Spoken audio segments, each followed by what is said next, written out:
The evidence seems to indicate you're watching Dolly.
What up, YouTube? It is Dolly back in the house again. And let me tell you, these fires out in Hollywood are burning like crazy. Celebrity homes are getting burnt to the ground. Looks like something right out of a war scene. And tonight we're going to be covering all that information for you live as it happens all night long. So make sure you strap in. Get yourself something to drink, some popcorn, and don't forget to leave your DNA on that like button just in case. Dolly got to come save you, right? Like a superhero. Also, if you're brand new, sub up, ring the bell for notifications. Already today, we hit 62,000 subscribers. If we get lucky, we might be able to hit 63,000 subscribers because right now we're at 62,123 because somebody just subbed up. So welcome to the new person that just subbed our channel. You're awesome. You're absolutely awesome. And the goal tonight is let's see if we can hit 63 by tomorrow. Let's just say 10 a.m. I'm going to be here with you guys till 10 a.m. So whatever goes on in California tonight, we're going to watch it live. Whatever goes on with the fire department, we have their audio pulled up. So we will be able to listen to their radios as things are breaking out and happening in California. Now listen, 5 people dead, 600 acres burned, okay? Millions and millions of dollars in damage has been done already. And it don't look like there's no signs of it stopping. As we watched last night, helicopters wasn't in the sky because the winds were ripping with hurricane force strength at over 80 miles an hour. Okay, now that is crazy. Crazy fires and 60 to 80 mile an hour winds. Okay, and these fires have spread like crazy. And, 5 people right now confirmed to be dead from these wildfires in California. We're seeing celebrities cry over their homes. Well, listen, there's poor people out here that didn't have homeowners insurance. I can understand them people crying, but there's no way you live in a $10 million mansion, a $20 million mansion, and you don't have insurance on your property. Yes, you're going to lose your things, but it ain't the same as a poor person, their trailer burning down, because that trailer is probably all they had. These rich celebrities, they can just go to another home in another state. I feel bad for them. Yes, I do, but not as bad for the average Joe that is losing everything they got and everything they own. Every memory is being destroyed because of these fires. It is pretty traumatic for some people out there. Now, I'm sure even for celebrities, I don't want to see their houses burned down. A lot of people are saying, this is a cleansing. Now, LA had been getting pretty bad for a while. The homeless population is over 75,000 homeless people in LA. Now, here's the thing about that. They don't have to worry about losing much, right? Because they don't got houses. It's all the other people that gave all these homeless people a hard time. This is why you got to be a humble human being, because you never know when you could be in the next tent over. Okay. You never know when you can be in the next 10 over. So when you go down the street, you see that homeless person, just remember things could happen, and that could be you one day. So treat all people with the respect that they deserve. Poor people, rich people, just remember we're all brothers and sisters in this world, and we need to protect each other. Okay, let's jump over to this and let's get this started. It's going to be a long night. Let's get some volume going. Chelsea and her crew obviously getting ready. Chelsea, you are on right now. I don't know if you can hear us yet. When you can, all right, why don't you show us, talk about where you are, because this firefight in Palisades going and a lot make worse sure to share this on your Facebook, okay? Share this video. I mean, it's staggering when you drive in from Sunset. So we approached from the 405. We approached going westbound along Sunset, and as you drive, there's obviously no service. There's no lights anywhere, so it's hard to see. But you can just see the shells of home after home after home, building after building. We're kind of near the Palisades Village right now, and I want to show you this church. This is the Community United Methodist Church of Pacific Palisades. Look at this destruction. I mean, hardly anything left standing. These beams have been smoldering what looks like for hours. No firefighters have been here putting any water on it. I mean, the good news about this particular structure is that it's got these rock walls on either side of it. That's obviously the only thing that is going to be left standing at the end. And you can see this this tower in the background. I'm not sure what this was or what this is, but that is still standing a tiny bit. But this is the scene that we are seeing over and over and over again as you drive throughout different neighborhoods in the Pacific Palisades. It is like something out of a movie. I mean, it's staggering the amount of devastation that this community has seen. Again, we're right down the street. We're on Via de la Paz, so we're very close to the Pacific Palisades, the village. When you drive along there, the facades of so many of those businesses, everything is just gone. And again, it's a really eerie thing at night because there are no lights. The only light that you can see are glows from places like this. So you can see the fire glows from homes that are actively burning, and that's it. There are no lights. There's no electricity. There's no cell service. The only reason that you're able to see us right now is because of a Starlink connection that we just got today. That's the only reason we're able to hear and communicate with you guys right now, because there's absolutely no cell service at all in this whole area. It's also a ghost town, which is a good thing. There's no people. You can't drive onto Sunset Boulevard. You can't get this far. So there's nobody walking around, there's nobody driving, which just creates, again, this really eerie, apocalyptic kind of vibe as you're driving around. I mean, scenes like this, there's just nothing left here. I mean, you look at these what appear to be wooden beams that are just collapsing on themselves. Everything that was inside this church is gone. I mean, it really does look like the only things that will be left standing are these rock walls, parts of these rock foundations. You can see over here as well, parts of the outlines of some more of these rock structure. So those will be the only things left standing. But the crazy thing is, on Via de la Paz, all the structures around this are still standing. So you see situations like this where entire neighborhoods are completely flattened. There's not a single home on some streets. And then areas like this where you've got one thing burning, but everything around it is still intact. So Welcome it's to going to the be end interesting days. to really take count of the destruction and of how many structures have burned and how they burned, because it just when you're looking at it, it seems like a lot of these are just ember driven, like an ember dropped on these buildings or on one of these buildings because that's the only thing that's on fire. Everything else is left standing.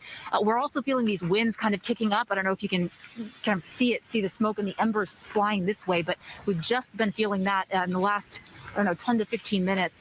There are these winds that have really been kicking up here, kind of ripping through, and they're just fanning the things that are left burning. But again, there's really nothing left standing on any of the structures that have been burning because there just has not been an active firefight to put these things out. Everything that has burned is really. This is how it's spreading because of the winds. Unbelievable destruction here in the Pacific Palisades. So many people are going to be affected by this and are just. It's just going to be such a long process for so many people going forward, you guys. Chelsea, you were there last night. The winds were howling. How do you compare night to night? I would say this is different. We were also in a different location, and that might have something to do with it. We were on PCH last night, and that was a hurricane. I mean, it felt like when I've covered hurricanes on the East Coast in the past. This doesn't feel like that, but it's still very strong. I mean, this doesn't feel like a typical windy day. This feels like an extraordinarily windy day. I mean, look at these embers. Yeah. You see them just flying right in that direction. Then it's going to flip around at some point. The wind is going to shift, and then they'll start flying the other direction, either directly onto us or up the street or back that way. So, I mean, still a very active wind event that's happening here, and that's obviously what's keeping these things burning. But again, there's not a lot left to burn in the structures that have burned. They're just gone. Chelsea, thank you.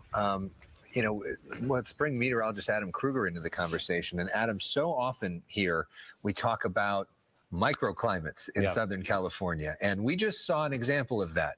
Where Chelsea was, lots of wind. Where Gina was in Runyon Canyon, almost no wind. And you see very different firefights because of that. Right, exactly. But I will say just overall, I mean, winds have come down, and Chelsea was describing it compared to what we had at this time yesterday, when it was just about as extreme as it gets.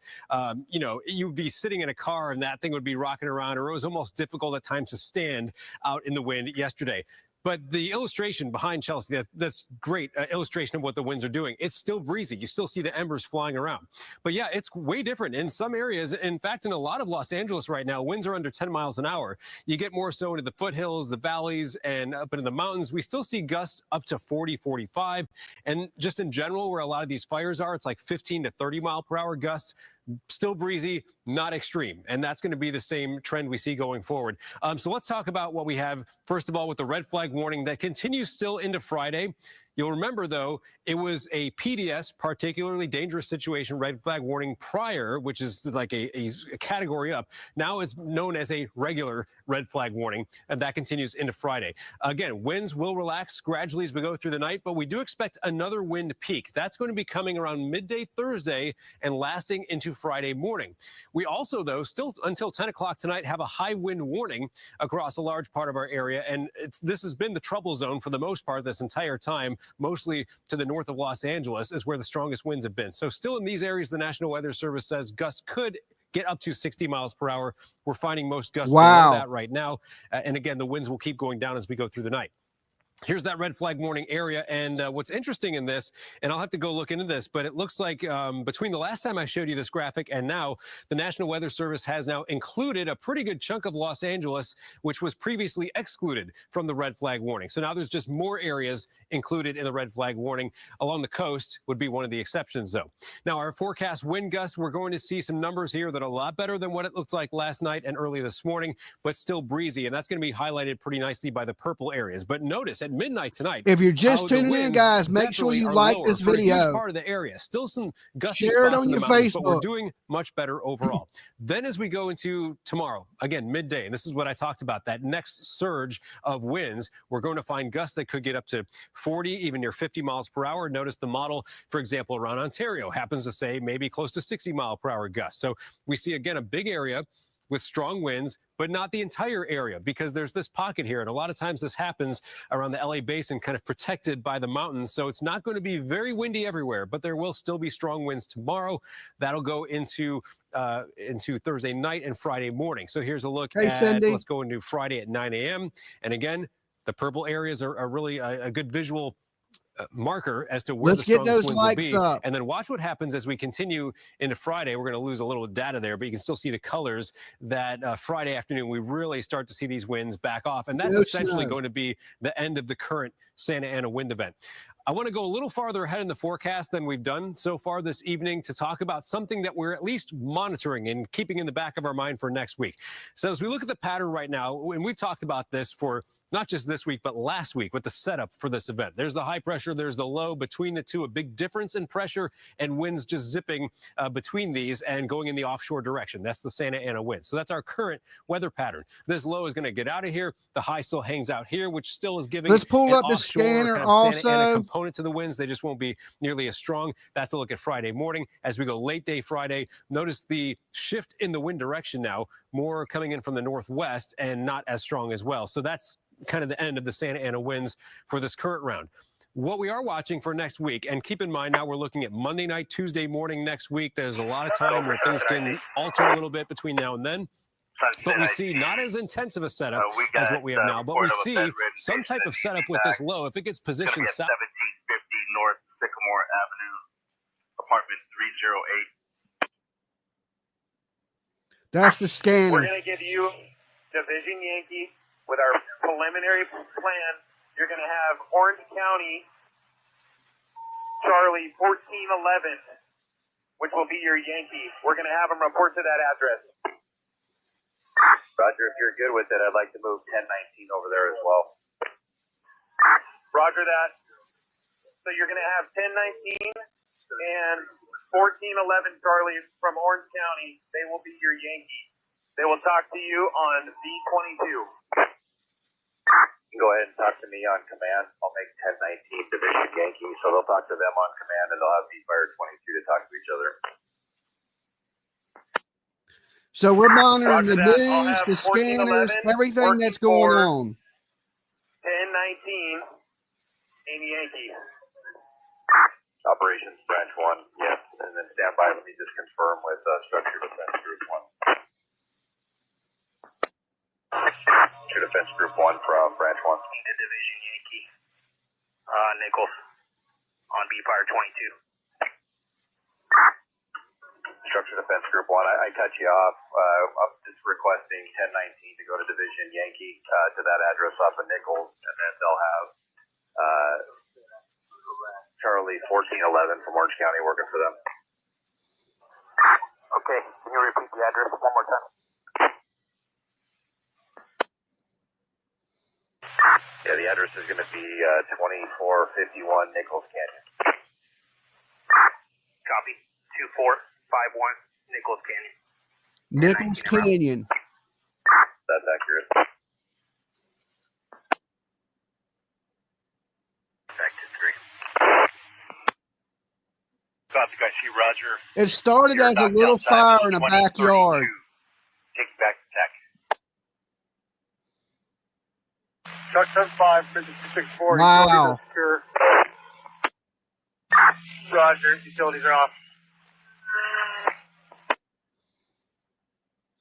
We're almost at 500 likes. Thank you, guys. Yes, sir. And if you're new watching, please sub up. Second start we had yet. Did you guys have a location for it, or was someone en route to come mop it up? We got about a half acre. No active flame now. So we will need a line around it. Yeah, roger that. We got LA City Task Force 1019 and Orange County 1411 reporting over there. They'll be identified as Yankee. They're en route now, along with LA County Water Tender 70. Okay, and do you have an accurate location?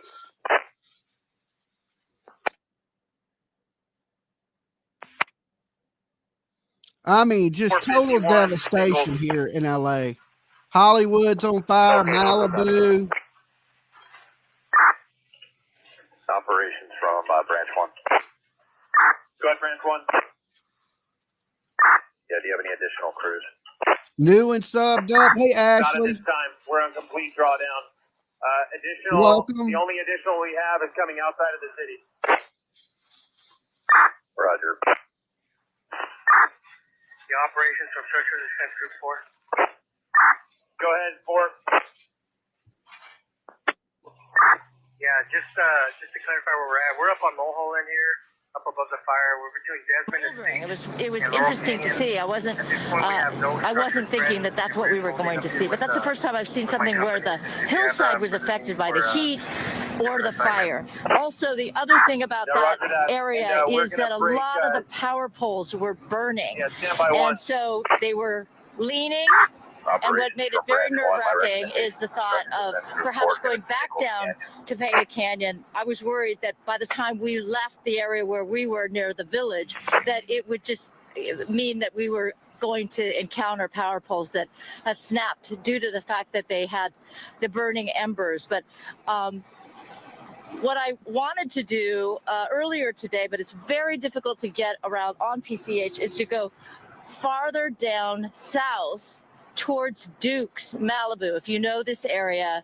So you go down this PCH towards Dukes. Yes, Ashley, welcome. There is a huge swath of oceanside homes, beachside homes that are just gone. And unfortunately, I do know people who had a property right there where I'm talking about, and the whole swath of those homes, not just his, but all the people around him and farther south, that area was gone. It was really remarkable, Alex and Marla, because, you know, you think that because you're close to the ocean and the ocean breezes, you might be okay. And for many years, those houses were spared. But this is unbelievable to me. And as you get closer to Topanga Canyon, that was unusual to me too, because let me just point out that if you know the area, and I grew up in this area, I grew up in the San Fernando Valley, Simi Valley. So we're talking about the feed store on the corner of Topanga and PCH, gone. Everything on that side of PCH, gone. So we're talking about the Real Inn, Chelada Thai, Rosenthal Wines. It's just gone, decimated. There weren't, by the time I saw it, there weren't even any burning embers. Own it all. So it is just, it's terrible. Gladstone's mostly unaffected. Moon Shadows, if you know Moon Shadows also appears to be gone. Mastro's was okay. But again, just like this block here, it's so interesting where you can see that, you know, you'll have an absolutely damaged and destroyed house, and then you'll have a little block where it seems like the buildings are okay. We do see a lot of activity right now. We're seeing a lot of fire trucks come and go. So right now, this is an area that they are focusing on. Alex, Marla? Okay. Earlier today, we had Ed Lascos on, who was near the Gladstones area. He had told us that he believed that it was gone. But, I mean, a lot of fog of war, and it'll be interesting to find out all it the looks rest like of a it. war But zone. Susan, as somebody who knows this area so well, and you think about, and is such a foodie you are, just these are such iconic restaurants that people not only from here but visit from all around the world. Some of the most beautiful pictures, having drinks right by the ocean, and sort of are celebrating the culture of Malibu. Oh, absolutely. Now, I don't think Gladstone's was gone.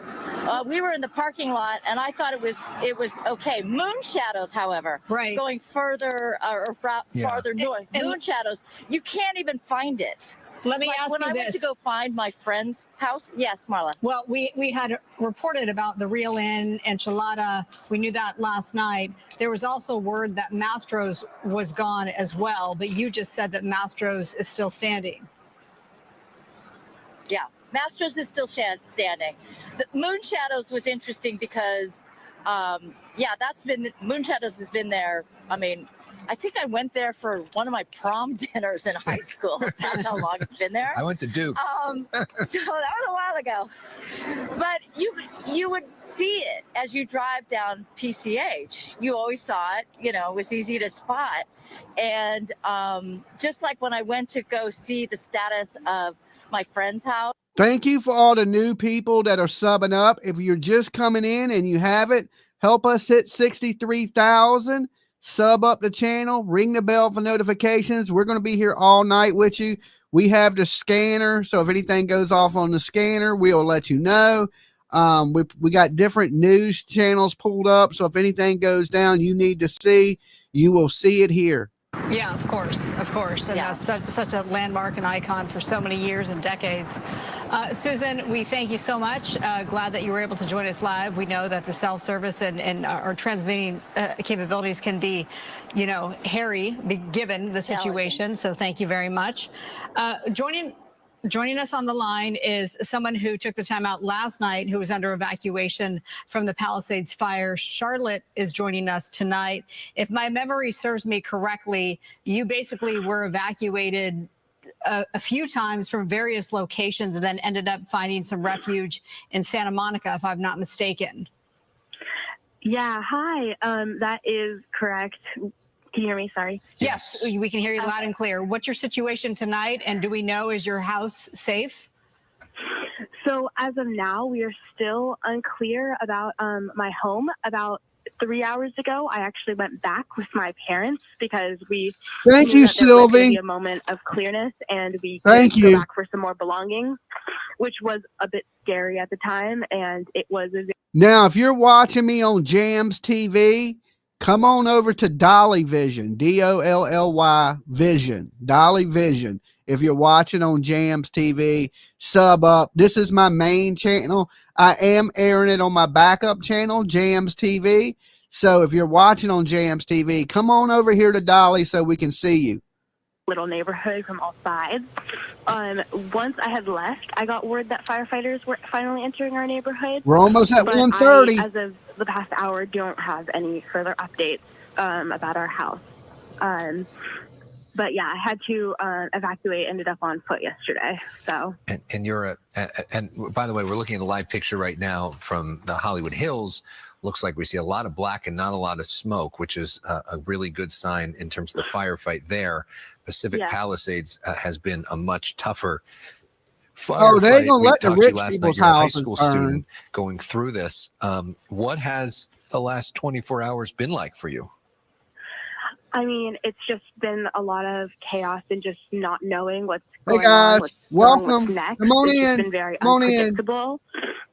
Luckily, I have now received footage from friends and such that Pali High School is mostly intact. Yeah, they we've only said lost a 70. few They said buildings. 70% intact is what the LAUSD said. Yeah. Yes. So I'm very grateful for that, to have not completely lost my school. But unfortunately, almost every single one of my friends have lost their homes. I'm actually here right now with another family who lost their home in the Via de la Paz Bluff. They completely lost their home. And their dad actually went back and visibly saw the damage this morning with my dad. Wow. I'm so sorry to hear that, but tonight you're safe. How are your parents holding up? I mean, they're definitely holding up better than Fires myself and my contained in the brothers. Hollywood Obviously, they're Hills. being very strong for us, and I'm very grateful for them. They've just kind of been a rock, and my dad very bravely has gone back into the Palisades 2 times today now, and saved a lot of stuff, given a lot of people that we know updates on their homes, and just Thank you for subbing up. just Awesome. We're at helped out with a lot 1:30 of the now. unknowns. You So, guys are the best. Right now, we're all safe in Santa Monica. We're with friends, we're with family. So right now, it's okay. Unfortunately, my grandma also, we just got confirmation that she lost her house too and all her belongings. Oh my gosh, I'm so sorry to hear that about your grandmother and all of your friends who lost their homes. How has the communication been? Has there been communication between you and, you know, the city and the firefighters? Anything you want to speak to there? Yeah, I'm obviously very grateful. Well, it is a fact that the Hollywood Hills, they had more fire hydrants and more water to fight the fires than a lot of these other locations did. That has been reported. okay, that they have more fire hydrants, more water on standby to fight fires. So you tell me, you know, like, why don't these other areas have that? 6 or 7 fire trucks heading up towards our area. So I know that they're doing their very best, and I'm very grateful for that. Well, we are glad that you and your family are safe. We hope that the firefighters are able to save your home, and we appreciate you calling in to check in, and hopefully we can check in tomorrow and get some good news on that front.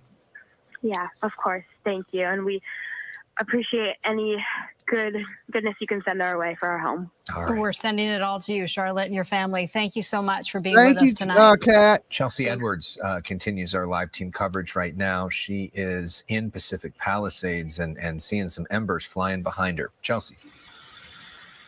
I mean, we're watching a massive church just crumble before our eyes. We just saw this huge supporting beam collapse a few minutes 133. ago. There's just going to be nothing left but the rock walls that are surrounding this church. This is the Community United Methodist Church of Pacific Palisades. I want to show you the sign that just, it's such a contrast from what we're seeing and what was happening here just a few days ago. You know, join us for a joyful Christmas season, which is, I'm sure that they had here just a little while ago, and now there's nothing left of this church. Now, as we walk over here, it's hard to tell what was here, what this footprint is, but we walk over here, there's a sign that indicates the preschool was that way, a sanctuary is also that way, and then the church office was over here. But look at this. I mean, just huge, what look like concrete buildings that are just collapsed. There's nothing left inside what was this church, this massive church. It is just nothing but rubble. I talked to some firefighters that were here a couple of minutes ago, and they just said, yeah, there's nothing they could do.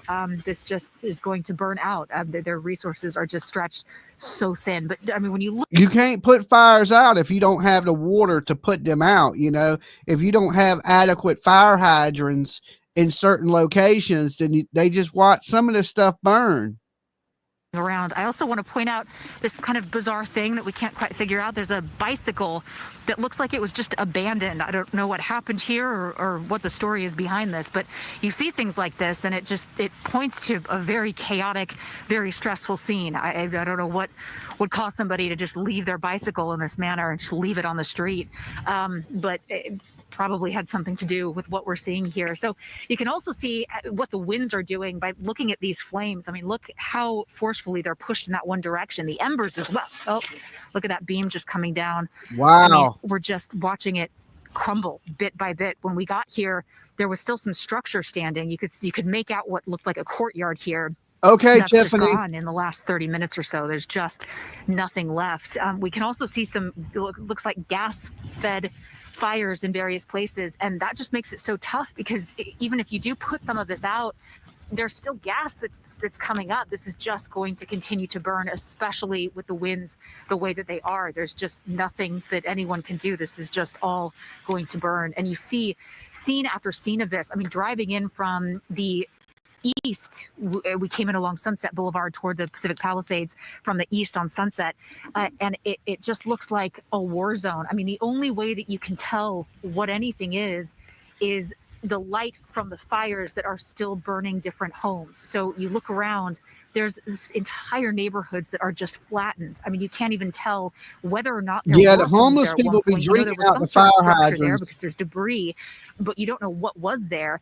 And the only way you can tell that is because there's a nearby fire and you can see the glow from that fire. There's no power, no electricity, no cell service, no Wi-Fi, absolutely no connectivity out here. The only way we're able to do this is via Starlink. The but fire you drive started through and you just see scene after scene after scene like this. The fire started as a little fire in somebody's backyard and has spread all over the area. Malibu, Hollywood, all of it's burning. Fires are spreading like crazy because of the winds, but it all started from a little fire in somebody's backyard. I mean, I think this total number is going to be so far from what we initially thought, so much more than what we initially thought. I can hear firefighters in the distance. I hear the fire sirens, not sure where they're heading. It looks like they're heading westbound on Sunset Boulevard, so something must be happening over there. They're here. There's a firefighter presence here, certainly. They just said they're doing what they can to protect homes and properties as well as they can. Everybody has been evacuated so far that they're concerned about. You know, they don't feel that there's a danger to anybody in this area anymore, other than the property situation, which is obviously just out of control. So just devastating to look at, devastating to drive through, devastating to watch scenes like this beautiful church literally crumbling before our eyes as this fire slowly destroys it bit by bit. I mean, it's just staggering, Alex and Marla. Yeah, we can hear those sirens coming. So, we'll see where they are headed. If they are anywhere near you, of course, we will check back. Chelsea Edwards, we appreciate you so much. Let's get to the Eaton fire. That one is almost 11,000 acres. This is the one that turned deadly with 5 people dying in the Eaton fire. 5 people dead. Haley Winslow, you're on scene. Where are you and what's behind you? Marla, we're on Sacramento Street right now. We've been here all day. A lot of stuff that we've been wanting to show you, but our signal is horrendous here. But how about some good news today? I think we could use a little bit of that, even just a tiny silver lining. We introduced you to a guy at about 2 p.m. today, Chris Anderson. And thanks to you guys in the public, all over the country, this guy was out of water, of course. He and his wife going to the store to get bottled water to throw on their house. He lost his uncle's house, his mother's house. There was fire literally all around his house, and he was desperate for somebody to come help him. The community stepped up, and he right now has a home still tonight because of you. So here's what he had to say earlier. I hope I can get some help. To know that my house is standing and then I might lose it because I just couldn't get help, that will even be more painful than it being gone last night. So again, I mean, I know that, LAFD was asking only firefighters yesterday that are, with the force, but maybe off duty to help. But maybe if there's somebody out there who's got firefighter experience and they're trying to see what they can do, anything you can do to help guys like Chris Anderson who are just begging. They're out of water and there's nothing else that they can do. I know he could really use the help. So people did step up and help literally all over the country. People were dropping off, giving them tips and then coming to his house and dropping off cases of water. And with everybody's help, they were able to save his house. Of course, there's still fire all around. So he's hoping that it stays that way. Poor guy. I mean, he was literally crying, just desperate. So thank you to everybody out there who stepped up and helped him. I've got one guy out here who's trying to save his house right now. Matt, if you're there, come on out. There he is. He's been here. He actually hasn't left. Tell me what's going on. Your house is next door to this one that's burning right here, if you can see it. Yeah, so we got it mostly out. I've been up since about 3:30 this morning fighting it with a garden hose and a Sawzall. And it was touch and go. I wanted to leave a bunch of times, but I stuck through. My friends came through and helped me out. And eventually the fire department showed up right in the nick of time when this building was just taking off. My house had started to catch on fire. Next door to the one that's on fire. And they got here just in time. They came through, saved the day. And still here. Well, thank you. Thank you for saving your neighbor's house. I know you were on the roof fighting the embers. I will let you go back to what you're doing. I want to kind of give you paint a picture of where we are and what's going on. So we've got all these burnt cars around us here in Sacramento Street and Altadena.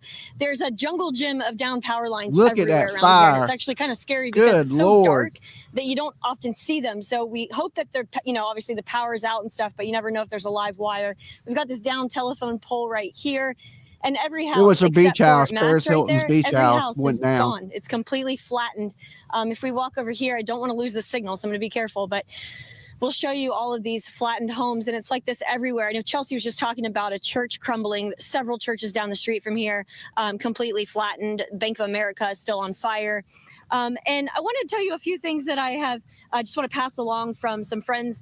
LAFD, for example, one thing they wanted me to please pass along is the 911 system. Obviously, please only use it in emergency, not if you have a problem, because it's baby oil fire. The other thing is the manpower. I asked them about, everyone's obviously stretched so thin, and at least LAFD, for instance, I know about them. They said we've got plenty of people, we don't have enough rigs. And that's the problem, is that they need to be assigned a rig to safely and effectively fight the fire. So there are definitely firefighters at home tonight that wish they were out here fighting and can't because they don't have enough rigs to go around. Now, we've been driving around. We've seen tons of fire hydrants that are out. They're completely dry. You can see basically, there's like a blue cap on them, and you can kind of see through them and see that there's no water. And then the other thing that I would just pass along, just trying to, provide information in any way that could help. Maybe if you're not in one of these fire zones yet, but you're worried that you might be next, if you have a swimming pool, you can go to Home Depot, and we've talked to residents in the last fire, Malibu and the Camarillo fire, who did this. Just some news you can use kind of thing. They bought a $1,000 pump at Home Depot and a 2-inch hose with a sprayer on it. And they were able to use their swimming pool water, to put out their house fire. One friend put out 5 house fires in Malibu, or 5 homes, including his own, in Malibu with a pump. We've done a story before. I know I did one a couple years ago on a firefighter in Malibu with a system called the Fire Defense Service. If you're just tuning in, guys, make sure you sub up the channel. Help us hit 63,000 subs. I can't do it without your help. So please sub up if you're watching. Your own, and firefighters are stretched thin, and you're like, what can I do to help my property and save my house for my kids? That would be something you could do. So you could either use that system or go to Home Depot and buy your own. So just trying to, pass along information that could help. And then the other thing I just wanted to talk about is just the looters here. I mean, I actually was screaming at Matt originally before, because I thought he might have been a looter. Thankfully, he was not. But we've seen dozens and dozens around town here taking advantage of people evacuated. So that is infuriating to see out here. All right, we'll send it back to you. We're live here in Altadena. I'm Haley Winslow, Fox 11 News. Haley, thank you. We now go back to the other fire that we're following right now, or one of the fires we're following, the Palisades fire. Matthew Seedorf has been moving around. Matthew, where are you now? Actually, we moved from the Palisades fire. We're now at the Sunset fire. We're in the Hollywood area. We're at the bottom of Runyon Canyon Trail, and we're looking up towards Hollywood Hills right now. You can probably see the flames kind of shining. Yes, please be respectful in the chat. We have a lot of viewers from the California area and that have a lot of family in California, so please be respectful in the chat. Coming down the hill. It does appear like things are hopefully calming down. I know we've been reporting that the wind seems relatively calm where we are, but there was a momentary scare, I guess you could say, where flames actually came from a hot spot, a flare-up, right close to this apartment where we're standing right now, and they had to get out of the apartment and evacuate. And fortunately, it looks like fire crews have already left and put out that little hot spot that flared up. But again, just looking up to the hill, definitely a scary scene. And you can see some smoke kind of a little lower in the hill and those embers that come up in the air. And that's the concern, because those embers can fly and set stuff on fire downwind. And we've been seeing helicopters flying by, making those drops. I think I hear one right now. So, yeah, it's definitely an intense situation. Definitely looks like it's getting a little brighter over there right now, too. But I'll go ahead and send it back to you for now. Okay, we thank you, and you've been on the move. Matthew Seedorf was on the Palisades fire, and now he's on the Sunset fire in Hollywood Hills, right at the base of Runyon Canyon, which we know so many of you have probably been to. Sunset fire, this is our view from Skyfox, and from this view, I'm not sure if, oh, this is the Palisades fire. I see. So this is looking from the Sunset fire in Hollywood, looking toward the Palisades fire. Okay, so that's a big difference between, big distance, I should say, from one to the other. So we're following that's a Hollywood Hills fire tonight. We're approaching the 9 I'm just PM jumping around hour. a little bit. So let's just sort of recap of where we stand right now. Before we get there, though, we're going to get real quickly to a phoner, Steve Carmona, who is the city manager for the Pico Rivera, joining us on the line.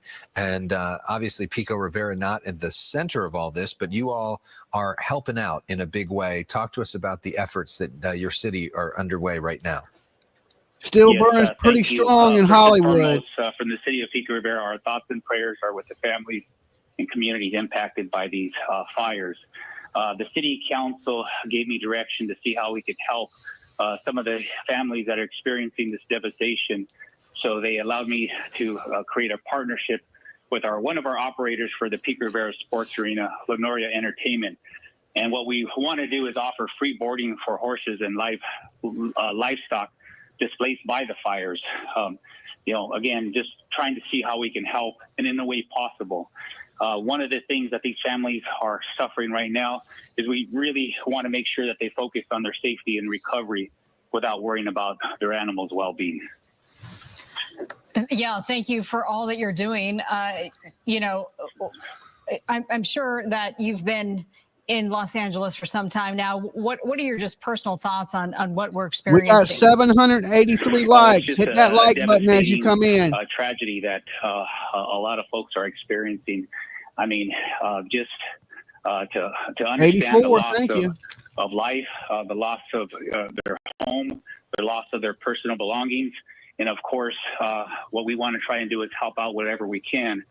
We have this asset in our city, and we feel, livestock and animals are a very important part of everybody's family and their belongings. So we want to do our part wherever we can.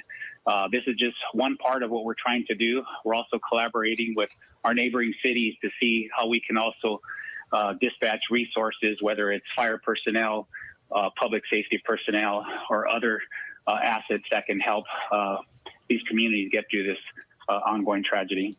Our thanks to you, Steve Carmona, and your city for helping out in a big way. We really appreciate it.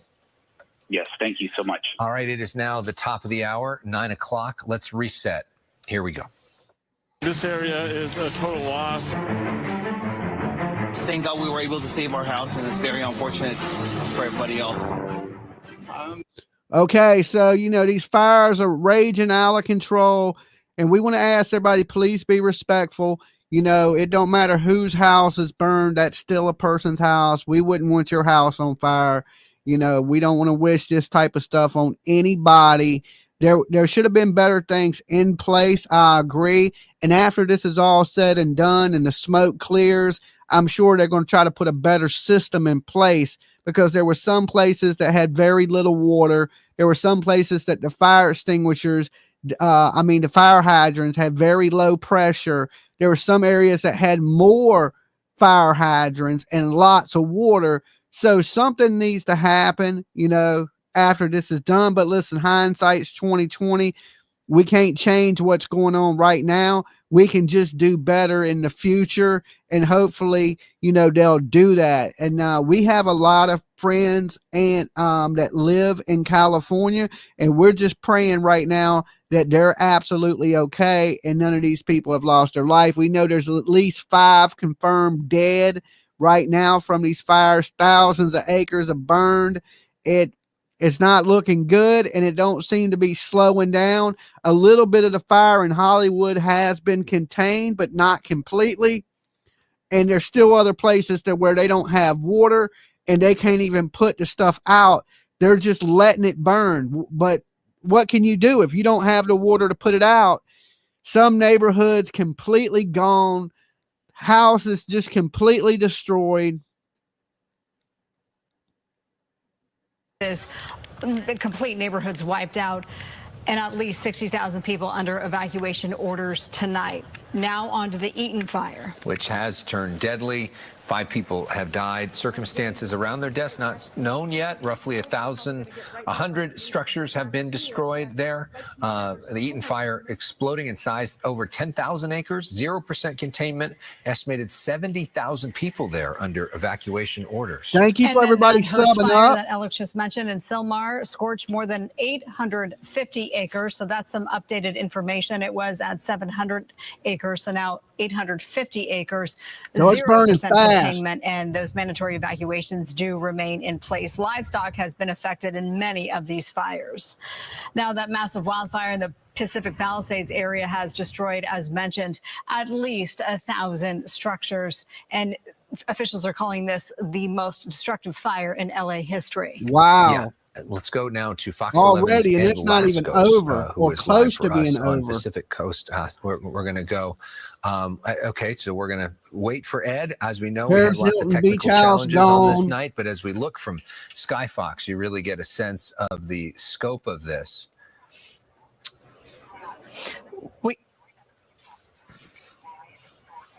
All right, we are going to go on the phone to Brian Nogard, who is in the Hollywood Hills. And is he somebody who's been evacuated? That's correct. Brian apparently has shot some amazing video as well that we hope to show you. Brian, are you joining us? Yes, I am. Good evening. Talk to us about your night, what you've seen. Yes, it's been quite a night. So I was looking at an app and I saw that the fire had just begun. So I drove to my house, which is adjacent to Runyon Canyon, up Curson Not Canyon. yet. And lo and behold, the entire ridge was engulfed in flames. And it was almost, I would say, pure pandemonium up there. There were some very suspicious people walking around. Cops were yelling at everyone. And, I got in and grabbed a couple things at my house and secured the external premises, and then was Yes, really I seen forced to go that. back down the hill. And so I have to James say first, Wood. thank you to the first responders. This is the first fire that I've seen in the last 48 hours where you could see a measurable change by each. Thank you, Heather, whatever, for gifting that $1 membership. That is awesome of you. And with a lot of attention to detail. A couple of times they missed on their drops and they came back furiously, 3 to 4 minutes later. And I think they saved the entire canyon. So one has to say thank you to these individuals, the folks in the air, the folks on the ground, the firemen, the cops. And it was not an easy environment to deal with. A lot of people were trying to get up the hill, and it was rather crazy down on Hollywood Boulevard. Yeah, I mean, we have a reporter on the scene, Brian, and we saw just the gridlock of people trying to get out, trying to make their way to safety. So we know about that. Thanks for those images that you just showed. And we've seen such, and we've talked about this on the air, what a difference in response to be able to see water drop after water drop. Is this something that you were just an innocent bystander there and you just decided just to roll? Well, they're grabbing water from the closest locations that they can. But yeah, you would think seawater, but it would take them longer between drops. The integrity of the property, and I wanted to make sure that my neighbors were okay. And so I wasn't there when it first started, but I flew up, as one could imagine, as soon as I got the news. And it was a very eerie scene. Very, very dark, very smoky. Up in Curson Canyon, it happens to be adjacent to Runyon Canyon, which is, of course, a popular hiking trail. And, the first thing that I thought about was, how did this happen? And, of course, I asked a couple of neighbors, and they didn't really know much. But one of the folks that lives very close to me, who's a very smart man, Harvard-trained lawyer, I asked him, do you know what happened?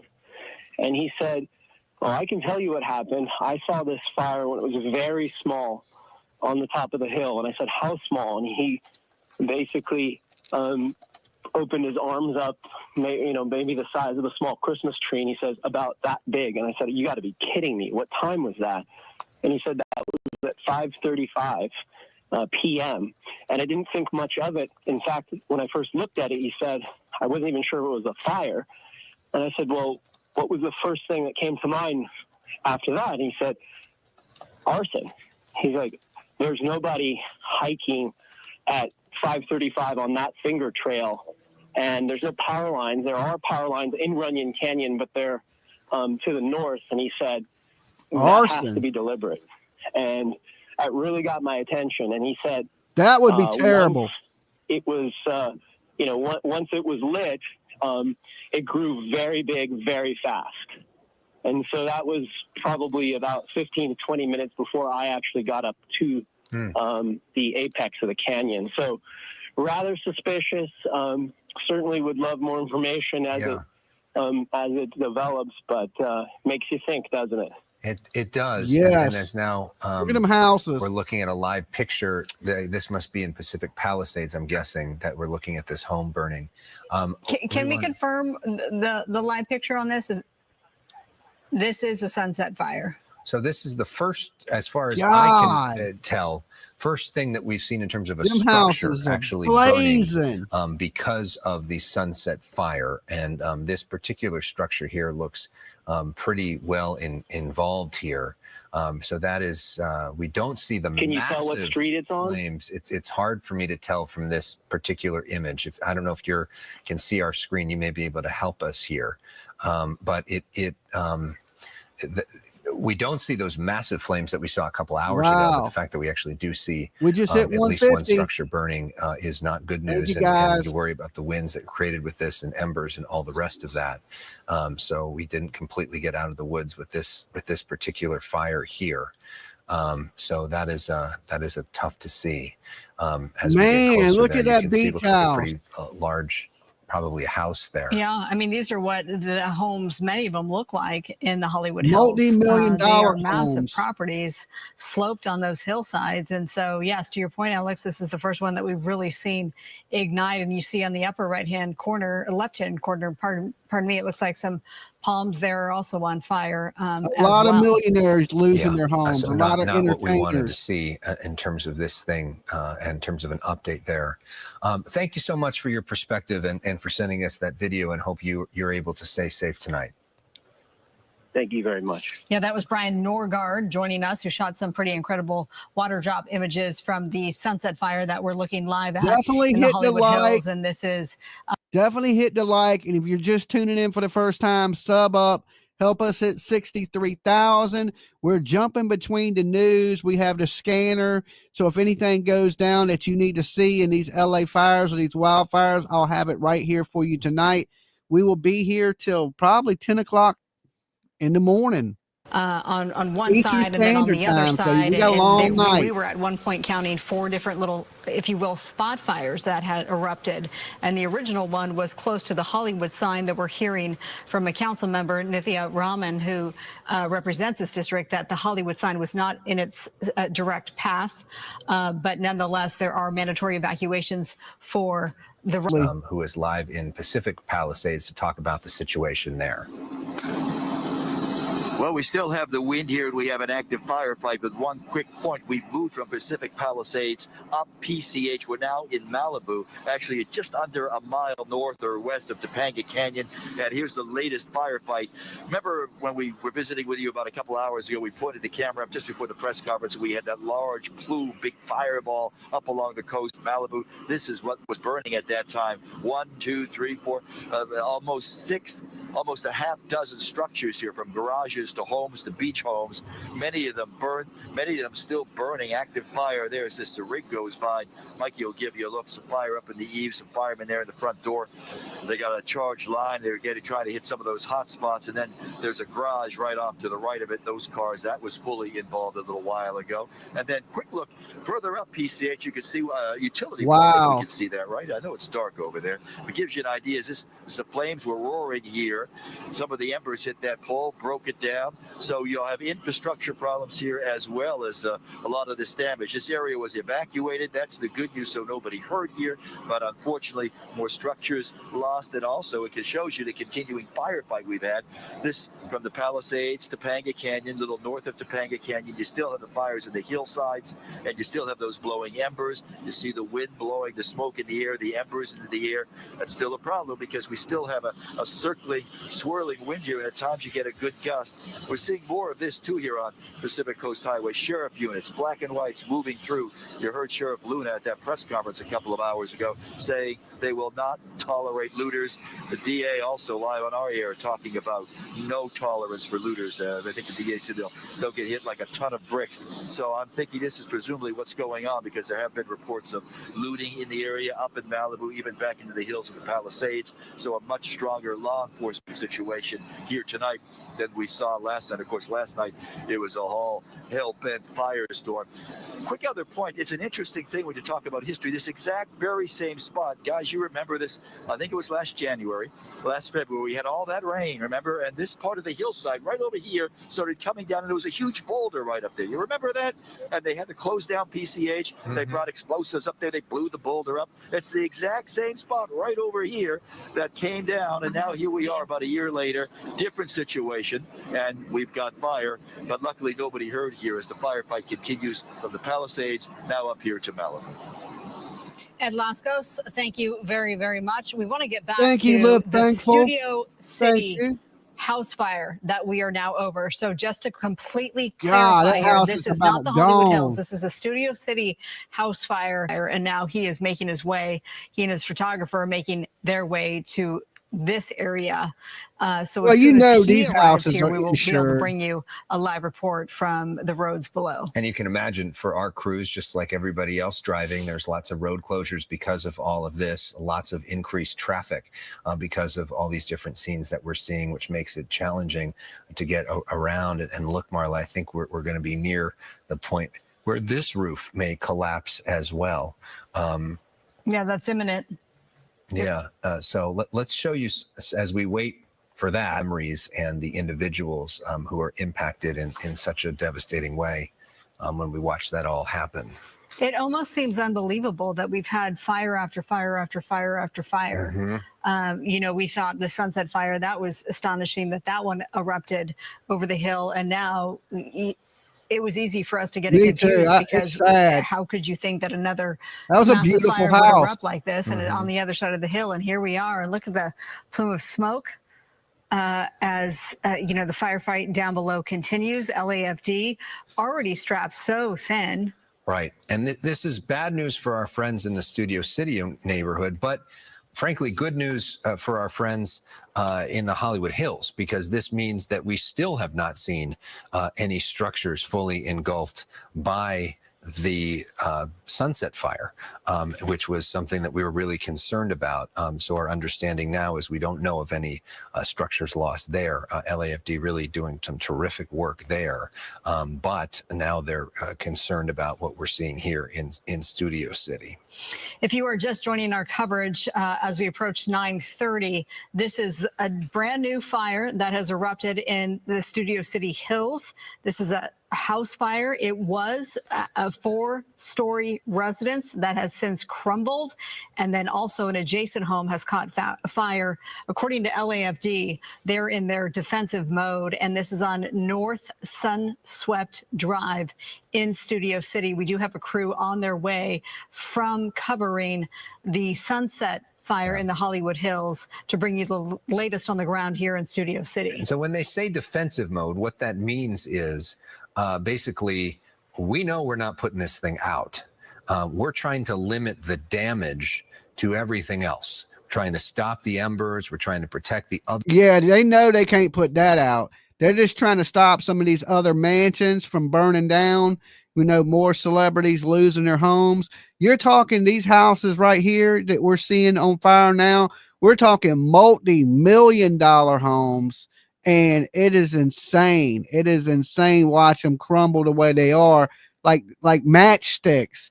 So thank you guys for everybody that's tuning in. If you haven't, give us a like on this video. Please share it on your Facebook.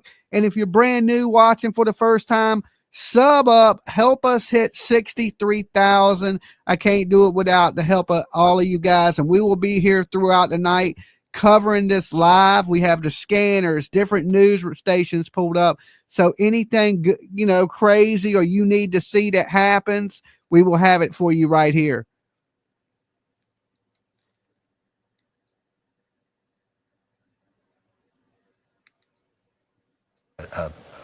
good.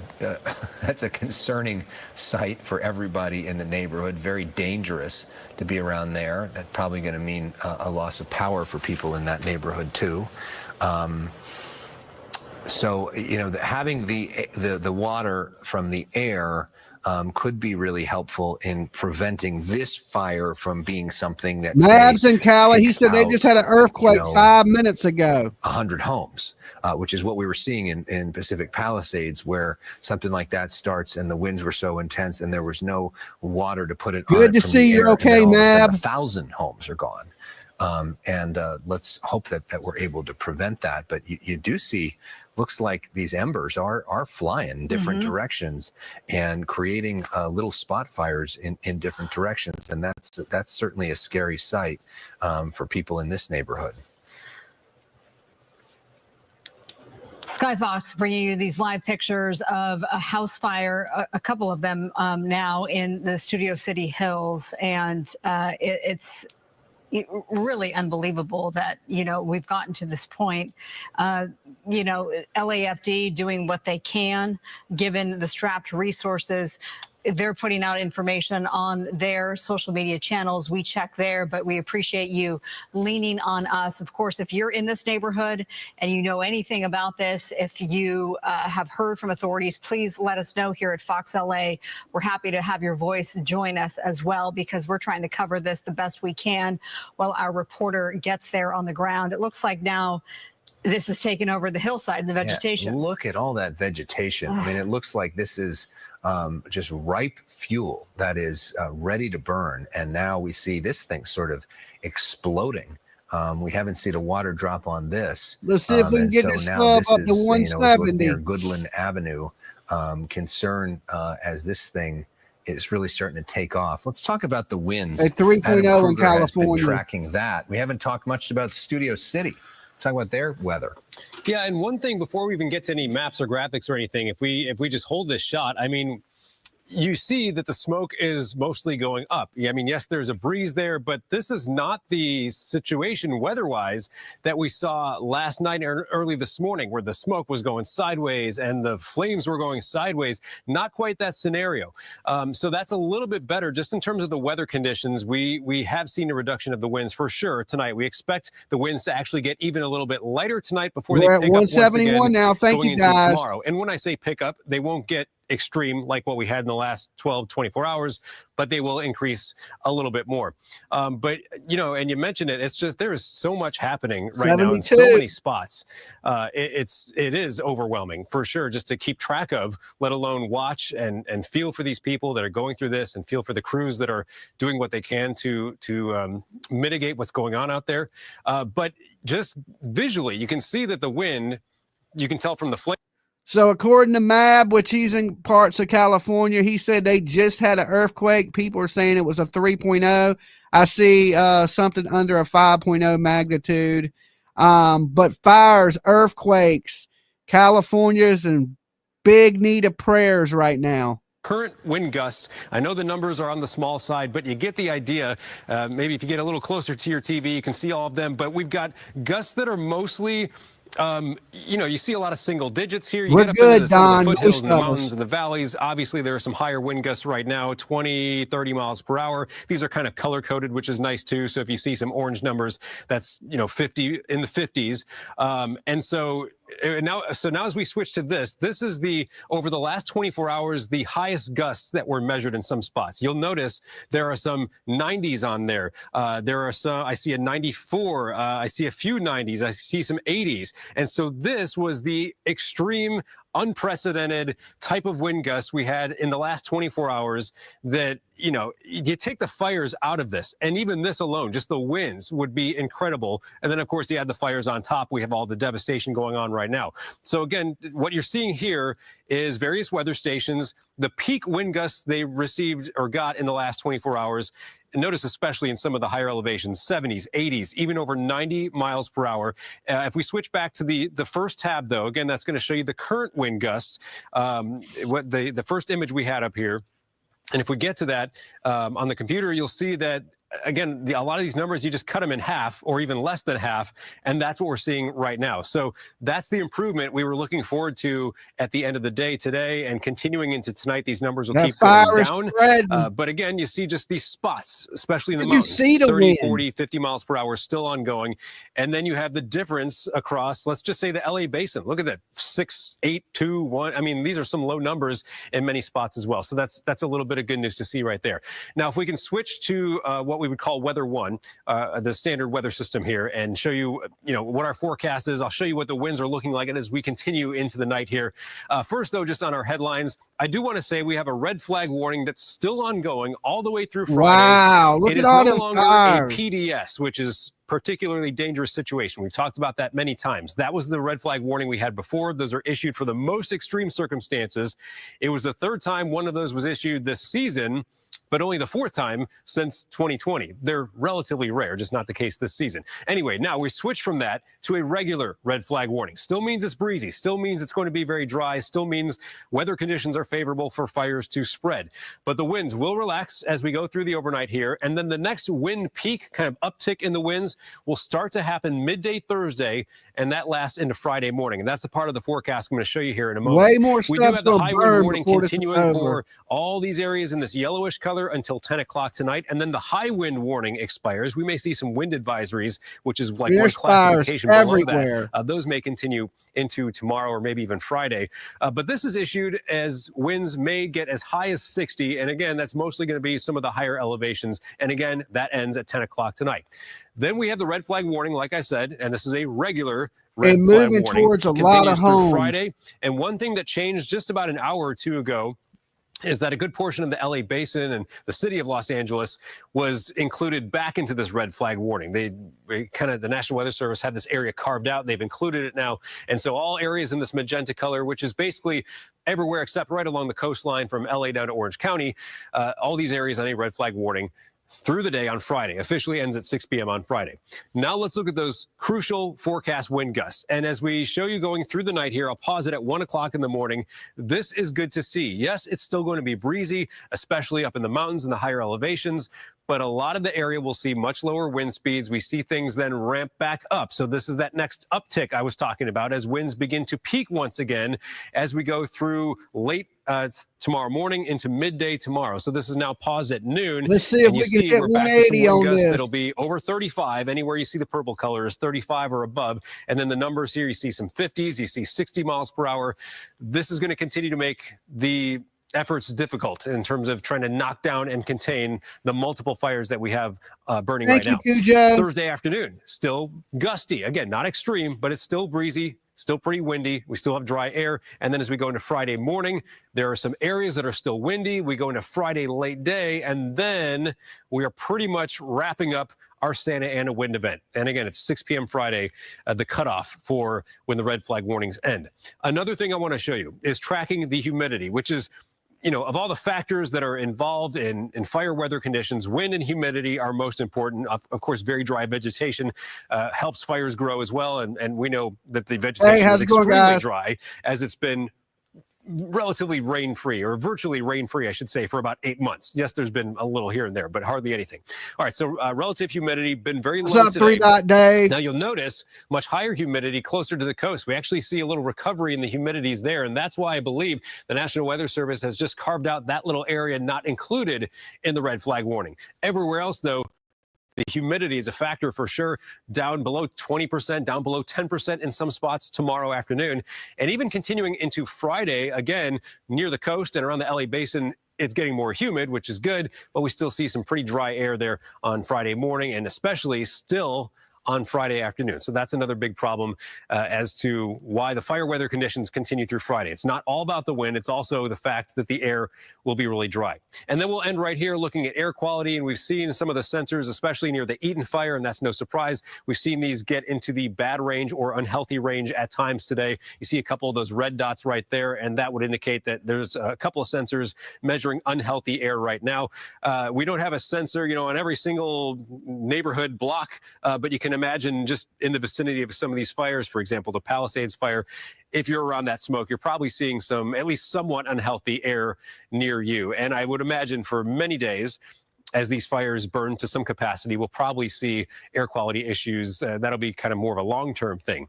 But again, to just reiterate, one of the most important things here with the winds, they're dying down tonight. That's good. Air's still going to be very dry, though. And then the winds start coming back up tomorrow midday through Friday morning. Not extreme like what we've had. We're past the worst of the winds, but still the winds will be whipping up. And that's going to continue to make things a little bit tricky with these fires. There's still going to be favorable weather conditions for the fires to continue to spread. Guys, we'll head back to you. I've got a question for you, Adam. Yeah. So because of that, in terms of the wind direction, say, let's talk about the Palisades fire, which is still the biggest fire and the most destructive one and seems to be burning the most tonight. What direction is that going to be going? If the winds are changing, is that going to be moving maybe towards Calabasas, or is that still going towards the ocean? Yes, still towards the ocean. I mean, that's going to be the broad wind direction, and I say broad on purpose because there are these small scale little microclimate situations happening where the winds kind of curl at times. All of our neighbors.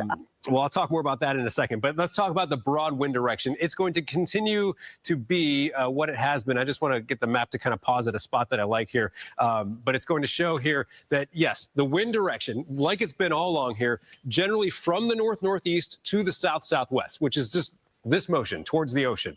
And so, yeah, you mentioned Calabasas, for example, or areas north of the Palisades fire. I think it's going to be really difficult for the fire to grow.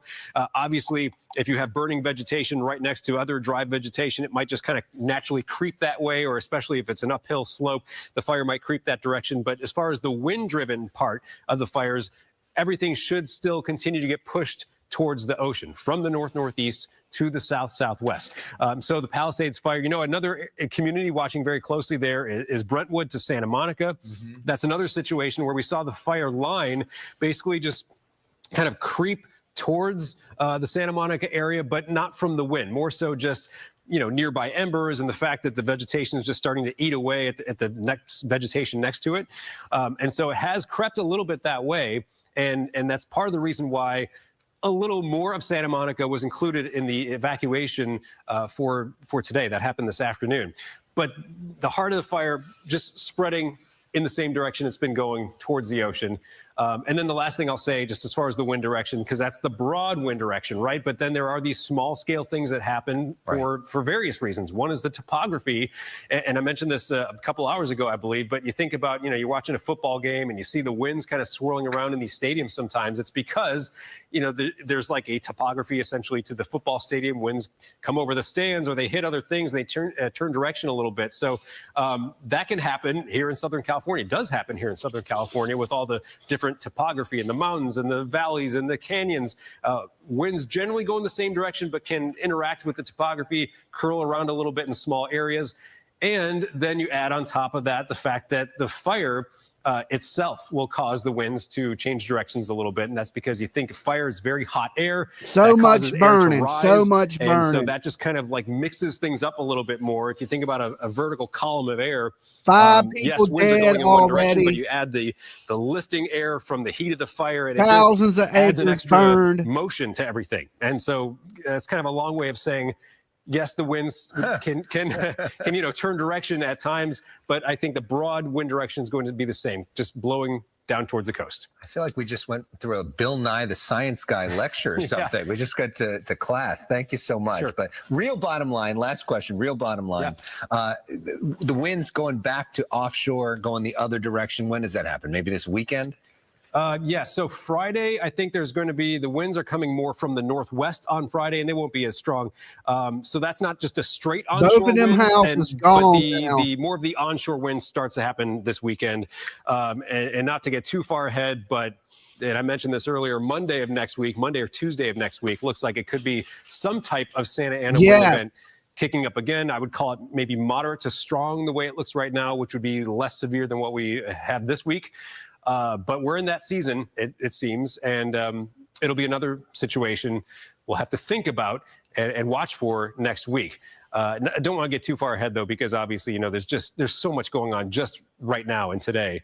But that'll be something we'll be watching in the future. All right, Adam, we thank you so much. Yep. This is the Studio City house fire that has turned into more than one house fire. That's what we are looking at live from Skyfox, and the emergency response is fast.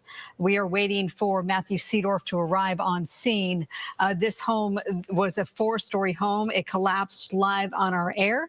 Looks like we lost the signal just for a moment, but we do want to get back to the Palisades fire. Chelsea Edwards, she picks up our coverage there, and the winds there, completely different story. Chelsea.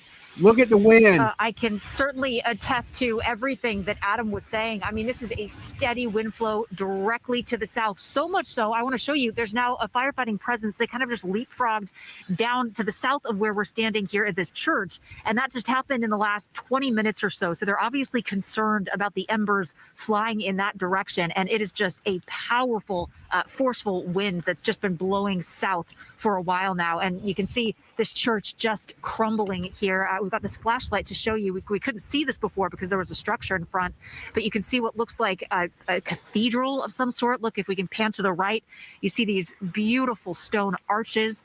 This was a very large church. It's the Community United Methodist Church of the Pacific Palisades. And I mean, look at the destruction here. We just heard what sounded like a very large concrete wall collapsing. It sounded like a big boom. Didn't sound like an explosion like some of the gas canisters that we've been hearing explode for the last 24 hours. This was different. This was like a wall falling down.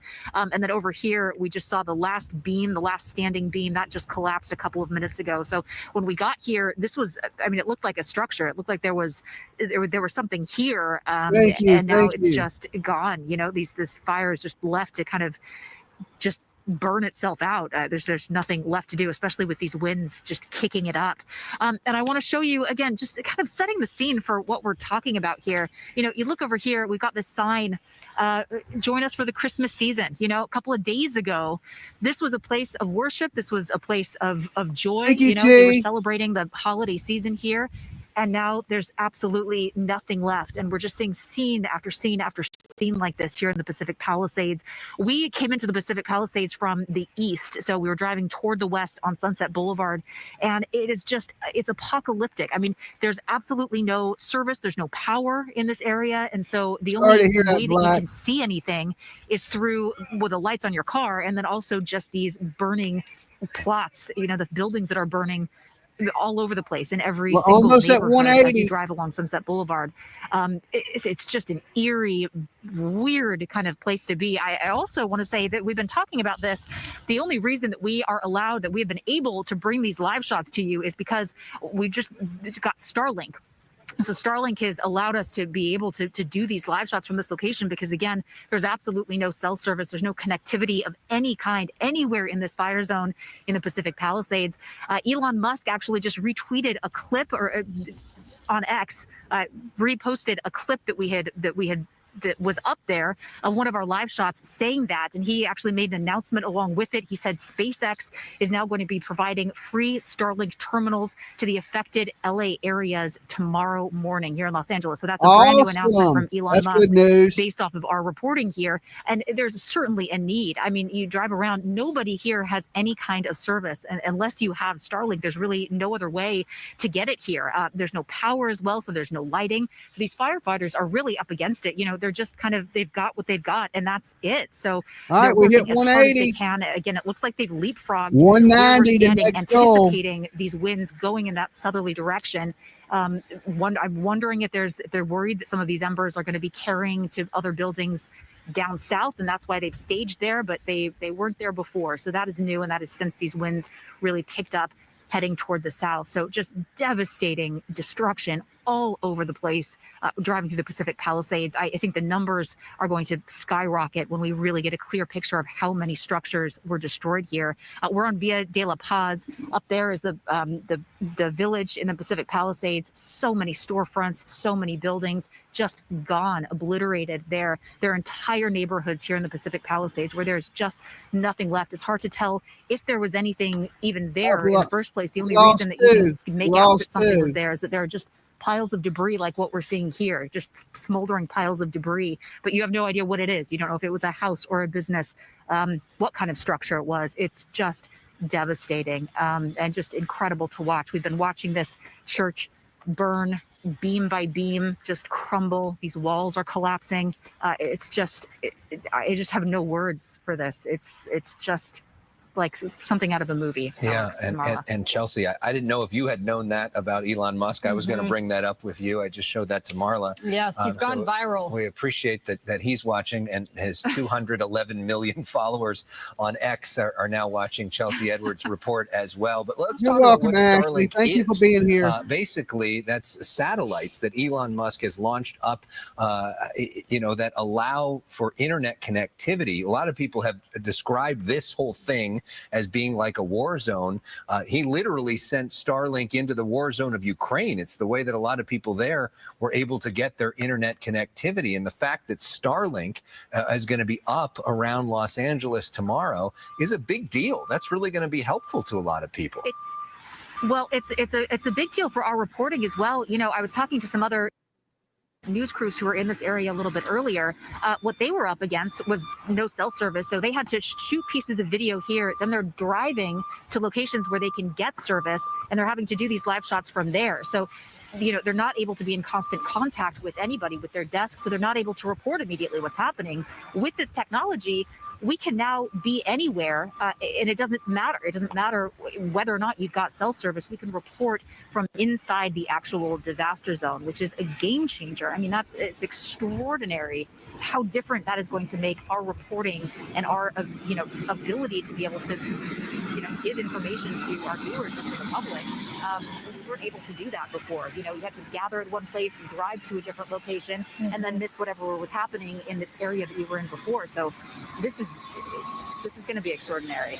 Yeah, I mean, Elon Musk retweeting you 45 minutes ago, and he writes, SpaceX will provide free Starlink terminals to affected areas in LA tomorrow morning. You have already established connection thanks to Starlink. So it is great news. It's a great service. What we're trying to do here is a public service, and this helps us be able to bring that information, vital life or death information. So Chelsea, great reporting on your behalf as always. Thank you so much. We will let you take a break, gather some more news, and we'll check back in with you soon. Susan Harasuna, she is there as well, covering the Palisades fire. And where are you now, Susan? Okay, Marla, right now, as this gust of wind blows up here, we are on PCH in Malibu near, I believe it's Rambla Vista. So that's Rambla Vista there. And just a few seconds ago, there was a fire unit spraying a lot of water because you see that there are all these, what they call cat eyes, all the areas that are smoldering. It's too dark for me to tell what was there, whether that's just brush, but I can tell you across the street, there's a lot of devastation, a lot of burned out down homes. And in fact, since we were here, there was a fire unit that was spraying water on the buildings as they were smoldering. They finished up and moved farther south down PCH, but it's been an interesting time period. If you have some the video that I sent in, which isn't far from where we are now, if we can run that, I believe Anthony, our writer, was going to put it together. And then before we get to that video, if you don't have it as yet, so this is a building right across the street from the ocean. It is near an area, I don't think this is it, I can't remember what business this is, but behind me was Julia Cantu. It's a skincare place. I think this was a hair salon. I was just checking on the map to figure it out. Okay, now I want to show you this video because it's so weird to have an incredible sunset over such terrible devastation. And this is a swath of PCH where it was just building after building, all of them homes, not, primary homes, but still building after building after building just burned to the ground. And it was unbelievable to see. I mentioned the fact that I went to check on a friend's home and I couldn't even figure out where the address was. There's nothing that was 1,100 likes so far. Thank you guys. Terribly sad. And I happen to know that the people next to his house, they had just done like a remodel about a year prior. And then farther south, there's a celebrity home, and that's gone too. So meantime, if you come back live to us, it's just, I just can't, I'm sorry. I'm in a lot of ways, I have no words to describe the devastation and where you can go, for like probably a quarter of a mile, and it's nothing but homes that are destroyed. Then there might be one that's still standing, and then a big building that might still be standing. I don't know if you know, Marla and Alex, do you know that building? It's a commercial building, and it has a huge mural on the north side of it. It's a white building, and that building is still standing, but it's then a little farther north. That's where my friend had a house, and it's gone. So we are seeing a lot of fire units come and go on PCH, not a lot of personal cars, so it gives me the sense that the people that needed to evacuate from this area were already gone. As I told you a few minutes ago, that Corbin Beach area was supposed to evacuate, and we just didn't see any movement. It was as if other people, or the people that live in that area, thought, no, I'm going to get out. I was surprised to find that Malibu Town Center is still, it still has power. So I was surprised about that. And obviously nothing is open, but it does still have power. So right now we're dealing with weather conditions where there's a lot of smoke being kicked up right now and a lot of wind. But I know, I was out of state yesterday, but I know that it's nothing compared to the way it was yesterday, last night. And we're just keeping an eye on everything going on here. We're going to keep going south. And it is thanks to the fact that we have a Starlink as well. And it's only because of that we're able to go live with you and get some communication between us here, out in. Okay, California fires still burning out of control. Some places still don't have water. We watch Studio City houses in Studio City collapse. So tragedy. A lot of people are losing everything that they have. If you haven't yet, make sure you share this video on your Facebook, your Twitters, Instagram, stuff like that. Also, make sure you hit that like button, leave your DNA on it just in case we got to come track you down. And also, if you haven't yet, sub up, help us hit 63,000. Our next goal, let's see, we're at 62,177. Let's see if we can get that up to 62,200 people in the next, let's say, 15 minutes. All right, let's see. I know you guys can do it. Smash that subscribe button for me. Ring the bell for notifications. We're going to be here all night with you, bringing you the need to knows in the LA fires, the Hollywood fires, anything that is going on in the Cali area. Yeah. You mean you want me to take it, Marla? Yeah. Exactly. The Bay Area station gets all the good tech. That's what they do up there. All right. So. Yeah. Susan here soon. Thank you, and say hi to Tom Vakar. We just went up one. And our thanks to Elon Musk for making this report possible. I appreciate it. We'll check back in with you in the 10 o'clock hour. Okay. We're back now in Studio City, I believe. Yes, that's where 5 Skyfox minutes is right now. And it looks like fire crews have made some progress on this massive house fire. We are getting word from LAFD, though, that residents near Laurel Canyon Boulevard and Mulholland Drive, as well as Coldwater Canyon Avenue and Ventura Boulevard in Studio City, you are advised to prepare for a potential evacuation. This is from LAFD. So there are some warnings that are going out in terms of evacuations because of these structure fires in the Studio City Hills. We'll keep a watch on that and let you know if that turns into a bona fide evacuation order. But obviously, if you live in this area, you know what's happening outside your door. And it's a very frightening feeling. And let's hope that they, make quick work of it. They have made significant progress since we last checked, it looks like. Yeah, so we've seen good progress on that. Somebody just messaged me asking for an update on the Sunset Fire, and I will say we still do not have any reports any structures burned in that, which is quite something. That Sunset Fire is now at 43 acres burned, but thankfully not the acres that include homes or businesses, and we don't have any reports of any injuries on that one. Obviously, we do have some property destruction here. The goal is to limit it to these homes in this immediate area and not see it take over other parts of Studio City, Ventura Boulevard. And right now, it seems like crews are doing a good job of containing the damage.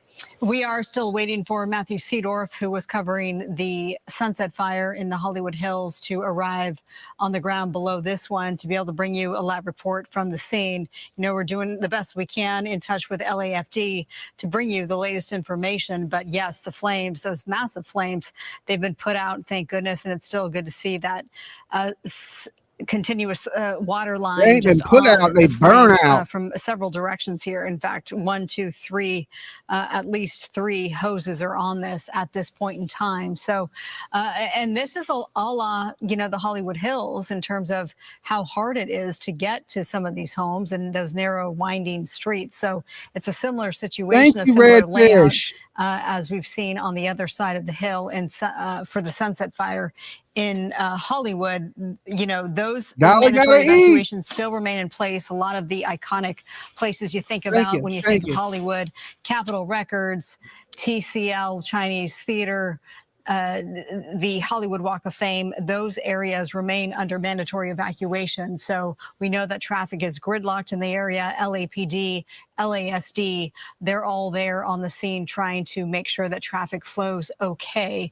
But again, that's on the other side of the hill. And now that I've talked this long, it looks like, you know, we just have most of those flames out, which is wonderful. Wonderful. And we are seeing much more efficient and effective firefights tonight with much less in terms of wind. But we are not totally out of the woods yet. We are still in the midst of a regular Santa Ana wind event, not an extreme Santa Ana wind event. So a reminder, if you live in those areas that are fire prone, even though it feels like we're starting to make progress and get out of the woods, it is still a good idea to have your bags packed and your evacuation plan ready. Definitely. Because as we've seen, these fires can break out real fast, and then all of a sudden they're burning out of control. We've seen that, you know, almost by the hour in the last few days.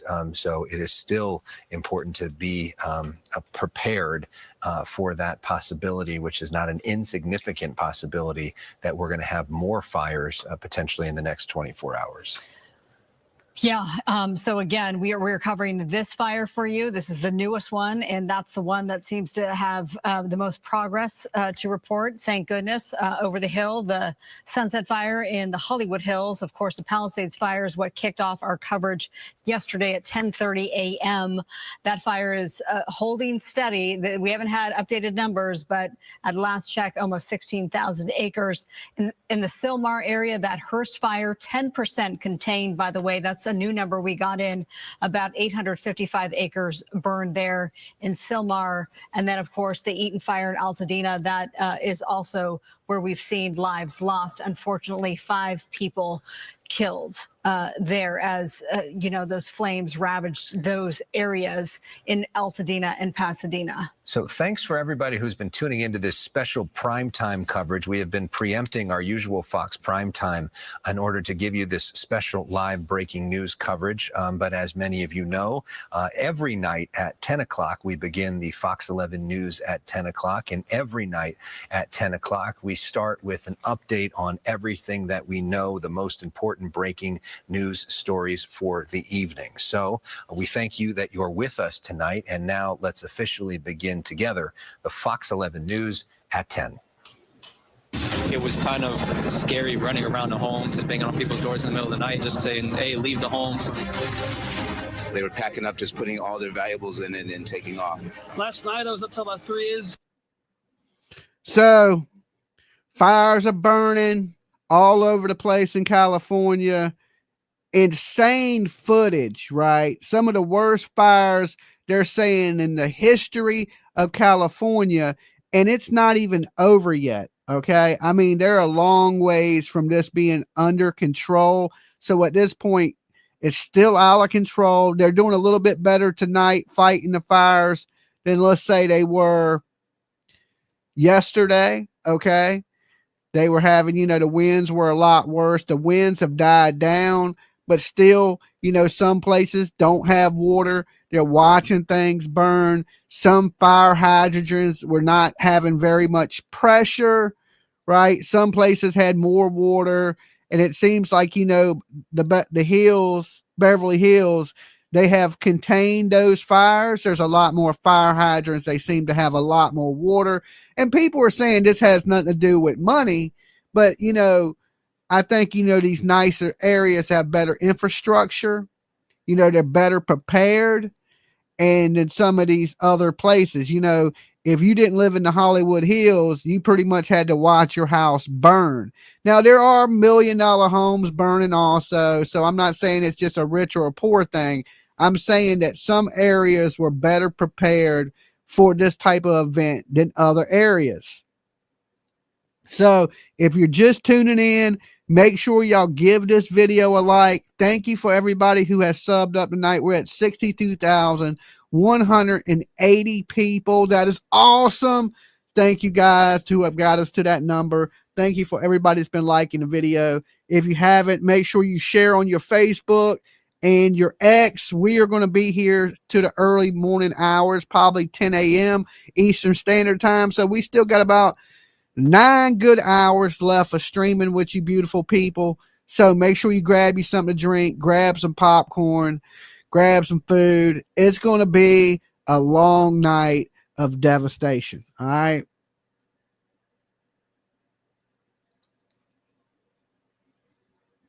Over here and see if you can look right between, right there. You can see on the side of that house, and that is the area of concern as the flame and the embers and the sparks go up and come out of the side of this house, and they could approach the home next door. And so we've talked about so much loss, so much 16,000 acres, zero containment through the home. Let's come around here. We can see the glow through the plants here, and there are still trees and plants up between these two homes, and a house that somehow survived might become the latest victim here in Pacific Palisades. It is just a really scary sight. It's too dark to see now. I don't know if we can swing around, Sean, and see the other side, but there is nothing left on the other side of Bester, and that continues all the way down into the village proper and all the way down. Look at that. Every direction. This entire neighborhood has been decimated. There are very few homes left standing in about a mile circle here in the village, and it is just a nasty, gnarly scene, and unfortunate because there was a... Let's jump over to this. Took a second and went back out again. He went to grab some things, and I said, our house is on fire. And so you came up, you said, the house was on fire, the house is on fire. And which house is yours? My house is the second house. The first house is the one right there, and the second house is the one that is burning right next to that one. Literally grabbed our phones, the computer, and our dogs, and ran out. Oh my goodness, I can just feel wow. heartache there. I'm so sorry. I mean, that house is gone. Their home, it looks like it was that one that we were just showing. The other one that we saw collapse live on our air was that 4-story home. This is obviously new video that we got into our newsroom of the crews on the scene responding to these house fires in Studio City. We last look, the flames were nearly out, and LAFD has declared it a knockdown. This is live from Skyfox, just panning over, and you could see it was a black zone there, meaning you didn't see any of the flames as it relates to those structure fires. But then you see all these blackouts here. These are power outages, and I know we've heard from so many of you saying, I don't have power, whether you are in the Valley, whether you are in the Hollywood Hills. So widespread outages tonight across the South. And as we were watching, some people believe it may be a little bit of arson within the last hour. We saw power poles sparking, which I suggested at the time might meant that we would see blackouts in the area.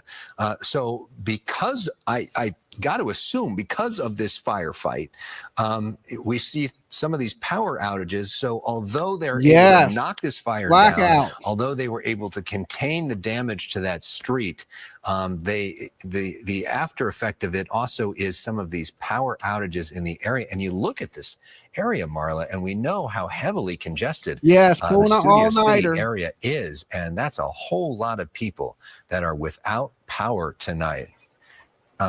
And this is another. We were just looking, that was towards the 170 that we were looking at as well, where some of those power outages were happening. So a lot happening in the San Fernando Valley right now that's all breaking tonight, and a lot of people who are in the dark as we speak. Yeah, it's good to see the dark here, though, without the flames. And people That's what I looting. mean by that here on the Studio City house fires. Again, those homes appear to be total losses. That for sure, the 4-story home that collapsed on our air is, and then the couple just narrating for us as they watched their home go up in flames. Again, we're so sorry for all of those impacted, no matter what fire you're in. It's just absolutely devastating. One of the fires that we're watching, of course, the Eaton fire in Altadena. That one broke out just over 24 hours ago. Laura Diaz, she is live there, and this is about 10,600 plus acres. Guys, if you're just tuning in and you ain't subbed up yet, please sub us up. We're trying to hit 62,200. Right now, we're at 61,180. So we're only 20 people away. So if you're out there watching, not subbed up yet, please sub up the channel. Of the car is exactly, that's how destroyed it is. And then you can look off and see the structure of what used to be somebody's home, the chimney still standing, and then the spot fire off to the right. And then also we can see that the brick fence is still intact. But it is so random what's occurred here that you'll have one house utterly destroyed and then right next to it, one that is still standing. And that's, you know, the randomness, the capriciousness of these flames that are just so hard to determine. We've been watching as the engines have been coming up and down the streets. They've had to decide which houses they could take a hold of and try to save, and those which, quite frankly, it was too late. So as we look around, it looks like a battleground here.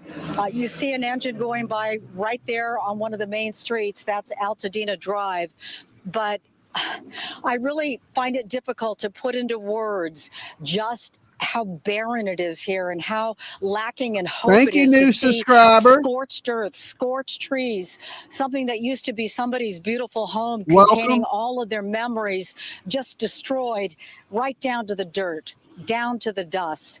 And it really does hit you right in the heart to think about what this will mean to some family who will try to put their life back together once they're allowed back in to try to assess what the next steps are.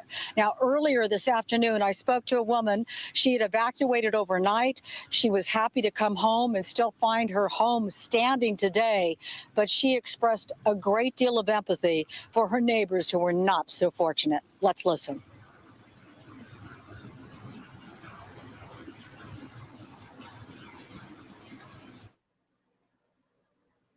One of my friends, it's a couple with 2 young daughters, and their house was one of the first ones to go over on the corner of Altadena in New York. And just, you know, they're camping out at a Hilton. They've lost everything, and it's just so traumatic. I don't think a especially Hilton for young is people to camping go through out. something like that. The Welcome, loss new and the subscriber. grieving, I feel it. Camping at a Hilton. You know, oftentimes people talk about Southern California. It's a huge area. People don't know their neighbors. As somebody who grew up here, I can tell you it's not true, that I think people really have a sense of community and trying to help those around them. And we certainly sense that here. When we were speaking to that woman just a little while ago, several hours ago, she talked about the fact that all of the people who live in the area have been in communication. They've been trying to help each other, offer someone a place Another to new stay if they still subscriber. have a Thank home you, in town. guys. And really just a sense of the community You and rock. wanting to be a good neighbor. And I know that we're here still in Altadena, but I Yes, must tell you, Paris Hilton lost the beach Alex and house. Marla, that I know that area of Studio City very well. In fact, I put a bid in on a house there on Sunswept, so I know that street. They have lovely views that look out. They're a little bit remote, and the streets are so narrow that sometimes you have to pull over so that the car can go around you to go the opposite direction. So for the fire department that would have been up in those hills trying to put out that fire, they would have had a very difficult job.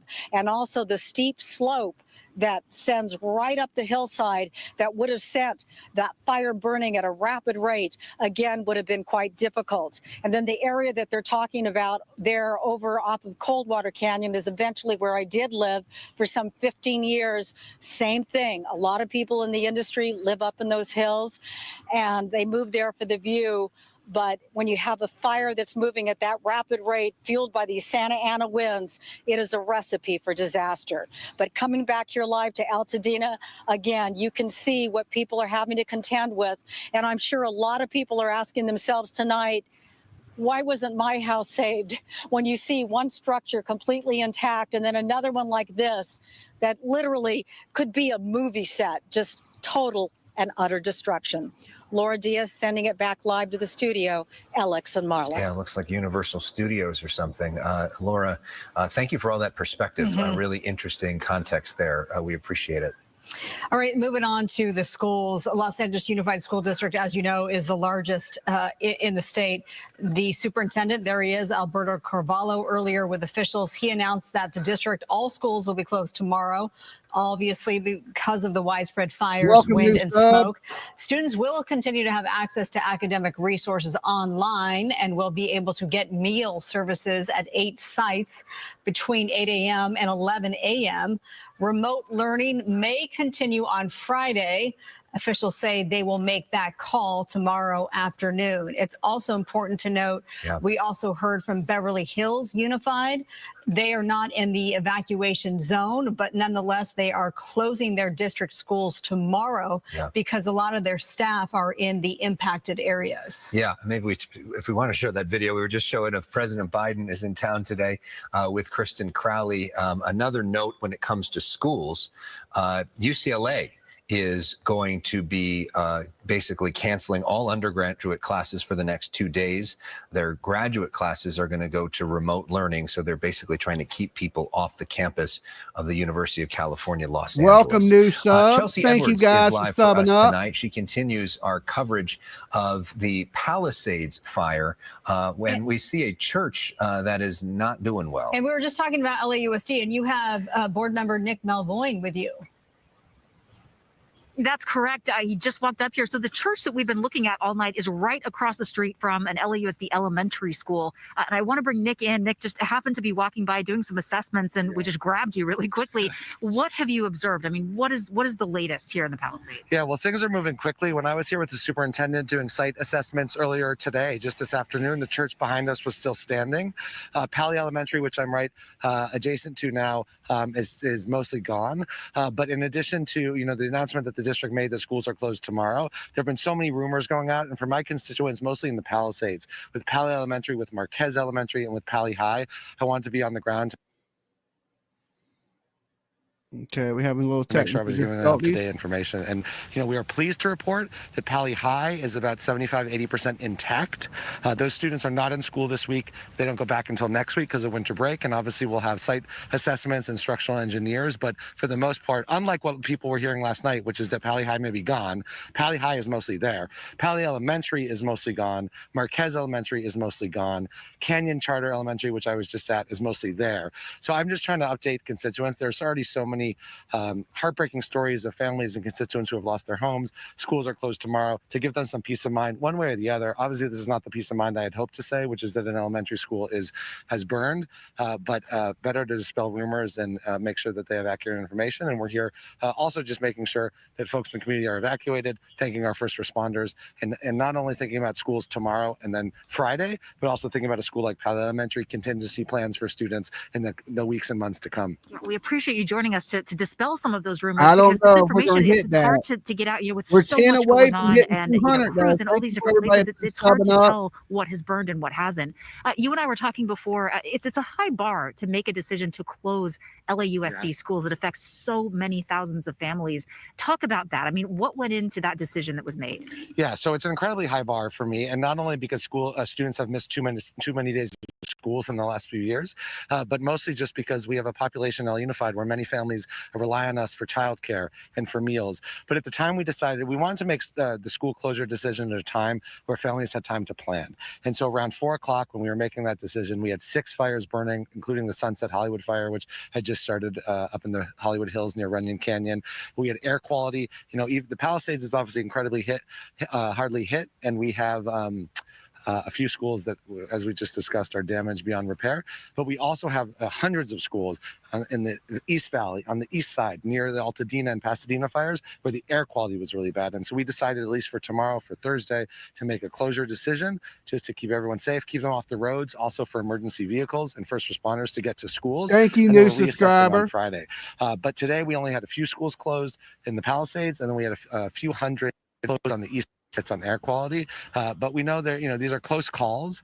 My bar is very high. I want kids in schools. I want families to have a place to go, but we also want people to be safe. And one thing, and folks should go to laschools.net for more information. But throughout LA Unified tomorrow, we have schools that will be open for food distribution. So for families who are in need of food or maybe emergency supplies, Red Cross shelters, they can go to our website laschools.net, and we have schools open in every region that are providing food for families who rely on the school district for basic needs. Which is so important for so many families who are a part of LAUSD. Last one, I want to get you out of the smoke. I know you don't have any goggles on, which is so helpful. What is it like when you're walking around these schools and you're seeing this destruction? These are places where children learn. These are places that are kind of pillars of our community.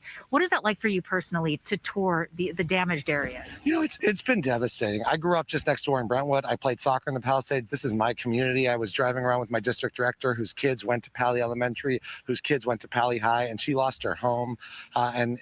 But the thing that's been inspiring, and I know we've been hearing about it, particularly in the Palisades, but throughout LA, is how people are rallying together to support their community, checking in on one another, making sure kids are okay, making sure there's continuity of learning. And, schools like Pali Elementary, our public schools are civic cathedrals, but what makes them special is what happens inside those schools and the relationships between kids and their teachers and families. So it's heartbreaking. I'm a kid of the Palisades. I went to Mort's Deli and Jacobo's and played soccer at Pali High.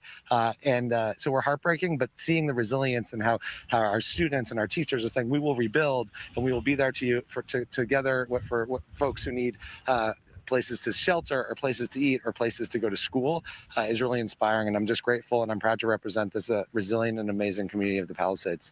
Nick, thank you so much for joining us. Please get out of the smoke, get some goggles on. It's so intense. Stay safe as well. And I hope all our watchers are staying safe and also following those evacuation orders and making sure up-to-date information. We'll be making an announcement by 4 o'clock tomorrow for schools on Friday.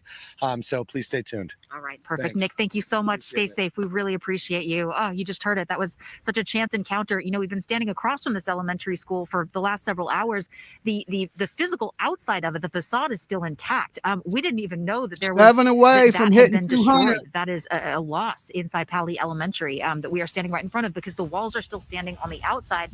That's part of the issue with having no electricity, no lights, no cell service in this area. You really can only see what you're able to physically light up in front of you and what you're able to see from the glows of fires like this behind us. So, we're able to see the outside of that building, but we're not able to see the destruction anywhere around it. We obviously got here in the dark, so I'm sure you're able to see it when you're standing here. We've been watching this church burn bit by bit. This is the Community United Methodist Church, the Pacific Palisades. When we got here, there was an actual structure here in the front gone. We've watched the beams collapse. We heard a wall collapse. Just utterly devastating, and these winds continue to just fly down south. They're all going south. It's all moving south now. Very strong. They've been moving those embers for a little while. We had a big firefighter presence just south of where we're standing. I assume that was to kind of leapfrog and to get ahead of where these embers are flying. They've now moved on to something else, and this is obviously dying down. There's really not a lot left here to burn. This is just a total loss, completely gutted this church. Just scenes of utter devastation. And, also for these kids that are affected, with LAUSD see schools. That is thousands and thousands of families that will not be going to school tomorrow, that will, not have that child care tomorrow. That's a very big announcement, and they really don't take that lightly. So that's, please stay up to date. Keep up with us here at Fox 11. We'll bring you the latest when they make that announcement tomorrow at 4 o'clock about the next day of school. But no school tomorrow for LAUSD. Marlon, Alex. Yeah, good to see Nick Melvoin, who called into our coverage last night at 1 in the morning, and out there tonight at Chelsea. We've all been putting in long days. Thank you. The State Superintendent of Public Instruction, Tony Thurmond, is urging Californians to come together in support of fire-impacted students, families, educators, and school staff. Tax-deductible contributions can now be made through the supplybank.org disaster relief fund to help provide much-needed assistance. Latest figures show that 335 schools, more than 211,000 students are impacted. For more information, we have a link on our website, foxla.com. And we are just starting to hear about the number of celebrities who have lost their multi-million-dollar homes in the Palisades fire. We can tell you that Paris Hilton's Malibu mansion burned to the ground, and so did the homes of actors Billy Crystal, Eugene Levy, John Goodman, Cameron Matheson, Ricky Lake, Anna Faris, and Adam Brody. Many others that we don't even know about yet, most likely as well. Now to this. Wow.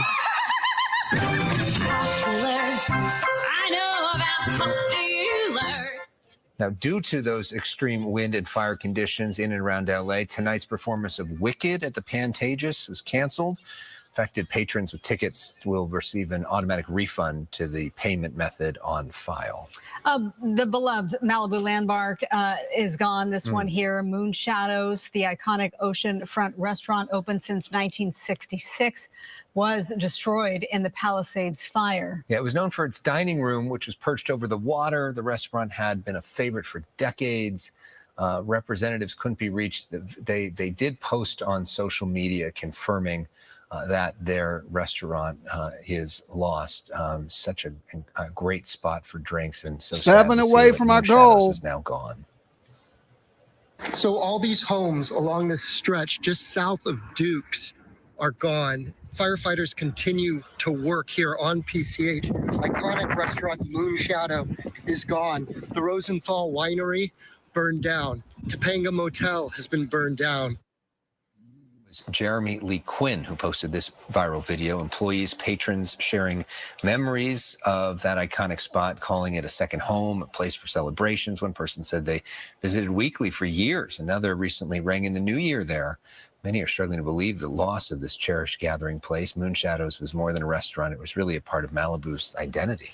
All right, we do have Fox 11's Matthew Seedorf. He has arrived on the scene in Studio City where we saw the loss of 2 homes. Matthew, what can you tell us? Oh, Marla, firefighters have really been attacking this thing. We've seen firefighters on the ground. I counted probably at least 20 fire trucks just walking, hiking up here. The terrain is pretty intense, but you can see the firefighters still here, putting water on it really from all angles. Several hoses being sprayed on top of this house and the remaining homes next to it. We also just saw a helicopter come and make a drop, but really an intense scene out here. You can see probably up in the hills these bright flashlights. Firefighters are kind of looking out, looking for any hot spots. You can also see some hot spots, and that's kind of why we likely saw that drop. But really, I mean, after everything that we've seen the last few days, you can imagine how everyone's We feeling. don't want This is hateful people a here very anyway. We want good people here, so we don't care about you taking your like and your sub back. We want decent, good people here. So if you're not a decent, good person, you probably don't belong on this channel anyway. Okay. And this ain't an airport. You don't have to announce your departure. Just get on your plane and leave. Peace. Still out here and attacking it from all angles and really making sure that this thing doesn't keep spreading. Understand we heard from a homeowner here that lost everything and very emotional, and just kind of imagine kind of what they're going through, just what all these other people have been going through. This is just the 3rd fire that I've been to today, hopping around different parts of the area, and just this is what we've been going through the last couple days, and it's pretty intense. Go ahead and send it back to you. Matthew, my question to you is about that in your travels. You just came from over the hill, the Sunset Fire in Hollywood Hills. Talk to us about the gridlock. I imagine that it was difficult to get around. Yeah, maneuvering from Hollywood to here was a mess. A lot of roads closed, police blocking roads. You can't go this way, have to go that way. And then you finally think you're figuring it out, and then there's another road closed. And then once we got over here in the Studio City, Ventura Boulevard was all backed up. And then once you really got into this neighborhood, there was a hike to get over here because it's gridlock. People are kind of leaving, but also there's fire trucks blocking it, and we can't park, so you have to walk. Yeah, not easy to get around, and part of the reason that they're really urging people to stay off the roads if they don't have to tonight. What about cause? Did you hear anything about a cause? We're not aware of a cause yet. We tried speaking with a resident nearby, and they didn't want to talk, but we don't know a cause yet. It doesn't seem like it would be related to the one in Hollywood, though. I mean, the way the wind's blowing, that wouldn't really make sense. But yeah, I mean, going back to that, the firefighters, you can just, the flashlights out here looking for any hot spots. They're definitely taking this seriously, and we did see that helicopter make a drop probably about 5 minutes ago. So can expect more of that probably going into tonight, as this thing's still very hot and caused one home to collapse. Yeah, and that was live on our air, in fact. Okay, well, we're glad that you made it safely. Matthew Seedorf on the ground for us in Studio City. Thank you so much. From there, we go to Pacific Palisades, now considered the most destructive fire in the history of LA City. Fox 11's Ed Laskos live with more. Ed.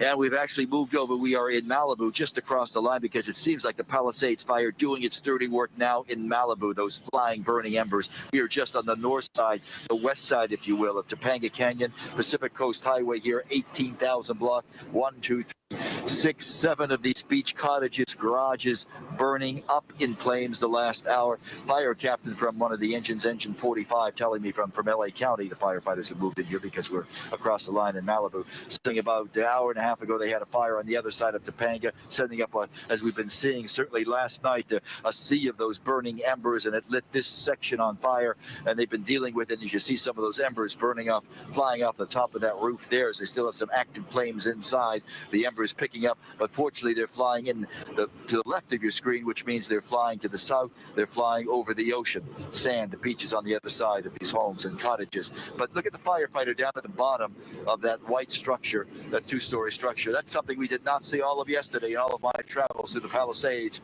A charged line, firefighters with water hitting the hot spots, attacking the fire, and that was a big contention in that disaster in the Palisades, and all the devastation up there in the Palisades Village. Earlier, we've had the mayor making her first comments about this devastating fire, and even the top of LA DWP, and they had some explaining to do, as they say, about why the firefighters had no water in that massive firefight 24 hours ago. Listen.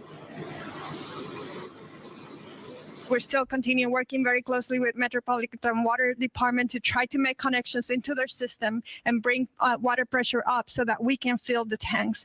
But in order for me to fill the tanks, I had to ask the fire department to stop fighting the fire. And that's a very tough operational decision to make. This is a time for vigilance and action, not speculation. This is a time for Angelenos to come together, united, to protect themselves and their families, and also each other. Now live, Pacific Coast Highway and the firefight here. They're getting an upper hand on all of these cottages burning, but they still have a lot of active flames.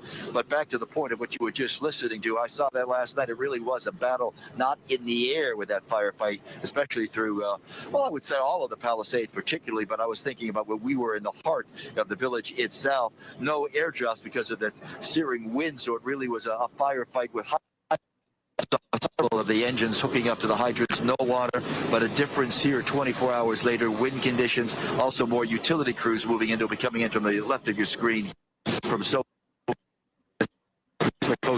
here. We're starting to lose Ed's signal there. Some news just into us. Governor Newsom, speaking of water, is going to be sending up to 140 2,500-gallon water tenders to Southern California.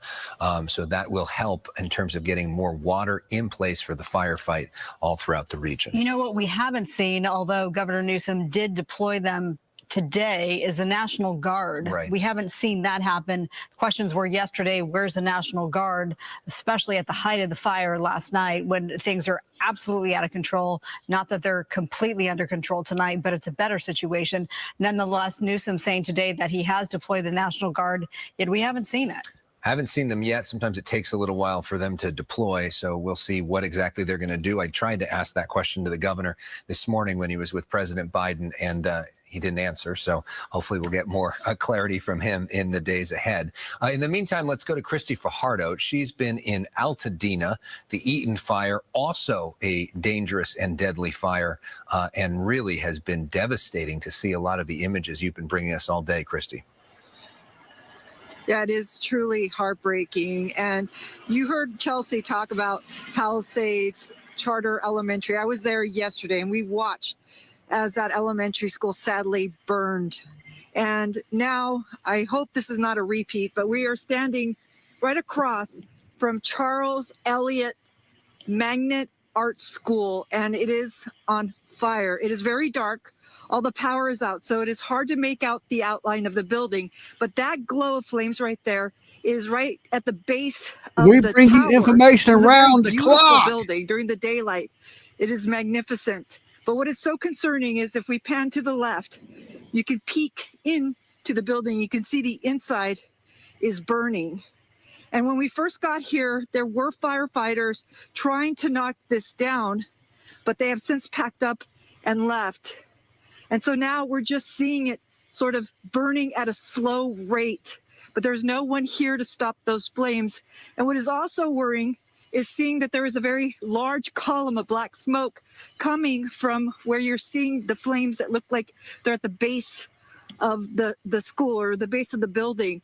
And so this is heartbreaking to watch, and sadly we are seeing this playing out 10 all people over away, Altadena 10 tonight, subscribers away from hitting the conditions 62, have improved 200. considerably. Thank you Right now, guys where that we're have standing, subbed up we're tonight. not feeling any wind, and it is also very cold, so these cooler temperatures are better for the firefight.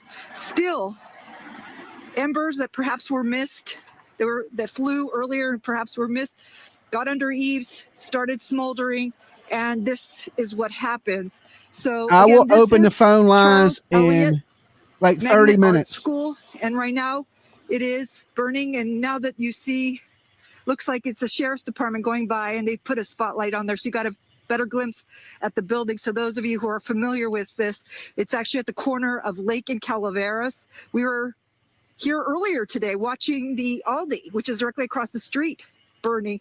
The exterior of the building is still standing, but we were here and we heard the loud booms as the roof was collapsing and the windows.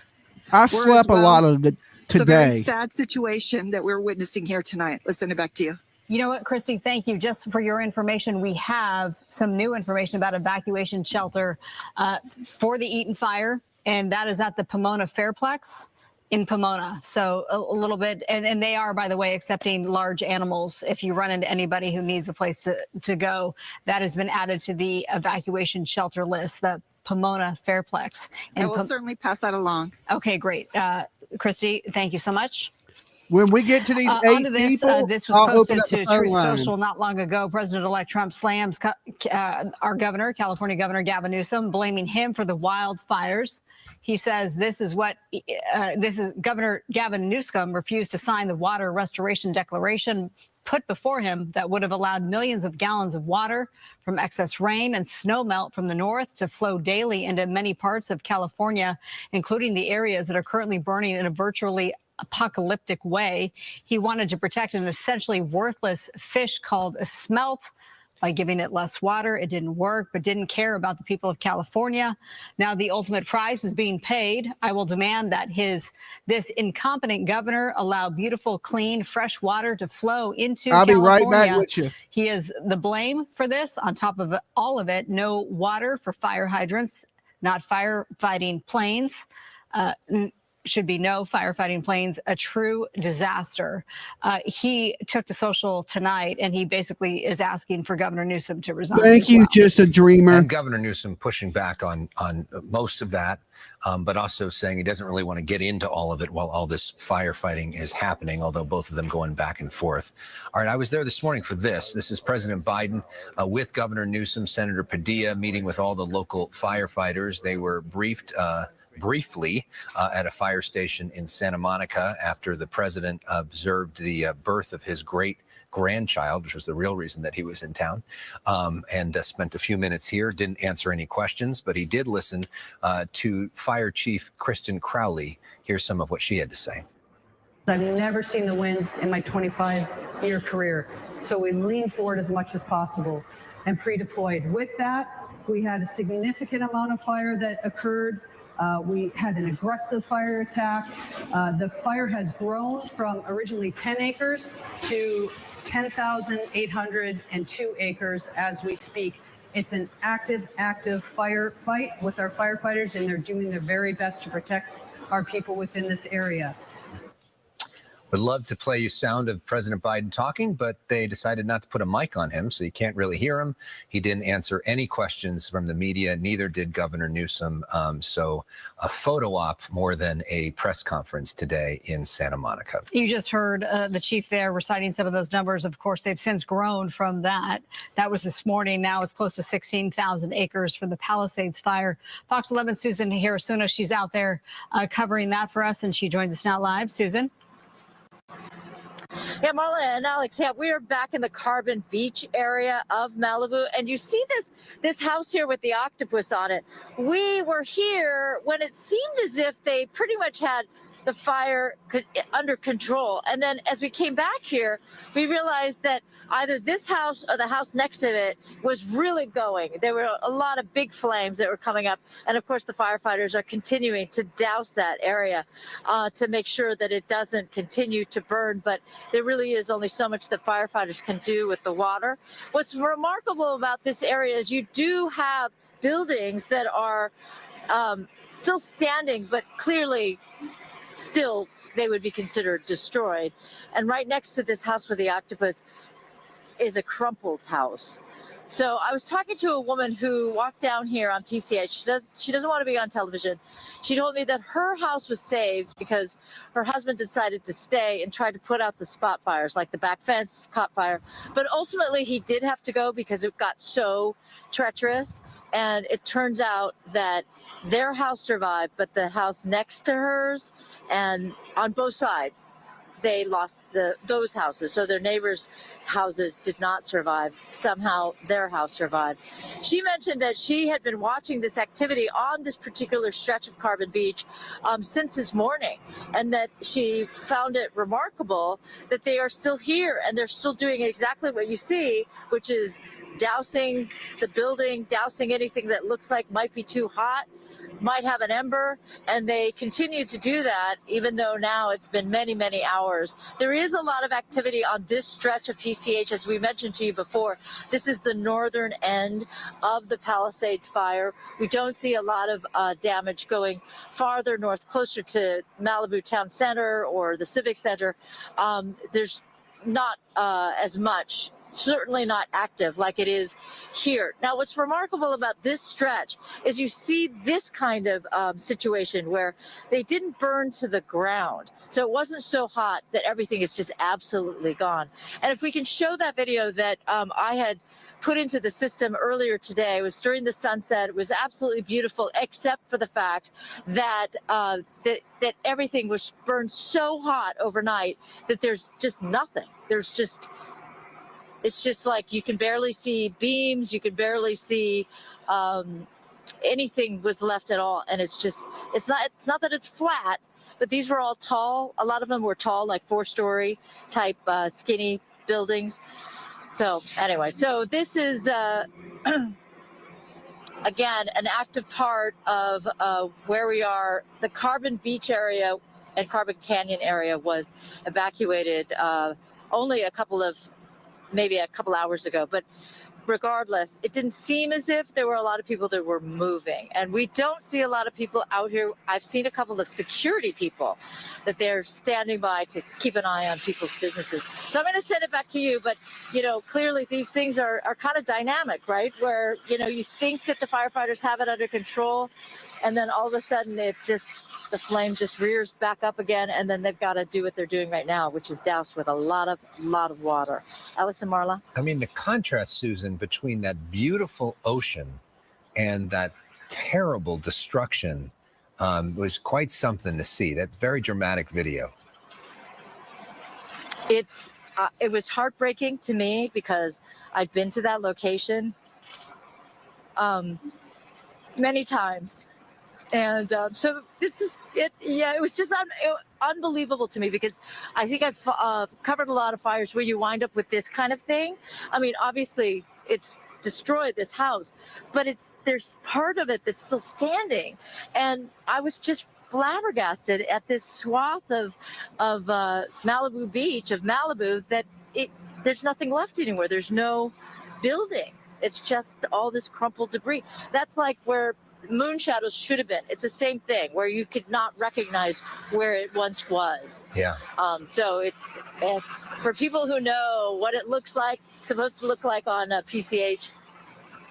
I had a very similar experience looking at your video, Susan. I had a friend that had a house right there who messaged me and saw from your video confirmation that their spot is no longer there.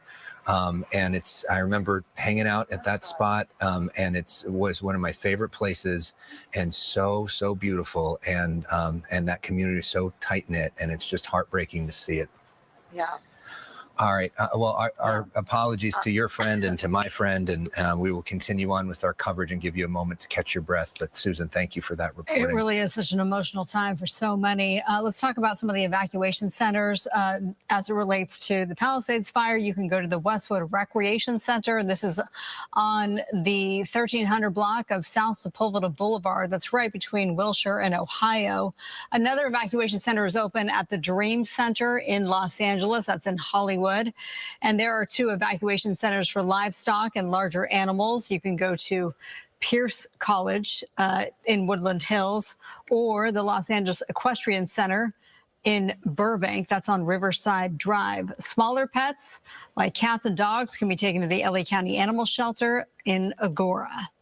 Yeah, and in response to the ongoing LA wildfires, local Planet Fitness locations are offering anybody impacted, first responders and residents, free access. If you need a place to shower, if you need a place to recharge, relax, you don't need to be a member.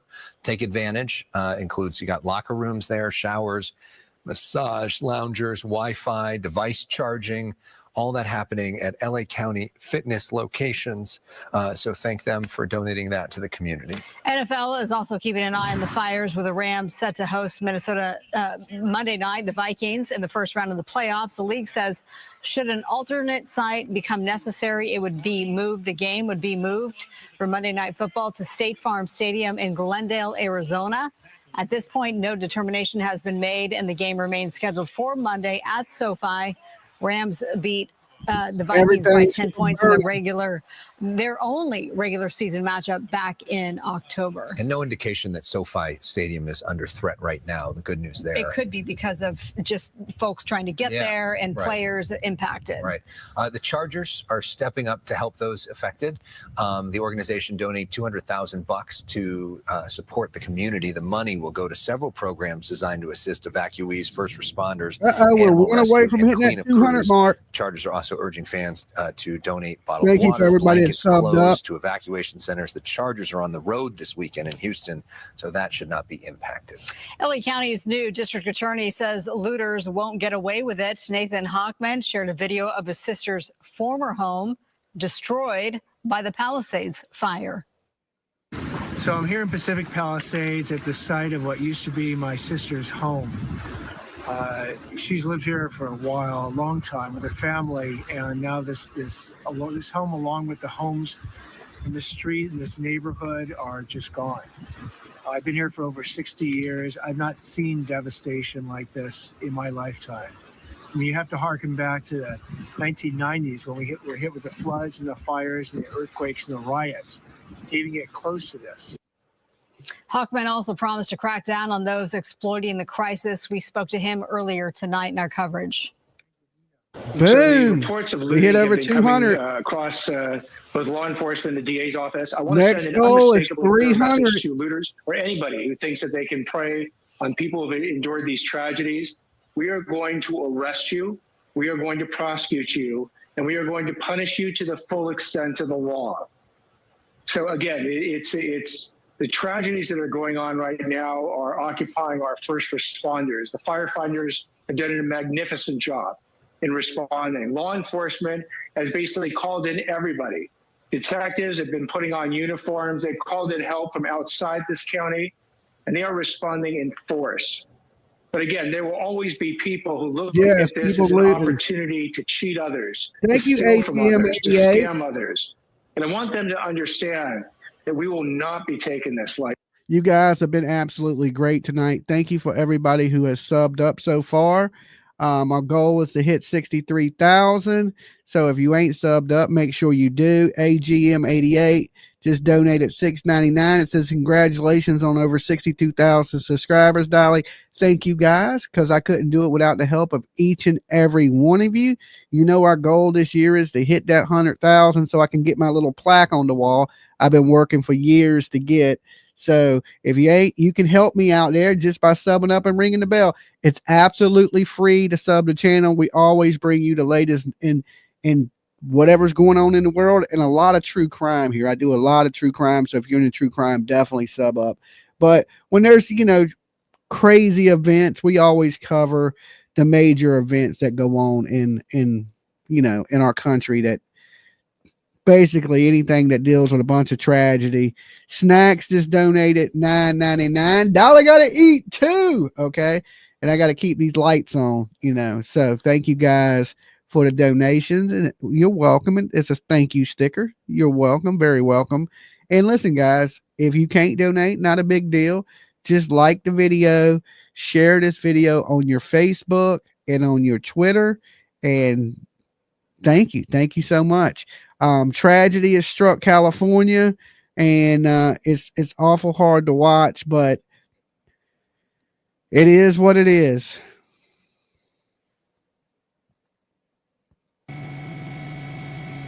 Helicopter footage, and you can see all the fires.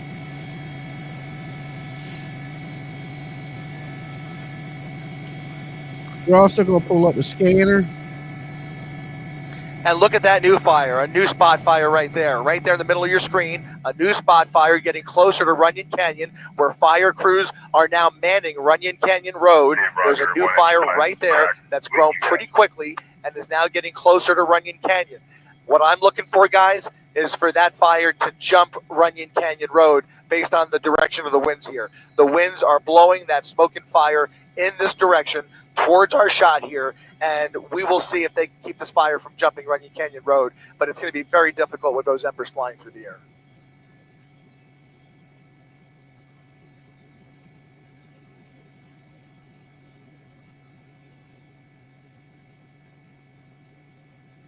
All right, look at all them fires, guys. Wow. I mean, they're everywhere, and there's no signs of containing this anytime soon. So not much going on the scanners. Let me go ahead and cut that off. But definitely still burning, still out of control. So we know this is going to burn into the mornings, into tomorrow night.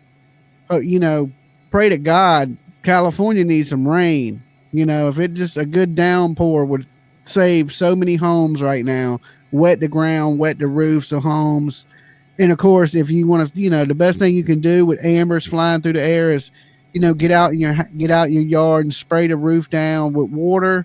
That way your roof is wet. That way, if any ambers do fall onto the roof, that they go out instead of setting your roof on fire. Because a lot of these fires are starting by ambers landing on tops of roofs of homes, and then the roof catching on fire and burning the rest of the house down. So There definitely a scary, sad situation for all these people Yeah, and involved in unfortunately, the California. further the fire continues to spread southward, so does that smoke, and you can already see it more and more by the minute. A lot of that thick black smoke now drifting right over the Hollywood area. This entire area is now being blanketed by really thick and unhealthy smoke. Obviously, it is time to get out if you live anywhere in this area. You can take a look at Hollywood Boulevard along the left side of your screen here. Lots of traffic starting to build up there. And even on Franklin Avenue, as those are more than likely evacuees. Those are probably folks already trying to get out of here. Some of it is passed through traffic. Some people use Franklin Avenue as a shortcut through Hollywood to get around Hollywood and Highland. But you can see traffic up and down Franklin Avenue is now bumper to bumper as folks try and flee away from this fire. Camino Palmero Street and Franklin Avenue is the closest major intersection to this fire. Vista Street is the closest known residential street to this fire. And I actually see a little bit of a flare-up on the other side as well. Go ahead and widen out for me, Lucas. Widen out and push into the top right-hand corner now of the fire. That's going to be the end of Carson Avenue, where I want to focus just for a second to see if there's any structures that are being threatened here. We're going to come around here. You can see some of the houses at the end of the neighborhood we've been talking about here. We're going to get a better glimpse as we come around the north side. So now we're on the north side of the fire, on the San Fernando Valley side, over Mulholland Drive, looking south with the fire and wind blowing away from Air 7.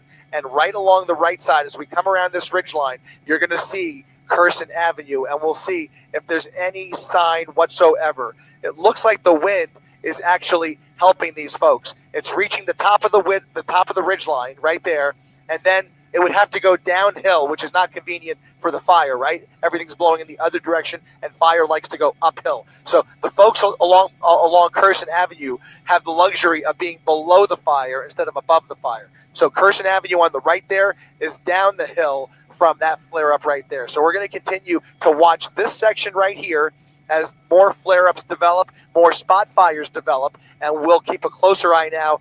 Look at it. There's another flare-up right there and a spot fire in somebody's almost feet away from somebody's backyard. Go ahead and widen out a little bit. You can see a home right there. Let's go ahead and throw up go ahead and throw me the parcel. Show me the parcel, Lucas. If I was that homeowner, I'd be out there trying to put that out. Right behind Carson Avenue here along the 2000 block of Carson. You can see the home, 1984 Carson Avenue, with fire just feet away from the rear of that home. I'd be out there trying to put that out before it got to my house. Since it's only a little area fire, if you can catch them before they get too big.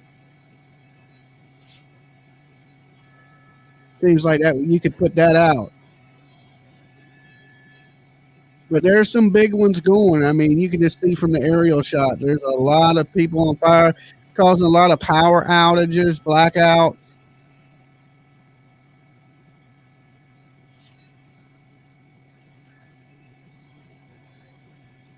Yeah, we're going to continue to kind of wrap ourselves around this, watching it spot not only to the south now, but also spotting a little bit over towards the west. So we're going to keep an eye on Carson Avenue, but I think the focus here still remains on Hillside Avenue, Vista Street, and Franklin Avenue right there. That neighborhood on the right is now under threat by that fire on the left because the wind is blowing directly towards Franklin Avenue right along Vista Street. Thankfully, up until now, we have not seen any structures on fire. And even if it is imminent, at least they have the luxury of getting more water on it sooner rather than later. And hopefully they got helicopters do something to impede the forward progress of this fire. But it is continuing to grow, continuing to spread, and continuing to spot ahead of itself based on these winds. And there's another water drop right there. LA City Fire, again, smothering this area with as many resources as possible.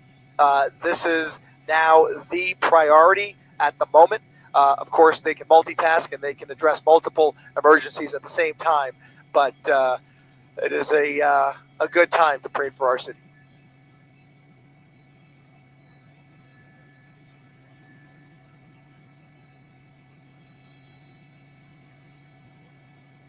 $3 million people without power being reported. We hit 204. Our next goal is 300. Let's see if we can hit 300. So if you're watching out there, make sure you sub up, like this video, share on your Instagrams and Facebook. I mean, your Twitters or your X. It's called X now.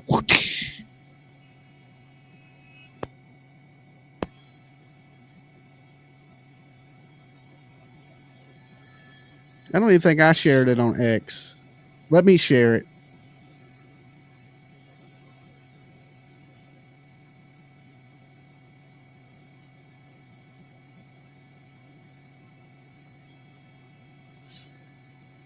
Great content. Let me share this. I haven't even shared it.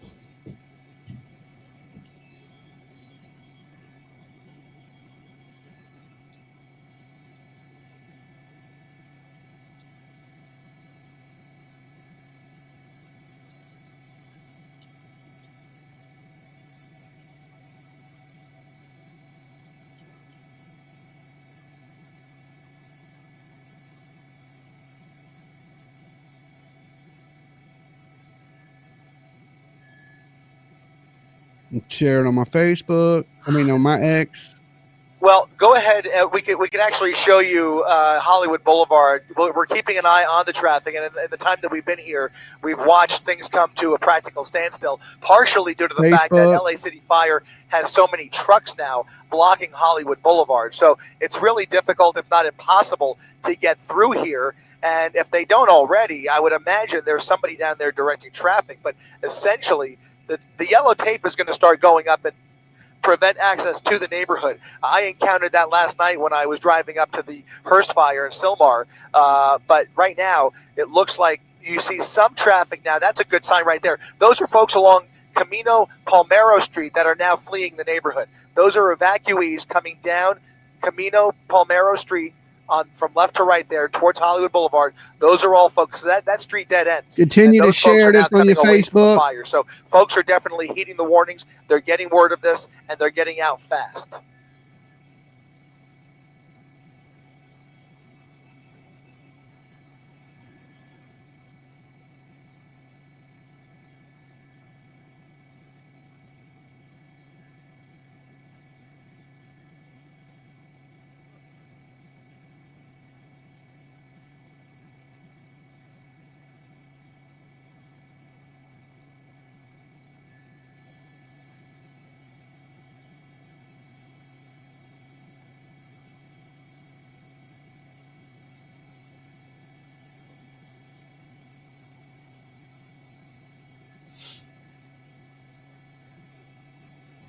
I'm trying to share it into a couple Facebook groups.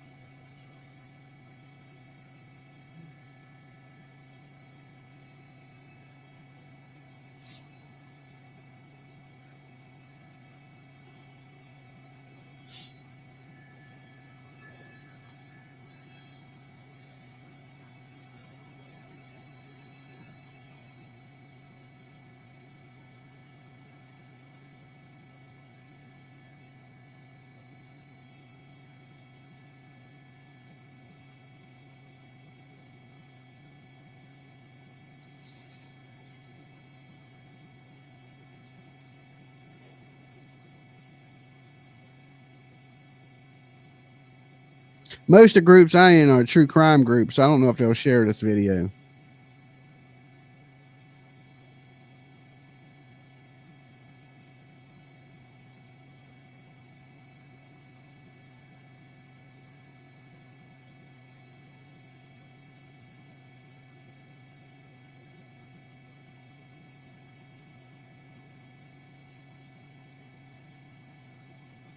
But if you guys can share it on your Facebooks, it would be great.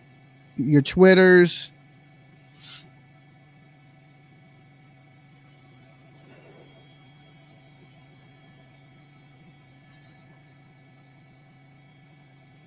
All right, I shared it on mine at least.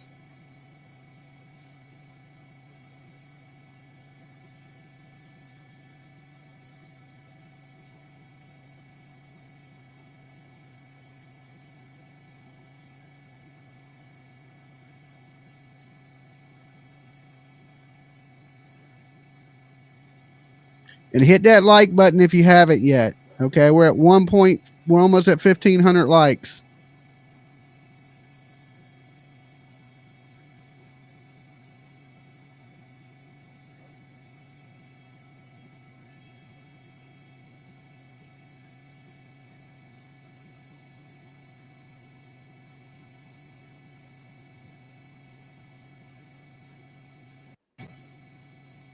And we lost. Press F on Sky Map. You're supposed to be subbing up, not unsubbing. Yep. Yep.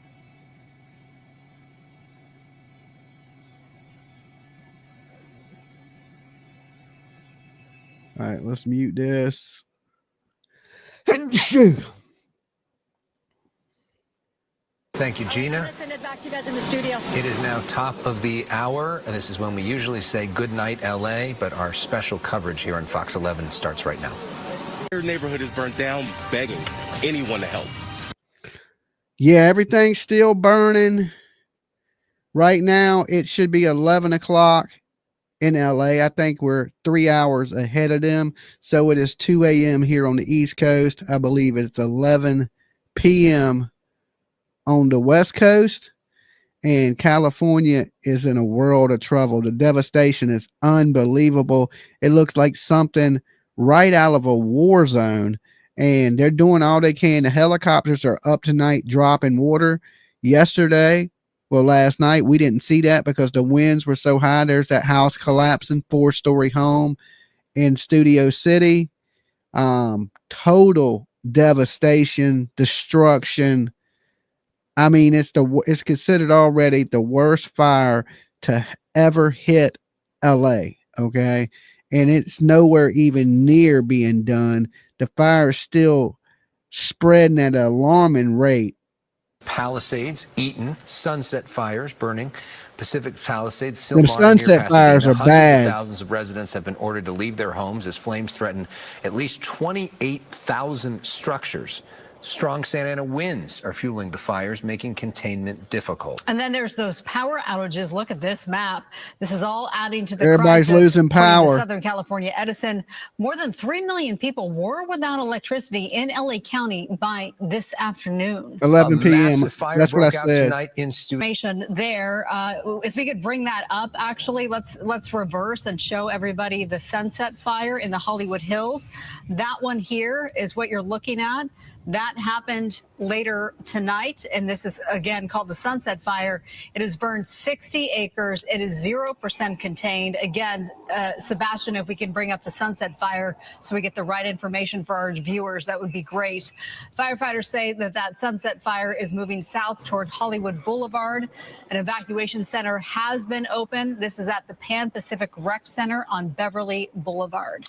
Now let's talk about the Palisades fire, which has The burned nearly Palisades. 16,000 acres. More than 1,000 structures have been destroyed. It's still at That was the 0% worst one so contained. far, the Tens of thousands Palisades. remain under mandatory evacuation orders there. More than 13,000 structures still threatened. The Eaton fire in Altadena and near Pasadena, that one has turned deadly. At least 5 people have been killed. The circumstances around their deaths not yet known. At least 100 structures have been destroyed.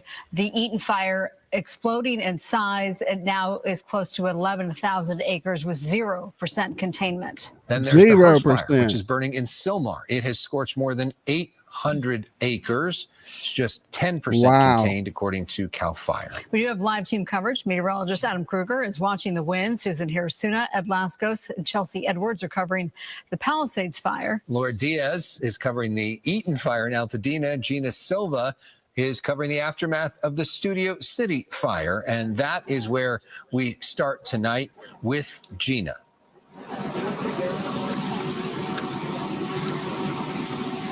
Hi guys, sorry about that. We're here with Brandon, and the house that caught on fire was actually his friend's house, right? Just across the street. across the street. Yeah. So describe what it was like when it was fully engulfed. It was a massive fire. I mean, the entire home burned down. There's nothing left. I mean, the video they sent me was just you couldn't even see the house. When you got here, were firefighters already battling this blaze? Yes, they got here very quickly. So it took me maybe 20 minutes to get here. By the time I got here, they had the entire... Explain to you how they were feeling? I mean, where they're like, oh my God! They used some expletives in the video that gave me an idea.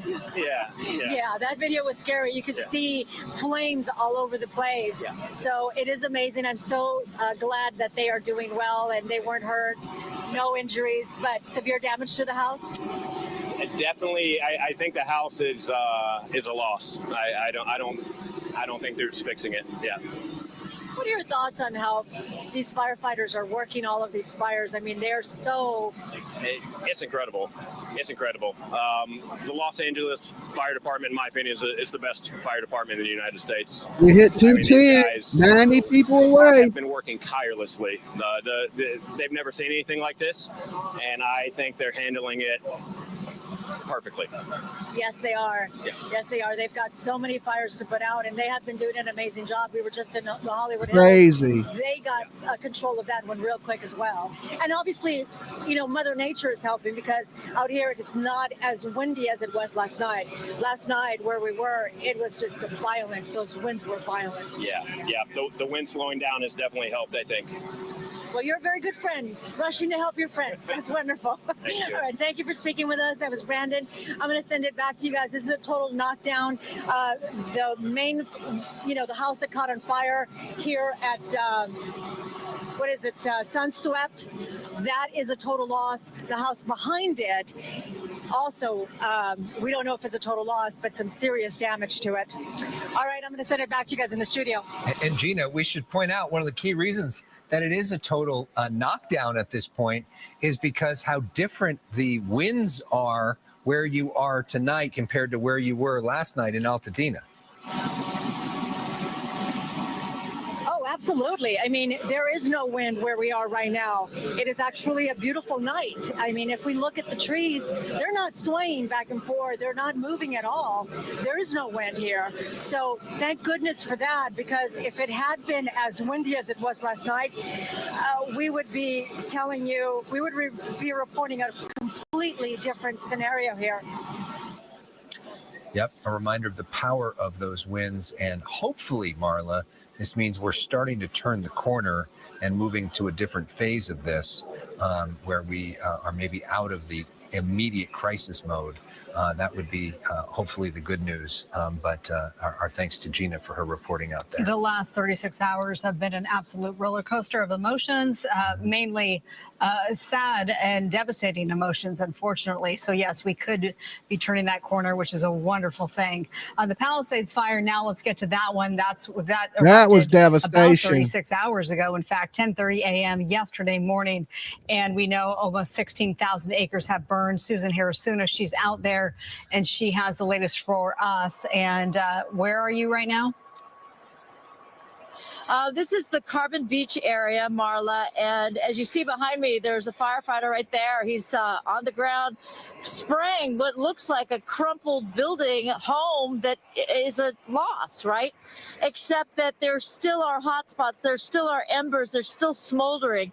And it's sort of interesting because we were here a few hours ago and most of these units had left, and then they decided to come back. At one point we saw a lot of really aggressive flames coming from this house with the octopus on the front of the house. So clearly they were concerned about the possibility of those embers getting the best of not only this property or these properties, but the ones perhaps across the street if the wind blows just right. In fact, that's what happened about 5 minutes ago. All of a sudden there was so little visibility because the wind was blowing in such a way that whatever is smoldering, whatever the smoke is, it all came this way. It was as if a cloud of fog had just dropped on this area, and you can see a lot more smoke coming up off of this building as they continue to douse the fire. I'm not sure where the firefighter went, but he was there. Oh, there he is over there. So they're still keeping an eye. I can still see things that are sort of burning and embers and flashing and the like. you know, another thing that was sort of interesting while we were here is I didn't know that World Kitchen, you know, the Jose Andres charity arm, they came by in a truck. I don't know whether they were hoping to offer some food to residents that might be stuck here or the firefighters. I didn't have a chance to talk with them. I will say, Alex, as you know, I know a lot of, I'm a foodie or whatever you want to call it. I know a lot of chefs and restaurant owners. And I got word from two That's of them me, a who said foodie. that they are in a place where they want to offer people if they need food because they've been evacuated. So my good friend John in Westwood, on Westwood Boulevard, he says that people should come to his restaurant. It's a Thai restaurant. And now, of course, I'm blanking on it, but very good Thai restaurant. And he wants to feed first responders. He wants to feed us. He wants to feed people that have been evacuated. Also, Teleferic Barcelona, too, reached out and said that they were offering evacuees and first responders a meal, which, you know, that would be a little bit of comfort when you see what you're dealing with here.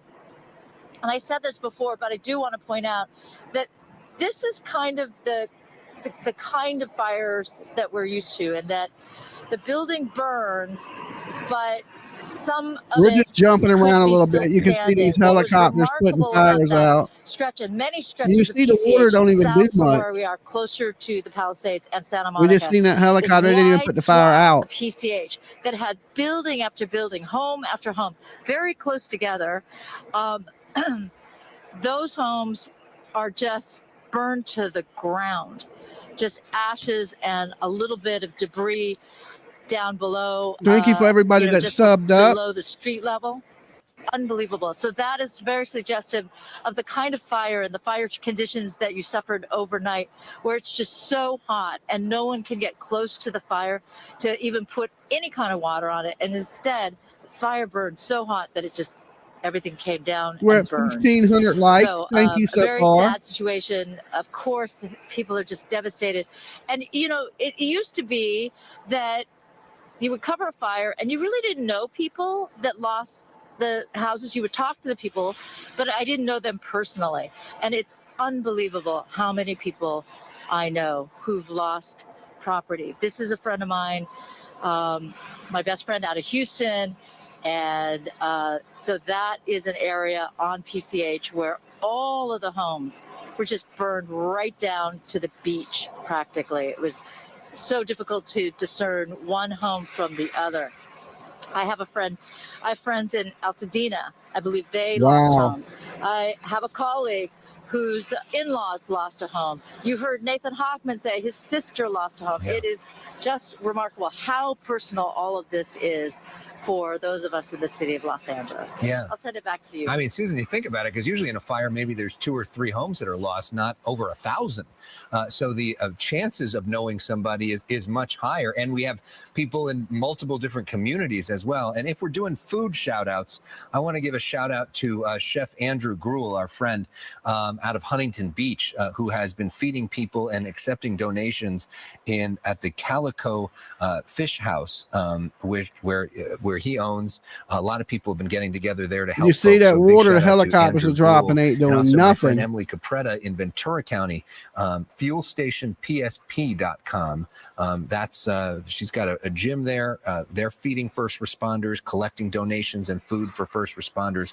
Fuelstationpsp.com. Just you want to help people out in Ventura County. Well, while we're at it, Toscana, if you're familiar with that on the Love west Toscana. side, yes, in Brentwood, I got a note from them today that their restaurants have collectively come together and they provided a whole bunch of meals that they delivered to firefighters on the front line. So the help is there. The community is stepping up for each other in times of need. It is nice to see. And by the way, Toscana, chicken parmesan off the menu. The way to go. You heard it from Alex right here. Let's a moment of levity on a tough and stressful day for all of us. Let's go to Charlotte Kamdar, who we have spoken to on the phone a few times. She's a high schooler who lives in the Pacific Palisades neighborhood. We've been trying to get information about her home. Earlier when she joined us on the phone, she said she wasn't too optimistic about her home. Charlotte, do you have any new information? Unfortunately, any information we're getting at this point is through like secondhand. You know, it's gone through a couple people before getting to us. Around 9 p.m. we heard that our street, our little neighborhood, has still been untouched.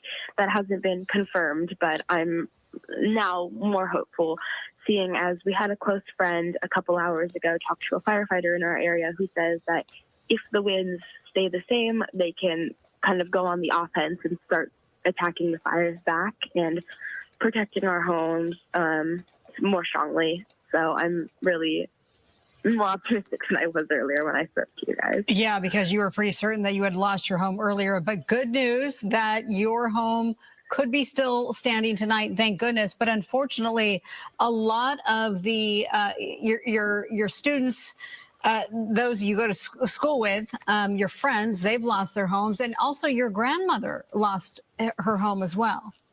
Yes, my grandmother has lost her home.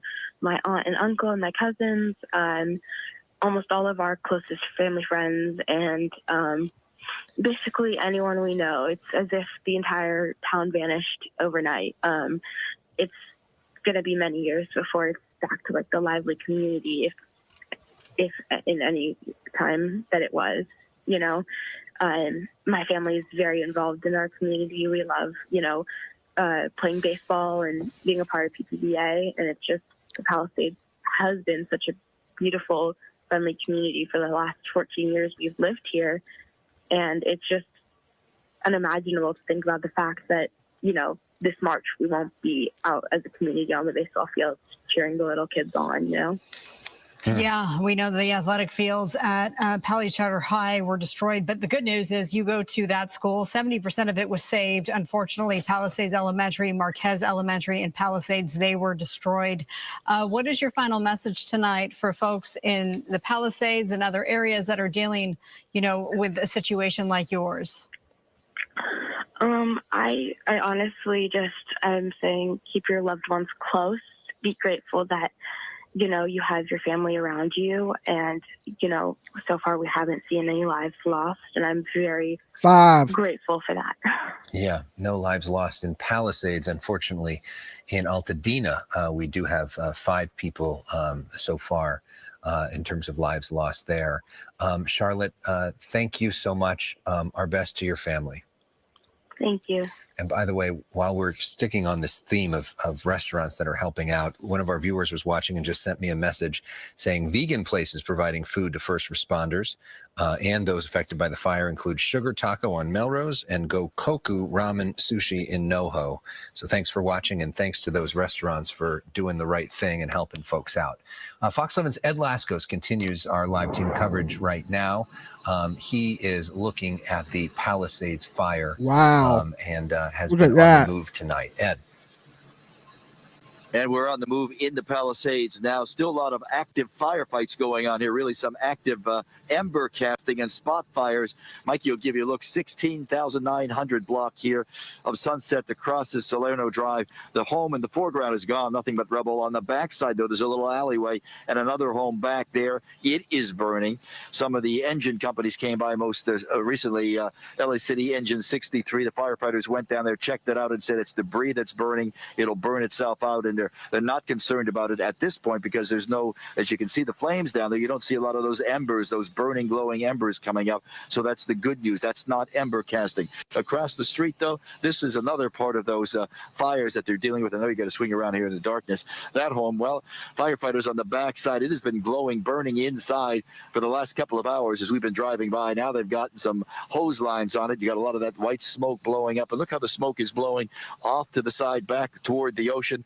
Good sign there as the wind's not as powerful as what we saw last night at this time. Remember that? My goodness. To the video, when we talk about the winds and we talk about the damage, Palisades, Thank God the particularly winds the ain't heart that of the bad. village, Pacific Palisades, and destruction, block after block. Some of the landmark areas here, like some of the grocery stores, the Gelson's, the Ralph's, the Starbucks, right in the center there, all gone, lost. And then a few blocks down along Swarthmore, block after block, home after home, all gone. It brought the big part part of the controversy and maybe one of the big centers of that press conference that we had a couple of hours ago with LA Mayor and the top person over at LADWP, the concern, the allegations of the water pressure, the lack of water by firefighters last night at this time in their intense firefight with those winds blowing like crazy through the Palisades. Listen to some of what they say happened. We're still continuing working very closely with Metropolitan Water Department to try to make connections into their system and bring water pressure up so that we can fill the tanks. But in order for me to fill the tanks, I had to ask the fire department to stop fighting the fire. And that's a very tough operational decision to make. This is a time for vigilance and action, not speculation. This is a time for Angelenos to come together, united, to protect themselves and their families, and also each other. Now live, part of the continuing firefight here in the Palisades. She was talking about the 3 huge water tanks they have here in the Palisades up in the mountain, and they use that to come down through gravity to fight the fires, to fight all the hydrants, and that was a big part of the fire. We got one of the firemen going over there, checking on the fire we were showing you about on the far side, making sure there's no embers. But the wind here, interesting, there's really not even much of a breeze right here in this part of Sunset.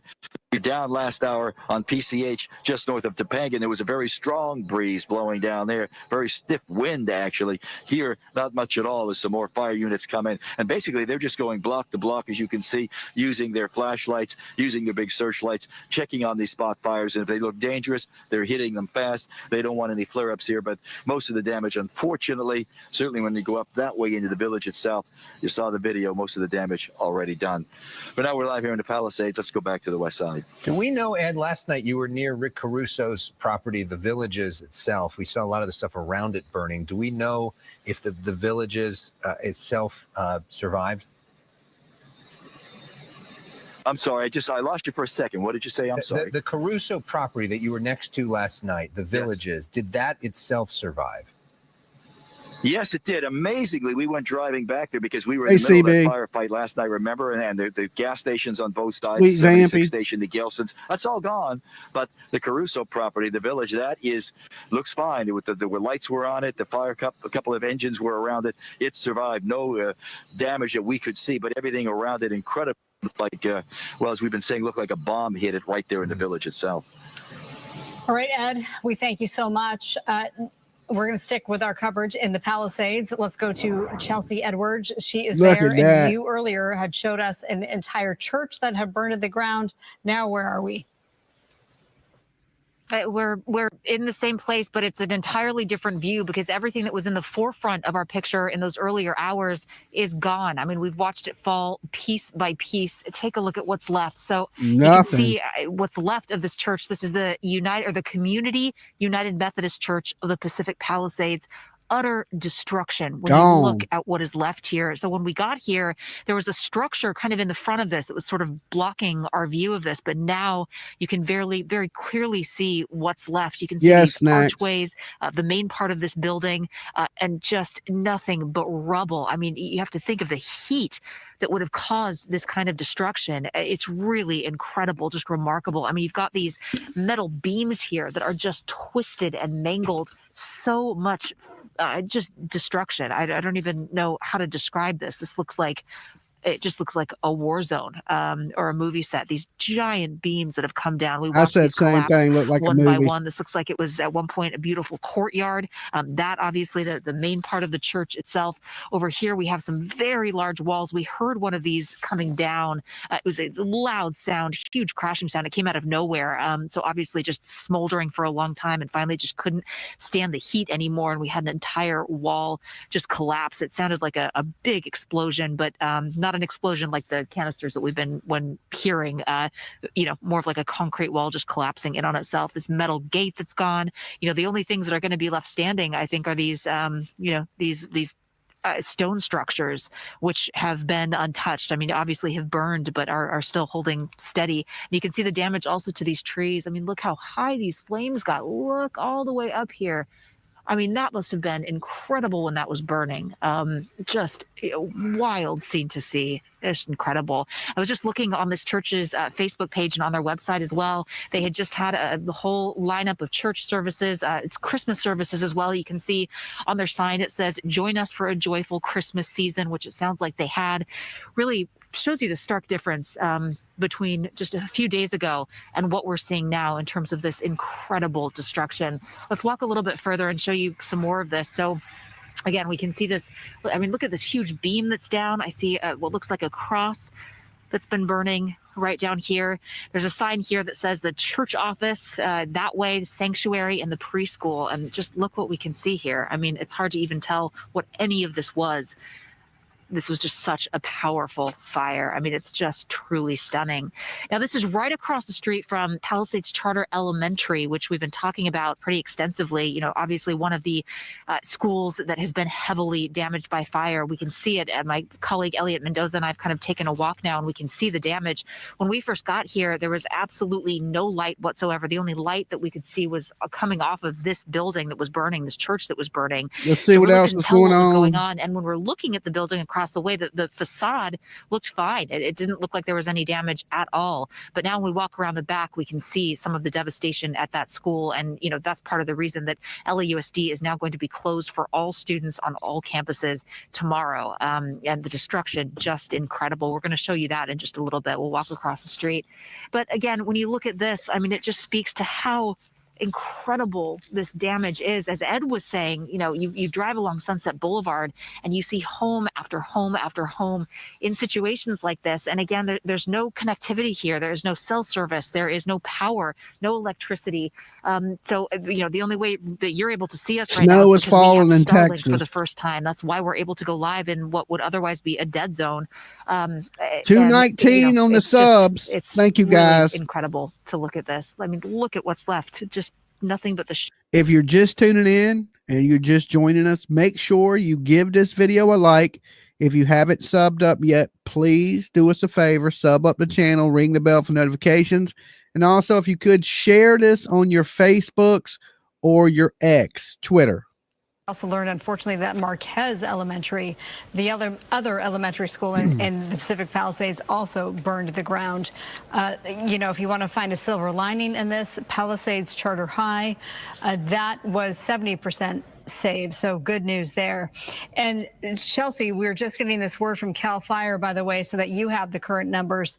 They have updated the numbers. The Palisades fire has now burned more than 17,000 acres. The numbers on your screen, it's 17,234 acres. CAL FIRE updating the numbers tonight.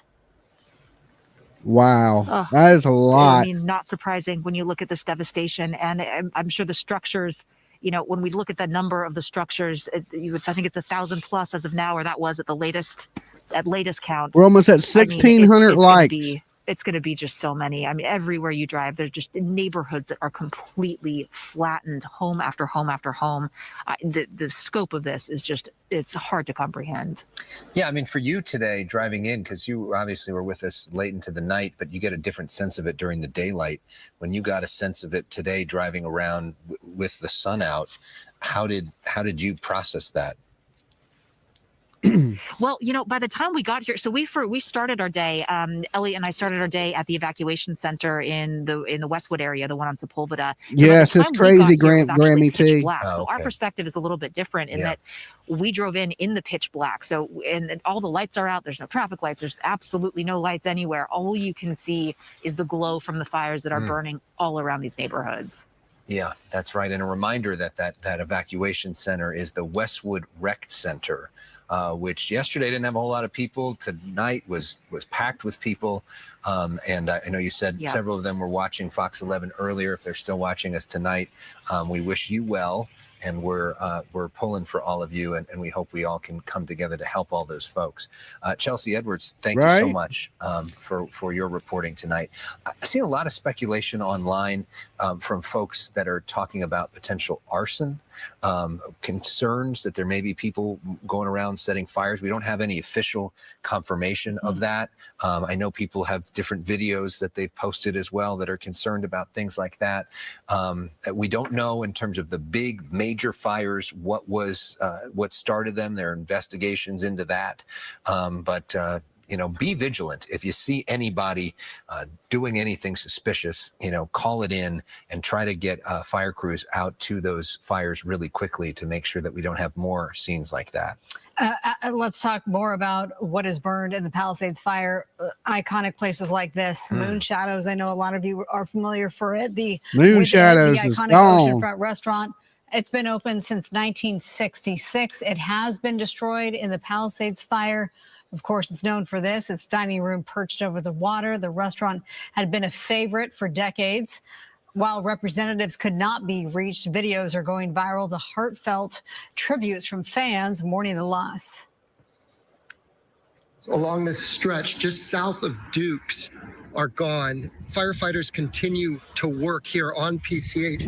Iconic restaurant Moon Shadow is gone. The Rosenthal Winery burned down. Topanga Motel has been burned down. That right there was Jeremy Lee Quinn, who posted this video. Employees and patrons are sharing memories of the iconic spot, calling it a second home and a place for celebrations. One person said they visited weekly for years, while another recently rang in the new year there. Many are struggling to believe the loss of this cherished We hit gathering place. 220 Moon Shadows in subscribers. is more than a Thank you, restaurant. It was guys. part of Malibu's identity. Important news here that fire danger means LA Unified closing all campuses tomorrow. Officials say flames destroyed parts of Palisades Charter. We talked about this, Marquez Charter Elementary. Important, though, that there is going to be grab-and-go lunch options. We know that 80% of the students in the LA Unified School District live in poverty. Many of them are dependent upon school lunches and, in some cases, school dinners to eat. So there are going to be grab-and-go setups tomorrow, similar to what we had during the pandemic. But the idea is to keep people off of campuses. You can get more information on all of this on the LAUSD website. Some other school closures to tell you about. All Wake up. Glendale Unified School District schools, child care operations, and district offices will be closed for the rest of the week due to the Eaton fire. Pasadena Unified closed for the rest of the week as well because of the Eaton fire. And lastly, Beverly Hills Unified also closed tomorrow, Thursday. They said that they will Lot of closures. reassess come Friday, but tomorrow they are closing Beverly Hills Unified because of all of those impacted teachers and staff that won't be able to get to the actual classroom. We know UCLA also closing down most of its campus tomorrow. Undergraduate classes canceled for the rest of the week. Graduate classes moving to virtual learning. So the bottom line message we hear from a lot of these officials, and a big reason why they're doing all this, is they really want to try to keep people off the roads if possible. So if you can stay home, if you can work from home, please do so, because we have traffic problems, we have road closures, and we need to keep those roads open for emergency crews to be able to get in and out. Let's go to the Eaton fire. This is in Altadena near Pasadena. Laura Diaz, she is there with a new live report. Forgive me, Christy Fajardo. She is there with this live report. Christy? No problem. Wake up. Marla, We're where good we're to go. standing is proof that a different vantage point paints a much different picture. When you last came out to me, we were on Lake and we were looking at Elliott Magnet Art School, and we could see the glow of flames, but from Lake Avenue, you could not see the extent of the damage. We turned onto Calabasas, and this is what we saw. This part of the school has been completely gutted. This is a 2-story building, but right now there is no roof and there's no floor separating the 2 stories. In fact, you can see right through the school, right through it. The windows are all blown out. And it is very heartbreaking to see this. And I looked this up. The school was actually built in 1931. It is a middle school, and they build themselves as an innovative school that is theater and art and draws children that love those things and make school fun and makes them want to come to school. And right here we can see that the garden that the students have been growing has burned. Oh, But not if we the walk garden. this way and pan to the right, the iconic tower is still standing. And according to the Altadena Historical Society, when this school was built, the students had the option of either getting a swimming pool or a tower, and they voted for this tower. Right now, the tower is still standing, but I'm seeing embers blowing through the two windows there, so not clear the extent of the damage to the tower, but for the moment, it is standing. And as we were driving around the school, we could see that firefighters are staging in the back, and they are trying to defend what is left of the school. And what is so heartbreaking about this is also driving around this neighborhood, we know that many of these students not only lost their school, or at least part of their school, but also their homes. This neighborhood has been completely devastated and leveled. There is block after block where there are no longer any homes standing.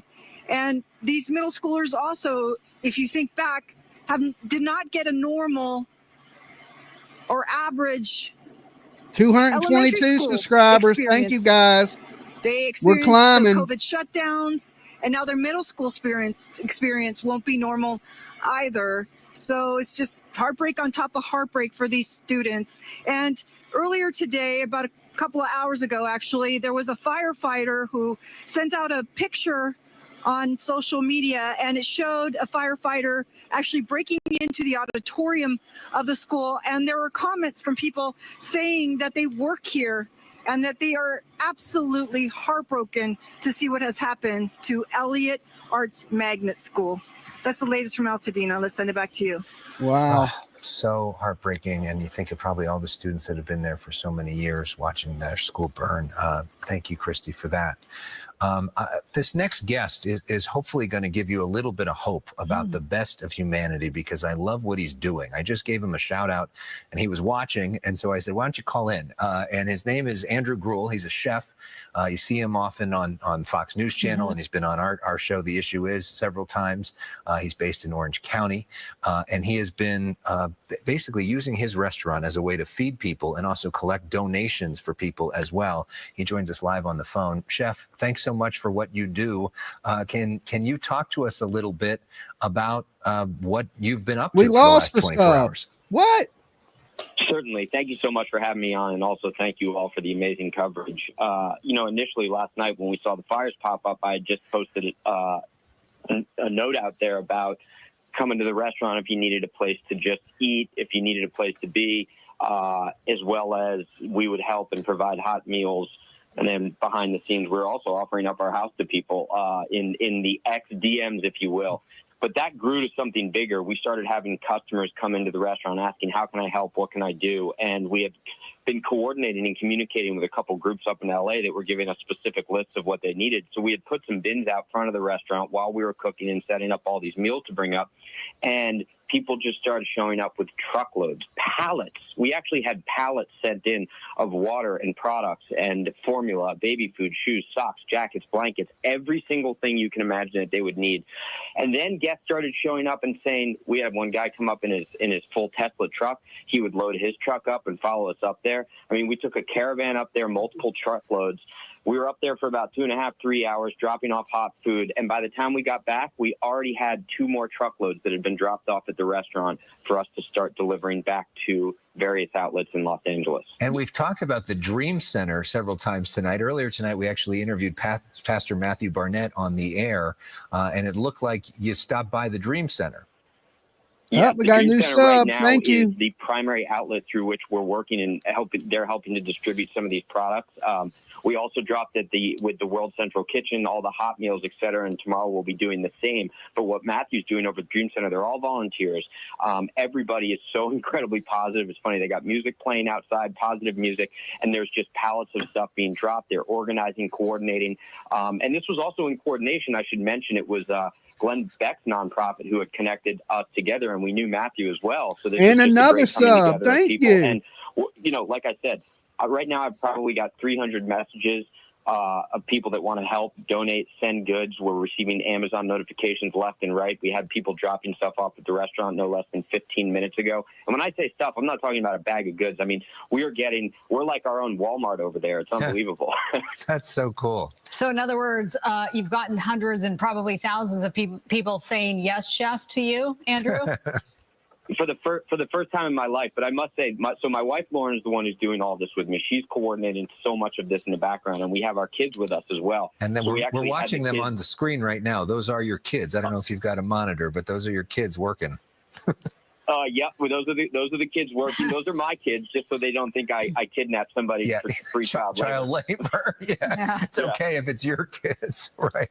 But it's like this is the first time that they actually have behaved really well. So we think we're going to keep this up for at least another week or two, just so that they're on their best behavior. Well, thank you so much for all that you're doing. If you want to drop off donations, this is the Calico Fish House in Huntington Beach. What have you heard, though? You know, when people drop things off, what are you hearing from them? They just feel this need to step up and help?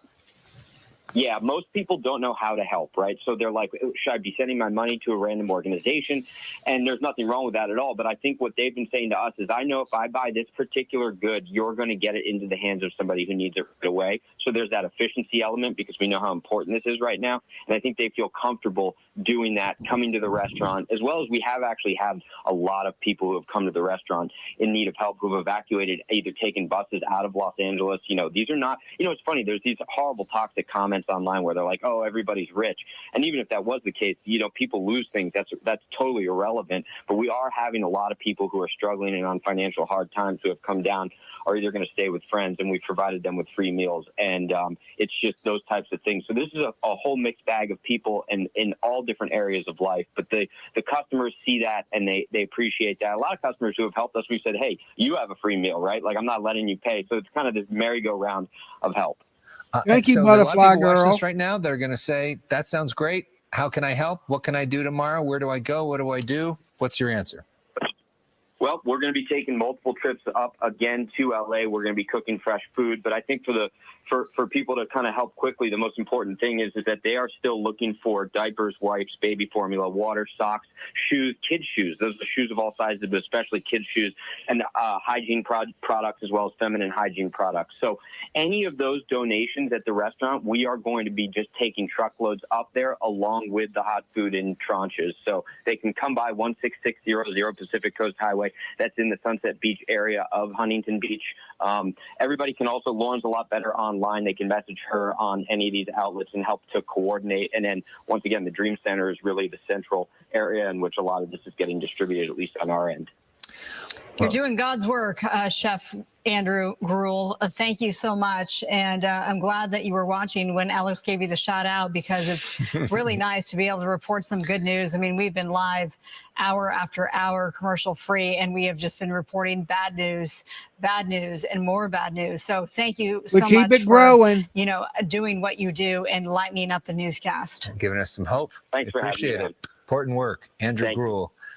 Excellent job. And maybe we can get out there and get our cameras out there tomorrow. It'd be cool to show that off a little bit as we move into the hopefully next phase of this, which is going to be the rebuilding phase. Recovery phase for sure. Okay, so Palisades fire, now onto the Eaton fire. That's where Laura Diaz is in Altadena. Laura? Yes, we're on Home Park Avenue, and we're standing on a cul-de-sac. I wanted to show you this because basically this was a ring of fire, as you can see it.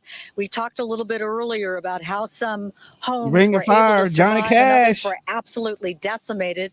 If you look off to the side there, you can see that one structure is partially standing. Then over here, completely gutted with just the fireplace. We still have the spot fires coming off of the gas, but as we move in a counterclockwise fashion, you look behind me and look at that, just total decimation, including a car, just charred ruins.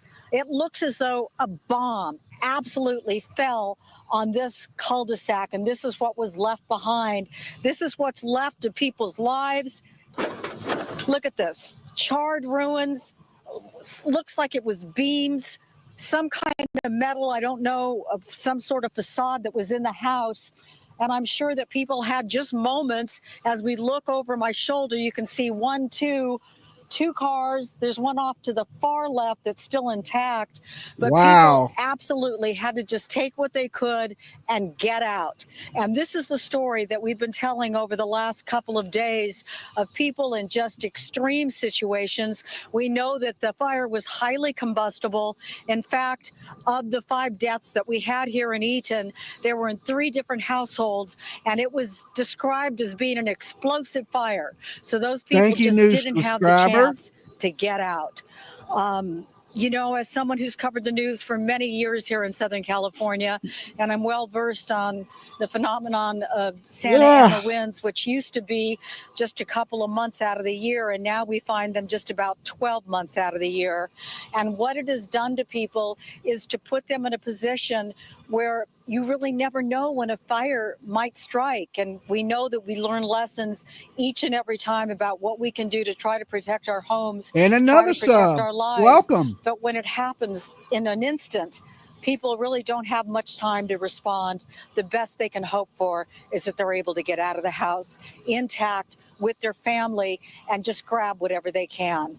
That's the latest here from Eaton. I'm sending it back to you, Marla and Alex. And it really is remarkable, Laura, if you think about it, how many people were able to get out of the house. I mean, obviously, horrible, the thought of 5 people that died in all this. But if you think about the size and scope of this fire and the ferociousness of it, and more than 1,000 structures burned, and we're really lucky to have 5. And that means that a lot of people got out and listened to those evacuation orders. Snowflakes. Absolutely, Alex. And also, we really can never compliment the people who work in the fire departments all over Southern California. You know, people come from all over the world and they train with our people because they are that high echelon of somebody who knows all of the things that it takes, the science and the hard work and all of the training that goes into people here in Southern California, the men and women who work in the various fire departments, they are at the top of the training profession. So we're very fortunate that we have them to protect our homes and our lives. But you're so right that in that instant, when you have to make the decision, I'm going to leave and I'm going to leave right now. Now, I can tell you this, where we are standing here, this area is a little bit easier to get out of because as we were driving up, we found roadways that were quite expansive.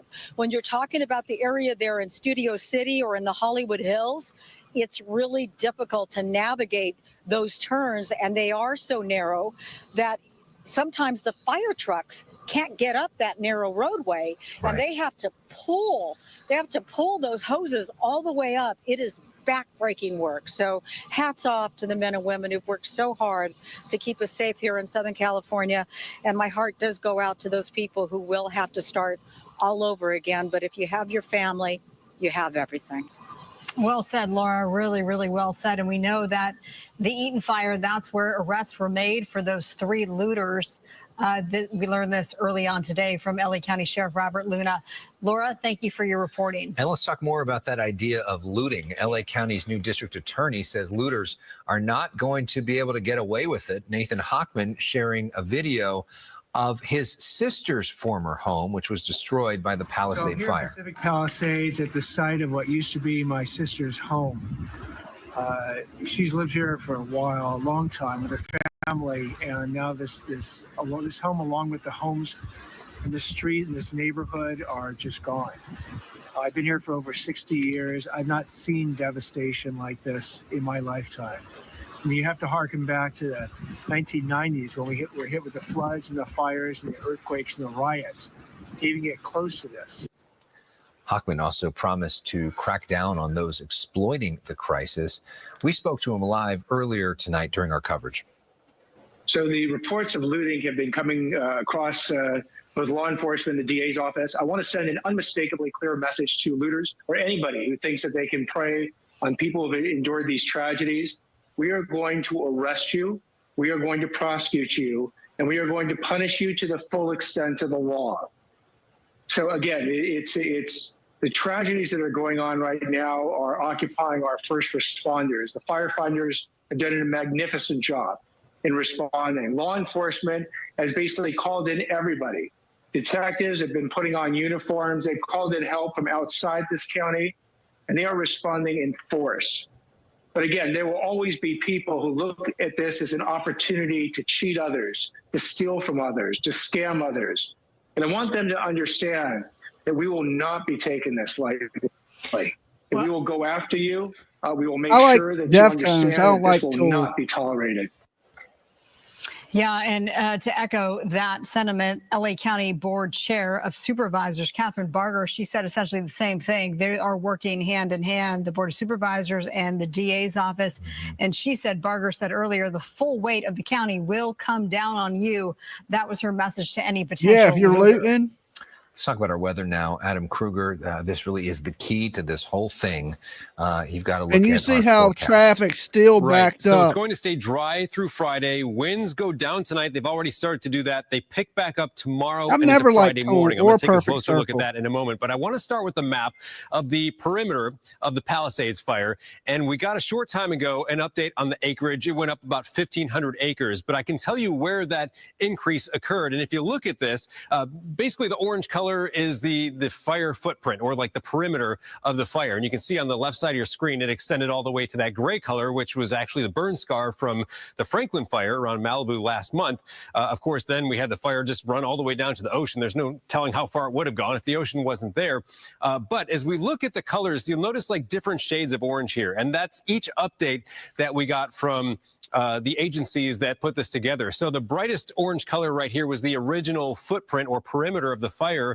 The next level was the next one, and on from there. So when we had the 15,800 or so acre, the perimeter was here. Okay, and then all up, of course, over into this area. And then with the latest update, which added about 1,500 more acres to it, that's going to be that darkest shade of orange. So what we can tell from that is that the last update, the fire perimeter did not extend any farther towards Brentwood or any farther towards Santa Monica. The extra acreage that was just added with the latest update is all up here on the north end of the perimeter. There's a couple other spots over in this direction, but the biggest chunk of it right about here. So that gives us an idea of where the fire recently has spread. And yes, the winds are still blowing towards the ocean, but still we can see, you know, the fire expand in various directions. I mean, there's burning vegetation next to other dry vegetation, so naturally it's going to go in all directions, even though the wind was pushing it down towards the ocean. So again, the latest expansion, it seems to me, is more so just a little bit to the north. That doesn't mean it's going to continue to keep going far to the north, but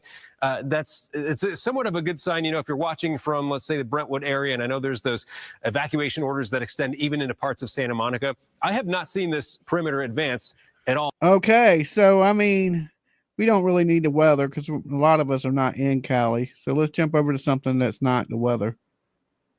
There's a house here where we're seeing flames and smoke from. There's also another property along this road right beside that one.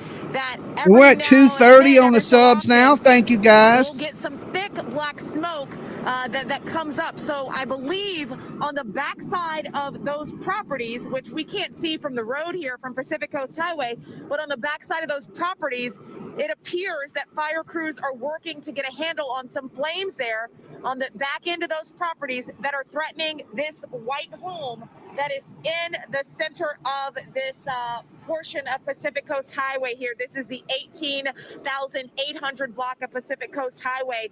It has just been so unpredictable as we know how this fire burns. There are instances where there is an entire row of homes all gone. And then there are situations like this here where there is one home that is seemingly spared in the middle of a block. It is so unpredictable how that happens. We've heard the comparisons between Lahaina and Paradise up north. And no matter how you want to categorize it, what words you want to use, it is just devastating. And it is something that is unimaginable how the coastline here and these beachfront properties on Pacific Coast Highway, how this part of Malibu and Pacific Palisades has just forever been changed. As I've mentioned in some of my earlier reporting, it's not only just homes, but it's also restaurants and businesses that are popular in this area, like Moon Shadows, that was up a little bit further on Pacific Coast Highway, now reduced to a pile of rubble. We were there a few hours ago. It was still smoldering, but that restaurant that was so popular, a staple in the community, no longer there. Also, the Real Inn, and also Rosenthal Wines, that was known for those popular big chairs and table out front. also no longer there. So we know we've seen homes, we've seen businesses, we've seen schools. The impact of the Palisade fire here, just the impact is just far reaching for everyone in the community. And it is certainly going to be an adjustment as those Santa Ana winds eventually die down over the next day or so, as containment grows on this fire, and as people start coming back into this community to get a look at their property or what was their home. It is going to be very difficult for Definitely many to scary. process. And as I've also spoken about in some of my earlier reporting, if you're the people that live in this White House here and your home is spared, you're lucky, you're grateful, you're thankful, you're happy. But there's probably also a bit of sadness in your heart because your neighbors, the people that you've lived beside in very close proximity along the beach here, along the Pacific Ocean, where their homes are no longer standing. So a bit of a They had mixed a lot of people emotional had insurance though. but Some didn't, but a certainly lot some did. heavy emotions tonight. And these firefighters doing an incredible job here. We're going to keep an eye on the progress here as they try to protect this home. For now, we're live along Pacific Coast Highway in Malibu. I'm Michelle Fisher. I'll throw it back to you guys in the studio. Mark. All right, Michelle, as you and Joy have pointed out, homes that survived this fire in the Palisades area sadly are a rarity from what we have been able to see both anecdotally and from the totals released to us thus far by fire officials and other leaders in the city and county of Los Angeles. As we check in again on the Eaton fire, where 5 people have lost their lives and hundreds of homes and other structures have been lost, we're going to check in once more with Leanne Suter. Leanne? Yeah, Mark, it's kind of, I feel like a broken record, unfortunately. It's the same scenario over and over again, but I'm going to show it to you. We are on Grandeur Avenue, smoke directly damage. That between house was probably Mountain running View too. and Figueroa Drive. This is what we're seeing again. We're back to all of the gas lines that are burning, that have 5 become deaths separated so because far, of the yes. fires, and then all of these charred homes here. As I said, we are on Grandeur Avenue, strictly between Mountain View and Figueroa, and every house on this street essentially has been burned to the ground. It's just on repeat, all of this destruction, and it's just such a similar scene where you see all of their belongings burned, to rubble. There literally is nothing left. Some walls standing. This house has a shell. You can see one wall remaining there. And as we come out here, I'm going to have Brian Miller start to walk out here. I'm just going to give you an idea. As I said, this is just one home on the street. As we head out the driveway, I'll be able to give you a better idea of what we're talking about. And I know you guys have been seeing it as I drop my phone in the process. You guys have seen it on repeat going into other fires too. The scene that we've seen in the Palisades as well. So as we come out here, there's a house on the corner that was damaged. There's one here. Wow. And then let's head to the south, if Still you can, burning. Brian. And just as we walk along, it's kind of what we did earlier, just when we drove along. We had done a kind of a show and tell to give people an idea of what we're talking about, so you can appreciate just how much damage there is as we're driving along. 232 on the subs. Thank you, guys. Another home here. We continue down. Let me see how many likes we got. There's one home standing at the end of the street. It has a little bit of damage, so I'm not sure how much. 1,684 likes so far. Loss, but this one is burned, continuing. Just home after home after home burned. And so now the folks that come in will have to rebuild. But this is going to take so much time. Even the homes that are standing, Mark, I have to say, I don't know how you come back in, because there's going to be so much cleanup. And the cleanup from fires like this it's very specific, and there are rules to it. You can't just come in with any kind of bulldozer and do it. They really want to make sure that Brian, you're getting caught on something here. They have to make sure that you do the cleanup in a proper way because of the contaminants. So anybody that is living around here, I'm not sure. Thank you, Australia. Easy it would be to even stay in that home, because there's going to take so much time to clean this up, and then you'll begin the rebuilding efforts. But until then, it's going to be a slow process. You also have to deal with the insurance issue. And as we've heard so many of these residents saying up in this area, many of them have had such a struggle getting insurance. Either they didn't have it because they have recently been dropped, which has happened to so many living up and near wildfire areas, or they were able to finally find it, but extraordinary rates. We spoke to one resident earlier today. His home had burned to the ground. He had said that his insurance company had dropped him a couple of months ago, but he luckily was able to find some insurance at a rate that was 5 times what he had. So, but he was grateful he had it. But there are so many that we have spoken to that don't have insurance just because they had been dropped by so many of these insurance companies. That's going to be another huge factor of this story, of just trying to rebuild and find the money in order to be able to do it. I'm going to move out of poor people, all the people that didn't have insurance. They made it so high you couldn't afford it. And it's going to be a very slow process. I heard Tim Caputo just talking about it, and he had a great line, and it was so appropriate. These fires start fast, but the end of it is very slow. And while there is no open flame, no open wildfire burning right now that we can see, containment still stands at 0%, and they are not lifting those evacuation orders yet. And it's probably going to be some time before they do, but that's because they have to deal with these issues with all of the gas lines burning. We have seen more of the Edison crews coming in, trying to Leanne, trying to do it here. Yeah, Leanne, we've.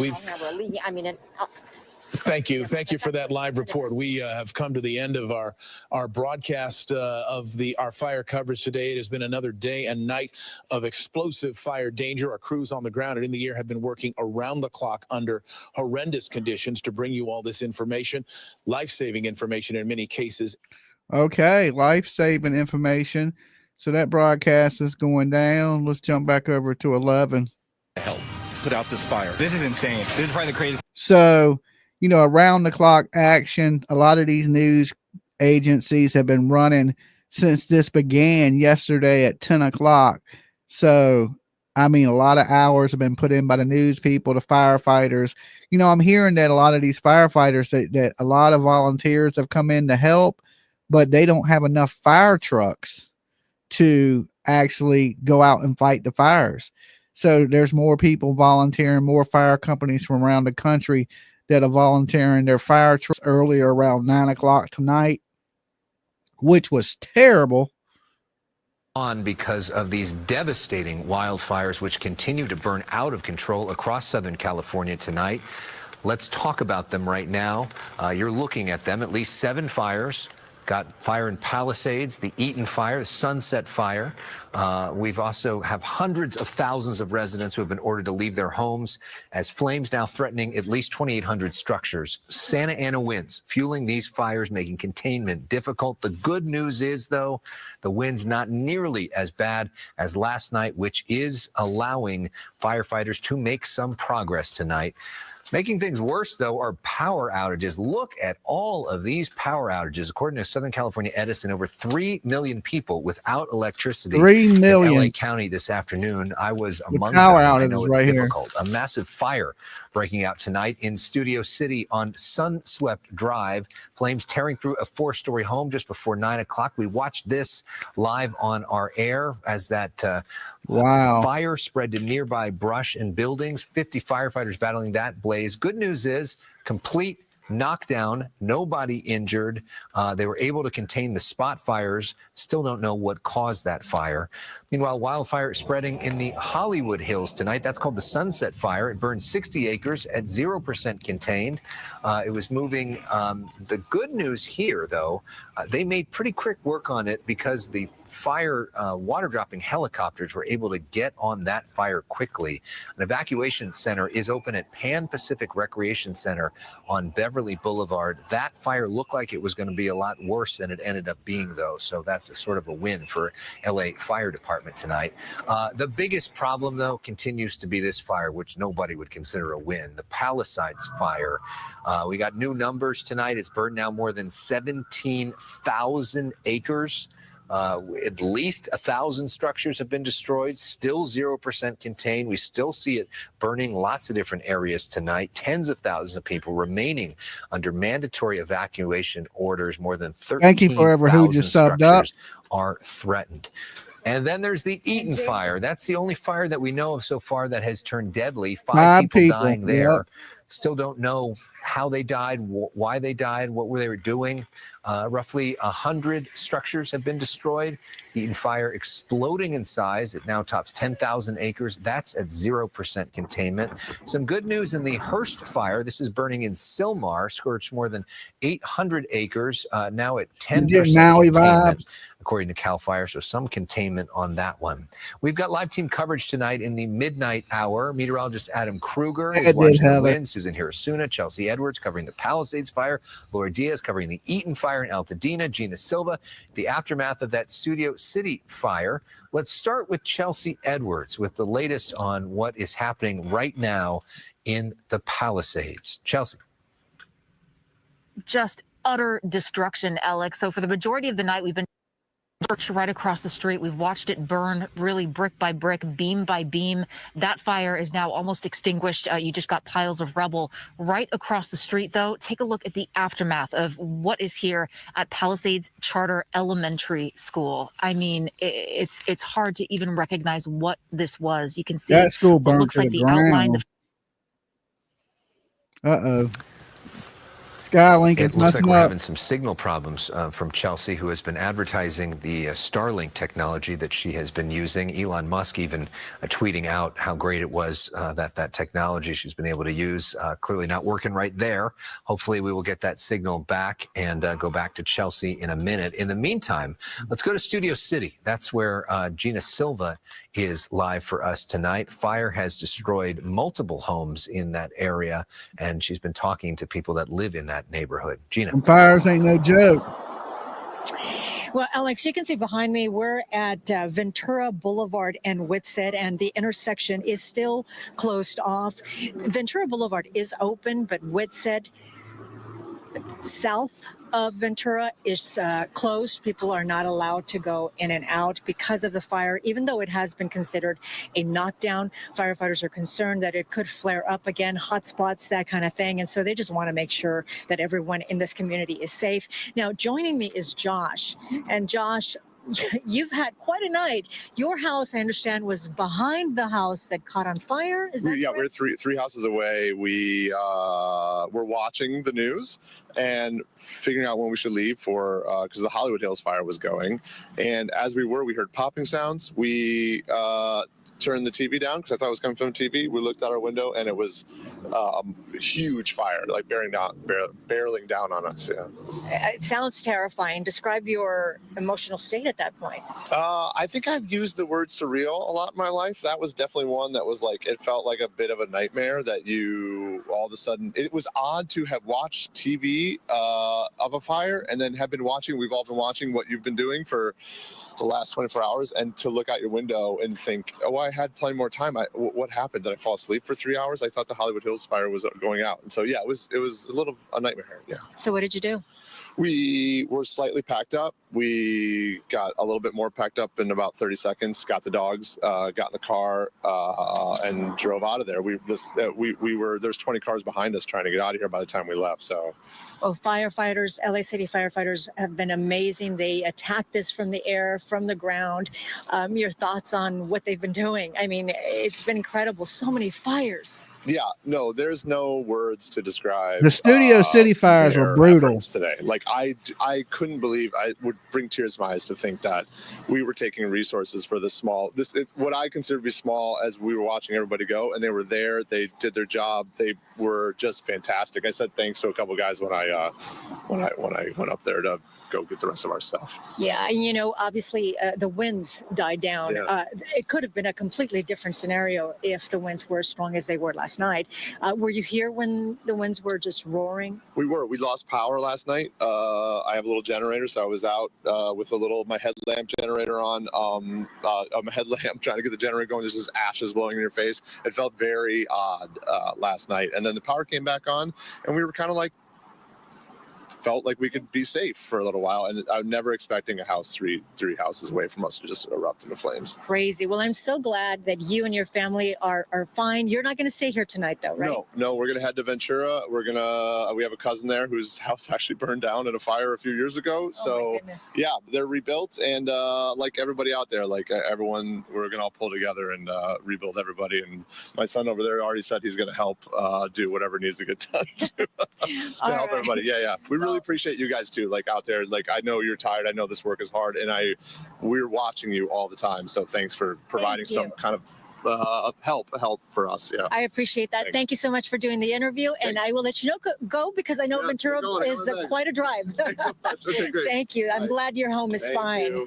That must have been terrifying. Now, before we got here to the Studio City fire, we were out at Hollywood Hills. You know, we were covering the Sunset Fire near Runyon Canyon, and that one again, firefighters were amazing. They attacked that fire aggressively from the air, making a ton of water drops, and of course that made all the difference in the world. It also helped the winds in that area as well completely died down tonight.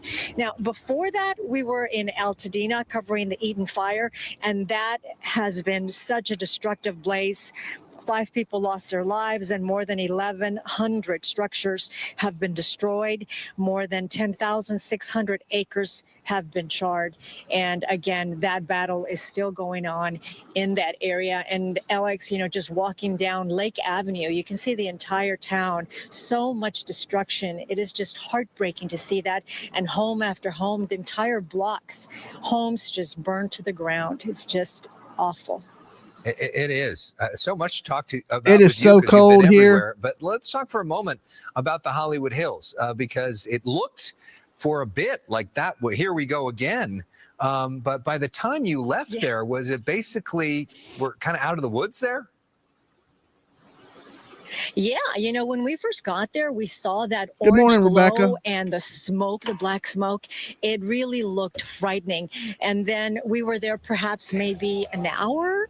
And by then, if you're just tuning in, guys, don't forget to hit the like on this video. Let's see if we can hit 2,000 likes.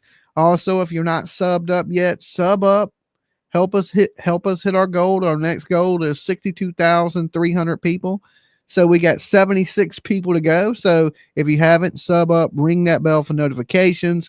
We will be here into the morning hours covering everything that's going on in these California wildfires.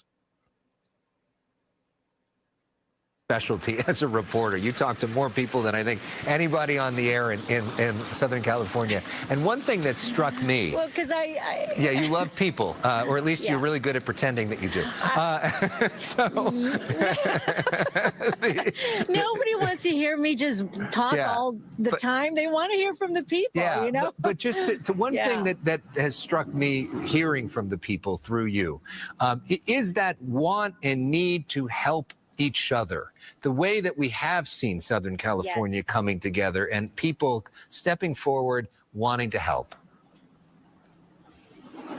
Oh, absolutely. We saw many people, you know, helping their neighbors. There was one house that we saw a lady, they were up in a palm tree on a ladder, and they were trying to put out the fire. Another gentleman came in, another neighbor, and they were helping each other, you know, with water hoses and just doing whatever they can to help each other out in such a stressful situation. So yeah, it's pretty amazing. You know, they always say find the helpers because those are the people you want to interview.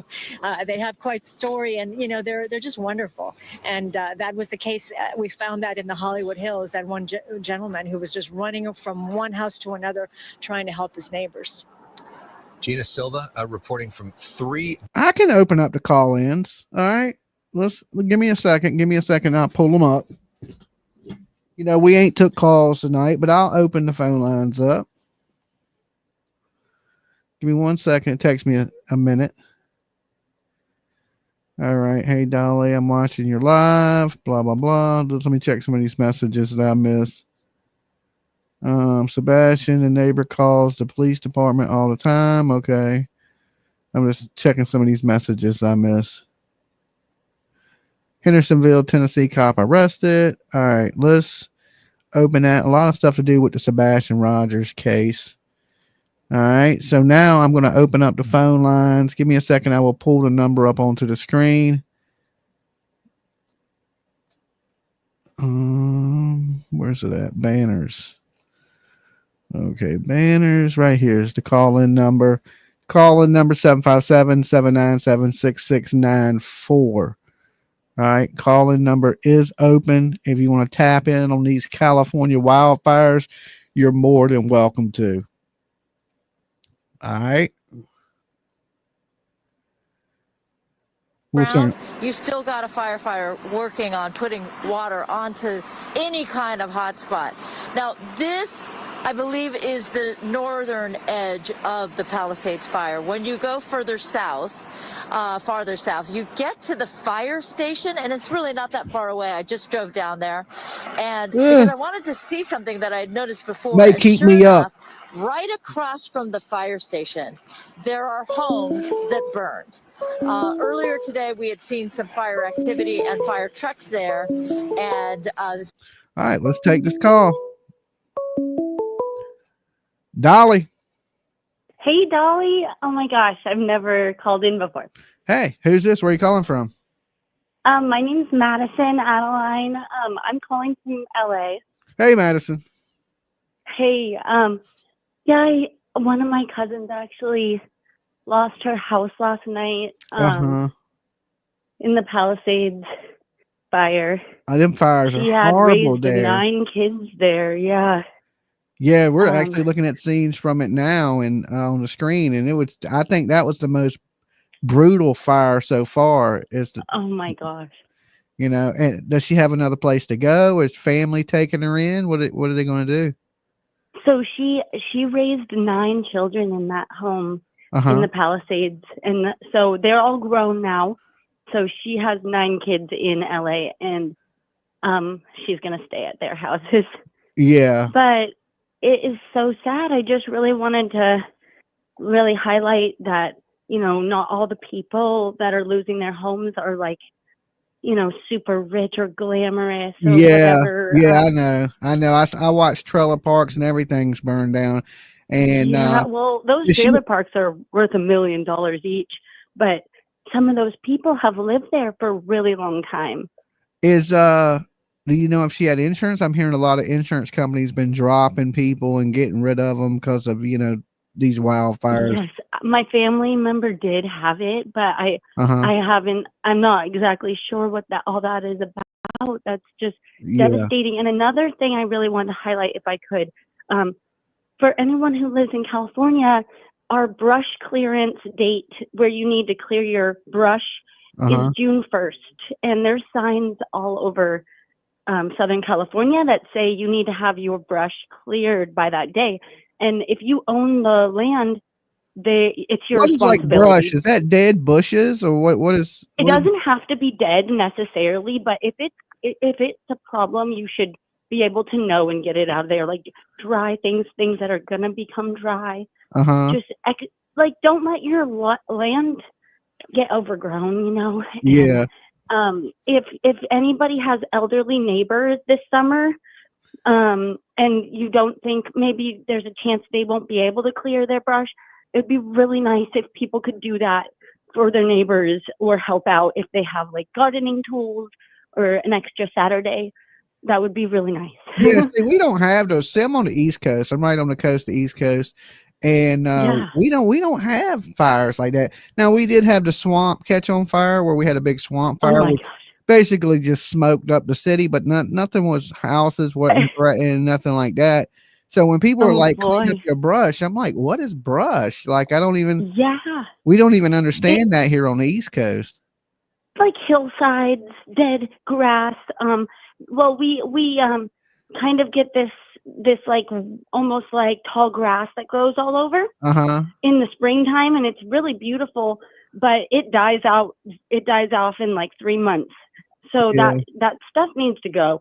And so people really need to help out if they can, and remember for next year not to have it. I mean, these winds were worse than ever. It was like smashing down.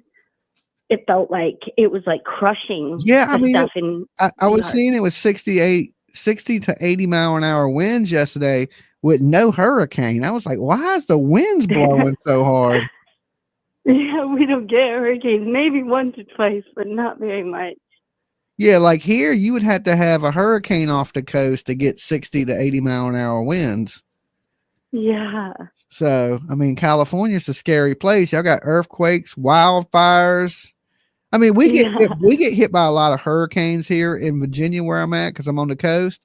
But far as other national disasters, we don't really see it. I mean, we've seen a little earthquake about 10 years ago, but nothing crazy. My whole life, I've never been afraid by an earthquake. Like, they are not too scary for the most part, but these Santa Ana winds seem like they've been supposedly getting worse.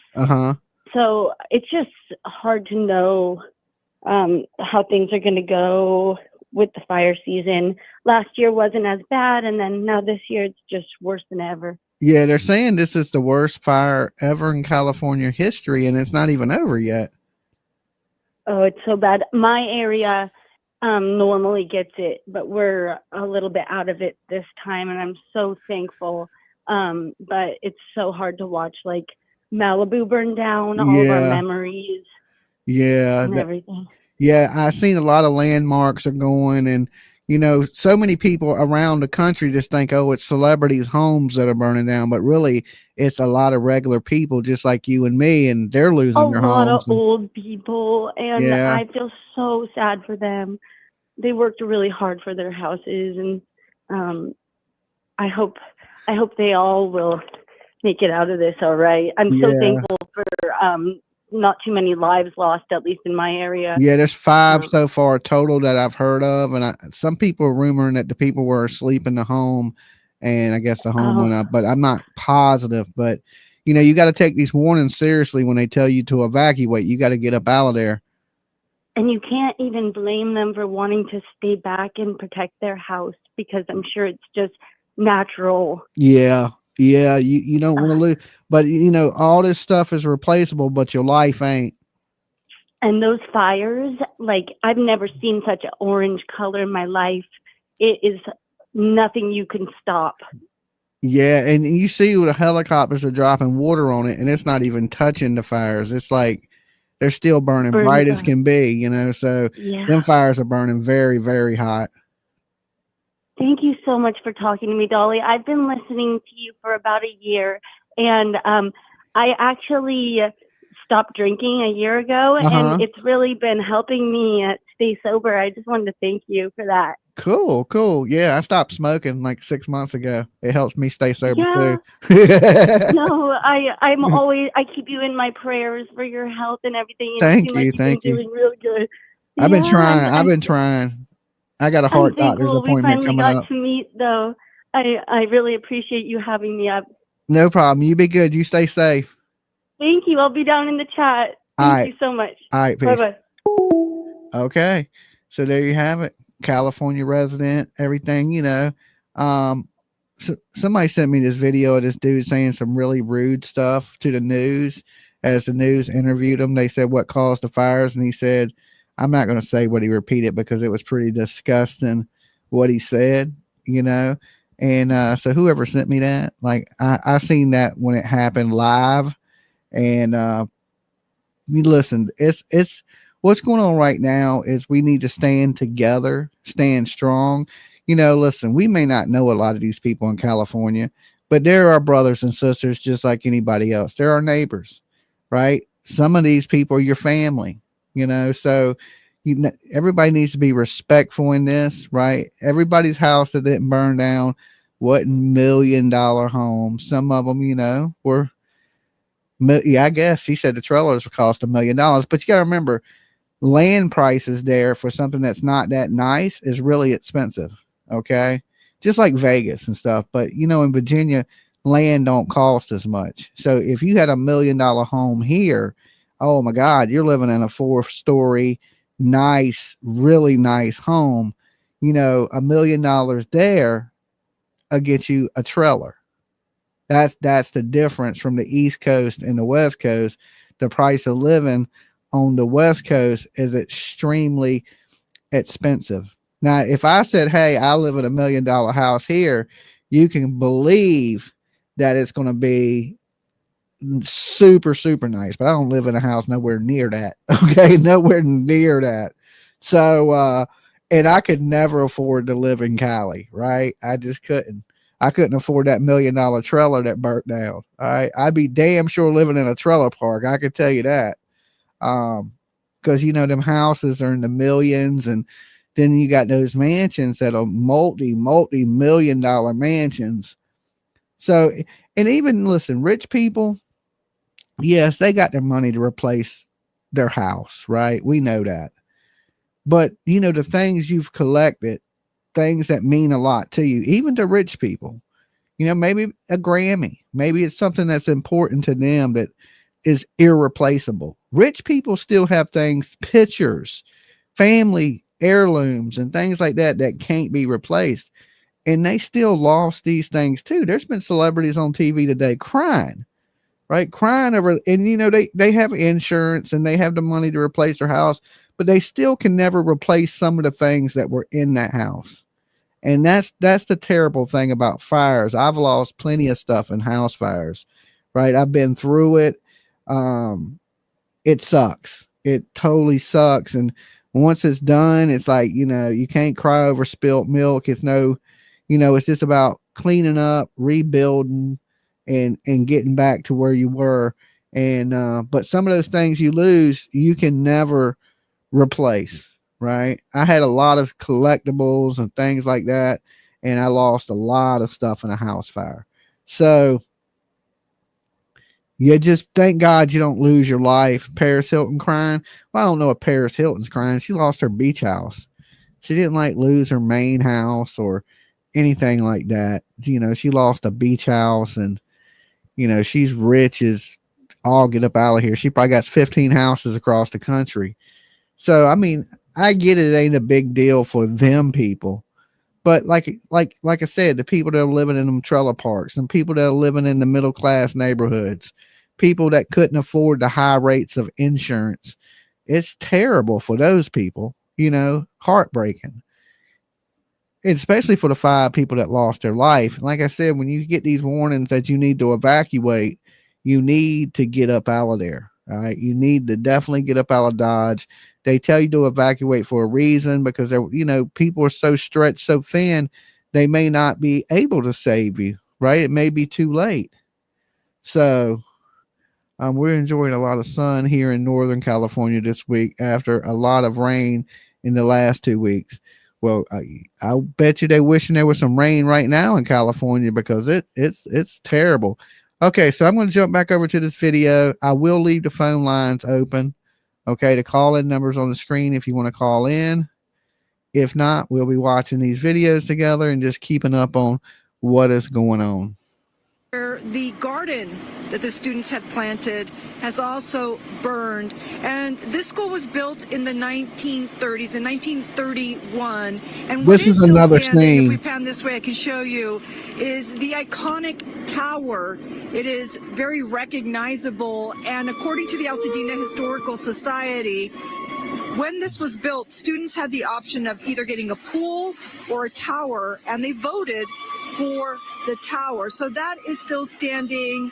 And if we pan this way, I can show you that more firefighting resources have come in. We did see them on the other side of the school. There is a building there that, at least from our vantage point, didn't look like it had burned, and they were defending that. Now they're in the front of the school. That is Lake Avenue right there, and this is Calaveras. But as we've been driving around this neighborhood, we have seen home after home destroyed, even homes on the definitely hit that like button the street from this school. So it is not a stretch to think that there are many students here, and this school, according to its website, educates about 400 middle schoolers. It is not a stretch to believe that some of them have also lost their homes. So the school would have been the one constant, the one thing that they could count on to be normal in their lives. But even that now has been taken from them. And yes, you've got to remember, prayers for all these first responders. The typical elementary school experience, because of COVID, there were shutdowns and there was Zoom school, and now they're not getting the typical middle school experience either. So these kids really have been. Okay, real quick, I want to ask you guys a favor. I want I usually do this nightly. I want you guys to give this video a like if you haven't yet. And if you have, it's all good. But if you haven't liked it yet, definitely give the video a like. If you haven't subbed up yet, sub up yet. Help us hit our goal. But once you hit that like button, I want you to shout out in the chat room where you're watching my ugly face from. Okay, this one right here, where you're watching it from. So time to represent your city, your town, your hood. Let us know where you're watching from in the chat room.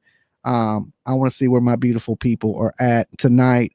100% all our emergency responders teams, 100 Australia's here with us tonight. I see Southern Truth. Pennsylvania's with us. Alabama, Southern Carolina, South Carolina, Chicago, Louisiana, Connecticut, Orlando, more North Carolina, Venus, Michigan, the UK's with us, Washington State, more Australia, MS. Is that Minnesota? Utah's with us, by state, Scotland. I mean, you can put your city in your town. It don't matter. Massachusetts, Illinois, Upland, Cali, Tennessee, more California, Southern California, Cape Town, South Africa is with us, Kansas, Arkansas, Kentucky, Detroit, Palestine, North Pole in Kentucky. Is there a North Pole, Kentucky? I didn't know that. Scotland, Waco, Texas, Hawaii, Aloha, Connecticut, UK, more California, Mississippi, Dolly. All right, more Mississippi, Waco, New York State. It's moving kind of fast. Southern California,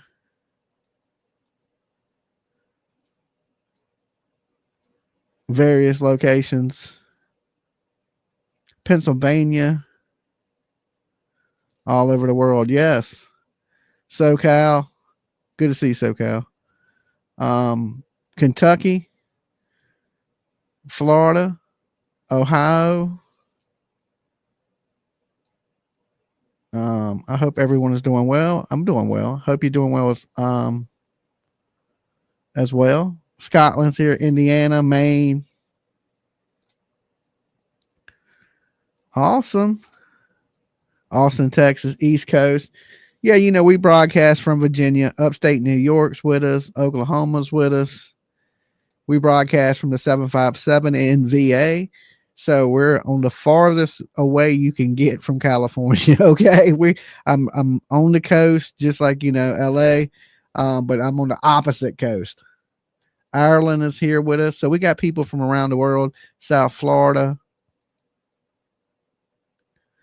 Yes, it was started by a small backyard fire is what they're saying. We're close to 2,000 likes. Thank you, guys. Also, you guys have been great about subbing up tonight. We're at 62,239. That is an awesome number. Thank you for everybody that subbed up. Roll call. I see some more Texas with us. All states have their own problem. I'm from the 757 too. Norfolk, VA. Okay, we neighbors. I'm right down the street from you. Texas fixing to get snow. What is going on in the world? It's snowing in Texas and burning in Cali. Missouri. Somebody said South Africa. Yeah, believe it or not, we have a bunch of viewers from South Africa, which is awesome. Mad respect to my South African viewers. I've always wanted to visit South Africa too. Thumbs up, folks. All you have to do is press the thumb up. Thank you. Tidewater Drive, born and raised. Okay, don't get shot. Okay, don't get shot. Tidewater Drive. All right. East Tennessee in the house. Nah, Tidewater Drive ain't that bad. It's all right. I did a lot of work out there back in the day. Mississippi, we won't move. Okay. You never wanted to visit Scotland, Dolly. I could have visited Scotland with my buddy Ryan. He passed away. Rest in peace, my buddy Ryan Stevenson. His family was from Scotland, and he would go there and visit all the time. At the time he was going, I didn't fly. He asked me to go with my ticket, and I told him, nah, he's not with us anymore. But I wish I'd went. Now I fly. I was just scared at the time. And now I fly all over the place. But when he asked me, I'm sorry, caller, I missed your call. I was trying to answer it. But he asked me, and he's like, I'll pay your way and everything, man. Just go with me. His dad had passed away, and his dad was from Scotland, and he wanted me to go over there with him. And I was just like, I ain't getting on no plane for all them hours. I was scared. So now I would go, but he's no longer with us, and which sucked because he was one of my best friends. You want to visit Tokyo? Yes, I've been wanting to go to Japan for the longest time. So when I do fly internationally, I'm sure I'm going to visit Japan and definitely probably Croatia because PJ's family's from Croatia and they go to Croatia every year. So I'm probably going to end up going to Croatia. So we're working on getting our passports now. I've been talking to PJ about it. Like, I need my birth certificate. I need my social security card. And we need to make an appointment with the post office so we can get our passports. So we will be able to travel internationally. I think she can easily. She got all her stuff. But I don't have my birth certificate. I don't have my social security card. So I need to get these things so I can travel internationally. So maybe I will get to visit a few places that I've never been. I've never been out in the country, not one time. I wanted to go to Canada right when I was at Niagara Falls, and I got a lot of videos from Niagara Falls that I never even posted.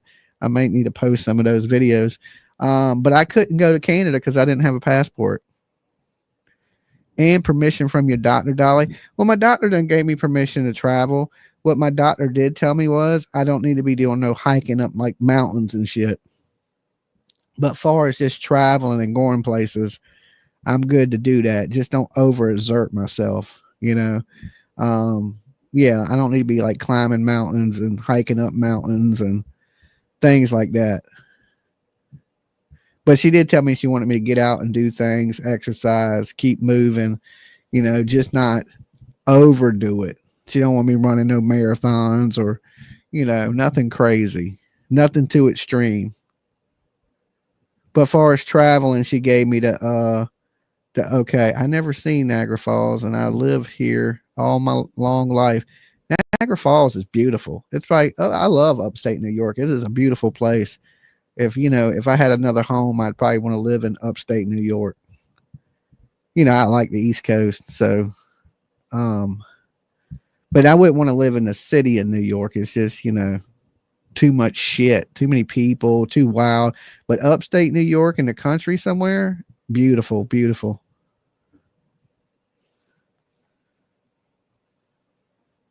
All right, let's jump back into this. And we got a few new subscribers while I was ranting. Memories. Others like Ben Affleck, Mandy Moore, Mark Hamill, forced to evacuate. Tom Celebrities like Hanks. Ricky Lake, Sandra Lee, describing their homes as heaven on earth and perfection, now reduced to ashes. Actress Jamie Lee Curtis is speaking out about the devastating wildfires in Pacific Palisades. She shared this video on social media that her family is safe, but many friends may lose their homes. Curtis describing the situation as terrifying, expressing gratitude to firefighters and neighbors helping each other. She urged everyone to stay safe, support one another, and let first responders do their work. Curtis also encouraged people to pray, regardless of their beliefs, for those affected by this. Jamie Lee Curtis also shared that a church in the Palisades where she got sober 25 years ago is now gone. Curtis describing it as a place of comfort, hosting baptism, weddings, funerals, helping countless people reclaim their lives through sobriety. She also mentioned the women's club in the area where she connected with others on their sober journeys, no longer there. Now, despite the losses, Curtis expressed hope, saying, "We will persevere." And I didn't even see a as we super bring sticker. Adam Let me go Kruger, back up. our meteorologist, back into this. Adam, there's a lot of people that are like, celebrities, they got money, they can rebuild, boo-hoo. And actually, some people writing that in social media. but they're people too. And they've got pictures, they got birth certificates, Paula, they got family heirlooms, they've got Mississippi in the everything house. else that Water is in Valley. a home. And it is devastating for anybody who loses their home like this. Get on the Dolly train. Hard for anyone who loses their home, regardless of their work or whatever status you want to label them as. And then it's just our whole region is dealing with this in one way or another. A lot of us know places that have burned, or know people that are dealing with it, or know someone who knows someone. It's just like a really difficult week for the entire region, I would say. And I'm kind of at a loss for words to kind of describe it from there. A week. That's the thing that's so hard about this. I mean, you have that much destruction. This is going to be years, and it's not going to be rebuilt in the same way that we've seen it before. Oh, and by the way, you know what California has not done really great? Housing people. Yeah. We've got we're not so good at building housing, or else we wouldn't have a lot of the problems that we have. And now we've got over 1,000 people who don't have housing on top of everything else. So it's not going to be easy where we go from here. Sure. That's a good point. You mentioned that the years kind of impact that this can have. I moved here from Texas and I'm very familiar with what hurricanes and tropical storms can do and floods can do to homes. And the impacts from those will last for years as well before things. Yeah, Halloween, probably my before favorite. people rebuild, and essentially some places never get back to the way they once were. So yes, this will be obviously a very, very long-term thing. Now let's kind of get back into the weather side of this, though, because what I'm starting with right here, by the way, is something that's great to see. So this is current wind gusts across Southern California, and I've selected only places with wind gusts above 10 miles per hour to show up. So there are some winds like 5 to 10 miles per hour around Los Angeles right now that aren't being registered. But again, you look over towards some of the mountains and the valleys, whether you go west or north or east of LA, and the wind speeds, the gusts right now, it's 10 to 20 miles per hour. Yes, there are some higher elevations that are up towards 30 or 35, but this is so different from what we had 24 hours ago. We had some spots in the mountains with gusts that got up to 90 miles an hour, and many other areas 60 plus. I mean, we know it. We saw it. We saw the video last night and the day before of how wild it was. So now we've got lower winds for now. And as we switch to our weather graphics to weather one, I'm going to show you when the winds pick back up, because there is another concerning round of winds that will start to ramp up midday Thursday and last into Friday morning. Before we get to that, though, I want to let you know that red flag warnings or fire weather warnings also continue into Friday, but not the extreme or PDS red flag warnings. This will be a, quote, regular red flag warning that goes into Friday. Winds, as we've already seen, relaxing overnight, but they will pick back up. The next wind peak is Thursday midday through Friday morning. Now, we have still wind alerts posted. Yes, the high wind warnings have expired, but the entire area in these two colors is currently under a wind advisory. The tan areas, the wind advisory goes till 2 p.m. Friday. That's for sustained winds 20 to 30, with gusts higher up towards 50. And by the way, the NNE, you probably know this, but if you're wondering what that means, NNE stands for winds from the north-northeast, meaning from this direction and going down towards the south-southwest, which is the wind direction we've seen through this whole event, and that'll continue to be the case for the next couple of days. Now, these yellowish colors here, they're under a wind advisory now, but it will switch to possibly or probably a high wind warning by the time we get to Thursday night and Friday morning. So they call it a high wind watch because that's issued first, and then it will change to a warning once we actually get to that time. That you can see the stronger winds that'll be sustained 30 to 40, gusts up to about 65 miles per hour there. All right, now here's the map of the red flag warnings. Notice how along the coast of LA County, Orange County, excluded from the red flag warnings because of A, the winds lower there in general, and two, or B, I should say, we've got the relative humidity actually going up along the coast as we see the lower wind speeds. The moisture from the ocean basically is allowed to kind of creep in a little more, whereas it's been just blown, the winds have been so strong offshore leading up to this point. All right, now as we look at forecast wind gusts, we'll start you off at right about now. Here we go into tomorrow at noon, and you'll notice what happened there. I'm going to actually rewind it. Let me go back to the start of this graphic again. Notice how, yes, there are some breezy pockets, but overall it's pretty light. And then look at just the drastic increase heading into midday tomorrow. Parts of LA and south will be excluded from the strong winds, kind of protected from the mountains. That happens sometimes when we get these wind events. The mountains are so tall there, and the San Gabriels can kind of protect the LA basin. So that seems to be happening tomorrow, but still many areas, especially north, I'll see you in the morning. and you see east, but especially north where some of these fires are still ongoing. That's where the winds pick back up. Here we go into Thursday, 6 p.m. And we've got the winds there still on the strong side. Thursday night, Friday morning, winds are still strong in many areas. And then late day Friday is when winds overall for the entire region will be backing down. And not only do the wind speeds come down at the end of the day Friday, but notice the wind direction. If you follow the streamlines, we're going to see a little bit of an onshore push of winds there. So Alex, that's the point where we can relax a little bit, just as far as the weather conditions I'm talking about now. That's the point that we're looking forward to getting to. But again, winds will go back up during the day Thursday night, Friday morning. Right. Okay. It does feel like we're in a little bit better place right now, but you're saying that's like a false sense.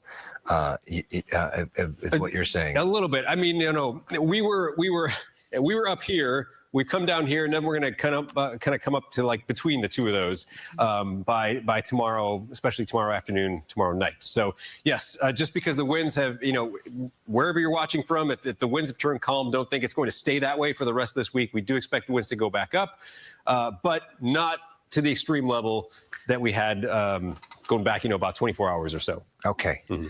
You've been warned. Thank you, Adam. Mm-hmm. Now we want to show you this, and this is sad news. Moon Shadows is gone. It's a restaurant that opened back in 1966. It has been destroyed by the Palisades fire. It's a great spot. A lot of people would love having a drink there, watching the sunset. Lots of cool events there. One guy talking about it here. So all these homes along this stretch just south of Dukes are gone. Firefighters continue to work here on PCH. Iconic restaurant Moon Shadow is gone. The Rosenthal Winery burned down. Topanga Motel has been burned down. I love the Rosenthal Winery too. It's such a cool place to go. Winery's that was Jeremy gone. Lee Quinn, who posted the viral video. The restaurant's gone. Patrons sharing memories of the spot there, and we're going to miss Moon Shadows. Let's bring into the conversation right now Josh Friday. He is California's Chief Service Officer. He's in charge of California volunteers, and we'll see what they do in the weeks and months ahead. He has been here in Southern California, was out in Pasadena today, checking out the relief efforts. Josh, thanks so much for staying up late with us, or early, or whatever time it is. It's hard to even tell. But before we get into where we go from here, can you talk to us about what you saw up close and personal today? Absolutely. It was harrowing. I was at the convention center in Pasadena, which is turned into a shelter.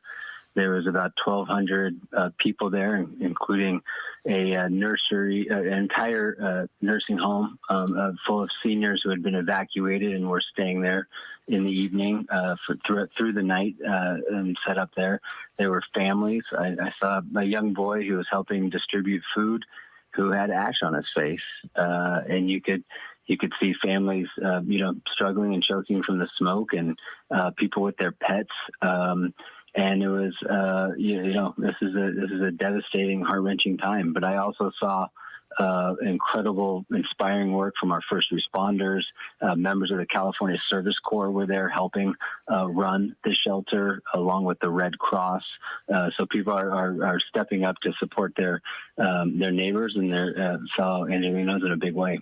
California Service Corps is something that you all work on. That's training, especially young people, to serve their communities. There's a lot of people that want to volunteer right now, who want to help. What's your advice for them? Yeah, and we see this in natural disasters where it brings out the best of Californians. People do want to step up and help and volunteer, and people are asking right now, what can they do? And the truth is, the most important thing that people can do now is to be safe.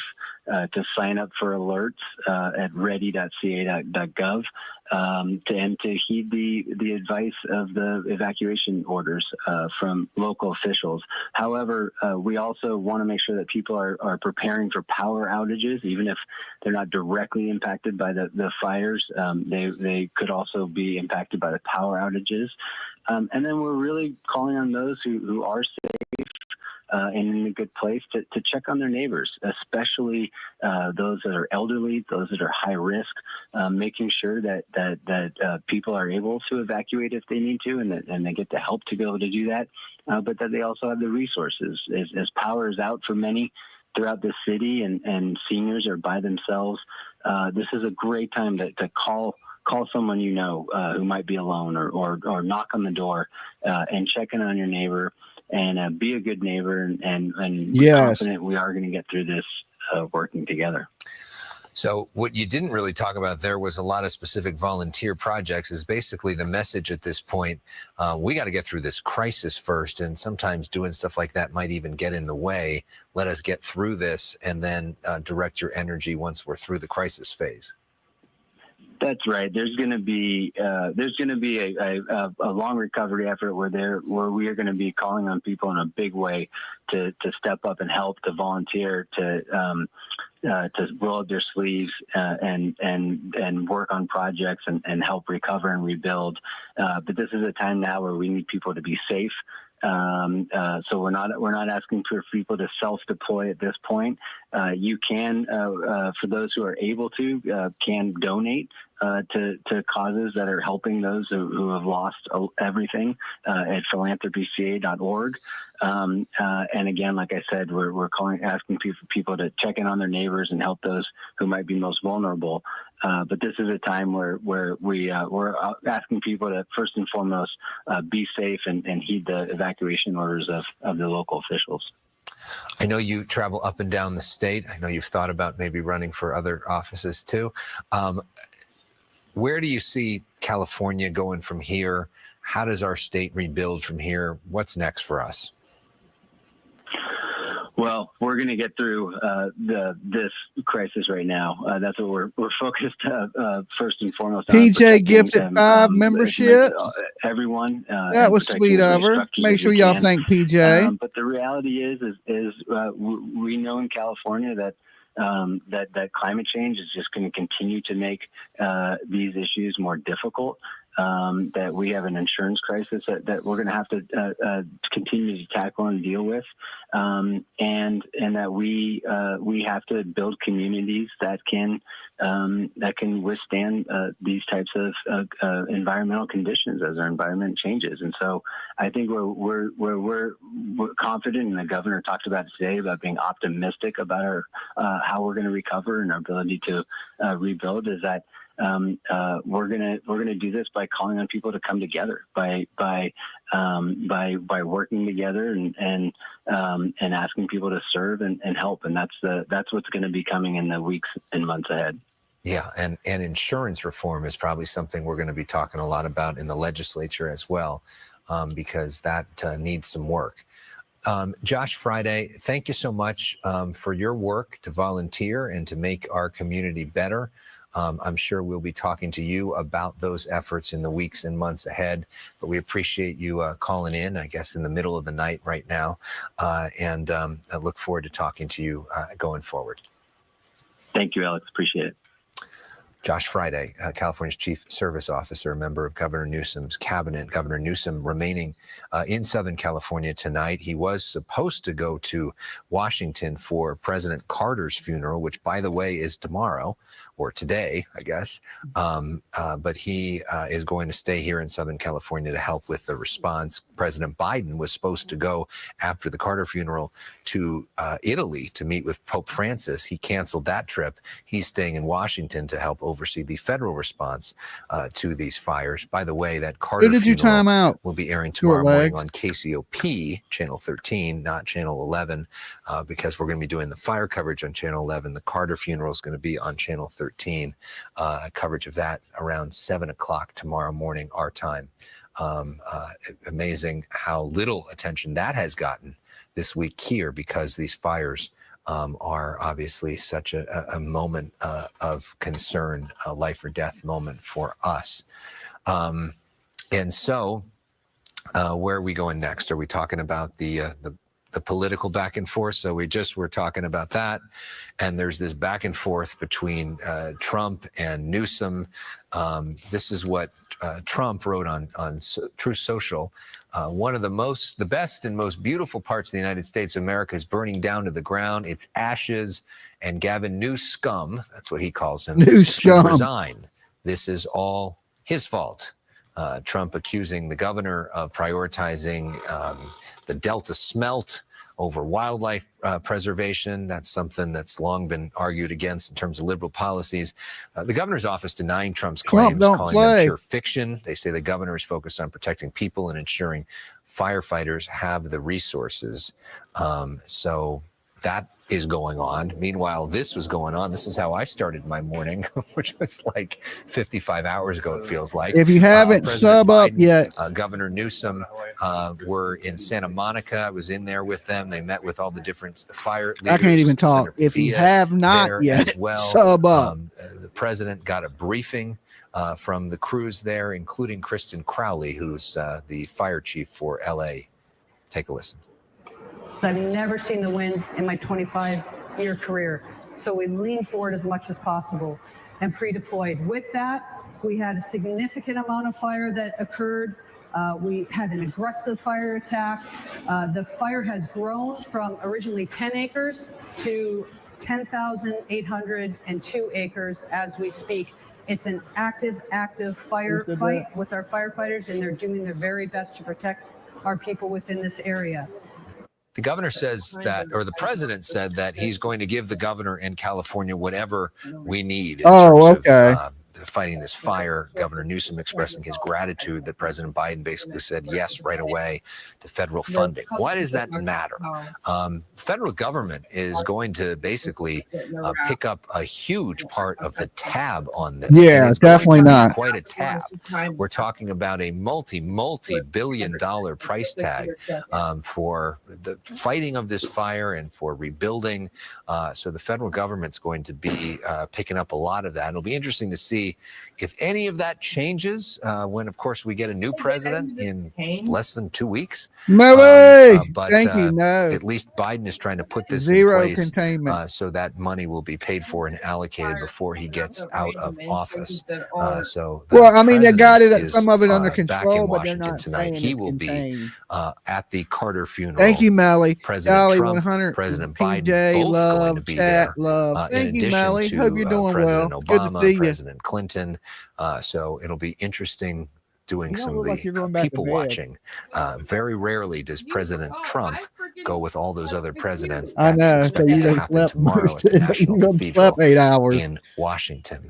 Back here at home, though, the immediate danger is the fire, and these are the schools that will be closed tomorrow. LA Unified closing all schools, and these schools will be my closed sleep schedule's way for off. good. Palisades Charter High School but is it's so cold, damaged, it's but cold to will do be anything with open it anyway. eventually. Marquez Charter Elementary Window School outside is was freezing. totaled, as was Palisade Elementary School. Other school closures to tell you about: Glendale Unified School District. They are going to be closed. Pasadena Unified going to be closed. Yeah, Beverly I think Hills they're supposed to reach closed 0 as well today. for the rest of the week as we get through this week. Evacuation center set up for fire victims. You can go to the Westwood Recreation Center on 1350 South Sepulveda Boulevard. We know plenty of folks are there. Another evacuation center is open at the Dream Center in Los Angeles. That's in the Hollywood. College everybody get along. is a place for This ain't a larger political animals. You can also go to the Los Angeles Equestrian Center at 480 Riverside in Burbank. Smaller pets, cats and dogs from taking the LA County Animal Shelter in my hometown of Agora Hills. That's at 29525 Agora Road. where my family once adopted a shelter pet, and we encourage you to do so as well. So as we approach the top of the hour now, thank you. We're soon to be joined by Brooke Thomas and our and everybody's got on the Dolly train. Dolly, go to eat. To start off our, I guess, AM version of this. But let's take a look at the live pictures if we can, if Skyfox is still up, to give you a sense of what is happening right now. Here is a look from Skyfox. This is over Pacific Palisades.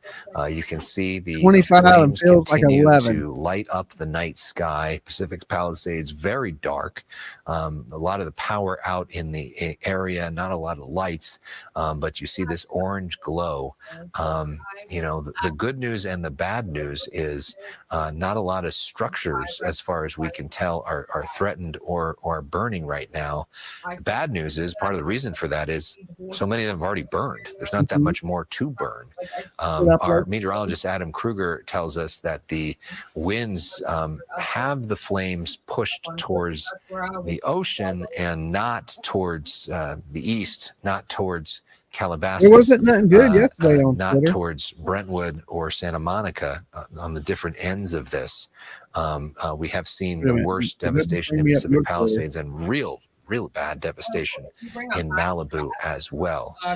So we're seeming to move into a different phase of this, at least for right now, not the sort of wild, completely out of control, we don't know what's happening phase, but more something like we would see in a quote unquote regular firefight, where firefighters have air resources to be able to get things under control. The winds are not quite as crazy. They have a lot of people here deployed that can get on things. And so if we do have a fire break out, it's more likely to see like what we had in tonight, the Sunset Fire in Hollywood, which is basically you're able to throw a bunch of resources on it real fast, and then you end up knocking the fire out before it starts burning structures, as compared to last night where they weren't able to do that, and these fires just ran wild where there was literally nothing they could do. They didn't have air resources, and in some cases they didn't have water coming out of the hoses, so they just had to watch stuff burn. So as you see, as on Skyfox, these maps are really helpful in showing you where exactly this is. And you know, you get the sense of Topanga State Park there, but some of this burning but some of these videos are copyrighted because that's what they did in my other video from yesterday. So as we approach the top of the hour, let's every time I played it, they hit it with copyright. On Fox 11. Yeah, I had to cut it out. House after house, for block after block, destroyed. Since 6:30 until 2 a.m. Yeah, because it went viral for somebody copyrighted there were it. no firemen.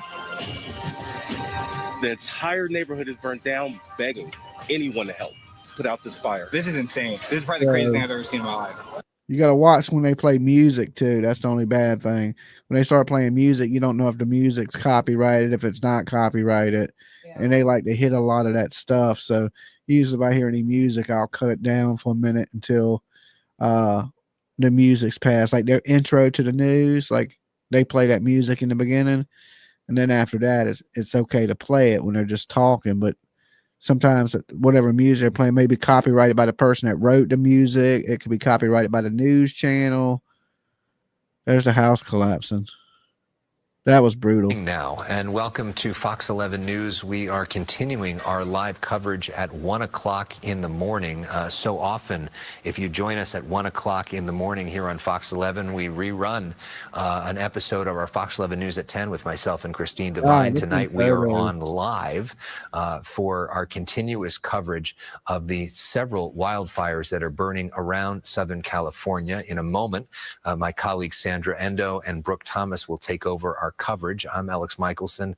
I began my coverage at 1 o'clock in the afternoon, and we are still going now at 1 o'clock in the morning. We have not taken a commercial in several days here on Fox 11 as we cover this crisis. Let's get you up to speed.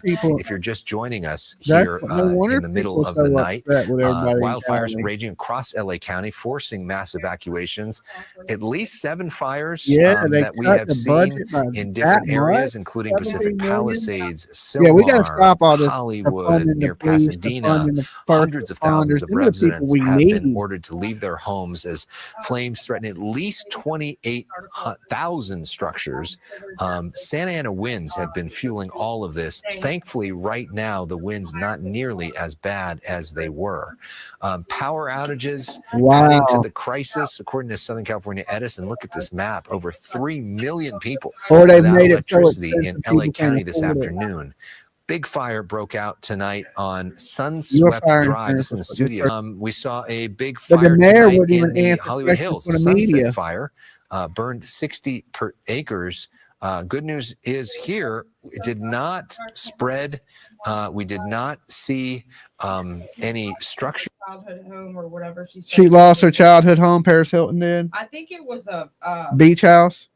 Beach house, and I think that she's so sentimental about it because one of her kids took his first steps in the house. Oh. But the part that she emphasized was that they played it live on some news channel Of her house burning? Yeah, and so like her whole family sat around watching their house burn down on TV. I watched my house burn down on TV. That's how I knew it was on fire.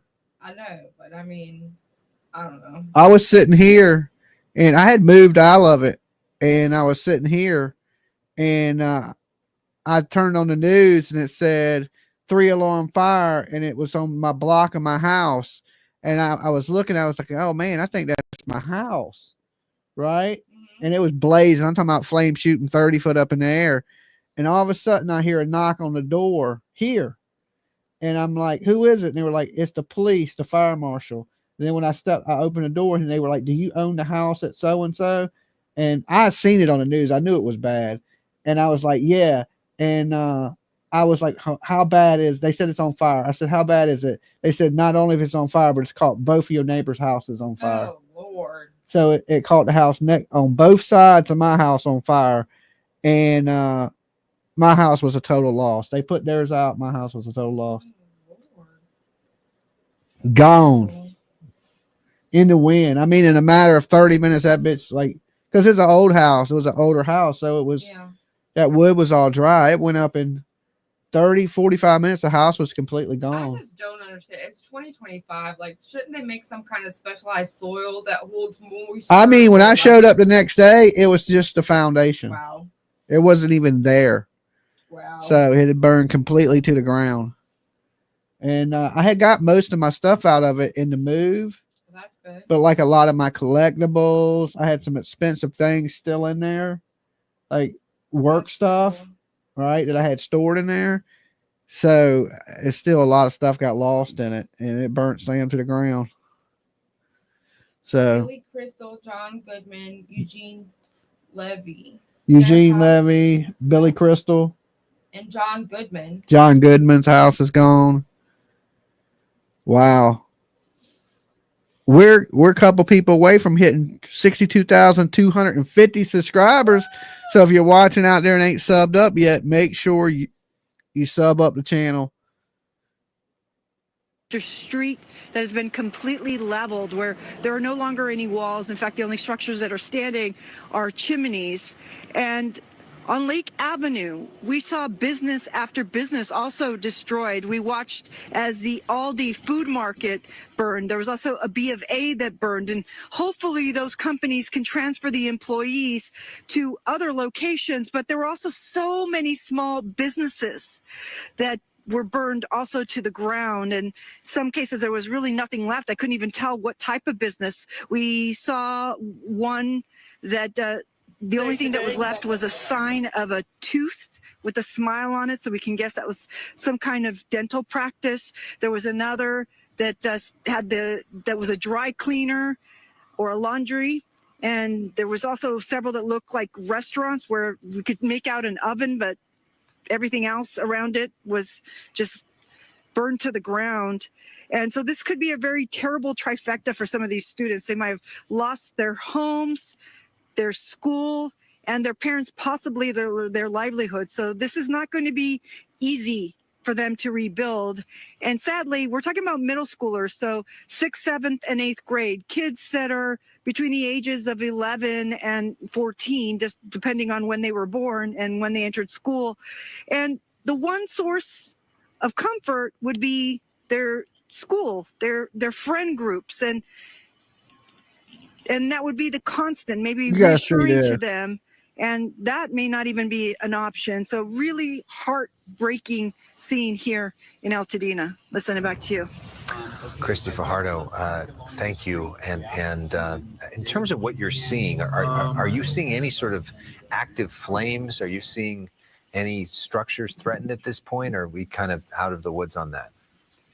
No, if we pan that way, there is still active flames. That's the glow that you're seeing. And if we walk this way, and just bear with me, we can pan through there. You can see the glow of flames there too. So there's still active flames here at the school. And we're also at this like whole city block in the neighborhood around. I'm not going to have them pan around, but I can see it from where I'm standing. There's what's left of a home, but still something there is smoldering. Something is still producing flames. What we're not seeing at this hour, however, are winds, and that can make all the difference. All the difference, and that's certainly what we're seeing, and a very different picture from what we were seeing last night at 1 o'clock in the morning compared to tonight, where it looks pretty still around you. Christy Fajardo, thank you for the tireless reporting. Thank you to your photographer, Gino Arias, as well. Really appreciate it. Now we continue to look at pictures. I think this is the Pacific Palisades, the Palisades fire. And let's check in with where we headed now. Are we going to Chelsea Edwards? Trying to figure.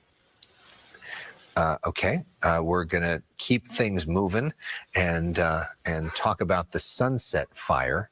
The good news in this one, this is in Hollywood, that most of the evacuation orders have been lifted.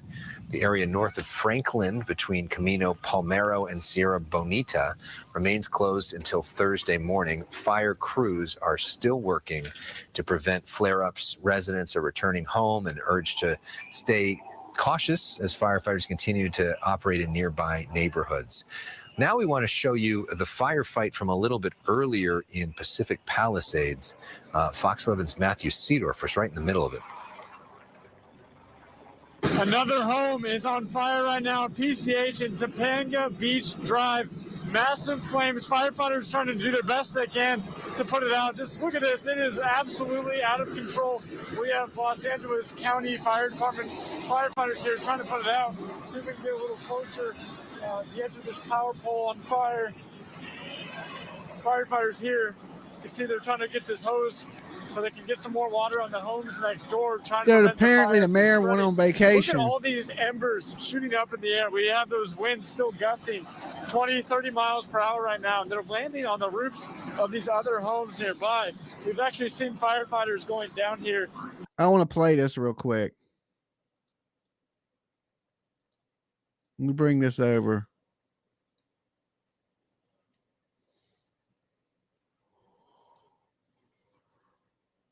Do you owe citizens an apology for being absent while their homes were burning? Do you regret cutting the fire department budget by millions of dollars, Madam Mayor? Have you nothing to say today? Can you back up, appreciate it. Have you absolutely nothing to say to the citizens today? Elon Musk says that you're utterly incompetent. Are you considering your position?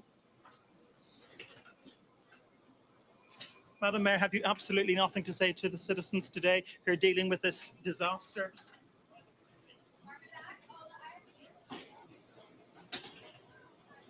No apology for them? Do you think you should have been visiting Ghana while this was unfolding back home?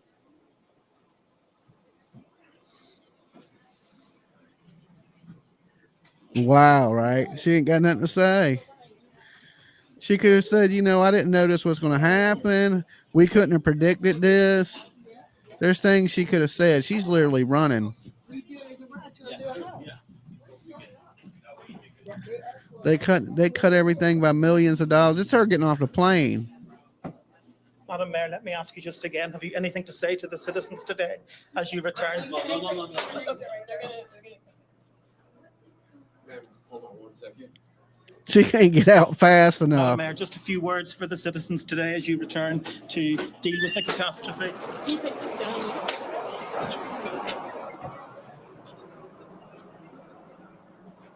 She's got her car waiting for her. David, as you say, she wasn't very keen to answer any of your questions there. And fire chiefs are also admitting that they just don't have enough personnel to take out the fires. Yeah, they're fighting all sorts of challenges. They're talking about a water shortage. There are reports of fire hydrant failures. They've been unable to use firefighting aircraft for much of the day due to the smoke that is billowing ominously from the hills where the wildfires are raging. And I suppose despite that political storm, this is, of course, at its heart, a human story, because we've now 80,000 people evacuated. Tens of thousands of others are on standby to be evacuated. 2 lives have been lost in the Eaton fire, which is what's causing the consequence behind us. The city's iconic landscape almost. I just wanted to play that for you guys. By the smoke. And they're really just taking it one step at a time, hoping at some stage the wind's going to change direction or to die down, and that they're going to be able to get this fire under control.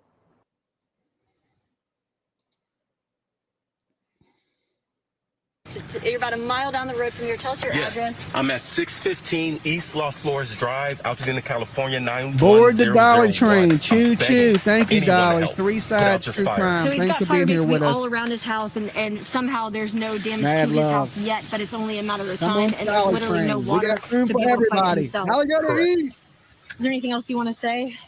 Help. Please help. So that was Haley Winslow there reporting earlier.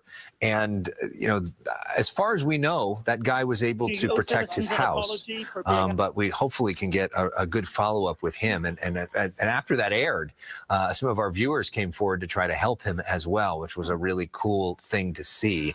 We've seen so much of Southern California coming together to help people. Let's go now to a moment from earlier and talk about the worst, the best of humanity, the worst of humanity. LA County's new district attorney, Nathan Hochman, says looters are not going to get away with it.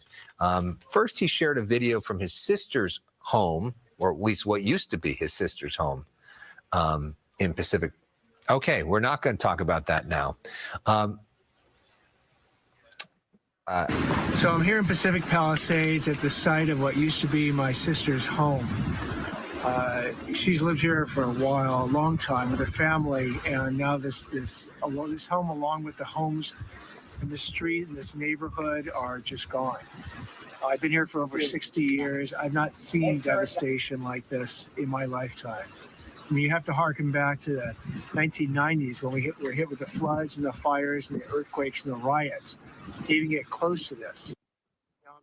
That was Nathan Hochman's talking earlier, and he had a message for looters when we interviewed him live during our newscast earlier as well.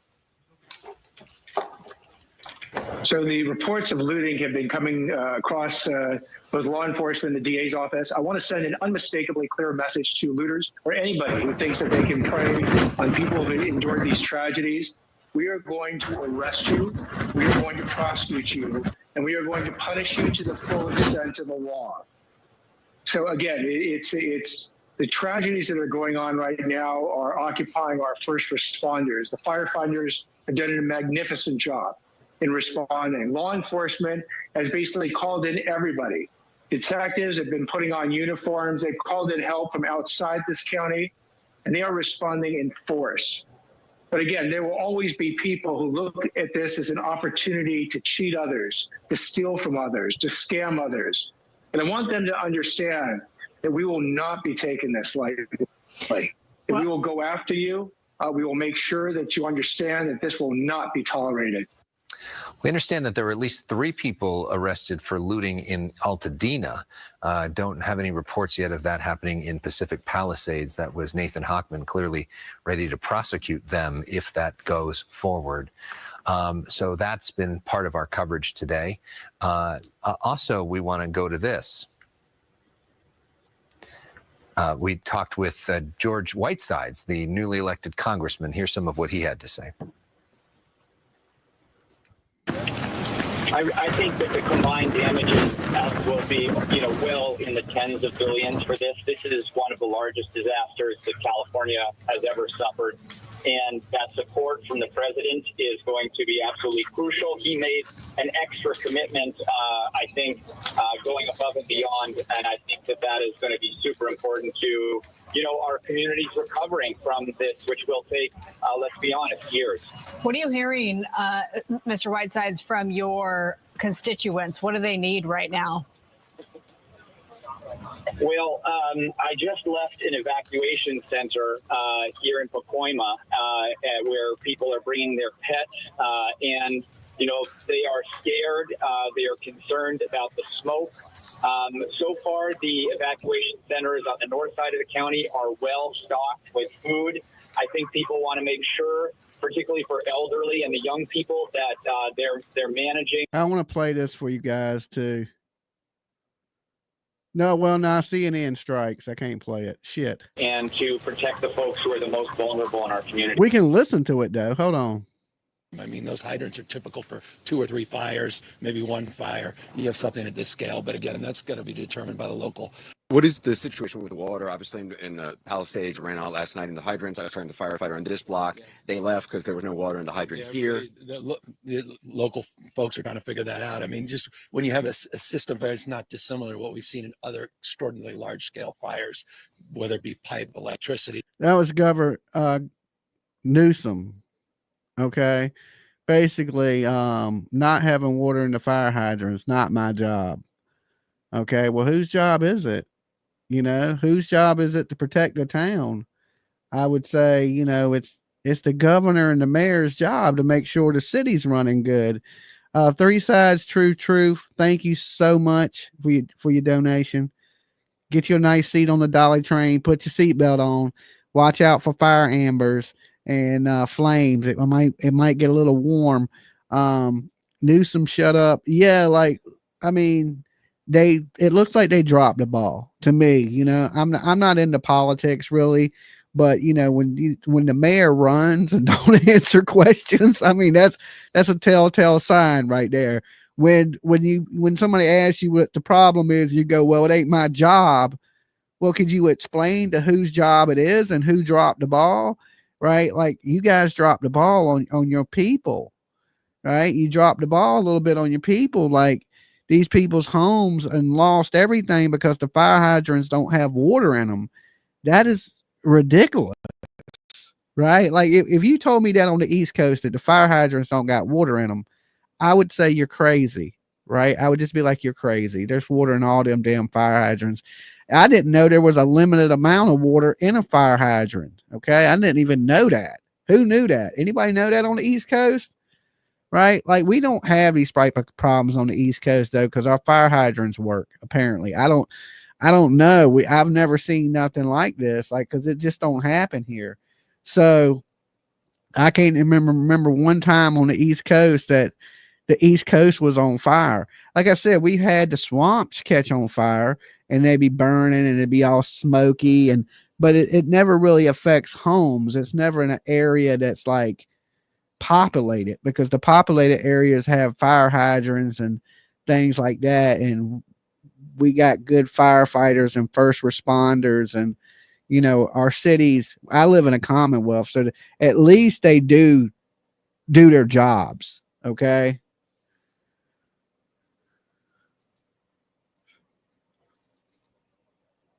Warnings of, this exit is closed because of fire. And these are exits that you just would have never expected to be dealing with fires right now. Right, and dealing with all of the smoke in the air. It's a very eerie scene given the fact that we look at the moon and it's a dark orange glow when you see that moon coming into the station this morning because of all the fire and smoke in the air, and then the glow, as you were mentioning, looking at it from the freeway, a very different perspective, as we know that many communities are suffering right now in those burn areas. So we will continue our coverage, and also the weather playing a huge job. factor in Right, all this, do of your course, job. because of the devastating windstorms that were anticipated to be life-threatening. It's turning out to be the case. And Samada here with the very latest on a check of the weather and what we could expect this morning and into today. You know, Samana, we just had a little bit of a meeting outside in the newsroom, and we were just talking about the fact that things may feel calm right now, but unfortunately, it's not going to stay like this. Very true. Brooke, good morning to you. Good morning, Sandra, and to all our viewers joining us at this hour. Yes, we continue to watch those winds. And to Brooke's point, yes, this is a little break in between the winds. We've had, of course, yesterday, we had wind gusts 60 to even up to 80 miles per hour, and it was Some very people are saying it's widespread. because And homeless now people we're were looking at tapping into them. mostly, in some locations, downright very calm. And that's good news for the firefight. Firefighters do appreciate a situation like this, but it is a little deceiving going into later midday. We're expecting those winds to make a return, not as strong, but unfortunately just strong enough to continue to drive the fires that are currently in place. The embers will I don't continue care to who you possibly like, fly get any around, and that job. could create new fires. So unfortunately, red flag Make sure the conditions have been people are now safe. extended across all of Southern California through Friday due to the bouts of winds. We're just looking forward to at least this hint of good news while we still have it, that winds are a little bit more manageable, if you will. Areas like Orange County seeing big improvements out towards the IE, a little gusty in areas across our local mountain communities like Big Bear. We continue to remain dry. Well, Relative humidity levels, a range of 8 still to burning. 12%. Black Hawk, And unfortunately, still burning. that continues to create dry vegetation. And that is what's fueling the fire, at least at this hour. So we have been talking about wind-driven fire, which we all witnessed yesterday, just creating massive destruction across the fire zone. But now the winds have backed down. It's now the fuel, and we have plentiful fuel out there for those fires to consume. Here's a look at our wind future cast as we make our approach. Currently very light, and that does apply to areas along the corridor. The 15 yesterday was blasting with wind speeds of 60, 70 plus miles an hour. Indian Truck Trail at one point, gusts up to 86 miles an hour. We actually moved some of those gusts of up to even 90 miles an hour in some spots, and even Santa Ana mountain communities finally seeing a little bit of a break as well. But we fast forward, and as I pointed out, midday, look at the highlighted areas, those wind-prone locations. The winds make a return coming out of the northeast. So these are still Santa Anas, but instead of the ferocious widespread conditions, we're slightly seeing a little improvement. Thank you for So this is everybody not the who time has to let your subbed guard up. down. You guys Have are that awesome. evacuation plan and be at the ready. Have your go bag. The areas along the basin on the quiet side this time around will reintroduce high wind warnings and wind advisories. But rather than seeing the hurricane force conditions, it would be more isolated in some spots. So there could be a mountain area that could clock in wind speeds of 70 miles an hour rather than much of Southern California experiencing the same type of wind event. And rather than experiencing sustained winds of 30 to even 50 miles an hour, we're going to back off the sustained winds to about 20 to 40. So it's just a slight decrease. As we move into later this evening, you can see those wind-prone locations back along the 15 through some of our foothill communities and the IE and downwind of the Santa Ana Mountains. Santa Clarita Valley, the San Fernando Valley will also see winds eventually peak a little higher going into Friday morning as well. But here's more good news after we get through this little bout of the next round of winds. Friday night, we have bigger improvements, meaning the offshore winds have decreased. Then we're going to pick up a little more humidity because the wind direction is going to be changing. We're going to get more of an onshore push, and that's going to help out in terms of humidity. But then we're also going to be very careful with that because now you're going to see a reversal of winds, and that could drive the fire conditions in the opposite direction. So again, closely watching our wind concerns and wind threats. Red flag conditions, as I mentioned, have now pushed into Friday, and it continues to encompass much of Southern California outside of some pockets of our coastal regions from Orange County and into LA County. But we are still very mindful. You have to be on high alert, continuing to the Riverside area. So San Bernardino, Riverside, Fontana, Ontario, a bunch of Orange County, still on high fire alert, as well as a good portion of LA County and Ventura County as well. Yesterday, I was pointing out the water vapor. There was that area of low pressure that was very well defined. And the backside of that low was driving and helping force those winds, those really strong winds going We might offshore. actually hit 300. And the area of high pressure was also very well We're at defined and amplified. Much of that 62,261. has now backed off, but we're now still seeing the ridge influencing our conditions and a hint of that area of low, Right here. but it's going to slowly start to track away. We're not out of the We fire may hit that danger. 300 mark. We're still 39 have people the away. potential So sub for, up if you haven't. Unfortunately, if a new fire were to start, it could also become very aggressive, and extreme fire behavior is still possible once those winds come back. Power outages are still likely, and travel, especially that time frame I just pointed out, midday and into this evening, could be pretty difficult, as well as those crosswinds make a return. Much of our foothill communities through canyons and passes, we're going to keep eyes on the Grapevine, the 14th stretch of the Newhall Pass, and as well, of course, the Cajon Pass. So if you have travel plans heading in and out of the high desert communities, if you're leaving town, headed, say, towards Vegas, those wind conditions will unfortunately impact your drive. Those campers, big rigs, if you're heading over to the Coachella Valley, same situation with blowing dust and debris, especially when we're still dealing with those really strong gusts. So the big takeaway, Thank you, Troopers, Mom. calm winds right now, but we are expecting those winds to make a return more on the, I would say, a typical red flag instead of the extreme conditions that we saw yesterday. So we're moving in the right direction. And by this weekend, we're hoping that the calmer winds will stay in place, and that will really help our firefighting team out there. Sandra, Brooke. All right, Samana, thank you. I think right now we have a live picture. This is in Los Feliz. There's a power outage happening, which is, many people not dealing with the fires, are dealing with these power outages, and you can just kind of see, Sandra, there, the lights and blinking.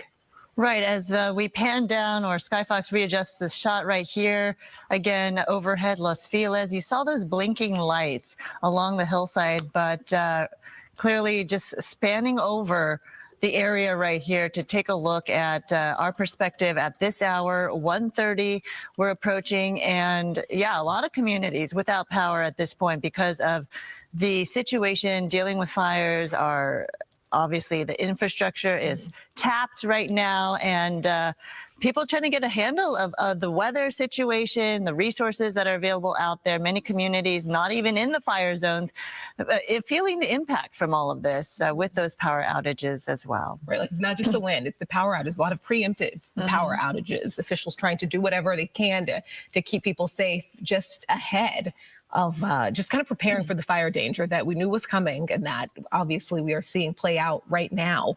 Many people really aren't sure when they'll have power again. It's kind of in and out, and it's also all over, talking to people in Thousand Oaks without power, talking to people in North Hollywood without power. Obviously, many people in Hollywood, especially after, earlier last night, without power.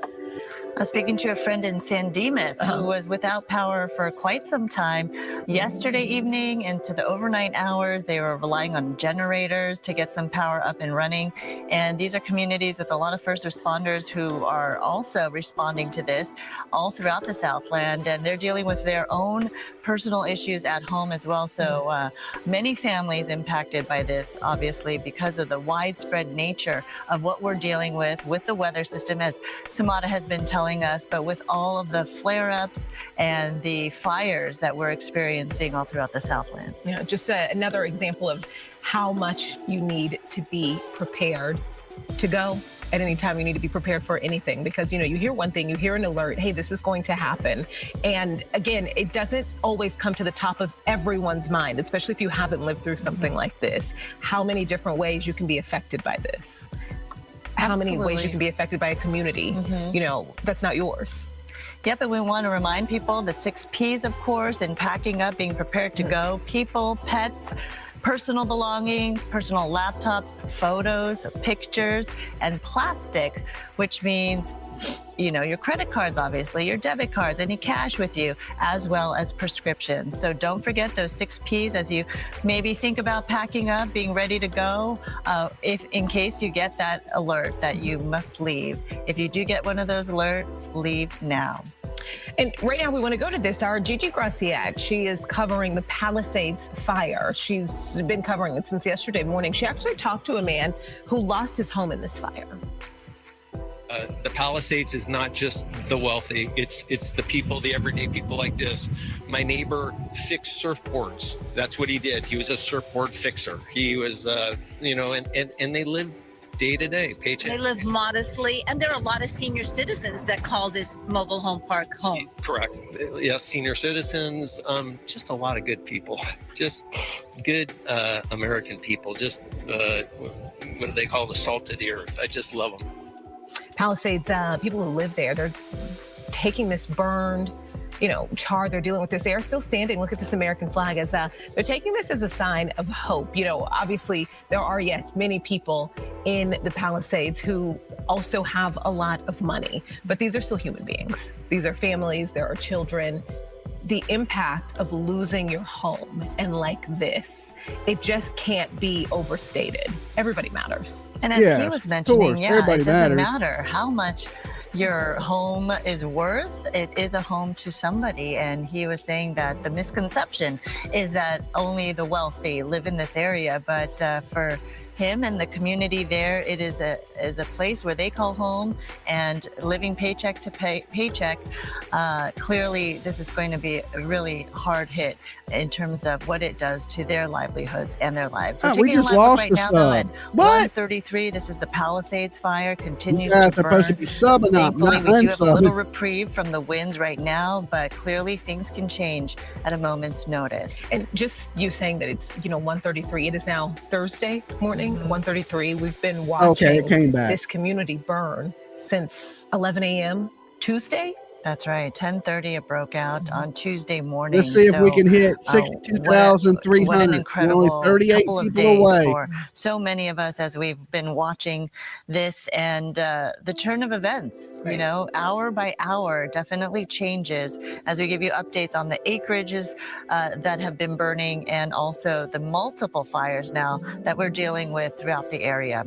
But speaking of the Palisades fires, we take a live look right now in the Palisades. A particular devastating are the celebrity homes we've been talking about. A lot of celebrities living in the community there. Page 6 reporting Paris Hilton, Heidi Montag, Spencer Pratt, Leighton Meester, Adam Brody, Anna Faris, Miles Teller, Eugene Levy, Anthony Hopkins, Billy Crystal, Tom Hanks, and Rita Wilson, John Goodman. They are among the celebrities, Miley Hollywood Cyrus. stars who have lost their homes. And many Michael of them Keaton. shared emotional messages on social media, expressing heartbreak over the loss of cherished memories, just like anyone else who have lost everything. Others like Ben Affleck, Mandy Moore, Mark Hamill, they were forced to evacuate as well.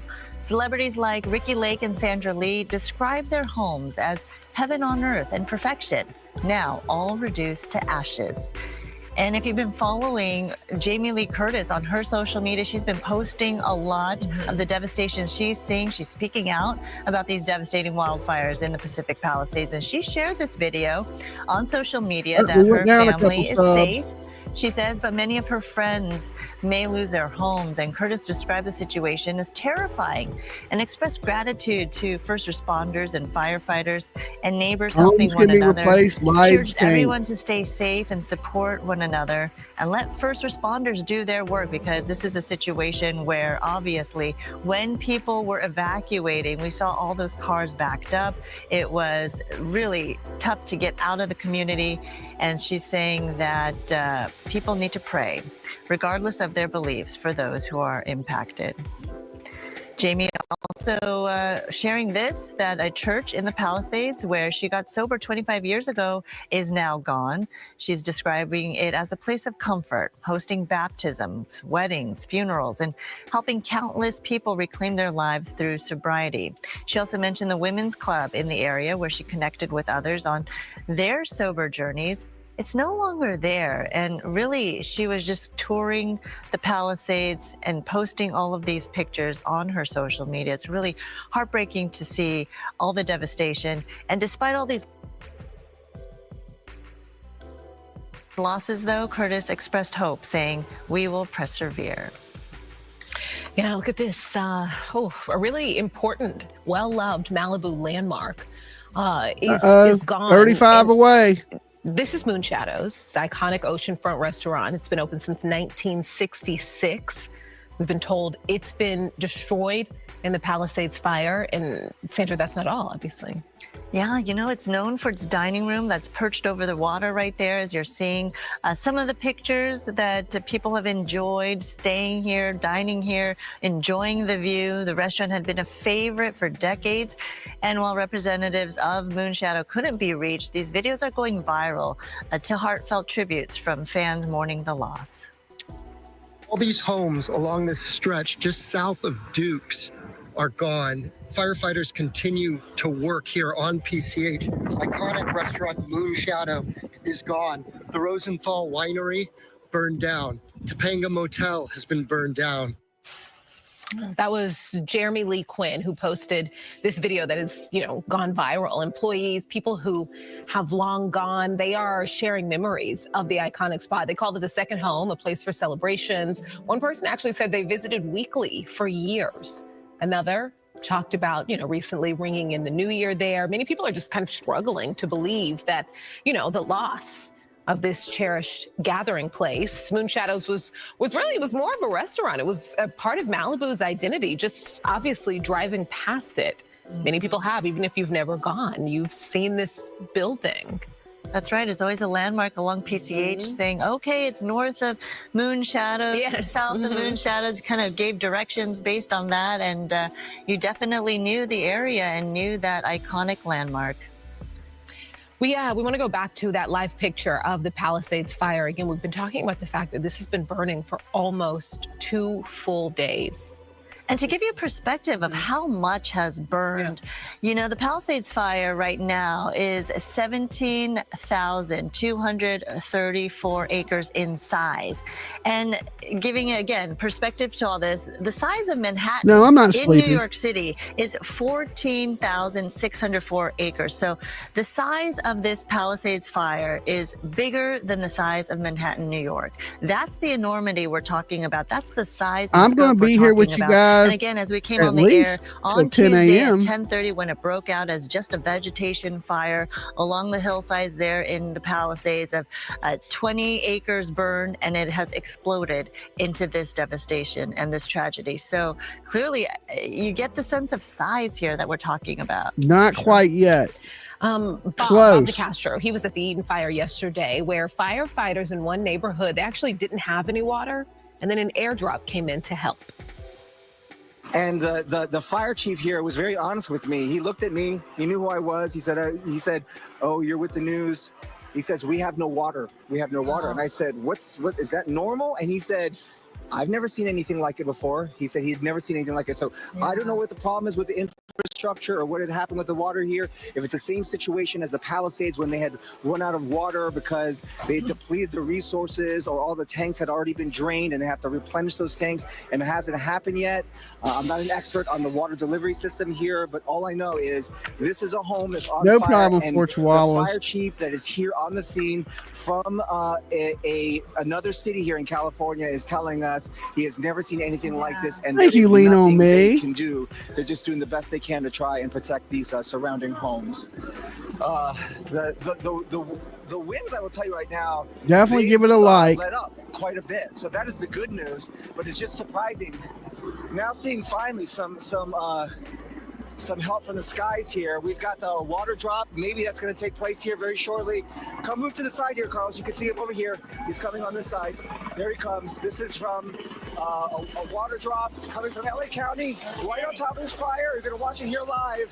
There he is, right on top. How is that? Just as I said that it was better here, that the winds weren't had subsided a bit. That It's still maybe burning it's pretty time to good, burn though. out some of the air assets, and that looks like what had happened here just moments ago. We just saw that airdrop, the first airdrop that I have seen here since we've been out here for a couple of hours.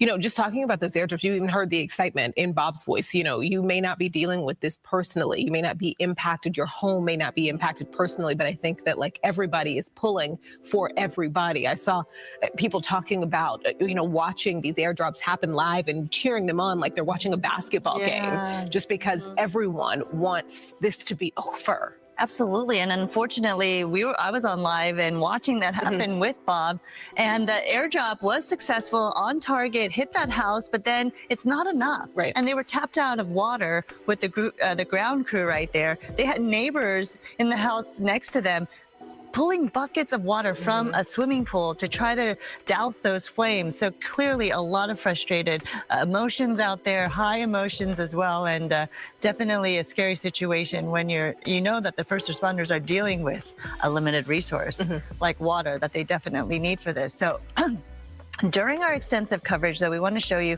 Haley Winslow talking to a man who is begging for the community to help put out the flames of his home. Take a listen to this. I was told that my house burned down. I drove up. I needed to see it. I wanted to get some clothes for my son. The entire neighborhood is burnt down, but somehow my house does not even have a scratch. There's no fire damage. I went in, but the house next to mine is still on fire. So I'm going around begging anybody to come put out that fire to protect my home. Because there's no water. There's no water pressure. I tried to turn on the water myself. I would have tried to put it out, but I have no water pressure, so I have no way of putting it So out. you and your wife are just trying to go get bottled water? Yeah, so my wife went to get bottled water. I'm going to meet her down the hill, and we're just going to try and throw bottled water on it, but I don't know if that's going to work.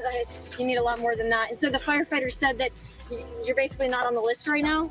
They said they had a list of places to go. They're spread thin. I understand. I really understand. Yeah, I know.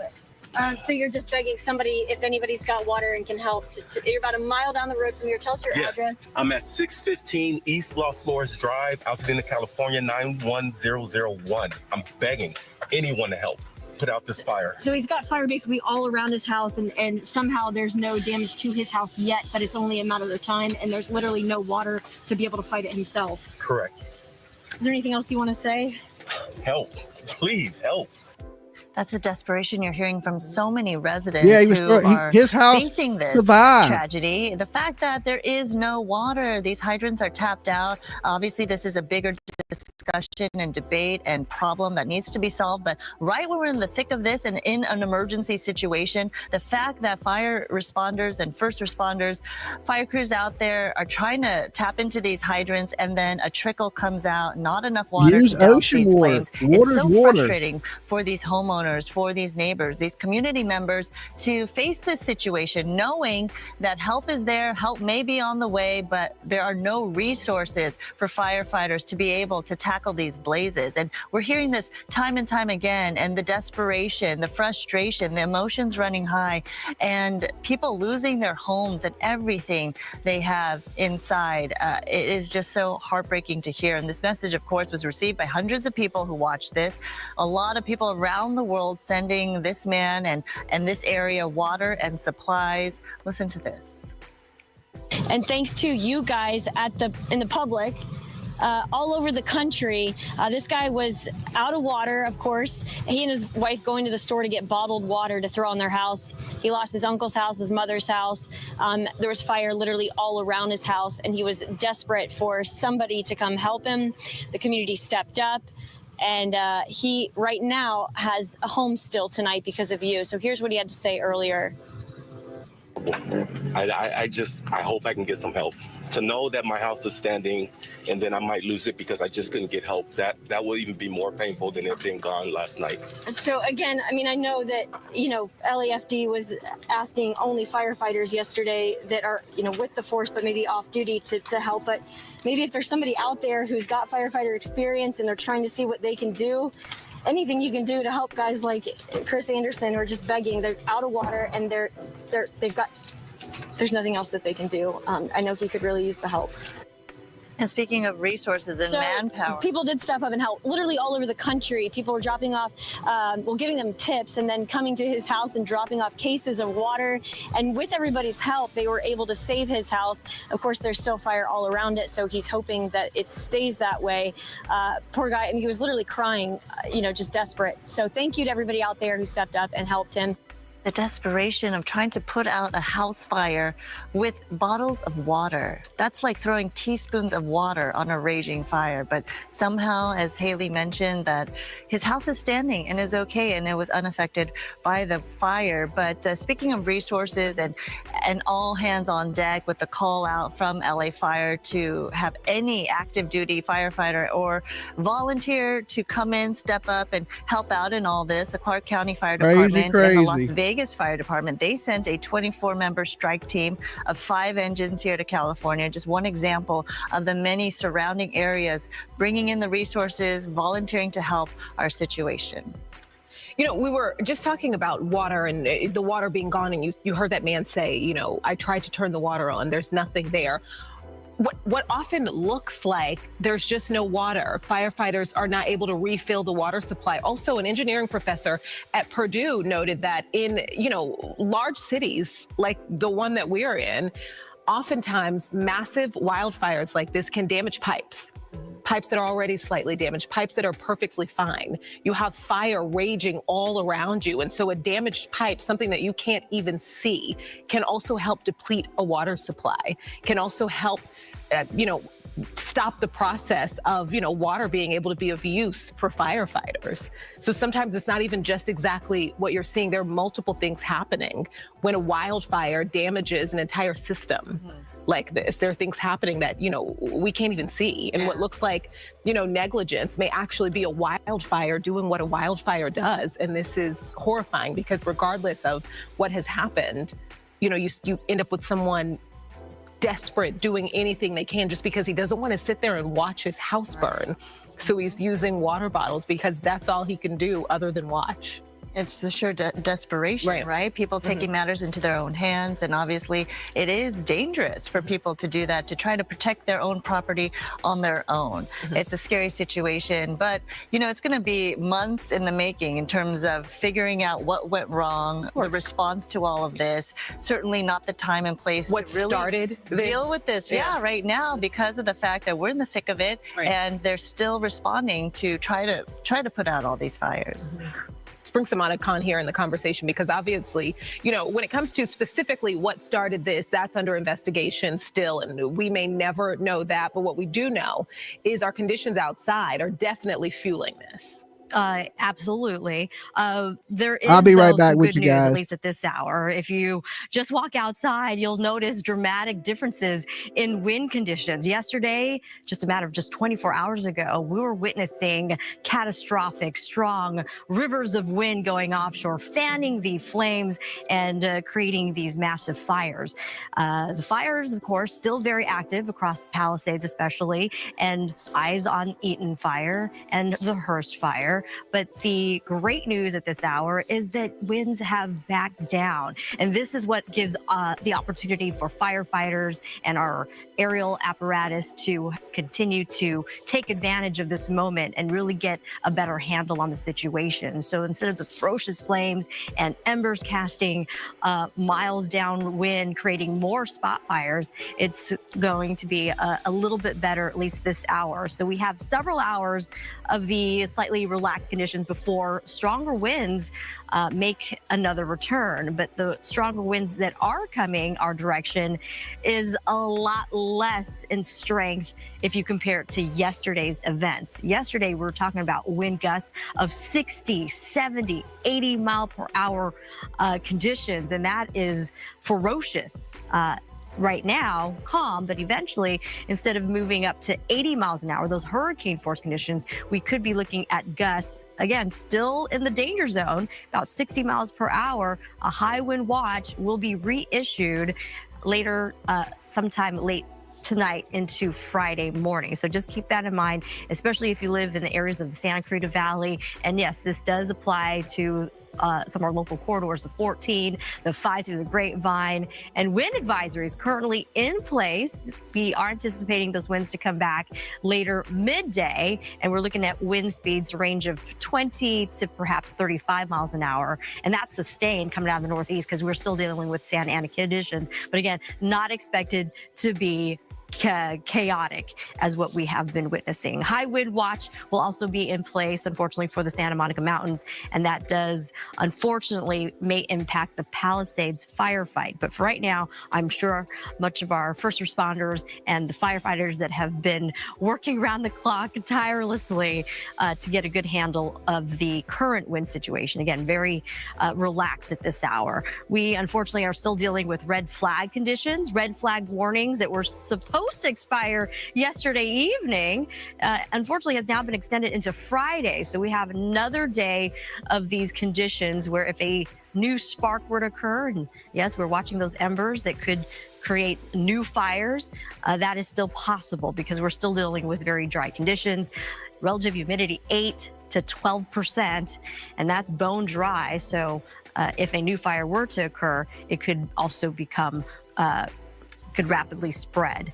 And we're also dealing with those winds that are expected to make a return, and the two combined, of course, leading to these conditions. And it's widespread. We're talking about, back to Ventura County, much of LA County, the San Gabriel Valley, the Inland Empire communities out towards Orange County. So just about anywhere across Southern California, a fire could be likely. We are looking at some improvement for our coastal areas of LA County and pushing out to Orange County out of the red flag zone, just due to the slightly higher humidity levels. We have been very dry. Speaking of bone dry conditions, since the beginning of the water year, just trace amounts of rain for October, 14 1/100ths of inch of rain for November, December, and into January. Barely there in terms of rainfall accumulation. And unfortunately, that continues to add to these hazardous conditions that has unfortunately led to what we have been seeing across Southern California with the dry vegetation. So any new fire that has been sparked, there's a couple of elements in place. We have the winds that could drive the fire. We have a lot of the dry chaparral that adds fuel for that fire to continue to grow. And we also have topography. We've been seeing some of these major fires occur in those hilly locations or mountain areas. And as we have chatted and addressed many times over, that fires can create its own weather system, especially when we're dealing with a lot of intense heat that continues to rise. A lot of that cooler air rises, filling in that gap, and that creates chaotic winds. And we've also seen the potential for fire tornadoes in some of those spots, and that creates embers, and those winds that are created by the chaotic conditions spread the embers in various unpredictable conditions. So that's the type of conditions that our firefighters are working with. The winds, the dry fuels, and the topography, all very difficult conditions when we're dealing with red flag weather. Current winds, taking a look right now, we've got calm. This is a sight for sore eyes. We've got numbers, a range of 3 to 7 miles an hour. Much of the basin also on the calm side, light winds across Long Beach at this hour. And you'll notice that we're still dealing with the offshore flow out towards the Inland Empire communities, and that what is unfortunately continuing to keep us on the dry side. No rain in the forecast, at least not this week. We're keeping our fingers crossed because we do need that added moisture. But there is a glimpse of improvement, should I say. Instead of the offshore winds that dries us out, we're going to get more of an onshore push, and I'll show you that momentarily. And that's what's going to help increase our humidity levels. We're not going to be as dry, so our fire weather will slowly start to improve. Here's a look at the futurecast. So these highlighted areas, just very light winds. Yesterday, if you recall, much of our map was highlighted in those contours, that indication where the strongest winds are blowing. And right now, it's really at the top of our mountain areas like the Santa Ana Mountains, pretty quiet through the Cajon Pass. And we make our approach even into the midday hour, much of the basin quiet as well. But you'll notice that the glow of the contours are back. The wind speeds, as I pointed out earlier, The range sustained 20 to 35 miles an hour will make a return. A wind advisory, as I mentioned, will stay in place through about Friday. For the wind-prone areas where winds descend and due to compressional heating, it not just dries us up, but keeps our temperatures more on the mild side. Going into tonight, those very same spots, hot spots for wind conditions, and those are the areas, unfortunately, where the fires are currently burning.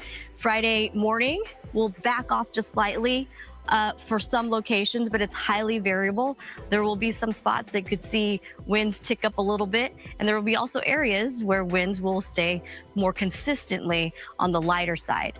We may be seeing major improvements by Friday night. And it's all based on the upper levels of the atmosphere. Yesterday, we had that area of low pressure. The backside of that low offered upper level support, and the dynamics in place is what drove those chaotic winds. Now we're seeing big improvements even up there in the upper levels of the atmosphere.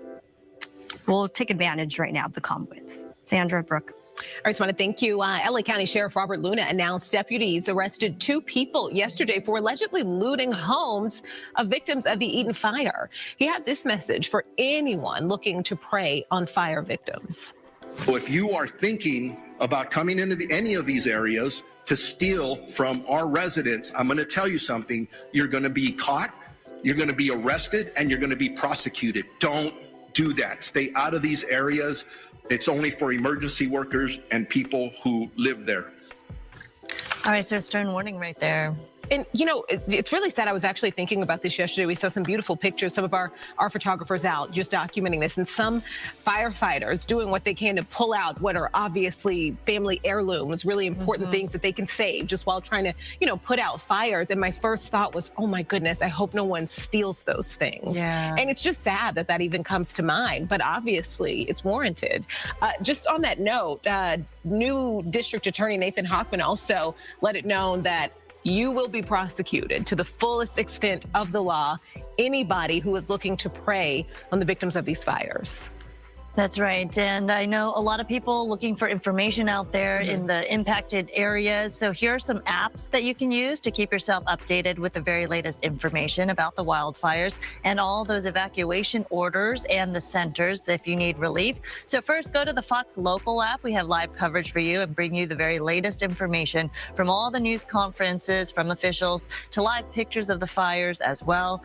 And next is the Watch Duty app. This is a nonprofit run app to help you navigate the fires ravaging the area, all the fires in the vicinity. It gives you updates on the fires that are near you, the acreage, the evacuation notices, and evacuation centers if you need to evacuate. Another resource app you can use is the Genesis app. It also gives you the latest information on the fires and the evacuation centers as well. Yeah. We actually sent our Matthew Seedorf in and around the Palisades fire yesterday. He filed this report for us. We're here off Bienvenida, and just take a look at the force from all of that wind. This massive tree falling down, looks like on top of this car. Look at that, even bending the tire on the car, all of that crashing down. Also, we've been talking about these winds, those 30, 40 mile per hour winds, some gusts even stronger than that. But you can see the homes out here destroyed, even some still on fire. I think back actually to yesterday. I can't even tell which home it was anymore, but we were out here and one of the homeowners was refusing to evacuate. He was trying to protect his home and use a garden hose to cover the roof with water. He offered us Gatorades and gave us water. And I'm now looking at this, and it's hard to look at, wondering what happened to him and if he got out safe. Hopefully he did. But just looking at all this destruction, it's hard to put into words, and it's like this all over Pacific Palisades. And you just keep driving and seeing more and more homes that are looking like this. I'll go ahead and send it back to you. House after house, for block after block, destroyed. Since 6:30 until 2 a.m. with my garden hose, there were no firemen. The entire neighborhood is burnt down, begging anyone to help put out this fire. This is insane. This is probably the craziest thing I've ever seen in my life. There's a fire and there is nothing being done. It's terrifying. There's no water north of Woodbury.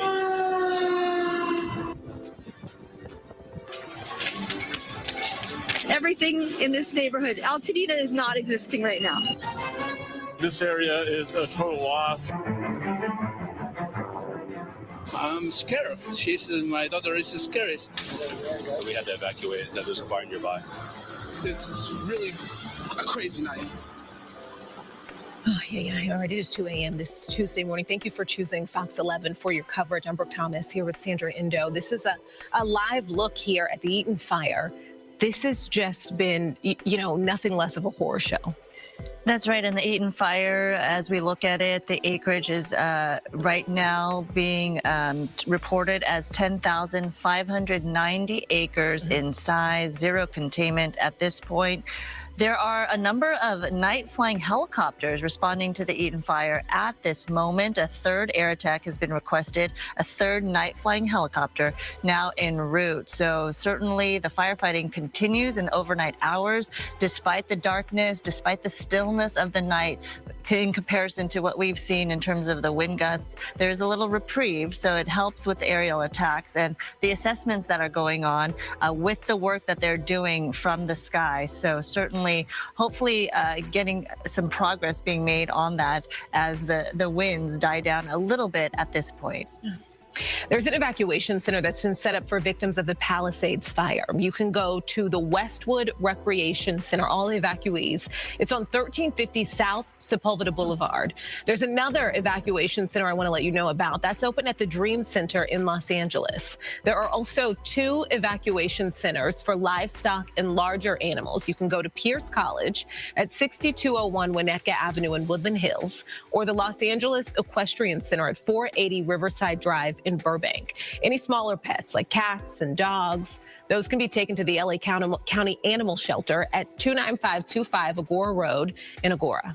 And all of this extreme fire danger, of course, means LA Unified Schools will be closed today. And officials say flames destroyed parts of some of the schools, including Palisades Charter High School. The 63-year-old school was featured in the movie Grease, if you remember that.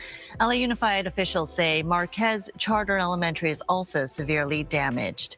Other school closures to tell you about this morning. All Glendale Unified School districts are closed, district schools there. Child care operations and district offices will also be closed for the rest of the week due to the Eaton fire. Arcadia schools will be closed today, and Pasadena Unified also closed for the rest of the week. Yeah, and on that note, we're talking about so much of what people are dealing with and how much harm is being caused by these wildfires. There is help out there right now, and I just want to go through a couple of things, immediate help, especially thinking about the fact that schools are closed. When you're dealing with not knowing if your home is there, we talked about people who right now only have the clothes on their backs, and then all of a sudden, they've got 4 little kids at home, and there's adults need a little bit of space to try and take care of some important things. And I actually saw, I was sent this little kitchen academy in Century City. They're offering free classes, and it may seem, simple, you're not thinking about a cooking class, but really the purpose of this is giving parents some hours where their kids are safe in a safe environment so that they can take care of adult things and not have to worry about their children. They're actually doing that today at 4 p.m., tomorrow at 9 a.m., and January 11th at 12:30 p.m. You can sign up for those classes online. And again, those are free. Uber and Lyft offering free rides. Airbnb.org also providing free housing for people out there right now. Planet Fitness locations. I saw that. I thought it was really interesting. Right now, you do not have to be a member, but if you need to go in, you need to take a shower, you need to rest, you want to be inside, they're all around us. Right. Anyone that's not being directly affected by the fire, any location, you can go in and just kind of get yourself cleaned up. They even have massage chairs for people. And they were saying it's a place where you can power up, charge your electronics, your phones. If you're without power, use their power lines. They're saying all their gyms are open. Yeah, so again, it's free. You do not have to be a member. They're doing that, I believe, until January 15th as of right now. So just stop in one if it's closer to you and you can take a shower, charge your phone, and just take a little bit of a rest.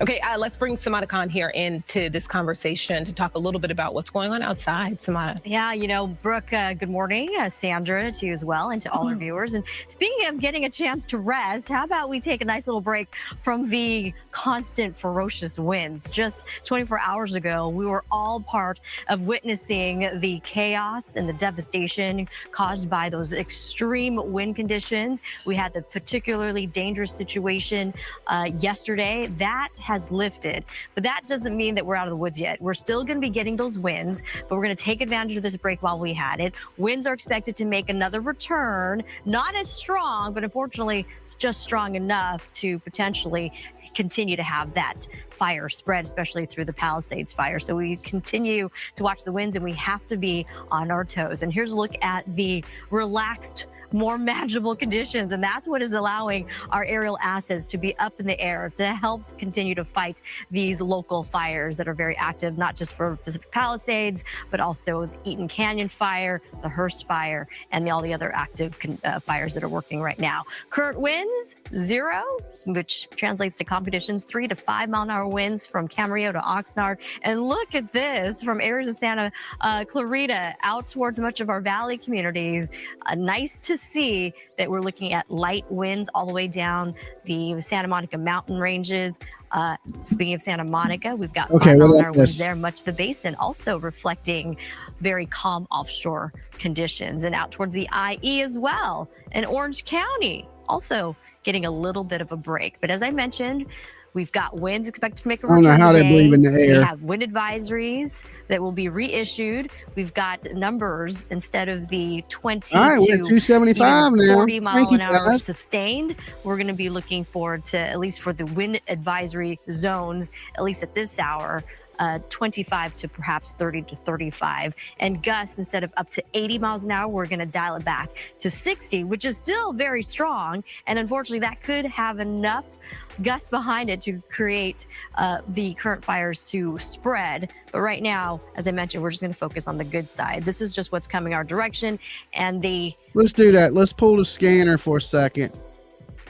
Let's see if anything is going on the scanners. This is the LA City Fire Scanner.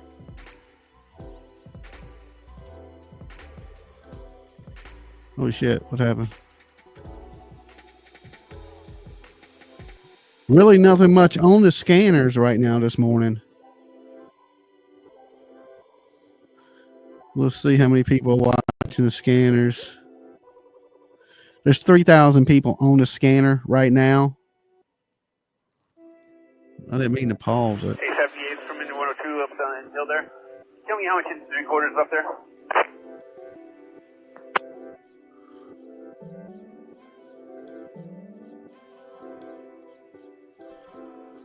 Not too much on the scanners. 102's looks like we got 3 sticks up here. Copy 3 sticks. So you can see the hills on fire moving down towards Hollywood Boulevard.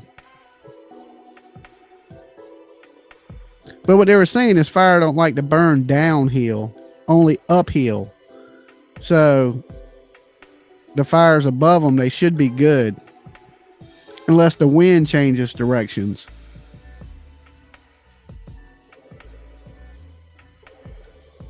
Morning, Gigi, we have you on the phone here, right? Yes, good morning, Brooke. Good morning, everyone. We are on our way, and to sort of speak to what Samara said, we've made our way through the Santa Clarita Valley, through the San Fernando Valley. As we move into the west side, we are seeing and feeling no wind whatsoever. Much different scenario than what we saw yesterday, Brooke. Gigi, can you talk to me a little bit about, what you're seeing how close are you right now? We're on our way. We're on the 405, so we're making our way to the fire right now. But I can tell you what we saw yesterday, and that was complete destruction, devastation. You had a fire official on yesterday from LA City Fires, I believe, that described it very apropos, which was catastrophic damage. I mean, we're talking about... Okay, how stupid, no mic and can't even hear him. He show up at the border of North Carolina, Tennessee. Burning all of that, Gelson burned to the ground. Ralph's Supermarket burned to the ground. We're talking about Corpus Christi Church, which, if it wasn't entirely burnt, sustained heavy damage. And we spoke to the Archdiocese yesterday, and they were trying to get someone in there to confirm that the fire had indeed moved into the sanctuary. The Palisades Presbyterian Church destroyed the bell tower standing and the walls, the skeleton of the building was standing, but there didn't seem to be anything else there. Yeah, Gigi, we're looking at video right now of all the devastation that the Palisades fire has created for that community. Virtually the whole town just leveled to the ground after being up in flames. And you were reporting quite extensively on the community along PCH, the mobile homes there that have been completely destroyed. And those are the homes of so many people, that tight-knit community there. You spoke to a resident who lost everything, and coming back to see the debris that was left behind and a single American flag still standing strong, flying in the wind. I have to tell you, Sandra, that brought tears to my eyes, and it also brought tears to Andy Rocker and his wife, Rosanna. They're the ones who lost a home there. And Rosanna, I had just posted on social media, that our flag was as resilient as the people who call Southern California home. And it's funny because Rosanna came up to me on her bicycle. They were touring the mobile home park where over 180 mobile homes were leveled. I don't think there was one that actually survived the Palisades fire. And Rosanna came up to me and she said, "Did you see the flag? It's as strong as we are. And we'll rebuild, and it's as strong as we are." And I said, "Oh my gosh, I just posted basically that same message on social media." That American flag, very symbolic. And we were on Pasadena, I believe, and there the homes were leveled, that they were burnt to the ground, and there stood an American flag just waving. It was amazing how those flags just survived such intense heat and flames. And just to think that this fire right now still 0% contained, that is still, almost 2 days later, it just makes my chest tight.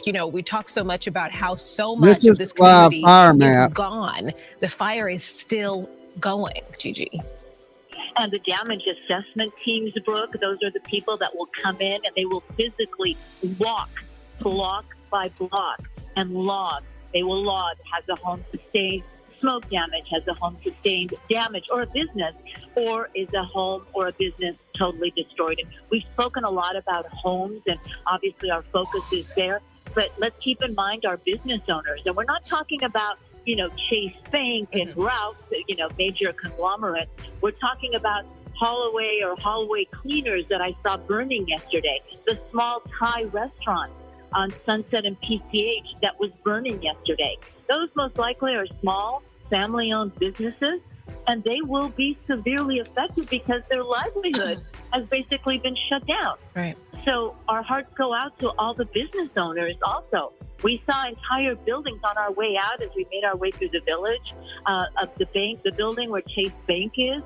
There was a small medical clinic there. And let me tell you, and let me just sort of divert my attention here. We had a fire off the 405 yesterday, too. And we are driving by. This is the fire map. Units still staged here near the 405 freeway. So Los Angeles and its surrounding communities, Altadena, Pasadena, Silmar, they have been hit so hard. And Brooke, I think Brooke and Sandra, when everything is said and done, I think almost all of us are going to know someone affected or know someone who knows someone personally. Yesterday, I heard that 2 of my friends lost their home in the. It seems like it got San Fernando Valley surrounded. These are women and their families who have lived a life of service, a school teacher, Los Angeles County employee. They've worked their entire lives to be able to retire in their family homes, and their homes are now gone. I'm so sorry to hear that, Gigi. That is. I think we're all going to hear of someone that we know that has been affected if we don't know them personally. Right, absolutely. And when you talk about the size and scope of the Palisades fire, Gigi, just to put it into perspective, I mean, wrap your mind around this. The acreage in terms of how it's burning right now, it's up to 17,234 acres burned. And the size of Manhattan, Gigi, 14,604 acres. So we're talking about a fire that is bigger than the size of Manhattan, New York. And you know what, Sandra, yesterday I spent a considerable amount of time with our Fox affiliate in New York City. Of course, New York and Los Angeles have a lot of ties, business ties, personal ties, and they had a very strong interest in what was happening here in Los Angeles. A lot of folks in New York really glued to their television sets watching what is happening here. You know, Gigi, since you were out there all day I got yesterday your and you map. were able to see this, just firsthand, I saw something interesting. Someone talking about, how typically when there's a wildfire in our area, they get calls from people around the country saying like, hey, we're checking on you. Are you okay? And not at all to say that wildfires aren't always, devastating. But I think sometimes so many people here feel like, you know what, we've dealt with this. I'll be okay. And he actually said, he tells people all the time, like, it's bad, but I'm going to be okay. It's not as bad as it looks like on TV. But now he's telling people it's even worse than you can tell on TV. What would you say to that? Brooke, I mean, it's like you're reading my text messages. Oh. those are exactly my text threads to friends in Pennsylvania, to friends in Central America, to friends in Florida, friends around the country, my family in Portugal that was watching our live coverage yesterday, our streaming coverage on the Fox app. I was telling them exactly what you just said. It is worse in person. Imagine driving for block after block after block where there are no houses standing. They have burned to the ground. These are entire communities. Other blocks, there is one home standing. I mean, can you imagine how that family feels? They're counting, I imagine they'll count their blessing. Their home was saved for some reason. I mean, we see this happen with fires all the time. They hopscotch because of the erratic winds. They will burn one house, the next house will be saved, and then all the other houses will be burnt to the ground. But imagine their remorse at now not having a single neighbor. Their whole block just gone. Yeah. They're the only ones living there now. It is unimaginable. At times it looked like an earthquake had happened. I mean, we saw apartment buildings demolished and still burning.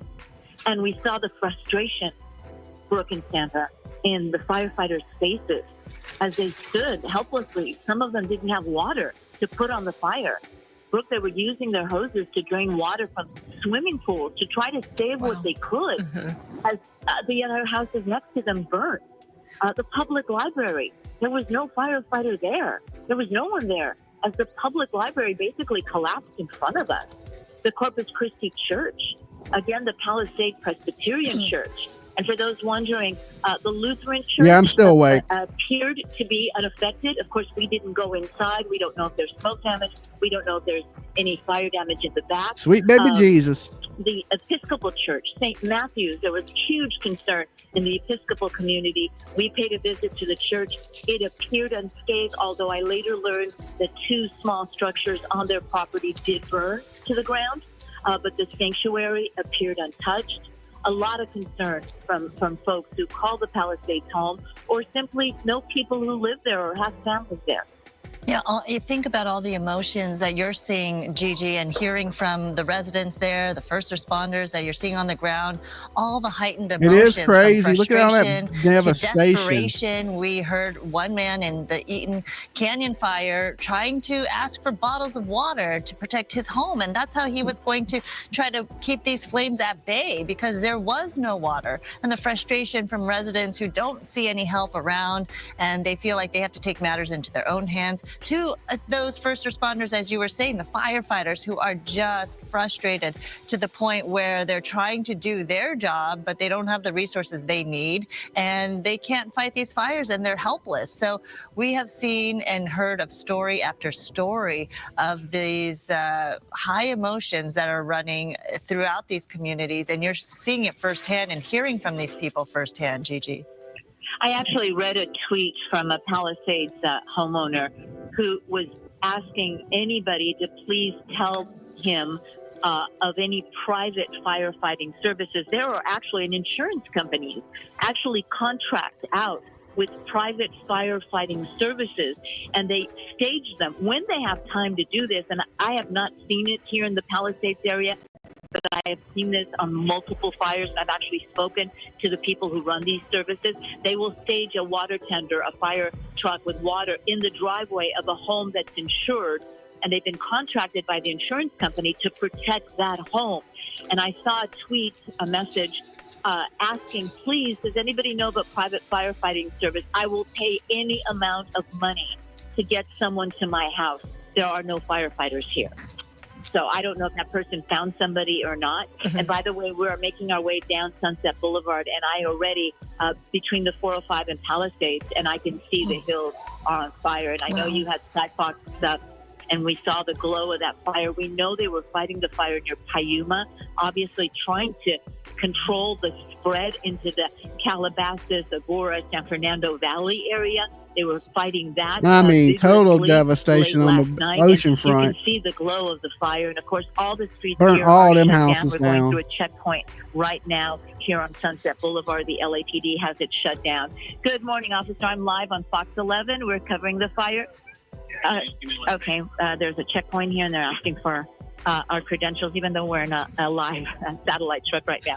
LAPD has the streets closed off. Of course, they're doing their best to keep out people who don't belong in the They area. don't want that Obviously, looting. we always see looters and things like that, so they're working really hard to keep them out. Yeah. Thank you, officer. Speaking of the people trying to get into the area, Right, looky-loos, even though this is happening. That want content or to see, survey the scene, or, people who are desperate to try to find out if anything is left of their property and their homes. Now is not the time to do it. Please wait for officials to let you go back into the area, because there's work to be done. They are Gotta still watch trying out to get a for handle looters. on this fire. So now is not the time, even though you think there's a lull in the wind and maybe we could go back and maybe try to scope out your property or what's left. This is not the time. Please listen to officials. The evacuation orders are still in effect. And the conditions are extremely dangerous. Brooke and Sandra, as we made our way down I believe it was Bienvenido. It was as we made our way to St. Matthew's Episcopal Church. The wires down. Oh my gosh, there were wires down everywhere. Yeah, power lines. They were de-energized, luckily, and we were able to make our way very gingerly, very carefully. I'm with photographer Tony Butita. I think we're losing you there a little bit, Gigi. Through these fallen trees. All right. Sorry. Gigi Garcia, Gigi, can you hear us there?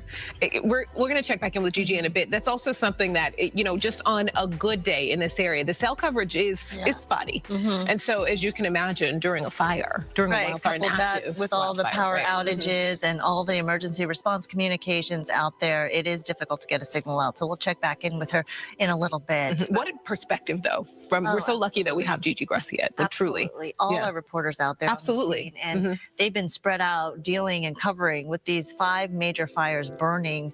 We've had those reporters all across Southern California dealing with this and the conditions out there. They're masked up and they have goggles on, and they're still trying to get the very best perspective on these communities that have been impacted. Let's take a look at some of yesterday's coverage.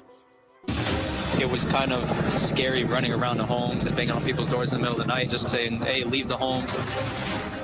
They were packing up, just putting all their valuables in it and taking off. Last night, I was up till about 3. It's absolutely scary. Steve's pet store, it's gone. Foxes, gone. We've seen a lot of businesses on fire. I've lived in LA since 2010. I've never seen a fire like this before. This area is a total loss. There's no water north of Woodbury. The fire has grown. Be prepared, have your go bag, and immediately evacuate. There are so many homes that are in danger. How many more horses do you have? We have a couple we just let loose over there. We're trying to get as many as we can out. There's 12. Yeah, no, they're pretty loud up. When the wind's blowing, they don't really know what to do. Everyone else, get the people out the back door. All base are good. I think out as they can. Right? We are losing a lot of homes. You heard a loud explosion. We've been talking about the winds, and you can see what they're doing with these embers.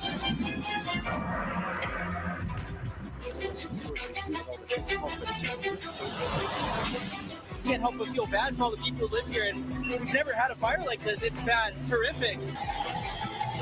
We've been abandoned. But the fire is moving so fast. We had to come together as a community. I'm scared. My daughter is scared. So we had to evacuate. The minute I saw people look at us and say, you kids, get out of your car and walk, I just got out of the car and We don't know where to head now. So terrible. Really dark, and there's a lot of it.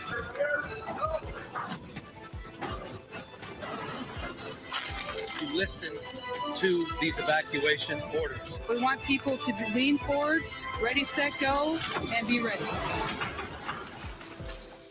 The fires are not contained. No. We see that video of that little girl, especially clutching her stuffy. And Good morning, crying. Michael. This is so hard for adults to handle, and I just cannot imagine the many children who are dealing with this, and in the days and years ahead, these memories and what they're going to have to kind of work through. You hear an alarm, and you all of a sudden it takes you back to this memory. That's right. And I'm thinking about all of the kids who, their parents had to say, okay, it's okay. We've got to get out of the car. We've got to walk through this smoke. We've got to run here. That's you right. can hear the panic in your mom and dad's voice, and I'm just immediately thinking about how hard these days and the days ahead are for the little ones. And the children who aren't at school because of all of this, whether the school has been damaged in these fire zones, or for the fact that LAUSD schools are closed and kids may, want to get back to a routine, and they don't have it at this point because of these devastating fires. And then, all the questions that they're asking and the fear in their minds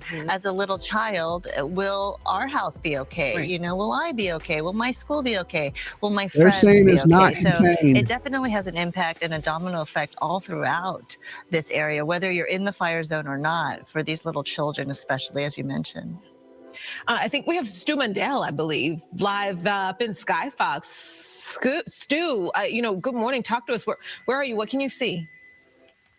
Hey, good morning, you two, and definitely looking at that Palisades fire. Now, we're off at a distance. Actually, Skyfox pretty much just directly over the Brentwood area and over the 405. We're not allowed in because of the TFR, but that TFR in effect still. But right now, at this moment, no aircraft fighting that fire. The reason why I'm doing that wide shot where you can actually see the moon out there is to give you an idea about the smoke this morning, because it is a lot less, but that fire is still very, very active down there. It is burning away from a lot of those homes, but we did see that shot on the ground there just moments ago. There are still plenty of homes in that Palisades area still burning. Devastating to see. But take a look at this. That's going to be all that vegetation up on that hillside, and it continues to burn up here. And the fire department, they're doing what they can to keep these flames in check. I don't know, Much less Dixie. today, and that is going to be a huge help for those firefighters. This is going to be the time where they can actually start making those efforts to get these flames under control. Looks like a moonscape You have down there. several You can see family all those members hot in LA embers, County. a lot of those hot spots. Well, Again, pray this they're is up in okay. the Chaparral areas. This is up on the top of those mountains out there,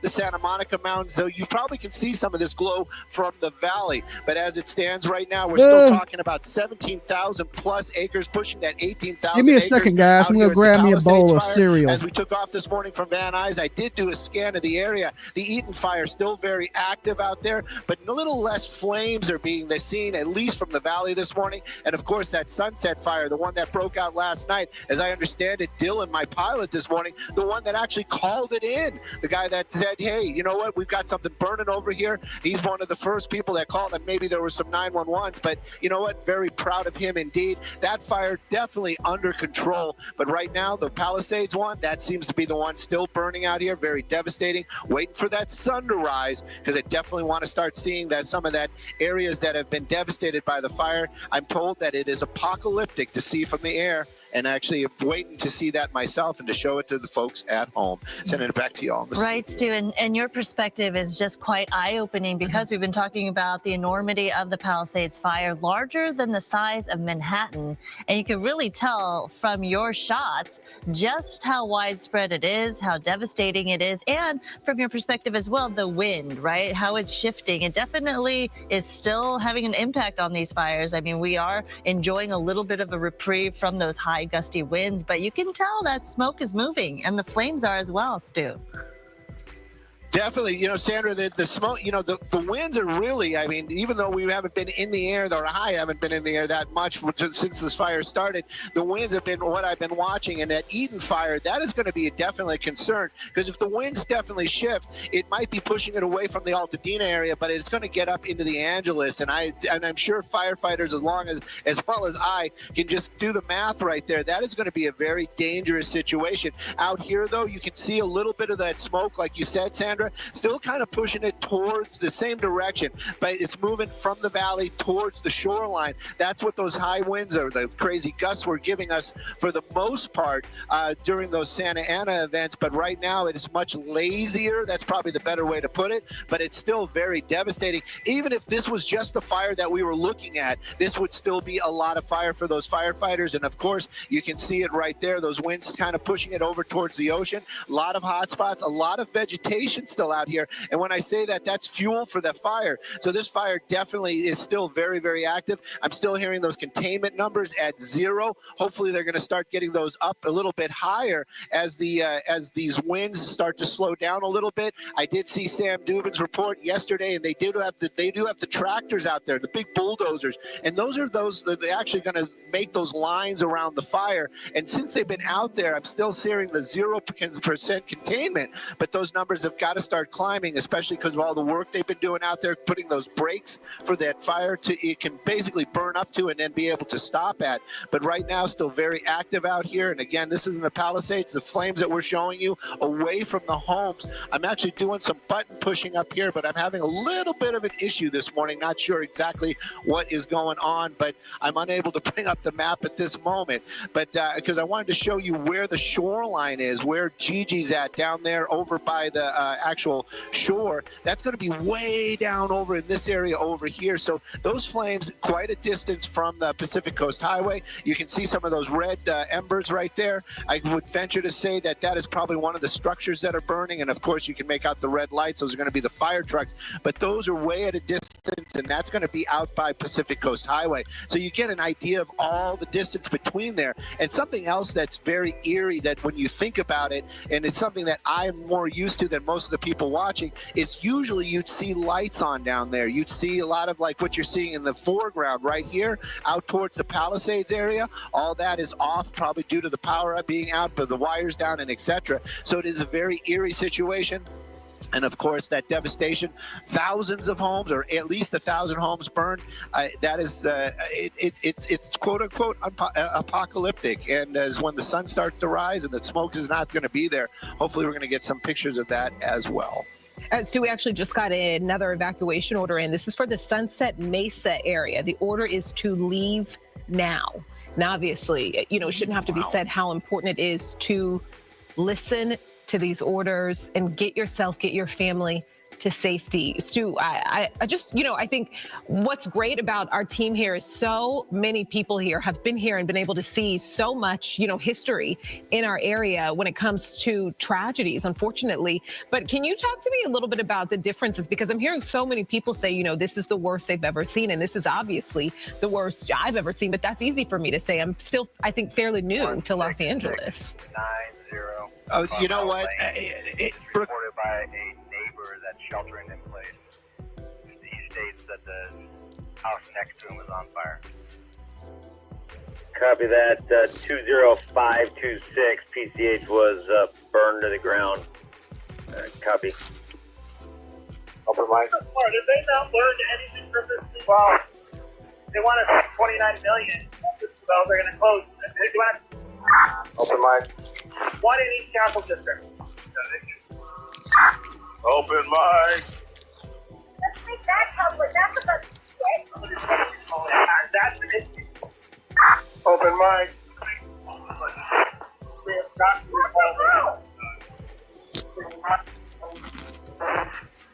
Open mic. 419 PCH. 41. Okay, all companies from operations, clear the channel for an IWI, Division Juliet. Understand you have a priority red, firefighter unconscious. We have a rescue responding to your location. Well involved, along with a number of homes between this canyon. I'm not sure why that's a priority or not versus these homes. Can you explain it?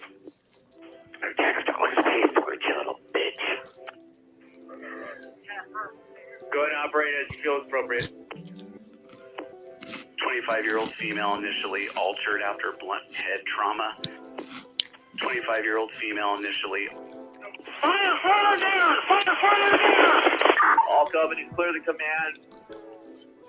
Remember with the message for the Mayday Go, I need all division and group tubes to conduct a PAR. We've got a firefighter down message. We need to find out what division or group it's in. Acknowledge. Division Mike, all resource account. We have a lot of residents out there fighting fire with garden hoses.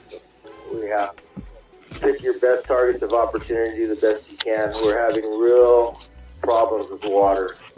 No water at all. So do your best. No water. Okay, for accountability, 2631 McGeary Road. We have 2 homeowners refusing to leave, sheltering in place, the fire all around them. Charlie?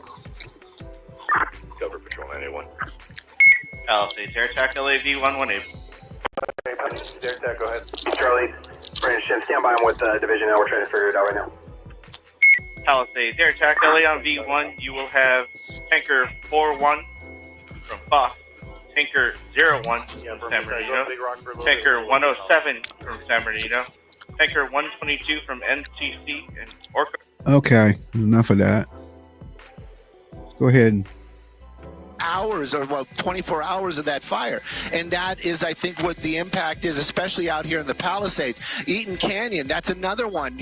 We saw, you see the destruction out there, and also in both those situations, these flames weren't just in areas where there were homes. These flames moved into areas where there's commerce. The Palisades, the commons down there, like what I would call downtown Palisades, devastated. As far as I could see from the ground footage, almost leveled. And then we saw yesterday at Eaton Canyon almost that same type of situation where those flames were, yes, of course, they were in neighborhoods that were in with the trees, but those flames also, and those embers making their way into areas that were businesses, and all those businesses getting destroyed. Yep. Yeah, and these are the things as far as the fires go in the southern Los Angeles area. This is, I have never seen this, and I've been doing news out here since the early 90s. And People this is not the wanting first to time evacuate. I've seen brush fires take out, areas of commerce like that. Not just the homes where the trees are, but actually making its way into areas that, where the businesses are. And, the Aldi was burning yesterday out there in Eaton Canyon area. And, of course, all those smaller businesses as well. And out here in the Palisades, my goodness, if anybody's been there, which I'm sure anybody that's watching has been out into that area, it's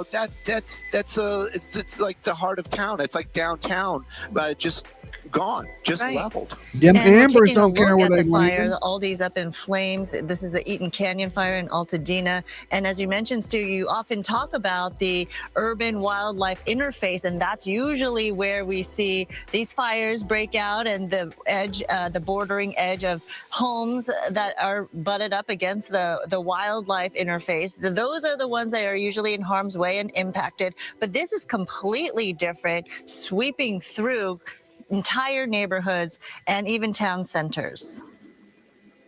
Yeah, and that, I think those are the things that makes this fire, and every fire is a little bit unique, but this one's so unique and so devastating to see that type of destruction in these areas. Like you said, Yes. this is not, these are not areas that usually would burn or would be associated with a brush fire. Yes, we lose homes because they are, like you said, that urban interface where you have like these beautiful homes up in these hillsides. And of course, you have the trees, you have all the vegetation nearby. But these flames, and because of the high winds and those embers, were making their way into areas that usually would never even be affected by a brush fire or a vegetation fire. And now they're gone. Right, all these communities thinking they're safe because they're in kind of a more populated urban setting, but yet with these wind gusts that we've never seen before, since 2011 was the last time we've had such a severe windstorm warning like this. Now all these communities impacted, as we're seeing right now. Yeah, it really is devastating. I saw there was a drone shot from yesterday of one of the neighborhoods in the Palisades, and we fly this area quite a bit, and everything in my mind is usually seen from above. Like when I see an area, I can say, "Oh, I know that because," but I do know that area, and that is one of those spots where it is very populated, and it's one one of those ones. It's not a morbid fascination. It is really, truly just. It is one of these events, and it's like when the sun comes up and we're in a little bit less smoke today, my curiosity is definitely piqued. I definitely want to see this stuff and document it from the air. And of course, like we are looking at this at the Palisades right here, and the numbers for the acreage much higher here. But Eaton Canyon, that Altadena area, all those beautiful homes out there. And again, we were talking about it, the flames making their way out of the urban interface and into urban areas. Again, these are things that we have yet to have seen out here in the southern Los Angeles area. All right, Stu, we're going to give you a little bit of, I guess, what could be considered somewhat of a break, and check back in with you in a bit. We do have meteorologist Samana Khan standing by. I also want to note the LAFD actually accidentally resent out the alert about the Sunset Mesa community. They obviously, everyone in that community should already have evacuated their homes. And, right now, our officials are doing what they can to try and fight this, and issues are going to happen. All right. Thank you for the update, Brooke. And Sandra, good morning. Stu, yes. To Stu's point, the winds that we saw yesterday, the conditions that we saw yesterday, catastrophic, apocalyptic, warlike zone in areas that typically don't see these type of strong winds. And this is something that we have been on top of since the beginning of the week, that it could turn out to be a very life-threatening event, mass devastation due to those really strong winds. And that is the reason what triggers some of the wildfires that have been burning out of control, especially when we're dealing with hurricane force gusts, the range of 60 to 80 mile per hour winds. Sustained winds were a range of 30s, 40s, and even 50 miles an hour at times. And that just allowed the winds to be chaotic. And it really burned through some of those very vulnerable areas. Winds that were coming out of the northeast, pushing south and southwest. I do have some good news, at least at this early hour. We are taking a much deserved break from the winds, but it's only going to be a very short period of time before we are anticipating those winds to make a return. Not as strong, but unfortunately just strong enough to continue to fan those flames later midday and all the way through at least Friday. So keep that in mind. Here's a look at those winds to help calm the nerves just a little bit and have those firefighters really take advantage of this moment, tackle any hot spots, any new flare-ups. And to Stu's live picture, as you can see here in the corner of your screen, the smoke billowing up into the atmosphere. It's more of a vertical approach instead of the horizontal look. We're not far from hitting that 300 mark. When you see the smoke coming out of the fires in a horizontal position, that just means that the winds are just out of control. Now, a little bit more on the tame side. A calm start. We're looking at 3 mile an hour winds through much of Ventura County, like Camarillo, out towards even Malibu Hills. We're relaxing those winds. Gigi, this morning, as we were chatting with her, she was also indicating the same conditions that she's witnessing. So an observed look at what's going on in the atmosphere. Beverly Hills, 10 mile an hour winds. But as we know, especially in those mountain communities where the fires are currently burning, unfortunately, they do make their own weather systems. When you have the heat that rises, cool air fills in behind it, and it creates these erratic wind conditions in the, again, peak tops of those mountain locations. And that could create more embers to be flown in all which direction. But for right now, at least the winds are more controllable. 5 mile an hour winds in Long Beach. We've got calmer conditions across the IE as well.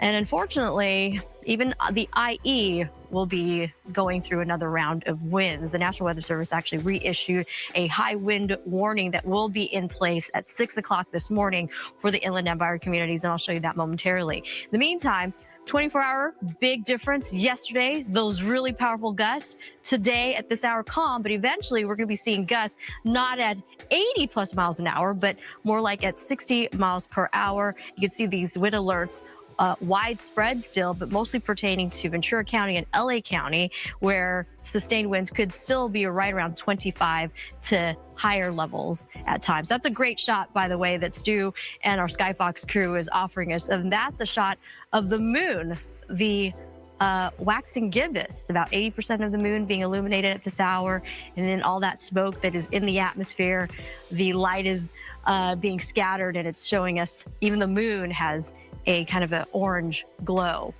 Here's the look at the high wind warning coming down the northeast, 25 to 35 miles per hour. This is what I just touched on. It is being reissued for these locations beginning at 6 a.m. this morning, and that's in advance of the midday winds that will be approaching, and that stays in effect through about tomorrow morning. This applies to Riverside, San Bernardino, Rancho Cucamonga, Fontana, all the way out south towards Temecula, Lake Elsinore, and it does apply to all our local roads in that region. The 15, if you've got travel plans, especially those trailers, the campers, if you're heading through the Cajon Pass, be extra cautious. Perhaps, as we have been chatting about yesterday, rearrange your travel plans. And this does also apply to areas of the Banning Pass, the San Antonio Pass, heading in the Palm Springs stretch. If you're heading into San Diego, you'll be met with similar conditions. A quick check of our wind future cast, the break now, but here you go. We're going to see those highlighted contours make a return. The brightly lit areas are going to be where the winds are going to be the most strongest, and unfortunately that is areas near the Pacific Palisades, Santa Monica Mountains there. As you can see, areas of the Santa Clarita Valley out towards the IE, and this reflects kind of the same type of story that the wind advisories and high wind warnings are indicating.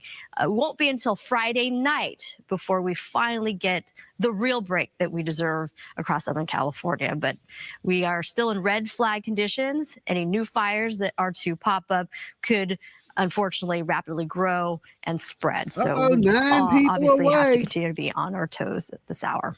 Back to you, too.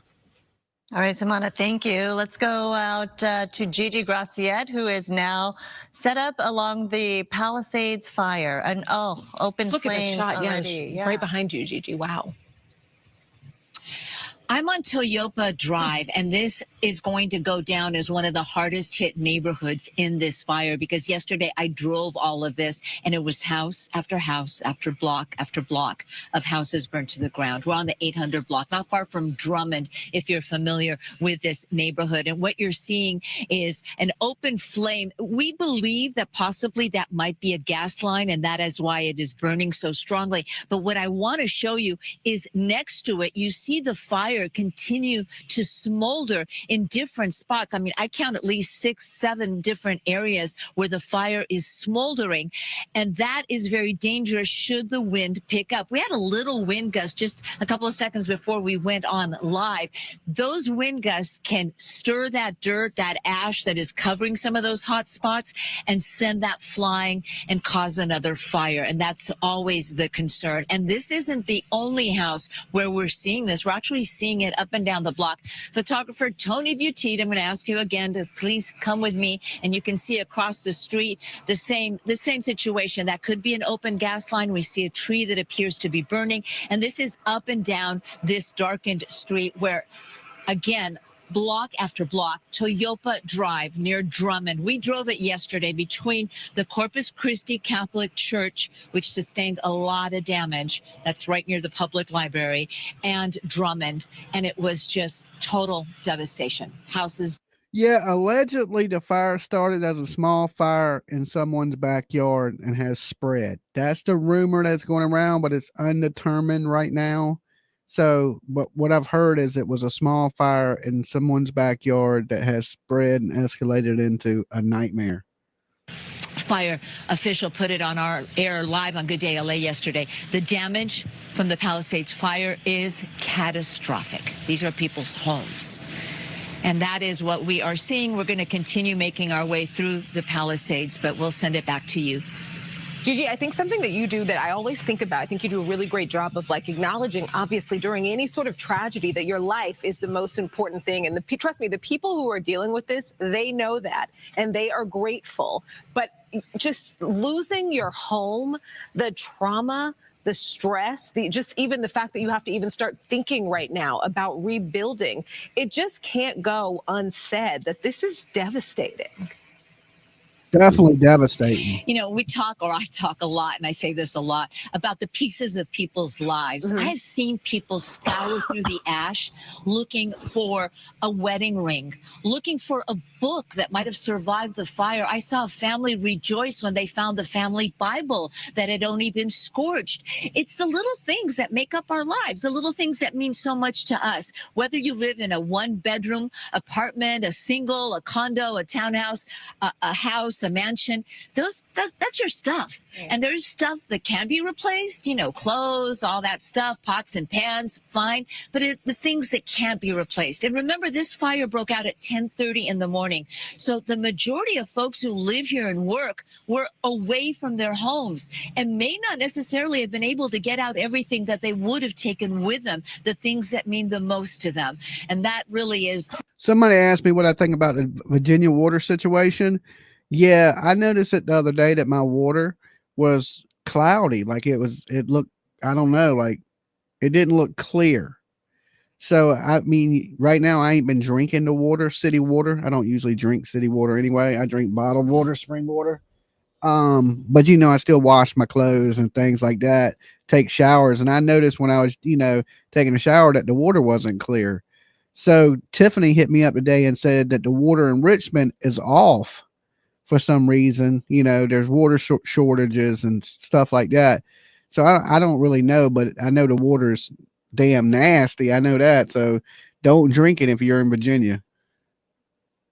Medical facility in it, apparently some legal consultants. It was hard to tell all the businesses that were burning. I saw restaurants burning, small businesses, the dry cleaners, the public library. We keep talking about that because the library is so important to so many, especially our children. That's where kids go after school. That's where kids go to learn, to check out a book. I know that when I was growing up, the library was so important to me. We couldn't necessarily afford to buy a lot of books. So you would see me, you know, taking out the 10 book maximum, checking those out to be able to read and learn.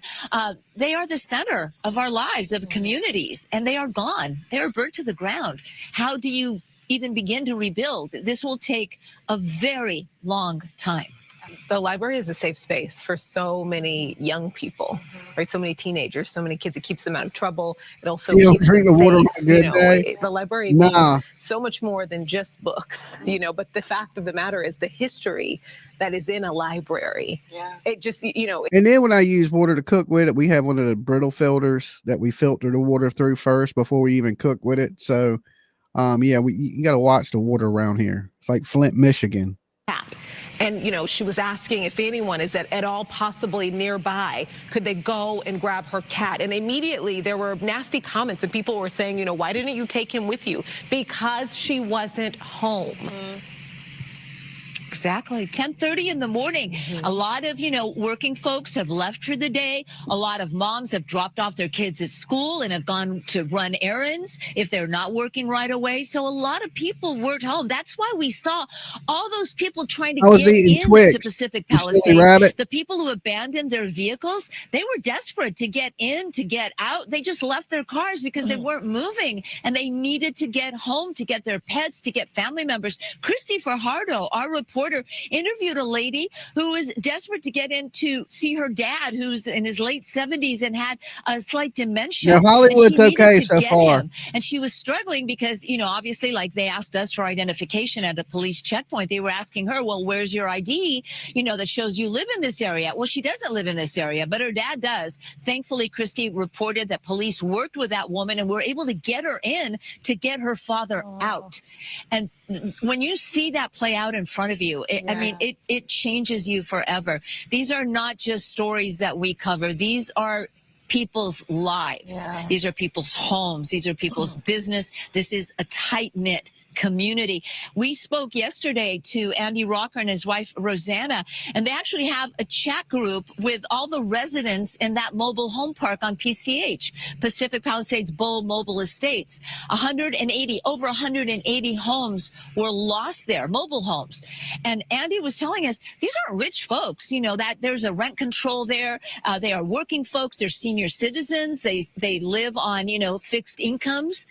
They pay their rent. They enjoy the view of the beach. These aren't folks that will easily be able to move, and not everyone has insurance. That's a whole other story. Right. The insurance situation in California. A lot of folks have seen their policies canceled, and a Yeah, lot of many folks are evacuations now going to lifted see in their Hollywood. policies canceled after this. Yeah, you know, and that actually may end up affecting everybody, because a lot of people that have had their private insurance canceled, they are all now into the very expensive state insurance policy. And the question right now is, can the state handle the demand that is about to come through? And then who bails out the state? And well, that goes back to those private insurance companies that are left. And then that may affect you.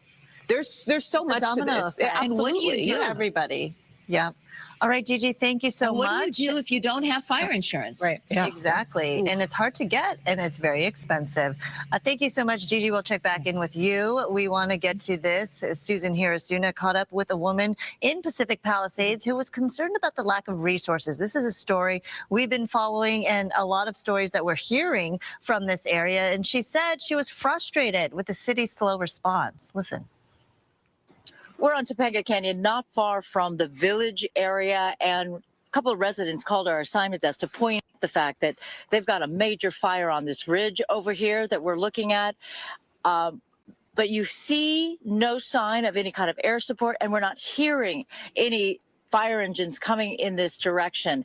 Now I want you to let it burn is what they're saying. But farther up Topanga Canyon, the fire has led to a lot of landslides. And so there are quite a few spots on Topanga Canyon where it's very difficult to pass. Now, adding to that, this extra danger where some of the power poles are smoldering right now. So if they're not down right now, they will be down shortly. I want to bring in Claudia Udy. She lives nearby. She was evacuated, but you called the assignment desk because you're worried about the fact that this fire is raging and you're not seeing any support. You're not seeing any aid. Yes, I'm representing so many Topangans who galvanized together. We've been in touch with each other all day. There are a few people who've been here, who've stayed behind, who've shown us footage. And so we've seen it's just as quiet as can be. As you can see, there's a fire and there is no airdrop. There's nothing being done. So do you see any firefighters up there at all on the ground? No, there are no firefighters on the ground whatsoever. We've been abandoned. 15,000 residents. All these beautiful houses. People have lived here so many years, and we've been abandoned. Has the fire damaged or destroyed any homes to your knowledge? Absolutely. I have friends who live up Tuna. So on the other side, so there's this ridge, and then there's the other ridge. Sadly, people who've lived here for decades, their homes have been completely burned down. Yeah, exactly. No help. No help. So, Claudia, what do you want to do? I mean, they ain't even trying to put it out. The resources are stretched in this area. What I'm wanting to do is inspire us as Southern Californians. We know that every winter there are big winds. This is just part of living here. So can we not create a team that comes here this time of year to be on the ground, to be in the air? Apparently we have rented some helicopters from Canada. I mean, I'm sure they're being used somewhere. I know that this is an unusual, I've been here a long time. This is an unusual situation, but even under the better circumstances there's still not the help. Yeah. There's not the strategy. Right. And there's so many people who'd want to help. Let's just create a really good plan.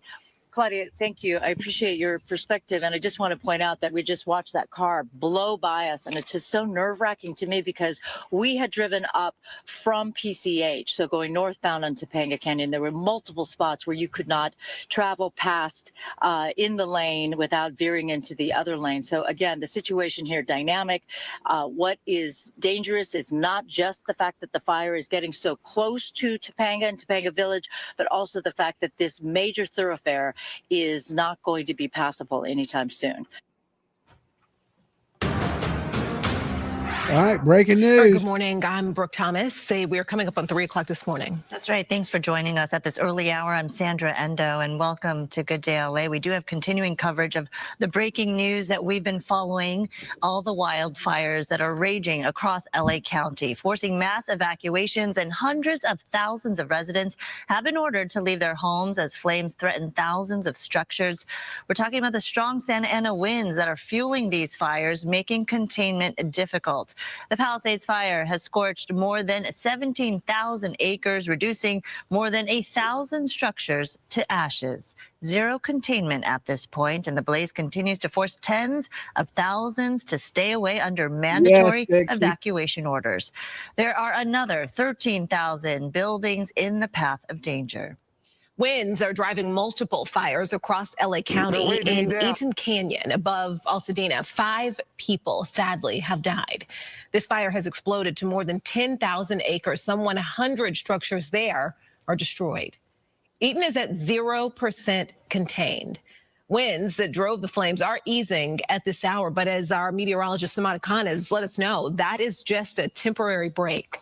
The Hearst fire in Sylmar has now burned 855 acres. It's now 10% contained. The fire started near the 5 and 210 freeways. This forced evacuations across the region. More than 44,000 people have been ordered to immediately leave their homes. Evacuation zones extend to Santa Clarita and the Newhall Pass.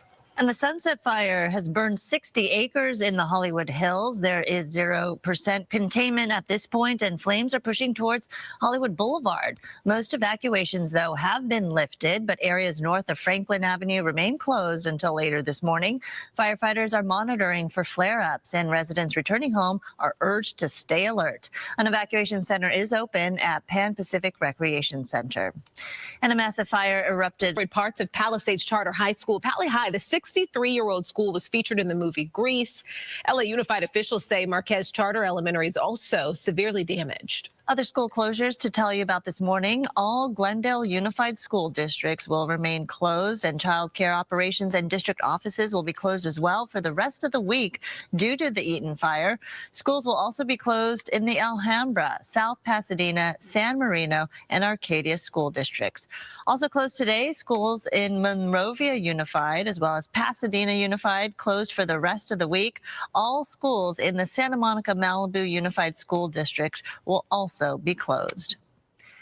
And schools will be closed in the Alhambra area, as I mentioned, but obviously the winds is a big concern. Obviously, we're going to be keeping a close eye on that, and Samana can tell us about the forecast that's expected for today. Yeah, good morning, Sandra. Good morning, Brooke, and to all our viewers with us at this hour. Finally, a well-deserved brief break from the winds, more on the relaxed side. A big difference 24 hours has made. Yesterday, we were witnessing the catastrophic hurricane-force wind conditions that drove these fires in these directions that unfortunately took out many areas across the Palisades, and the Eaton Canyon fire drove those winds to rapidly spread, and the ember cast, very chaotic situation. But at this hour, as I mentioned, much more relaxed, but don't be caught off guard. Eventually later this afternoon, or should I say more midday, the winds are expected to make another return. It will be strong, but not as strong. So you still have to be mindful of your surroundings and keep on top of any new evacuation orders, as the latest winds could drive another round of major fire conditions. We've got Ventura County right now to Camarillo. Yes, on the lighter side, 7-mile-an-hour winds in some spots. Beverly Hills only about 10 miles an hour or so. Much of the basin on the calm side as well. Light winds. Barely there winds across Orange County, and 5-mile-an-hour winds in Ontario. You can see the wind arrows are still continuing to be offshore, and that means we will continue to see very dry conditions, and that is keeping our red flag conditions in place, which is widespread. And I'll show you that map momentarily. In the meantime, wind advisories are in place ahead of the next round of winds. We're looking at gusts to 60 miles an hour rather than the 70 to 80 plus that we were witnessing yesterday at this time. Sustained winds on the way will be right around 25 miles an hour and slightly greater. And this does incorporate areas in Santa Clarita Valley. So please heads up and be extra cautious out there across much of the San Fernando Valley as well as the San Gabriel Valley, and that also applies to Covina, out towards the Santa Monica Mountains as well. Those descending winds continue to be a problem. High wind warnings is being reissued by the National Weather Service. This is for the Inland Empire communities, so it really depends on your location. Areas of San Bernardino, Fontana, Ontario, Crestline, some of our local mountain areas will be seeing gusts 65 miles an hour or more, and that also applies to Lake Elsinore down towards Temecula for the local roadways there. A reminder, if you are driving those big rigs, campers, perhaps rearrange your travels until at least later tomorrow, where these high wind warnings are expected to lift right around 6 a.m. Here's a look at our wind futurecast. Again, not bad at this hour, but eventually we'll see those contours that are highlighting the areas that are going to be experiencing the strongest winds once again. And these are more of the wind-prone areas, especially downwind through the Cajon Pass, out towards areas downwind of the Santa Ana Mountains. And if you are having plans to travel out to the Coachella Valley, Palm Springs, the 10 freeway will also be impacted by these stronger winds. Hence, that area also under high wind alerts. Going into tonight, we will continue to see those winds affecting all our local fires that are actively burning.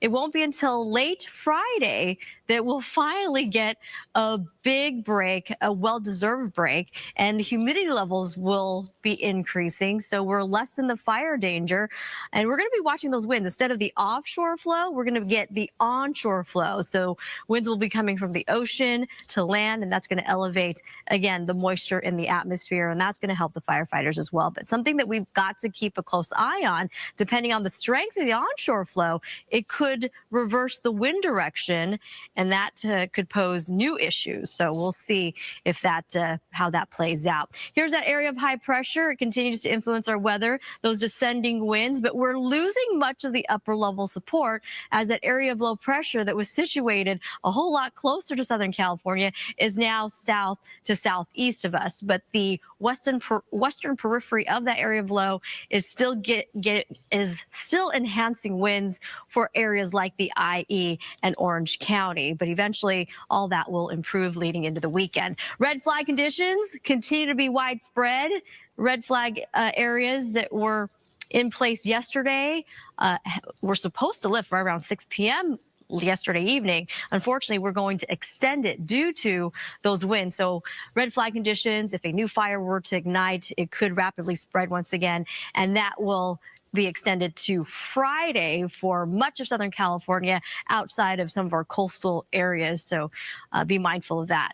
And because we're still in fire weather, we want to stay up to date on our forecast. Make sure you do have escape routes. Talk to your family members. Find a meeting point if you do get separated. Have that communication plan in place and get ready and go kit with your papers, your prescriptions, of course, important documents, and life is the most important thing there. We've got to cover traffic-wise, and we're going to take you over to the Palisades fire closures. And the closures, PCH, both directions remain closed until further notice as firefighters continue to battle the Palisades fire. Malibu Canyon Road to the McClure Tunnel in Santa Monica and Topanga Canyon Boulevard also remains closed in both directions due to the red flag conditions. Here's a look from our camera here at the studio pointing towards, you can see the glow out there. That is the Palisades fire. So even miles away, we can pick up on the issues over there. Sandra Burke. Samantha, thank you. LA Mayor Karen Bass is under scrutiny. Earlier this year, she approved a budget-cutting $17.5 million from the fire department while increasing police funding by $126 million. Critics, though, are now questioning her leadership, especially since she was in Ghana for a presidential event when the fires broke out. Sky News caught up with the mayor yesterday. Do you owe citizens an apology for being absent while their homes were burning? Do you regret cutting the fire department budget by millions of dollars, Madam Mayor? Wow. Got nothing to say today? Have you absolutely nothing to say to the citizens today? Elon Musk says that you're utterly incompetent. Are you considering your position? Madam Mayor, have you absolutely nothing to say to the citizens today who are dealing with this disaster?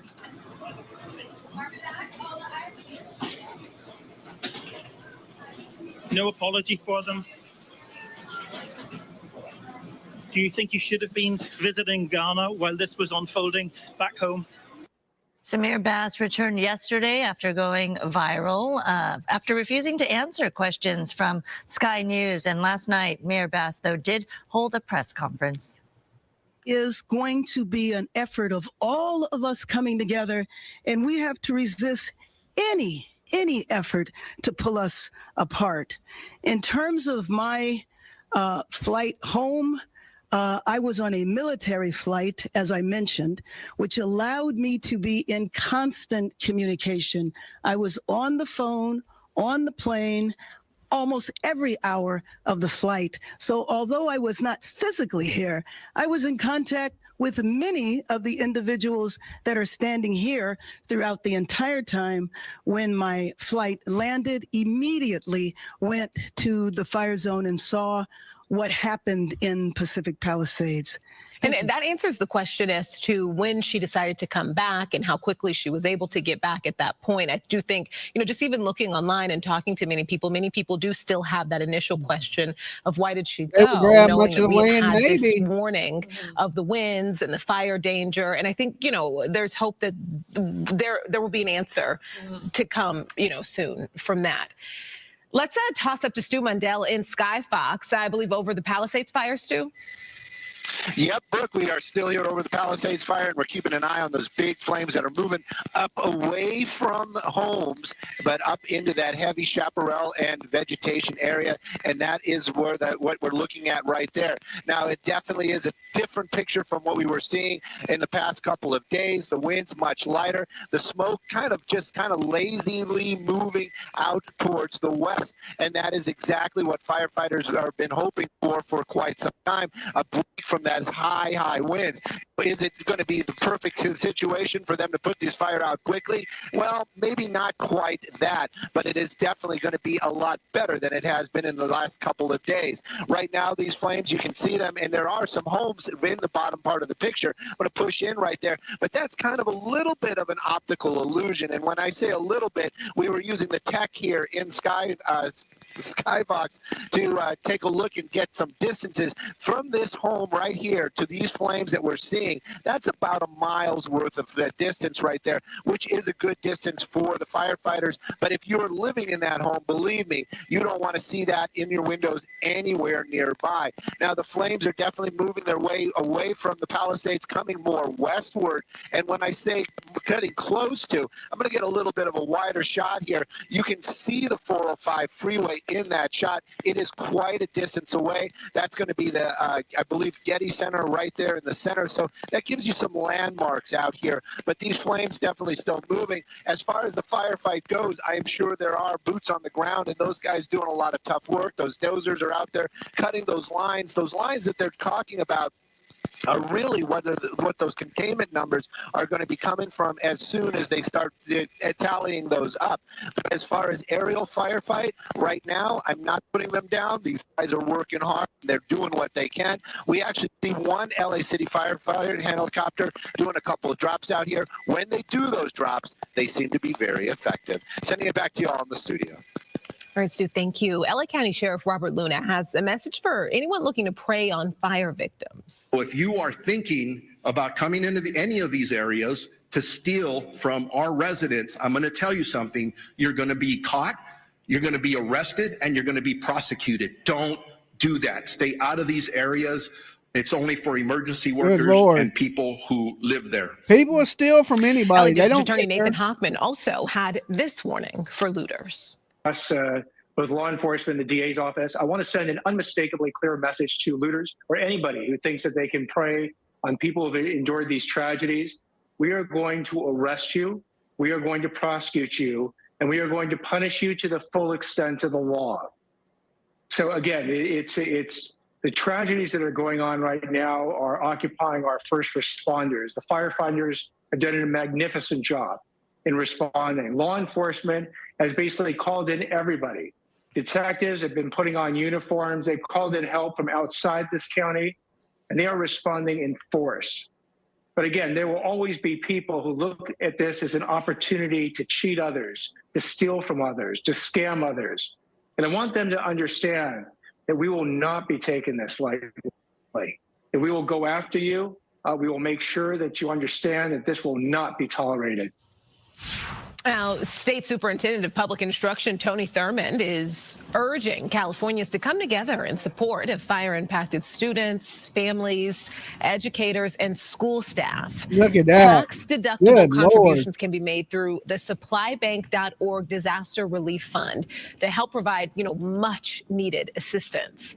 The latest figures show that 335 schools and more than 211,000 students are affected. For more information on this, we have a link on our website. We've made it easy for you on foxla.com. And in response to the ongoing wildfires, local Planet Fitness locations are offering anyone impacted by the fires, so first responders and residents, free access to showers. They can recharge there and relax. You can use their power supply, charge up your phones. No membership is required to take advantage of these services, which include the locker rooms there, again, showers, hydro massage loungers, Wi-Fi, and of course, those device charging stations. This is at any LA County location not impacted by the fires. And DoorDash has activated its severe weather protocol to pause operations in affected areas. DoorDash first suspended operations in impacted areas of Los Angeles and surrounding the Pacific Palisades area, including Santa Monica, Westwood, Brentwood, Calabasas, Pasadena, and surrounding areas. As conditions got worse, DoorDash suspended service in San Fernando, Santa Clarita, and Northridge, and will continue to adjust operations as necessary. We also have free rides from Uber and Lyft for impacted people. They're going to take you to any shelters if you need to get out and get there free. And then also, we were talking earlier, Little Kitchen Academy in Century City. They're offering free classes just so your kids can have something to do, be safe for the next 3 days. And so parents can, obviously people right now don't even have a second to take this in. They all of a sudden have to worry about insurance. They have to worry about rebuilding. And where to stay, where to go. Exactly. And sometimes you may need a break to be able to get a handle on all of that. And create some normalcy for your children, right? Because they don't know what's going on. They may be afraid and they don't have their friends around because they're not in school. So yeah, a little activity is great for them. And then according to Uber and Lyft, they are going to be providing those free trips to temporary shelters through January 15th. So you have some time to utilize those free rides. Yeah, glad that there's some help out there for our victims of these latest fires. Good morning, Sandra. Good morning, Brooke. Good morning, Samada. On that note, should we go into Gigi? Samada, just talk a little bit about what she sees. She's live at the Palisades fire. Gigi.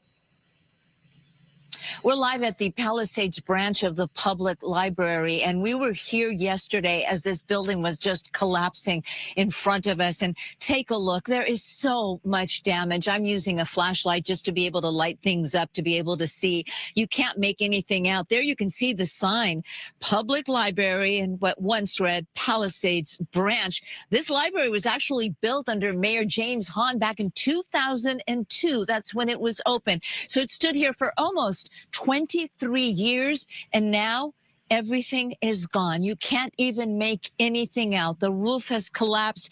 A public library is really the center of a community. We've been talking about this. This is where kids come after school. There's so many different activities. And the entire roof has collapsed and it's buried absolutely everything. And what's under the roof is just ash we saw. And there's so much debris. Asking our photographer to be careful because the ground is just covered in shattered roof tiles and debris, mangled metal. You can't make anything out. I see a shelf of maybe what once held books way in the back there. You may not be able to see it because it is so dark. And what looks like books that are burnt, but it's so far back, it's hard to make out. And it's just heartbreaking. A public library, such an important part of any community. And again, this one, according to a plaque, which still stands this morning, was established in 2002. So 22 years, almost 23 years it stood here. And yesterday we watched it burn, and there was no one here. There were no firefighters. We were the only ones here. The City of Los Angeles Public Library branch here in Pacific Palisades. This is right across the street from the Corpus Christi Catholic Church. We just drove by. The damage there, a lot of damage. I was mentioning we spoke to the Archdiocese yesterday. They were trying to confirm that church is gone. Had actually gone if it had hit the sanctuary and the school. The school building appears to be standing. It's across the street. Too dark to show you right now, but they've lost a big building. It is completely gone. All that is standing is the skeleton, the metal beams, and we can even hear things in the background there sort of collapsing still around us. That's the latest from the public library. We'll be back here later on when it's daylight to give you a better look. We're sort of just checking out all the sites that we watched in heartbreak as they were burning down around us yesterday. And again, there were no firefighters here. There was just a block away. They had no water to put out a fire at a house. So we imagine maybe they had no water to even fight this fire with. Reporting live in the Palisades, I'm Gigi Gracia. We'll send it back to you. It's just so heartbreaking to see now that she's gone back, or Gigi, now that you've gone back to the site after watching it burn down yesterday, and then now to see it like this. Yes, it's devastating. We saw the roof collapse yesterday when we were here, parts of the roof, the beams. I don't know, photographer Tony Butita, if you can see the plaque. The plaque is still standing. Appears to be a bronze plaque over there on the wall, but the branch sign there, right on the floor. We've got a stuck cable. Let me see if I can unstick it. There's a lot of debris here. Hold on one second. Okay. We've got a cable stuck in some of the debris. There you go, Mr. Butita. We are unstuck now. It is a very precarious situation here with all of that. There's that plaque that shows the library was established in 2002 by the City of Los Angeles, the Palisades branch. And we can only imagine all the folks that grew up coming to this library. Gigi, I just heard you choke a little bit. You know, can you talk a little bit about the conditions, the air right now? You're right in it. I bet you the air is terrible. Yeah, you know, I don't know if you can make out, like right here. I'm going to pull my thing. Can you see that? It is smoldering. I don't know if the camera can even pick it up. You know, the things that we see sometimes are the camera. It's difficult, challenging to pick up. But everything is still there's still hot spots. Mm-hmm. Do you see the smoke? We can see it, yes. So that is what... Yeah, that's what we're breathing. I may have to go put on a mask because we're so close to this. But that's the air quality, obviously extremely bad. And look at all the debris. Look at that sign. Maybe they can salvage that sign and it'll sort of be part of history when they rebuild the library, which of course we hope they will. But who knows how long it will take the City of Los Angeles to be able to rebuild this library here. Look at this. Just everything has just collapsed. Please be careful. Collapsed. You and Tony out there. I was getting messages from viewers concerned about you and Tony in the fire yesterday without a mask, without goggles. I know you guys are veterans and professionals, and you will mask up when necessary, but a lot of people concerned about you out there in the field in these conditions. Thank you. We appreciate that. It is sometimes very difficult to, you know, walk and talk with a mask and with goggles on. And of course, we will put those on as needed.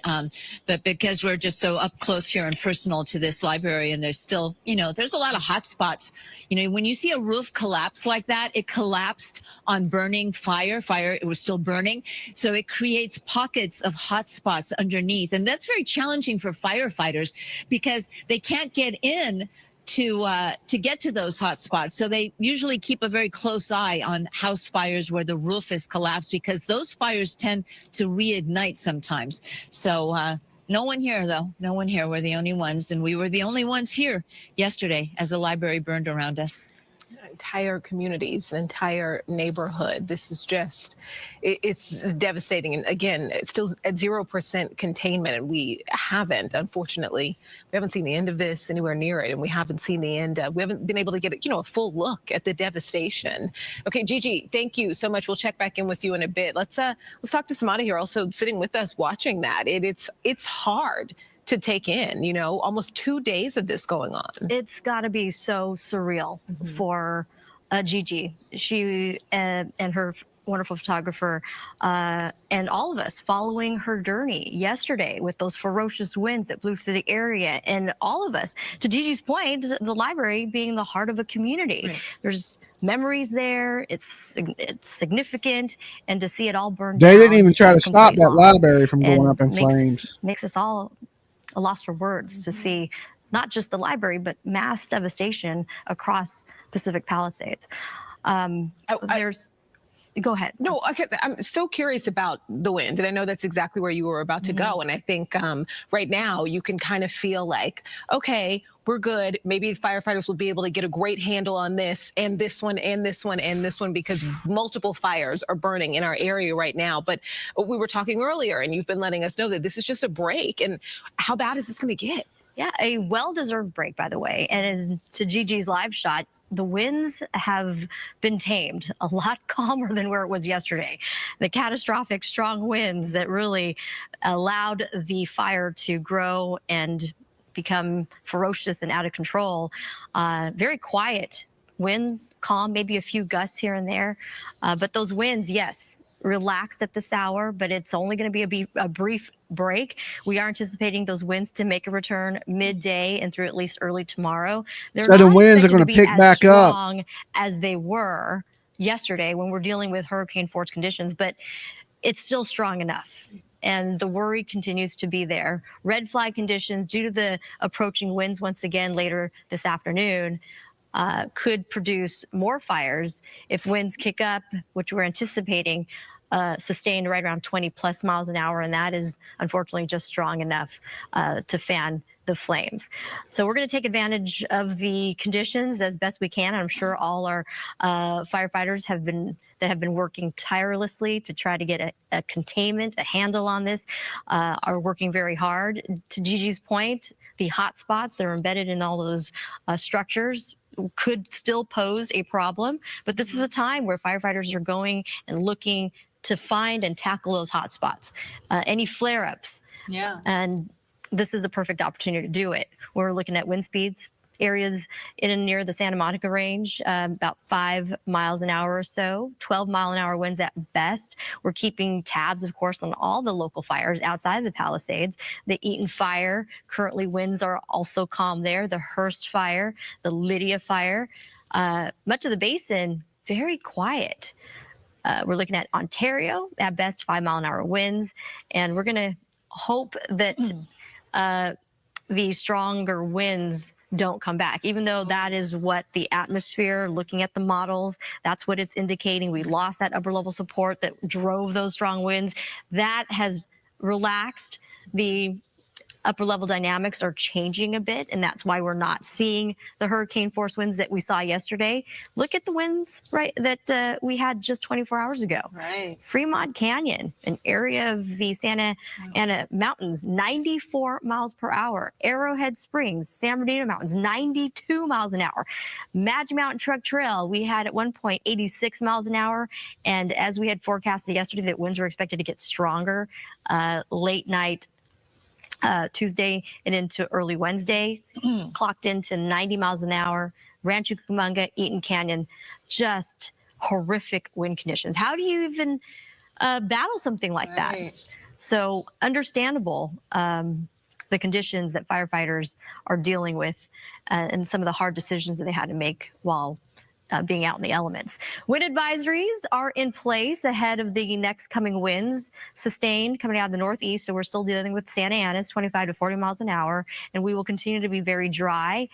The Inland Empire communities, really depending on your location, how strong those winds are. Currently, no active fires in the Orange County, the IE, and the San Bernardino and Riverside County mountain areas, but the high winds pose that concern where wind speeds could top 35 miles an hour, and again, the gusts up to 65 plus. A reminder for our motorists traveling through our big corridors, the 15, the 10. Thank you, Melissa. The 60 freeway. Thanks for being here with us this morning. Locations will be impacted by those winds. Red flag conditions, as I mentioned, we're still dry, we're still windy, and we are definitely not out of the fire zone and fire concerns just yet. And we also want to remind you to stay away from the fire areas, especially the Palisades. We do have those closures in place. If we have that traffic map available, areas from Malibu, so Malibu Canyon Road, tough to see. Both directions of PCH remain shut down all the way to the McClure Tunnel to Santa Monica. And Topanga Canyon Boulevard, you cannot get through that area from Mulholland Drive to PCH due to, again, the conditions. Fire weather still part of the forecast. The weekend, that's what we're hopeful for. Winds will back off a little bit. There's also another opportunity that Santa Ana winds, moderate possibly, could make the another wind's supposed to kick back up a little bit today. Let's, you know, so let's a very hope they can get this under interesting control a weather little pattern bit. that we've been dealing with lately. And as you've been talking, I looked up the air quality because Gigi and the crews are out there, first responders and residents. It is just a lot of red, hazardous, unhealthy conditions out there. And in areas you wouldn't expect, nowhere near the fire zone, but because of the wind, as you've been talking about, blowing all that unhealthy material in the air. I mean, even Boyle Heights, Huntington Park, Southgate with these unhealthy air quality levels. And of course, right in the fire zones as well. Exactly. So if you live even further away from the fire zones, you know, keep the windows shut, turn on the air conditioner if you can. And that's probably Money a is good a weapon for some. reason why some schools are being closed due to the air quality concerns. They've been putting in air purifiers, I know, at several school districts. And that's going to help the air purifier, to your point. So keep your lungs safe. No, I know. I always think, like, you know, especially, you know, you talk about different houses and businesses that are burning. You know, what is in our air right now? You know, and so when it comes to any sort of PPE, especially people who already have any sort of pre-existing conditions, like, be aware of this. Respiratory issues. Yeah. All right, we can go up to Stu Mundell, actually, live in Skyfox over the Palisades fire. Stu, oh my goodness. Yeah, Brooke, and it's still burning out here. That one lone LA City Fire helicopter still doing those water drops out here. We just saw him do another one.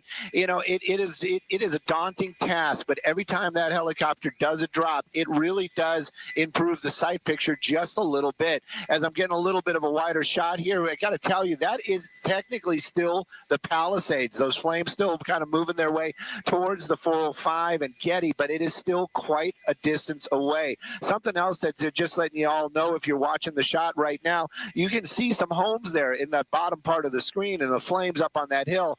Now, that is a little bit of an optical illusion. We just did a little test out here in Skyfox, and I can tell you that the distance from those flames to that house is about a mile and about a mile. So that is quite a distance away, but still, it shows that those flames are still slowly creeping towards a lot of these homes. But as Samara had mentioned just moments ago, the big plus is it is slowly moving because those winds have really slowed down.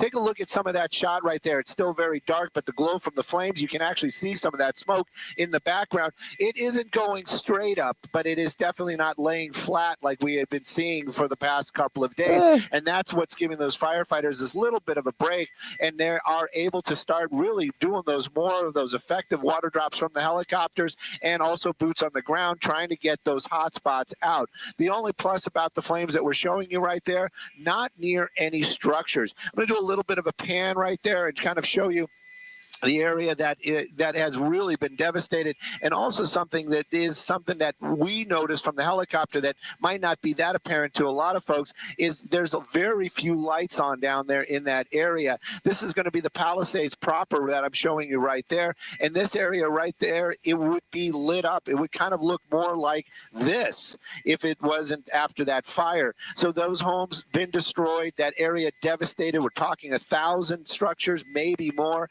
and then of course, we talked about it earlier on, how those flames actually took out not just the residential areas, but got into commercial areas as well. And that's something that I personally have yet to have seen in Southern California, doing news from the 90s. When we see these big brush fires that just kind of rip through neighborhoods, we're always talking about the neighborhoods. We always see like, oh, it's, you know, it's not, oh, it's, but these homes were destroyed. 400 is the next subscribe goal. Urban area that is right up with the trees and things. But in this case, that was actual town that got destroyed. Have never seen that in the past. And that was definitely because of those crazy high winds. It, you know, you kind of felt bad. I personally felt bad for the firefighters, because how do you battle something like that? Samara talking about 87-mile-an-hour gusts through some of those canyons. I don't know if that is a record, but it definitely sounds as high as it could possibly get. And you think about it. How do you even stand in it, more or less fight a fire in it,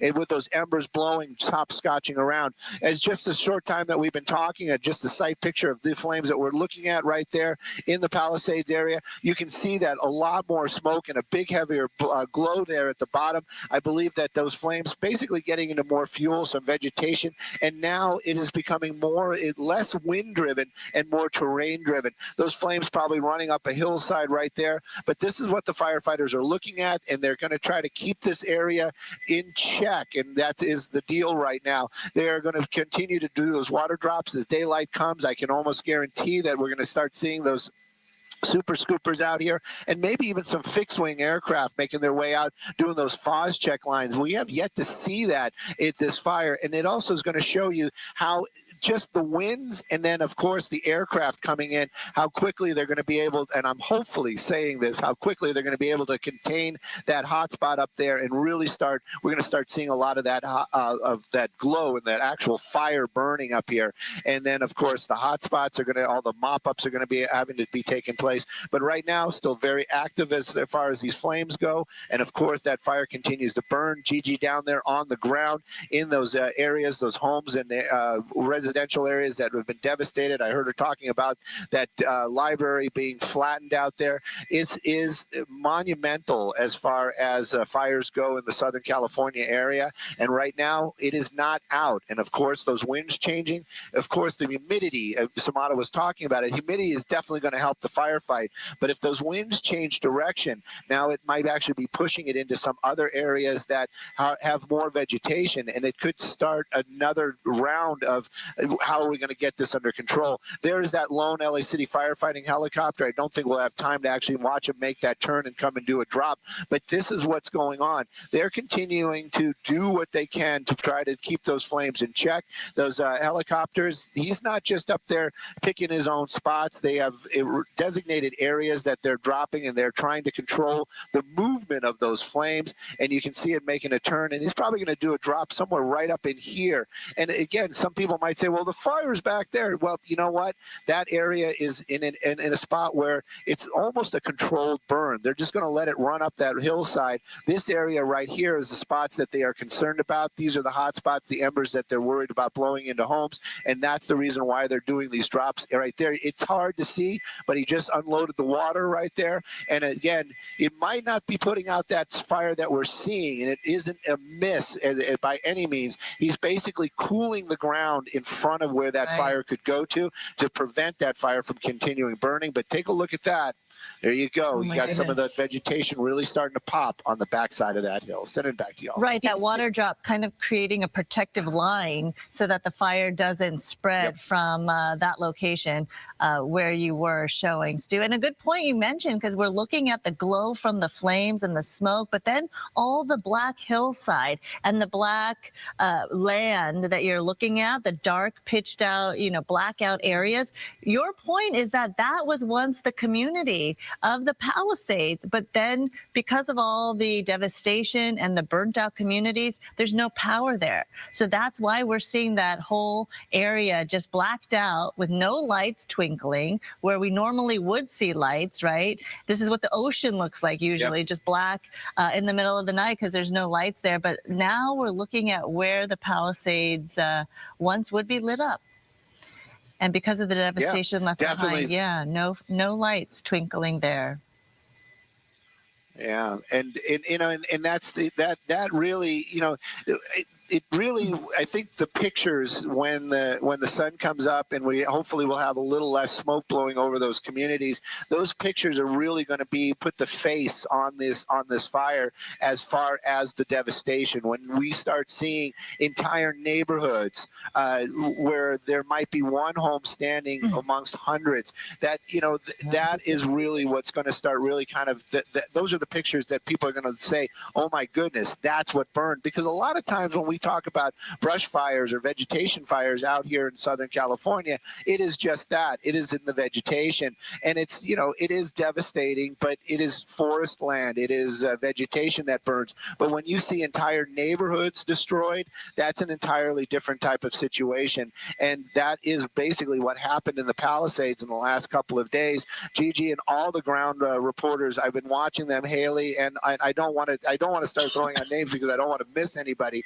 but they have done amazing work down there, and also harrowing. The things that they put themselves into and next to get the story out and try to give people at home the impact of what's happening out here.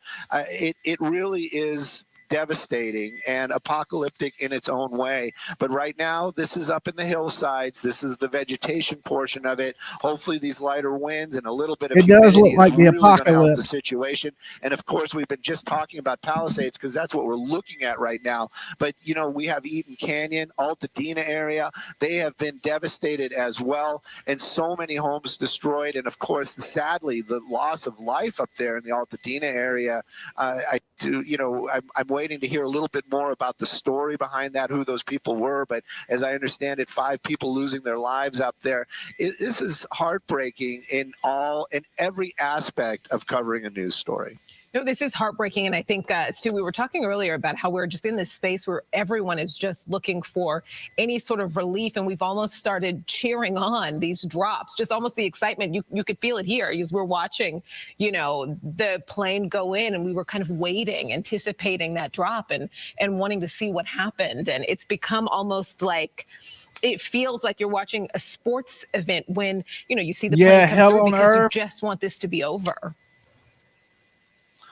You know, Brooke, I watch, you know, these are the things that fascinate me. I mean, I know the stories are not about me, but this is what I like about reporting from the air, and especially when we watch a firefight. It is exactly what you're talking about. It is almost like a sporting event. They, you know, the fire department, they aren't just out here running around dropping water. It is very strategic. It is very planned. It is, you know, and how they do it. And then when you start watching it and you start seeing the results and understanding why they're doing it in this way, or how they are doing to control or direct these flames, it is amazing. And you know, we give them a lot of props, but the study and the science behind a lot of that firefighting, it is there. And these and our guys out here in the Southern California area, LA County, LA City, and thankfully now we have all these other firefighters as well, the boots on the ground from all across the state.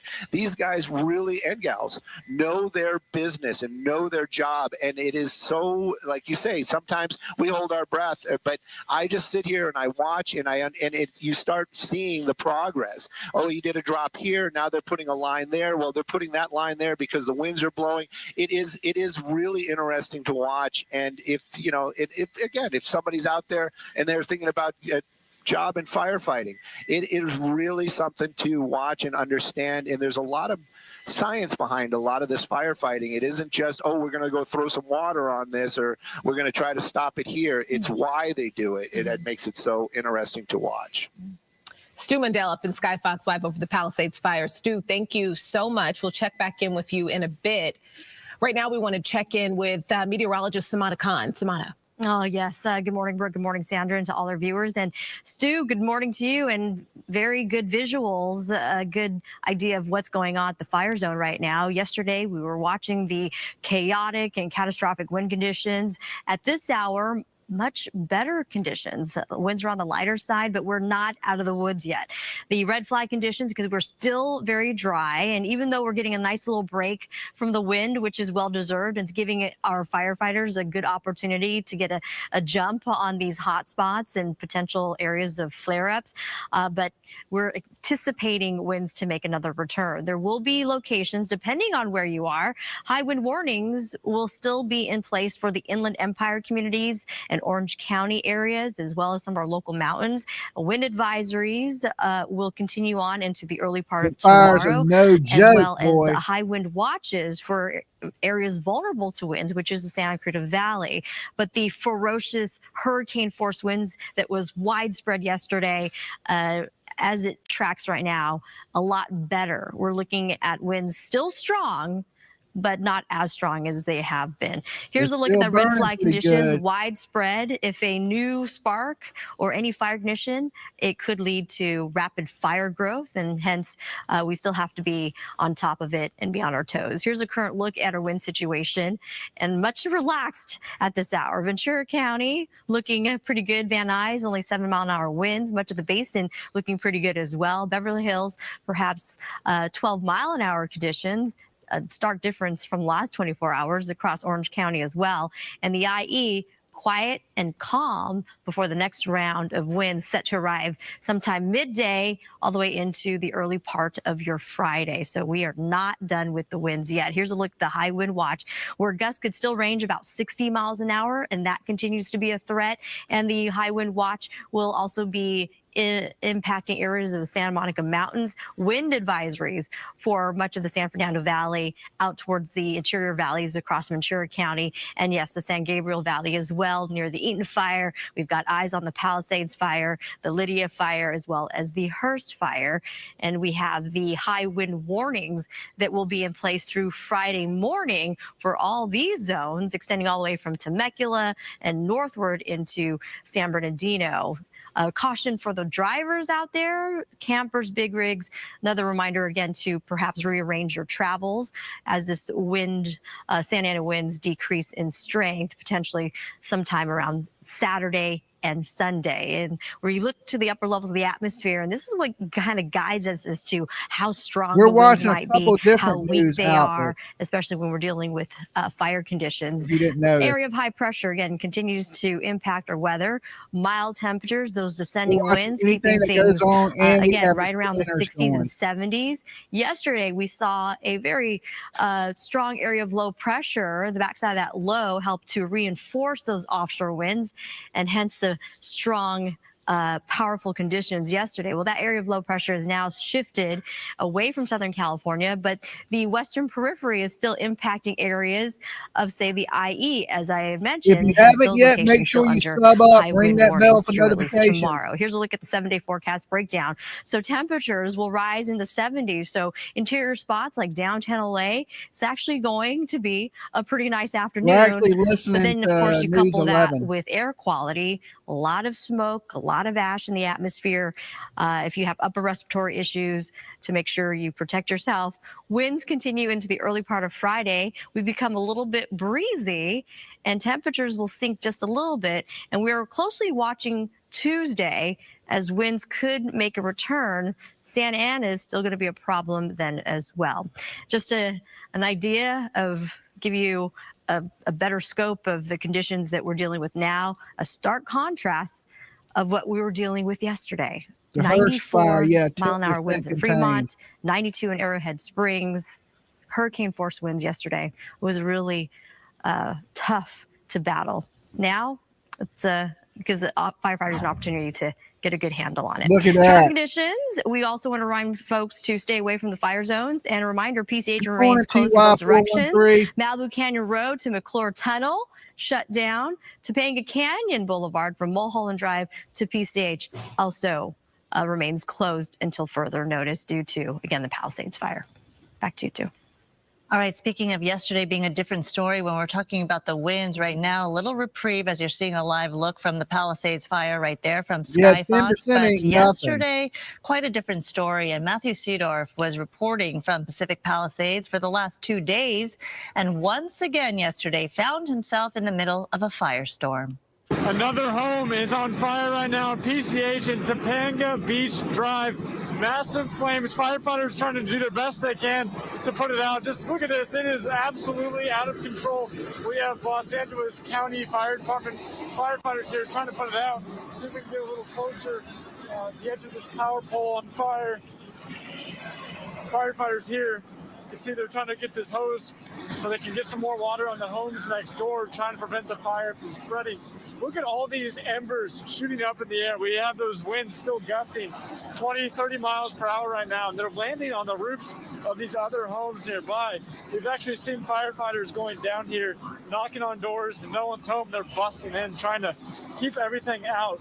might be able to see some light up there. It looks like there might be some more flames getting inside of this house nearby. But look at all these embers, just unbelievable. And you can feel the heat and hear these pops as it lights this tree on fire. And this is what we've really been seeing all over Palisades. This fire continues to No, spread, unfortunately, not destroying contained these at all. homes. And these firefighters are doing the best they can, but really just overwhelmed right now. Unbelievable. Just taking this all in. So right now they're trying to put water on the pole and then also on this house. It looks like they're trying to save the garage, but as these embers keep spreading, it looks like these homes nearby are also in danger tonight. Reporting Palisades, Matthew Seedorf, Fox 11 News. That's Unbelievable, crazy. to say the least, right? Yeah. Right. All the first responders there. Where do you put out? You know, everything is catching fire. And so very tough work that they have out there. Yeah. So the Pasadena fire chief held a news conference yesterday about the Eaton fire. That fire also 0% contained this morning. He says it's the worst fire Pasadena has experienced in its history. We currently have 60 strike teams requested and 750 firefighters working on this incident. We're in a unified command with multiple agencies to include Law, LA County Fire, LA County Sheriff, and Angeles National Forest, along with Pasadena Fire. We have strike teams committed from all over the state and as far as Arizona coming to assist us. Multiple structures have been damaged or destroyed as this wind-driven fire had wind gusts of 70+ miles per hour. We had spotting of embers 2 to 3 miles ahead of the fire. I can confirm tonight that we have somewhere between 200 and 500 structures damaged or lost. We really need, as it becomes safe to do so, and we get a better handle on this fire, we're going to be able to, we need to come in and be able to survey the damage to get an exact total of number of structures that have been damaged or completely lost. We continue to be in red flag conditions, and we expect that to be through Thursday with variable and high wind speeds. Thankfully not as strong as what we saw last night. Hit that like button as you come in, guys. Sub up if you haven't. Updated as the weather can continue to change very rapidly. Please, if we issue an evacuation order, heed our request. Be prepared, have your go bag, and immediately evacuate. Thankfully, the current forecasts allow us today to start getting aircraft in to fight this fire. Since around 10 a.m., we've had aircraft doing water drops. With the goal of limiting the fire spread, we will come behind those water drops with hand crews and fire engines to get a containment line around this fire. We expect, with favorable conditions over the next couple days, to start making good progress on this fire. And with that, I'll turn it over to the police chief. Chief, will you take a question on the statistics and the current situation with you have your firefighters? How are they holding up for the past 22 hours? Yeah, they're exhausted. We need those reinforcements coming in, but they've done incredible work. Where they've, an example is crews that fought 15 house fires over a 28-hour period. They didn't save any of them, but they prevented 2 or 3 blocks away from burning down. So great work, not just from your Pasadena fire, but throughout this entire region. You requested 60 strike teams. What's the status of that? And how long before they get here? Great question. So we have multiple strike teams have arrived. We're in the early 15-ish strike teams, and we expect over the next 24 hours we'll be close to 50. Even some of the Arizona strike teams should be here by this evening. Can you talk about resources being stretched? I know that this morning, looking at some of the fires, there were maybe 1 or 2 firefighters on scene only because it appeared not to have the resources everybody stretched to run it. Can you talk about that? Yeah, sure. I would be kidding all of you if I said we didn't have resources stretched yesterday, right? It's a rarity that you have 2 major brush fires in LA County, like we did yesterday with the Eaton fire and the Palisades, let alone the multiple other fires that we saw. So we had an extreme drawdown from with LA County Fire, and they are our biggest partner. Even with their drawdown, they sent us a lot of resources last night, which was really helpful. It's unfortunate with the wind gusts that we had, up to 70-mile-an-hour winds. They had to ground their aircraft last night, but we really relied on all of LA County to bring us resources, and then with the mutual aid requests from up and down the state. Did that answer your question? Thank you. One more. I wanted to ask about, we were inside the fire zone and multiple residents had talked about a lack of water pressure or lack of water at all when trying to fight fires. There's a similar situation in the Palisades, and they said it was due to the amount of water usage at one time. Is this what you were seeing? What was the situation there? We saw it firsthand as well. Why was this the case? And is this going to be a problem for the future? Yeah, when you have multiple fires, multiple city blocks on fire, with I'll throw a number out, 100 fire engines flowing water, we are gonna stretch our water system. On top of that, we had a loss of power temporarily, which impacted our water system. But I'll be clear, we could have had much more water with those wind gusts. We were not stopping that fire last night. Those erratic wind gusts were throwing embers for multiple miles ahead of the fire. And that's really what caused the rapid spread of this fire. Sir, where specific the fire start? The most specific, because it's a picture taken approximately 6:30 last night, like a gas forming fire and around Canyon. That's correct. The time that is correct. And around 6:30 was when the fire came in the Altadena area. It was actually in LA County, but right on the border. We had both Pasadena and LA County resources arriving almost simultaneously. And then, of course, the fire quickly moved into the Pasadena city limits. So 10,600 acres on fire, 0% containment, hundreds of homes destroyed. What can you say for that you have a handle on this anytime? Yeah, what gives me hope is when I look at the trees and bushes around here. Last night was incredible, right? It was like something that most of you have probably never seen. Tonight we have very mild wind conditions where we can get aircraft and a ton of additional resources getting their hands around this fire. That's what gives me confidence that we're going to get a handle on this fire.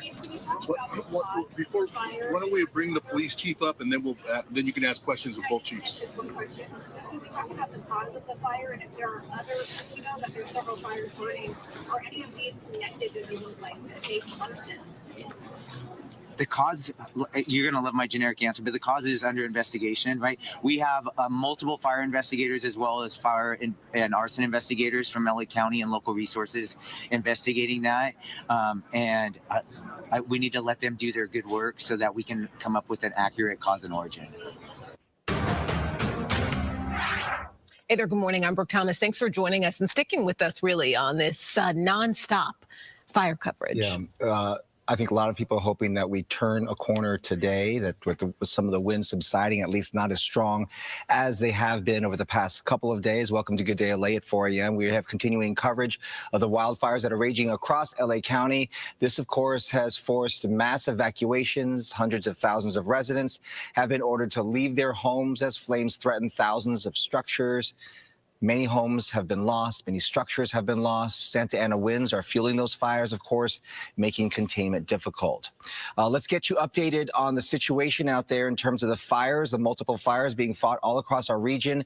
The Palisades fire has scorched over 17,000 acres, reducing more than 1,000 structures to ashes. It's 0% contained at this hour, and the fire continues to force tens of thousands to stay away under mandatory evacuation orders.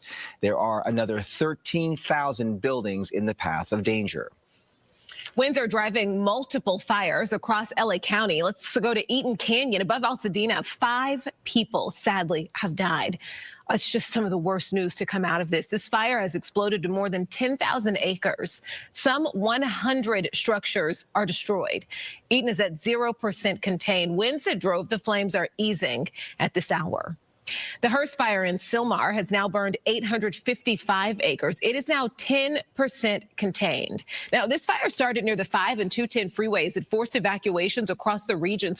More than 44,000 people have been ordered to leave their homes. Think about that, 44,000 people. Evacuation zones extend to Santa Clarita and the Newhall Pass. The Sunset Fire, an evacuation center, is open at Pan Pacific Recreation Center. And just on that note, just the Sunset Fire, just seeing the people as soon as that evacuation order came down, just immediately, just the traffic of people trying to get to safety all at once. It was hard to watch. People are on edge. Of course. Even though we don't have the same wind situation as we did with these other fires, and just seeing the images of homes destroyed in a really quick manner, I think people, they wanted to get out. They wanted to get out.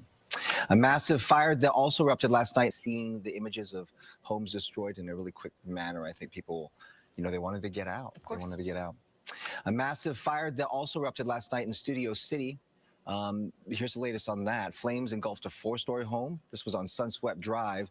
The fire then spread to nearby brush and buildings. More than 50 firefighters quickly brought that fire under control. There was some damage to surrounding structures, but there were no injuries reported.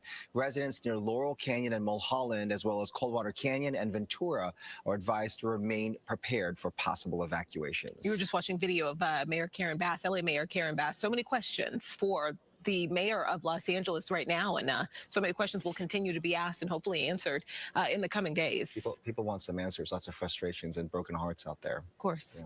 This extreme fire danger means LA Unified Schools will all be closed today. Officials say flames destroyed parts of Palisades Charter High School. This 63-year-old school, a very important school in our community, a school that, a highly desired school. Many parents want their kids to go to this school. It's a really popular school. This school was, of course, featured in the movie Grease. You may be familiar with it that way. LA Unified officials also say Marquez Charter Elementary is also severely damaged. Other school closures to tell you about. Glendale Unified School District schools, child care operations, and district offices will be closed for the rest of the week due to the Eaton fire. Also closed Alhambra, South Pasadena, Close them all, and Arcadia. Monrovia Unified included in all this. Pasadena Unified also closed the rest of the week, and all schools in the Santa Monica Malibu Unified School District will also be closed. This time yesterday, they had actually decided to close 10% of the LA Unified schools, but with everything going on between the power outages, the schools that were destroyed in the Palisades area, and just the smoke that people are dealing with, they decided that it's just better for everyone's health, that everyone stay home. All the road closures as well. So just a lot going on, people dealing with, even if you're not directly impacted by the fire with smoke and the ash, it's difficult for those students out there. Oh, yeah. I mean, also, I'm curious, how are you? You were out covering this outside until about 6 p.m. yesterday, and I got so many messages from people saying, I'm worried about Bob. Tell him to get out of there. Tell him to do this. Tell him to move here. Tell him to do that. And you were obviously staying protected. But when we do this job, we do it we're doing it for others. Of course. And it's all about the people and the people that we're covering, the first responders that are out there. So they're doing the really, really, really hard job, all the first responders out there. So, we're just there to document and inform, right? Yeah. All right, here's Samara with a look at the forecast. Good morning. And you did it well. You did, yeah. You did it very well, Bob. Thank you. So, and big thanks to all our colleagues. But to your very point, the first responders, the firefighters have been working relentlessly to protect the community and really get a good handle on the fires. And today, at least at this hour, a stark difference from just 24 hours ago.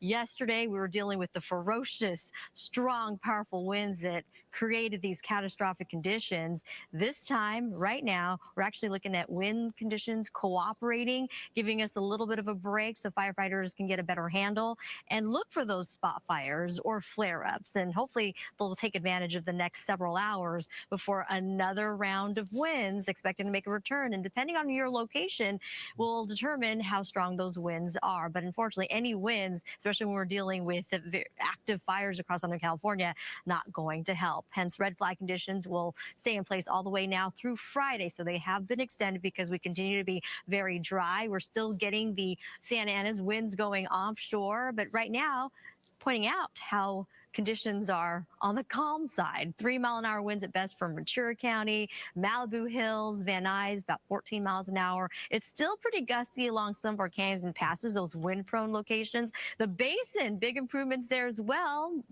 0.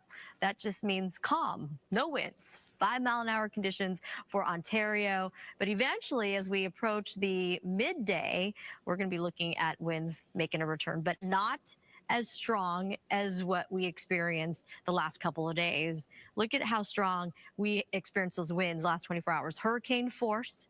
Fremont Canyon, 94 miles an hour. Arrowhead Springs, an area of San Bernardino County. Magic Mountain Truck Trail clocked in at 90 miles an hour. Those are wind conditions that just makes your jaw drop. And you can understand the firefighting conditions out there. High fire watch will eventually go into place, and it'll stay in place till Friday.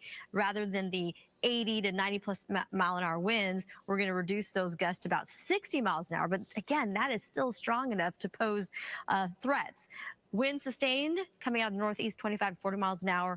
And this does apply to the Santa Clarita Valley out towards our local mountains, the Santa Susana area and the Santa Monica Mountains as well near the Palisades fire. So we're going to closely monitor those conditions, and wind advisories currently in place in advance of the coming winds later today. We've got wind speeds right around 20 plus miles an hour, and the red flag conditions, unfortunately, if a new fire were to start, it could also rapidly grow and spread.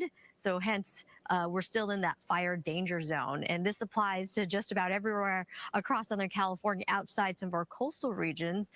So we still have to be on our toes. Due to the offshore winds, we are still going to be dealing with numbers pretty warm. 77 degrees for areas like downtown LA, which is going to be looking at calm winds for much of the day. And to your point, both of you made earlier, due to the local fires with all that smoke, a smoke advisory is in place. So you want to protect your lungs. And traffic conditions. Definitely protect your lungs. You don't need to be out in that stuff. Avoid the fire zones, especially out towards Palisades. Here's the Palisades fire closures. PCH is still shut down in both directions from Malibu Canyon Road all the way to the McClure Tunnel in Santa Monica. We also have, due to fire weather conditions, Topanga Canyon Boulevard, both north and south closed from Mulholland all the way down to PCH. And here's a, this, I was anticipating a Caltrans camera, but just a dark look at what's going on along the west side. I was driving to work earlier this morning, and I did see the glow from the Palisades fire. I don't know if you two had seen that either. Yeah, for me, what was noticeable was just that the winds had backed down quite a bit, because that, you know, when you wake up and the winds are howling like that, then you think to yourself, wow, this is not going to be a good situation. And, you know, this is a live look there at that fire that you're talking about, Samantha. If we had the same wind conditions that we'd had for the past couple of days, then certainly this would be a different story. I mean, at least now they're able to even get aircraft in the air to try and fight this fire. So, yeah, it's our fight does continue there. We are going to go now to Gigi Graciette. She has been covering the Palisades fire for the past couple of days. Certainly, cell phone signals have been an issue in that area, but she joins us now from her her cell phone to give us an update on the situation there. And I know that Gigi, you're on the move, right? That's right. Good morning, Bob. Good morning, everyone. We're on Cherry Street right now, and we were here yesterday. This is right across the street from the homes are right across the street from Corpus Christi Catholic Church and School. And we were here yesterday when firefighters were just pulling water from a swimming pool to save one of the homes across the street from school, while another home was fully engulfed. And hopefully we have video to show you. I could see the frustration firefighters' faces. There was, earlier I mentioned that we drove in from Santa Clarita, where it was so windy yesterday, the San Fernando Valley, the Flatland, Van Nuys, Sherman Oaks, Encino. Yesterday was so windy, but today, Bob, the air was still, there was no wind as we drove in here to Pacific Palisades. We do get a gust occasionally, but nothing compared to what we saw yesterday. That said, when you're up on those ridges, the ridges that Sue Mundell was over in Sky Fox just a short while ago, it is a whole different situation. Samada also described it very eloquently. Fire does create its own weather. So on those ridges, it is extremely windy, and it is sending those flying. And as firefighters tell you, embers, the ember cast it's called, can travel as far as a mile to 5 miles, and that can start off new fires. So as officials tell us, we're not out of the woods yet. The situation is much different today, Bob, and we're hoping for the best, hoping that they can use this downtime, this calm time before winds come back next week, to get a handle on this fight, which has grown to the size. I was looking at an article, Bob, from the New York Times this morning, and when you look at the combination of 3 fires and the acreage burned, according to the Times and their mathematical calculations, it would be equivalent to 20,000 football fields. Wow. And earlier, Sarah and Brooke, they were looking at maps and things, and it was basically this fire is larger than Manhattan in New York when you look at the acreage. And that gives you an idea of how big this fire is. And when those damage assessment teams are able to get in and walk these neighborhoods, they will see what we saw yesterday. Toyopa Drive, a residential street, block after block after block, Bob, with no houses standing, just burned to the ground. It is heartbreaking and devastating. Yeah. Gigi, yesterday we were talking all day just about like the percentage. People obviously are just estimating. There's no official way to tell right now. And again, this fire is still burning, but people talking about, the high percentage of this neighborhood that appears to be gone. And it feels like an exaggeration, but you're there and you can see, and it's not. It is not an exaggeration. I drove Toyopa Drive. I drove it from Corpus Christi Church down to Drummond, which I estimate 2-3 blocks. It was total devastation. There was maybe one house standing. I don't even think it was on both sides of the street. WCH, the Pacific Palisades mobile estates, over 180 homes there, mobile homes, according to one of the residents. They're all gone. So right there, you have almost 200 lost. We were on Tano above PCH, an entire block, home after home after home, destroyed. Again, we saw it on both sides of the block. We were on Alma Real near the Palisades Recreation. There's a little park there corner. The entire block was gone, except for one house that we saw stand, a magnificent 2-story house. That person has no neighbors. There's nobody else around him, around them. The house on the left burned to the ground. The house the right burned to the ground, and the house was still standing. So this is repeating itself in multiple neighborhoods. I was just at Ralph's right now, the supermarket. I don't know the square footage of those stores, 20,000 square feet, maybe a supermarket. Gelson's, Ralph's, they're burnt to the ground. That's crazy. There are a couple of walls that are still standing, but everything else is gone. And earlier, if you're following our continuous coverage here on Fox 11 and Good Day LA, we were at the Palisades branch of the Los Angeles Public Library. It is gone. It's just crazy. Church, most of it is gone. Well, the people who live in Palisades, this is their little community, and those grocery stores. Wow. These are all of the big grocery stores that they go to, that everyone frequents there. As much as LA is a big and a very large community, there's all these individual sort of villages, and the Palisades village is certainly that. People know each other. It's there. So to see these grocery stores burned to the ground. Things have been there for decades upon decades. Palisades Village. It is so incredibly heartbreaking and devastating, and it's going to take a long time for this community economically, emotionally to recover from this. I think that with daylight now, and they're going to get some more shots from the air, we're going to really see this large swath of devastation. You hear officials talking about hundreds of homes and structures that have burned, and it's just boggles your mind what that actually looks like. All right, Gigi, go ahead. Go ahead. I'm sorry, I was just going to say the losses also will include businesses that are just damaged, that have not necessarily burnt to the ground, but have sustained extensive fire damage, may not be able to operate. And many of the businesses here are mom and pop. Yep. Those folks, their livelihood is now affected. To the container on Sunset and PCH, that was burning yesterday. No doubt. Little Thai restaurants, mom and pop.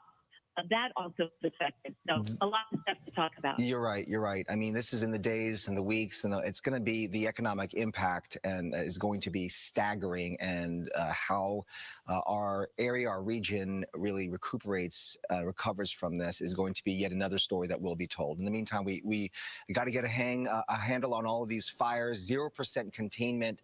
Zero. Certainly not out of the woods as of yet. Nothing contained yet. LA Mayor Karen Bass, she is under scrutiny. Earlier this year, she approved a budget cutting $17.5 million from the LAFD while increasing police funding $126 million. Critics are questioning her leadership, especially since she was in Ghana for a presidential event when the fires broke out. Sky News caught up with the mayor yesterday. Do you owe citizens an apology for being absent while their homes were burning? Do you regret cutting the fire department budget by millions of dollars, Madam Mayor? Have you nothing to say today?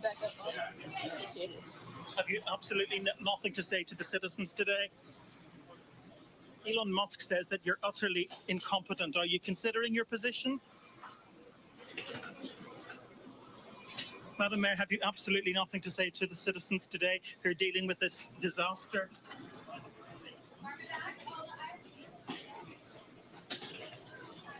No apology for them? Do you think you should have been visiting Ghana while this was unfolding back home? That video went viral yesterday. She was refusing to answer questions or ignoring those questions from Sky News. Last night, Mayor Bass, back in town, held a press conference. This is going to be an effort of all of us coming together, and we have to resist any effort to pull us apart.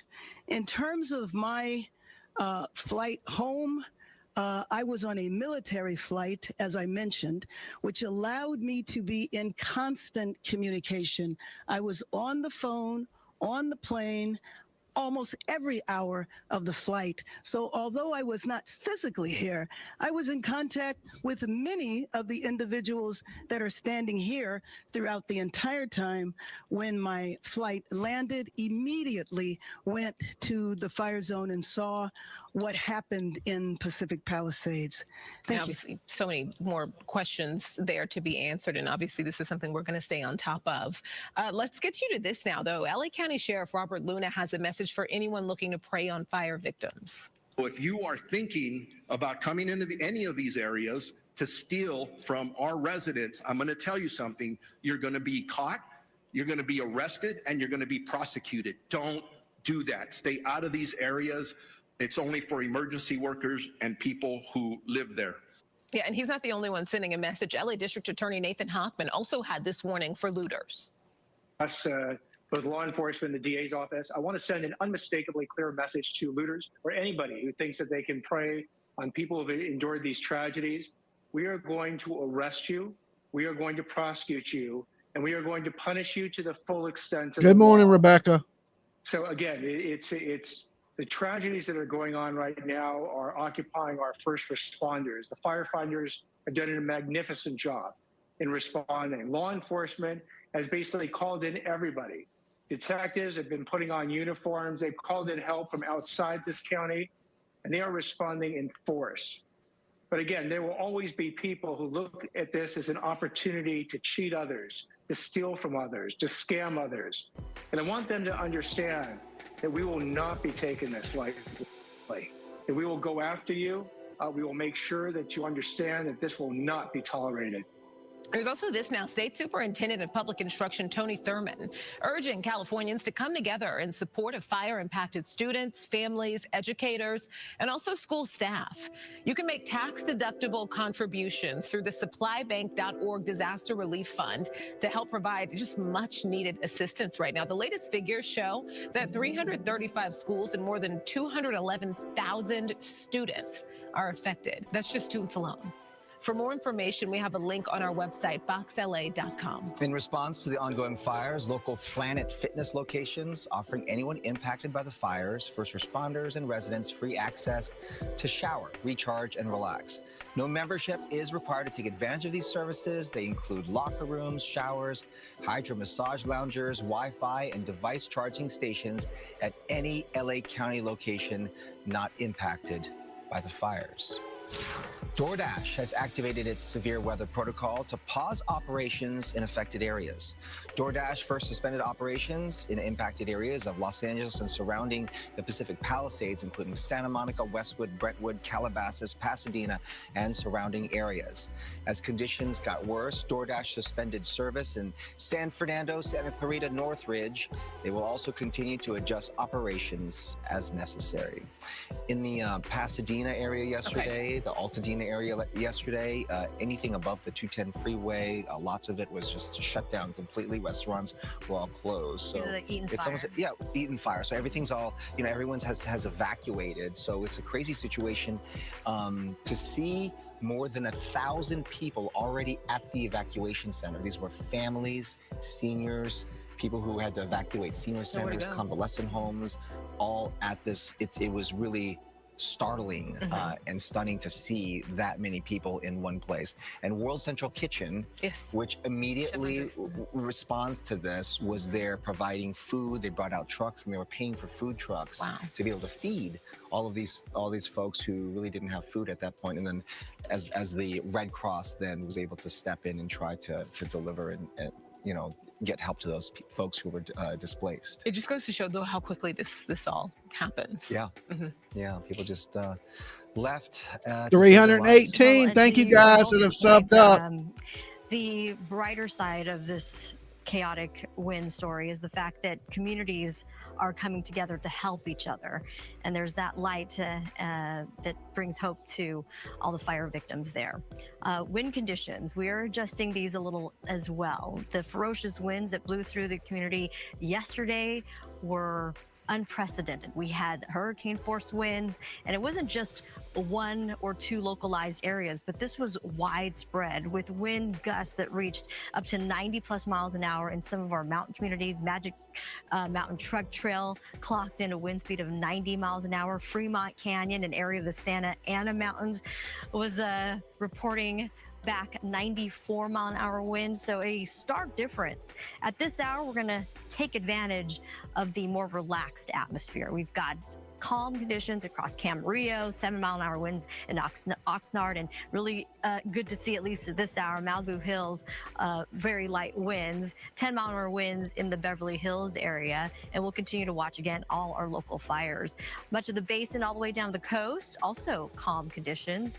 Ontario at 5 miles at best, and much of the IE in Orange County, yes, winds have backed down, but unfortunately, we do have more winds on the way. Another round of Santa Ana is expected to increase in intensity right around midday and through early tomorrow, but it's not going to be as severe, not going to be as strong. But unfortunately, the takeaway is it's strong enough that if a new fire were to break out, it could also become erratic and rapidly spread and be tough to handle. Strongest winds over the last 24 hours, as I mentioned, 94 miles an hour Fremont Canyon, just incredible wind speeds, a rare event. And these conditions were brought on by an area of low pressure that had a lot of cold air associated with it, and it helped to contribute. Okay, I'll be back with you offshore guys in a few conditions in minutes. association with an area of high pressure. And the two combined and those really tight pressure gradients really enhanced the wind flow. It was a river of high-speed air going through Southern California. We're not done with the winds yet, as I mentioned. We are currently under a wind advisory in advance for the next round of winds that will stay in place all the way through at least Friday afternoon, so keep that in mind. A high wind watch for areas like the Santa Clarita Valley. You got to be on your toes, have that evacuation plan ready, and the Santa Monica Mountains, where the Palisades fire continues to burn with 0% containment, will also be impacted. So we're hoping, and I'm sure the firefighters who have been doing an incredible job tirelessly helping to protect the community is taking advantage of these calmer winds, looking for spot fires, looking for flare-ups, and trying to again, knock them out before they become a problem later on. High wind warnings eventually will go back into place for areas of the IE and Orange County and the local mountain areas, the San Gabriel Mountains, the San Bernardino Mountains, and Riverside Mountains, where gusts could range up to 65 miles an hour, and some isolated areas could even push to 70s, but at least we're not going to be dealing with the 80 to 90 mile an hour gusts. And due to these winds, it will unfortunately continue to dry us up as well. The red flag conditions that were set to expire last night now have been extended through Friday for much of Southern California. We are still dealing with those gusty winds and low relative humidity down to 8 to 12%. Outside of the coastal areas, again, fire conditions still a big problem. We are not out of the fire danger. Wind forecast, futurecast right now, again, not bad, but as we had just mentioned, things will enhance in those very same vulnerable areas where the current fires are burning, the Eaton fire, the Palisades fire, and the Hearst fire, and downwind through the Cajon Pass. These locations will be also vulnerable to the stronger winds that will push through the area through at least early part of Friday. And speaking of Friday morning, we'll slowly start to see some locations relax a little bit, but the winds are highly variable. Some locations will see those winds get a little stronger. Some areas, no wind at all. And it's not going to be until late night Friday, finally, we get a nice little break from the winds into Saturday and potentially the early part of Sunday. But we are watching late Sunday and most likely into Tuesday that we could get another round of Santa Ana winds. And it plays out pretty nicely on our 7-day forecast. So outside of the wind-prone areas, downtown LA, warmer than normal today. Winds will be a problem tomorrow, backing off of those winds. And again, gusty conditions with the active wildfires. A smoke advisory is being issued at this hour as well throughout the day. So if you have upper respiratory issues or just about anyone, limit your outdoor activities. Got you covered traffic-wise. A reminder, back towards the Palisades fire. Both directions of PCH continue to be shut down, closed off to the public. Both directions, again, from Malibu Canyon Road to the McClure Tunnel, all the way into Santa Monica, and Topanga Canyon Boulevard from Mulholland Drive to PCH, also shut down at this hour. And there's a live Caltrans camera look, eastbound, westbound side of the town at Overland Avenue. Again, your approach into the McClure Tunnel can't get through. Reminders, avoid the area. Bob, Brooke.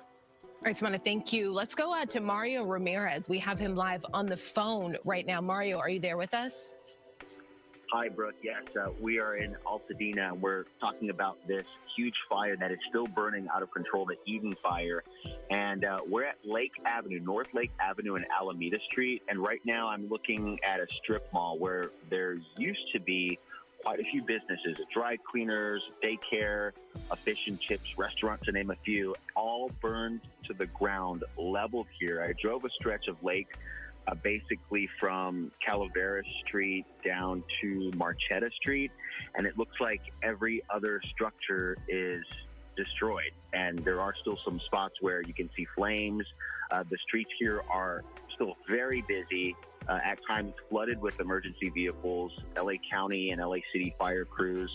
Now, we won't know the exact number of these structures. We know at least 100 have been destroyed by this fire, but we won't know the exact number until we can really start assessing the damage, and that hasn't happened yet. A lot of these crews are still in the response mode. The fire is sitting at over 10,000 acres, still 0% contained. And during an update yesterday, LA County Sheriff Robert Luna said 5 people were killed and a significant number of injuries were reported, many of those people being rushed and treated at hospitals here.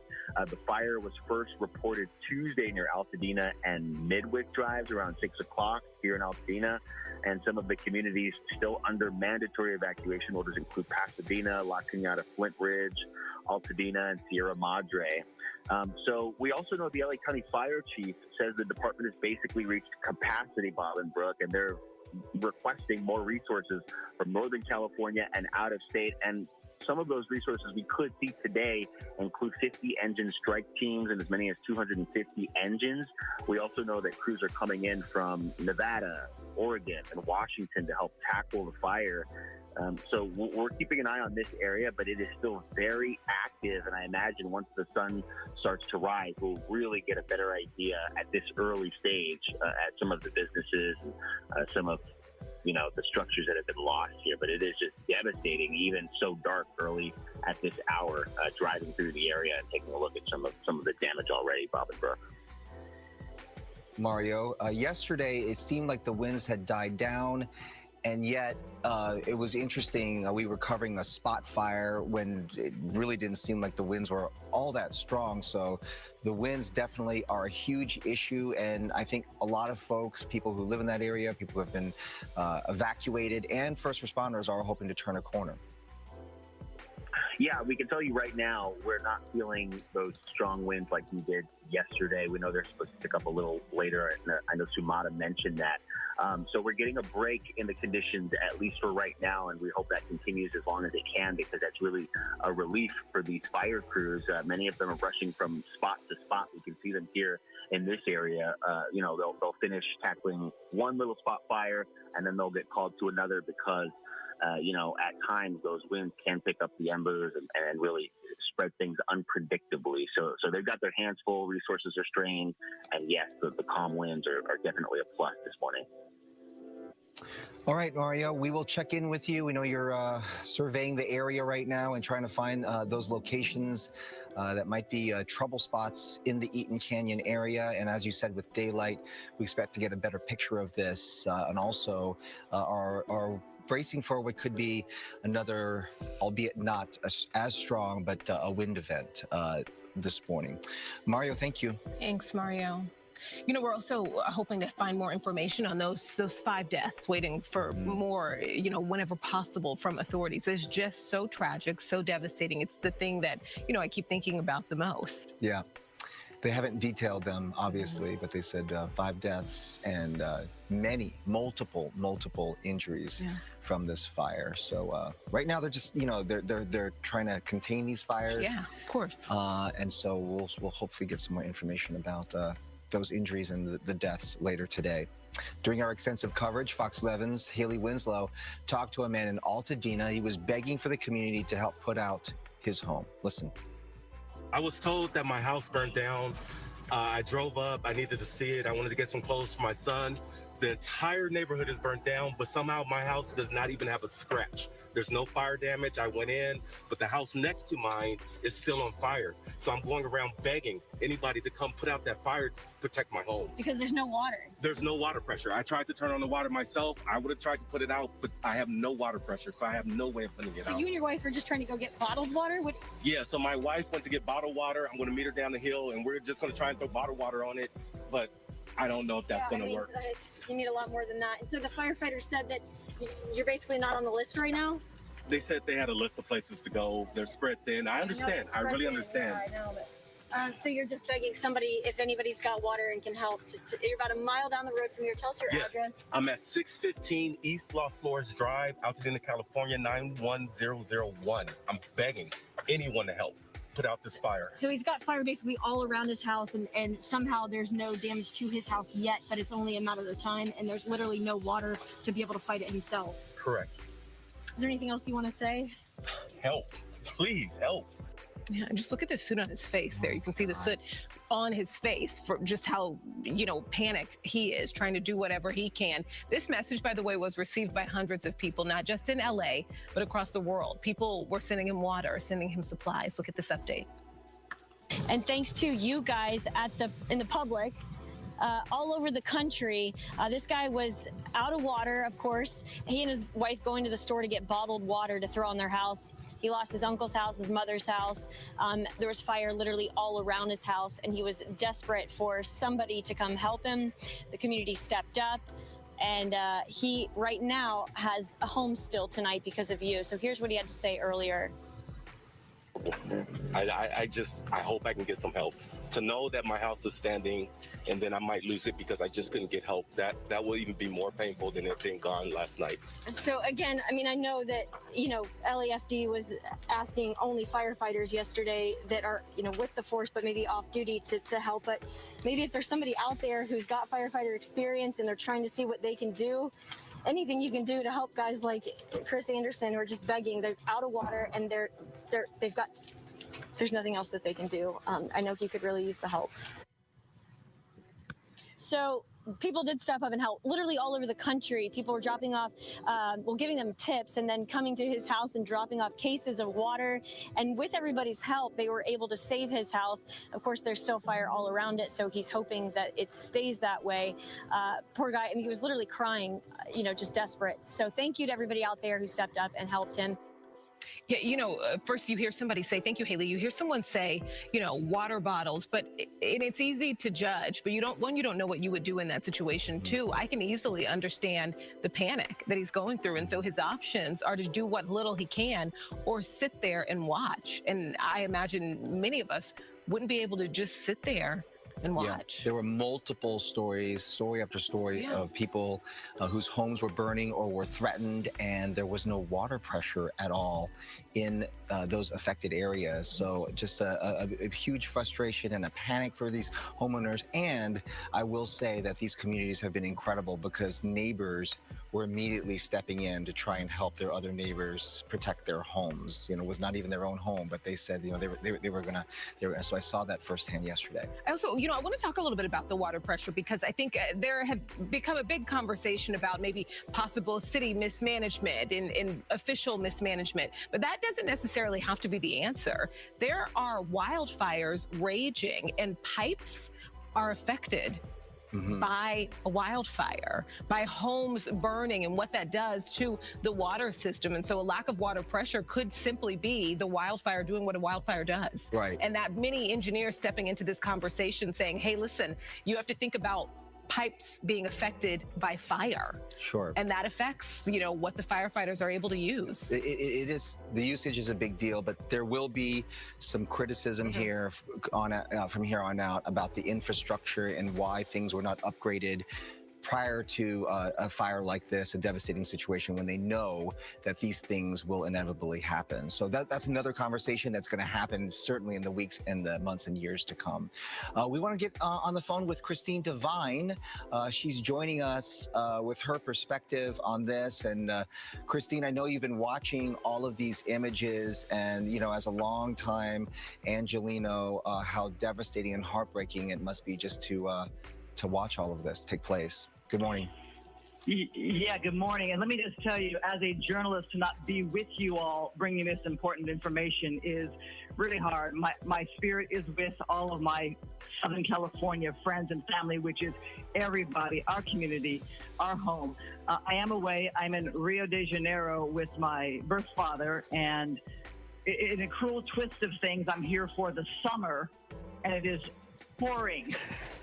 And I wish I could bring you buckets of water to Southern California. But let me just tell you, Bob and Brooke, you all, Fox 11, are a lifeline to those of us who are not home watching these fires. As you might imagine, being in Brazil, it is Portuguese language, and it is not wall-to-wall coverage. So foxla.com has been my lifeline for information. Last night, my home entered one of the fire warning zones. So my husband is there on standby to pack up the valuables, connecting with neighbors. And I can tell you right now, we are so reliant on those that we know our neighbors, connecting through WhatsApp. In my neighborhood, people are constantly updating. Are you getting a hotel room? Yes or no? Are you packed up? Yes or no? Reminder to put your car in the driveway facing out to drive off. I do live in a canyon area that had not been threatened until last night with the Hollywood Hills fire. So I'm now among the people who are very concerned about my own home as well as my fellow Angelinos. You know, Christina, I would love to get your perspective on just what we're seeing right now. Someone who, you know, knows this community, loves this community, each and every one of them. Looking at the Palisades fire, that is just still, you know, this morning at 0% contained. It's still raging.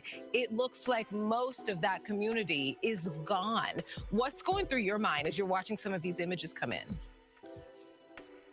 First off, is I almost bought a home in the Palisades area, so I'm thinking of that. I'm also thinking that by now, so many of us know somebody who's in a fire zone, who's evacuated, who's lost a home. I have friends in the Palisades. I've yet to hear from them because they may not know about their own home just yet, but they're suspecting it's gone. Also, Altadena, again, knowing somebody who's lost a home, one of our Wednesday's Child families, the brother of the family who adopted one of our Wednesday's Child kids, they've lost their family home, their childhood home. So by now, I think we all know somebody, whether you can help out with a GoFundMe donation. I have friends that are offering up their home for people to stay. Wow. I have friends that have taken in people. I have a friend in Santa Clarita who's packed up, ready to go as well. By now, we're affected in a greater way because I think we may know somebody who's affected by this fire. Yeah, the impact is going to be far and wide, and certainly this is a story that will carry forth in the days, the weeks, the months, the years to come, because the impact here is going to be staggering. And yeah, we are seeing a lot of those stories, Christine, of neighbors helping neighbors, businesses. I'm getting a lot of emails. It's hard to get all the information out there because you'll have an individual restaurant or saying, hey, we're offering free meals for anybody that might need them, or we do have some rooms here, or I'm offering up my house, and everybody's just trying to do their little bit. But yeah, for someone that I was saying, for me, you know, when you think about some of these iconic spots, when you hear Sunset Boulevard, Chautauqua, or the Palisades, and the images of even the Palisades Village, many of that has been burned to the ground. The Real Inn and the spots along Pacific Coast Highway that we enjoy and drive all the time are completely burned down. It's just got to be surreal for you. Yeah, for all of us. And, you know, I'm sure you're getting tons of calls from people. Are you safe? Is your home damaged? Right. Are you in the fire zone? We're all getting 1,000,001 texts. So I appreciate the chance to speak with you all and to let my friends and family know that my home is safe now, but it is in a fire zone with warnings to possibly evacuate. You've got these stronger winds coming this afternoon. So my husband is there on standby. And being away, Bob, I'm visualizing all the things that I would need to have him quickly pack up.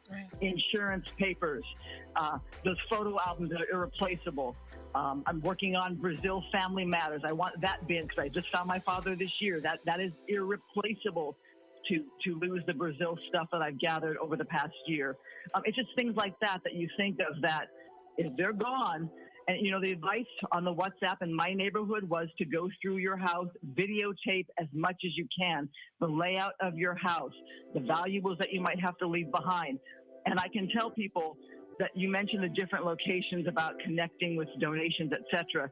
If you're on your community apps, like I have a WhatsApp grouping in my neighborhood, and we're connecting literally every few minutes that way with who's doing what and who has what, who knows what. But you mentioned places that are iconic. Moon Shadows. I went to Moon Shadows as a bucket list thing to do on PCH. Yeah. Gelson's. I have a memory of the Gelson's there. My husband went to take a Thanksgiving meal to a man who was unhoused on the street there by the Gelson's. So we have these memories. I had a boyfriend in my early days. His mother owned the card shop right there on PCH. So a lot of us have memories of these areas in a great way. Everybody is impacted in some way, and yes, we are also all getting those calls, and you know, we're thinking of you too, Christine, and we will look forward to your return here. We've got a shot here that Jeff, our director, put up here of moon shadows, which it's like iconic, just an iconic restaurant and bar there along PCH. We all love it so much. And okay, Christine, be well, and we will talk to you soon. Okay. Thank you, Fox Christine. 11's Christine Devine calling us in from Brazil. Yeah. Actually watching this fire from, out of the country. Let's go to Stu in Sky Fox. He's above some of the fires here. This is the Palisades fire, Stu? Bobby and Brooke, yes, good morning. And yes, this is the Palisades fire, and it still continues to burn. If there's any good news about these flames, it is away from the homes, and it's up on the hillside, and it's burning vegetation. This is one of the hot spots that we've been looking at. I do know at least one LA City fire helicopter's been up here this morning, just doing drop after drop after drop, trying to get these flames into some sort of control or just slow that movement down. They are taking advantage of the little bit of a less winds. You can see it right there. Those flames actually lighting up some of that smoke.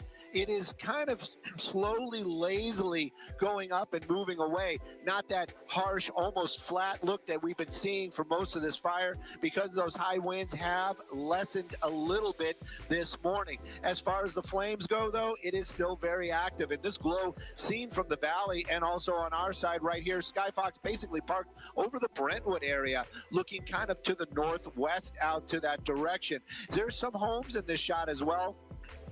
And if you're seeing this for the first time this morning, these are the homes that are in the Brentwood area. So that house that I've been using as a marker right there with all the lights on at the top of the hill, that is going to be on West Ridge Drive. And the flames are, because we've been doing tech out here in Sky Fox, I can actually share it with you if you like.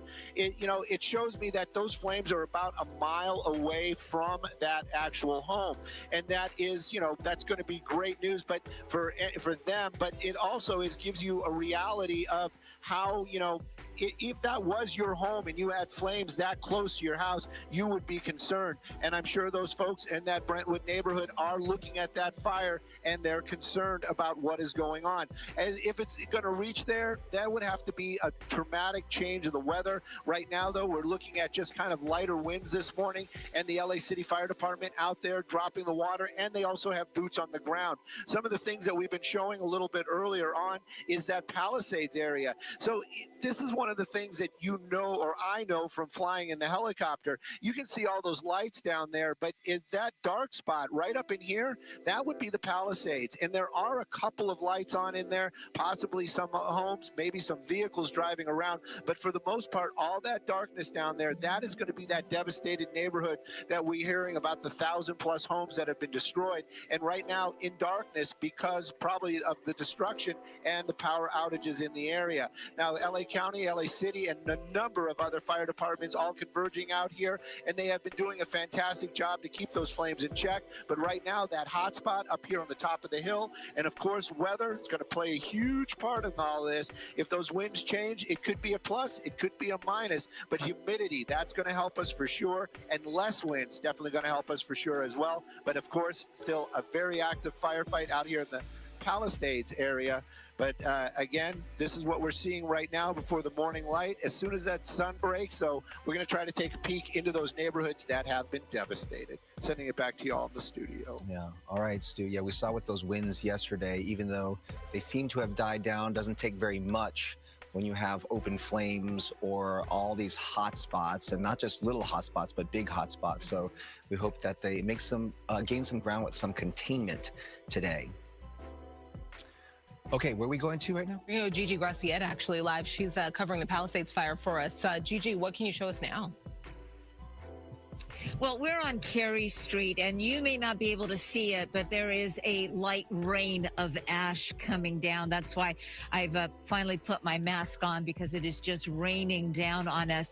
This home, we were here yesterday when this home was burning, and I believe we actually have some video of it. You can see now it is a total loss. You can even see it continues to smolder from what appears to have been the mailbox. There was a car in the driveway. It is now obviously gone. And what's notable about this story is there were multiple firefighters here, and they were trying to save the house next door that was not on fire. They could not save this house because they had no water. And I'm going to repeat that. They No had water. no water. Why? No one knows. That I'm sure will be part of an after fire investigation. But they had no water. So what they were doing next door was pulling water from the swimming pool to save that home because this home was too far gone. And they realized they could do nothing to save it. Again, we're on Carey Street. This home is directly across the street from the parking lot of the It's hard to believe they didn't have no Catholic water. Church and school. So it is one of hundreds of homes that we have seen in the Palisades that are a total loss. But this one is particularly notable because of the situation that we saw here. We were frustrated, my photographer and I, watching someone's home, you know, their prized possessions, treasures, things that cannot be Because the replaced, city I'm sure, wasn't prepared. go up in flames, as were the firefighters that were standing here, working to save the house next door, which we believe has been saved. We see it standing. Obviously, we're not going in. We're not going into the backyard. It's private property, but so there may be some damage in the back. We don't know. And take a look there. Can you see that? I think it's that mailbox. It just continues to smolder. You can see the smoke moving into the air. The roof obviously has collapsed. There are still hot spots in there continuing to smolder. As a layman, I asked the firefighters if they weren't concerned this car was going to explode. They told me that no, if it had been electric, they would have been very concerned. But we did hear explosion, the sound of explosions coming from this house. Corpus Christi Catholic Church has sustained extensive damage. They have lost at least one complete building, and the Archdiocese was working to confirm that the fire All right, guys, if you haven't yet, make sure you ring that bell. Hit that like button for us. Let's see if we can hit 3,000 likes. Also, if you haven't subbed up yet, make sure you sub up. Right now, we're at 62,327 subscribers. Let's see if we can get that to 62,350. Okay. So make sure as you come in, you give the video a like. Thanks for being here with me this morning.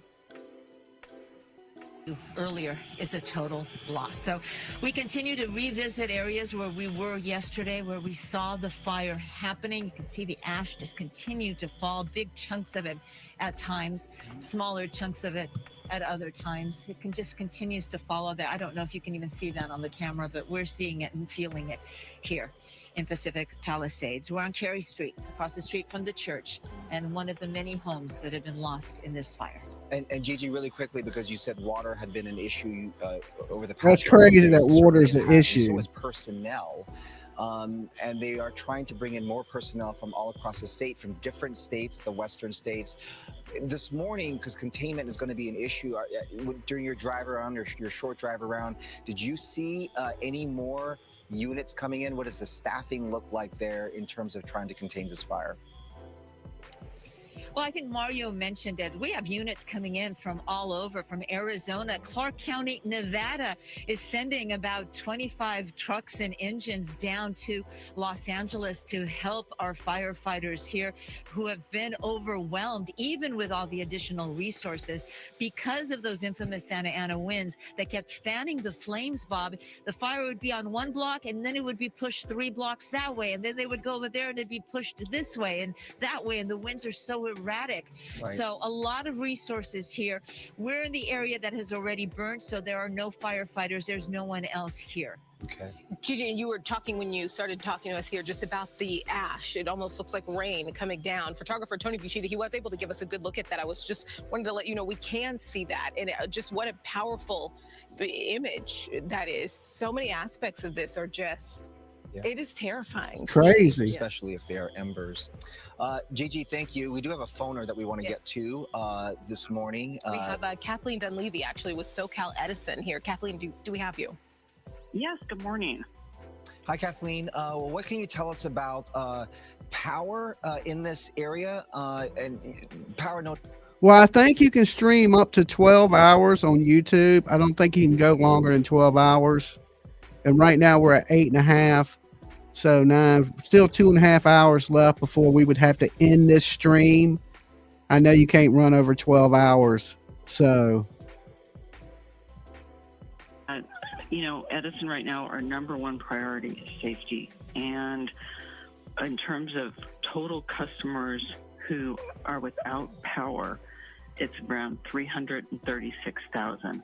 I'm getting a little tired. Not too crazy. Some of those are from what we call public safety power shutoffs, where we had to de-energize because conditions were so dangerous. And then some of them, it's about half and half, are because of wind-related damage. And thank you, Heather. Whatever. Are out there working to restore power as quickly and safely as possible. So, how many total customers now are still under these public safety power shutoff orders? Has that been lifted at all now that these winds are beginning to subside?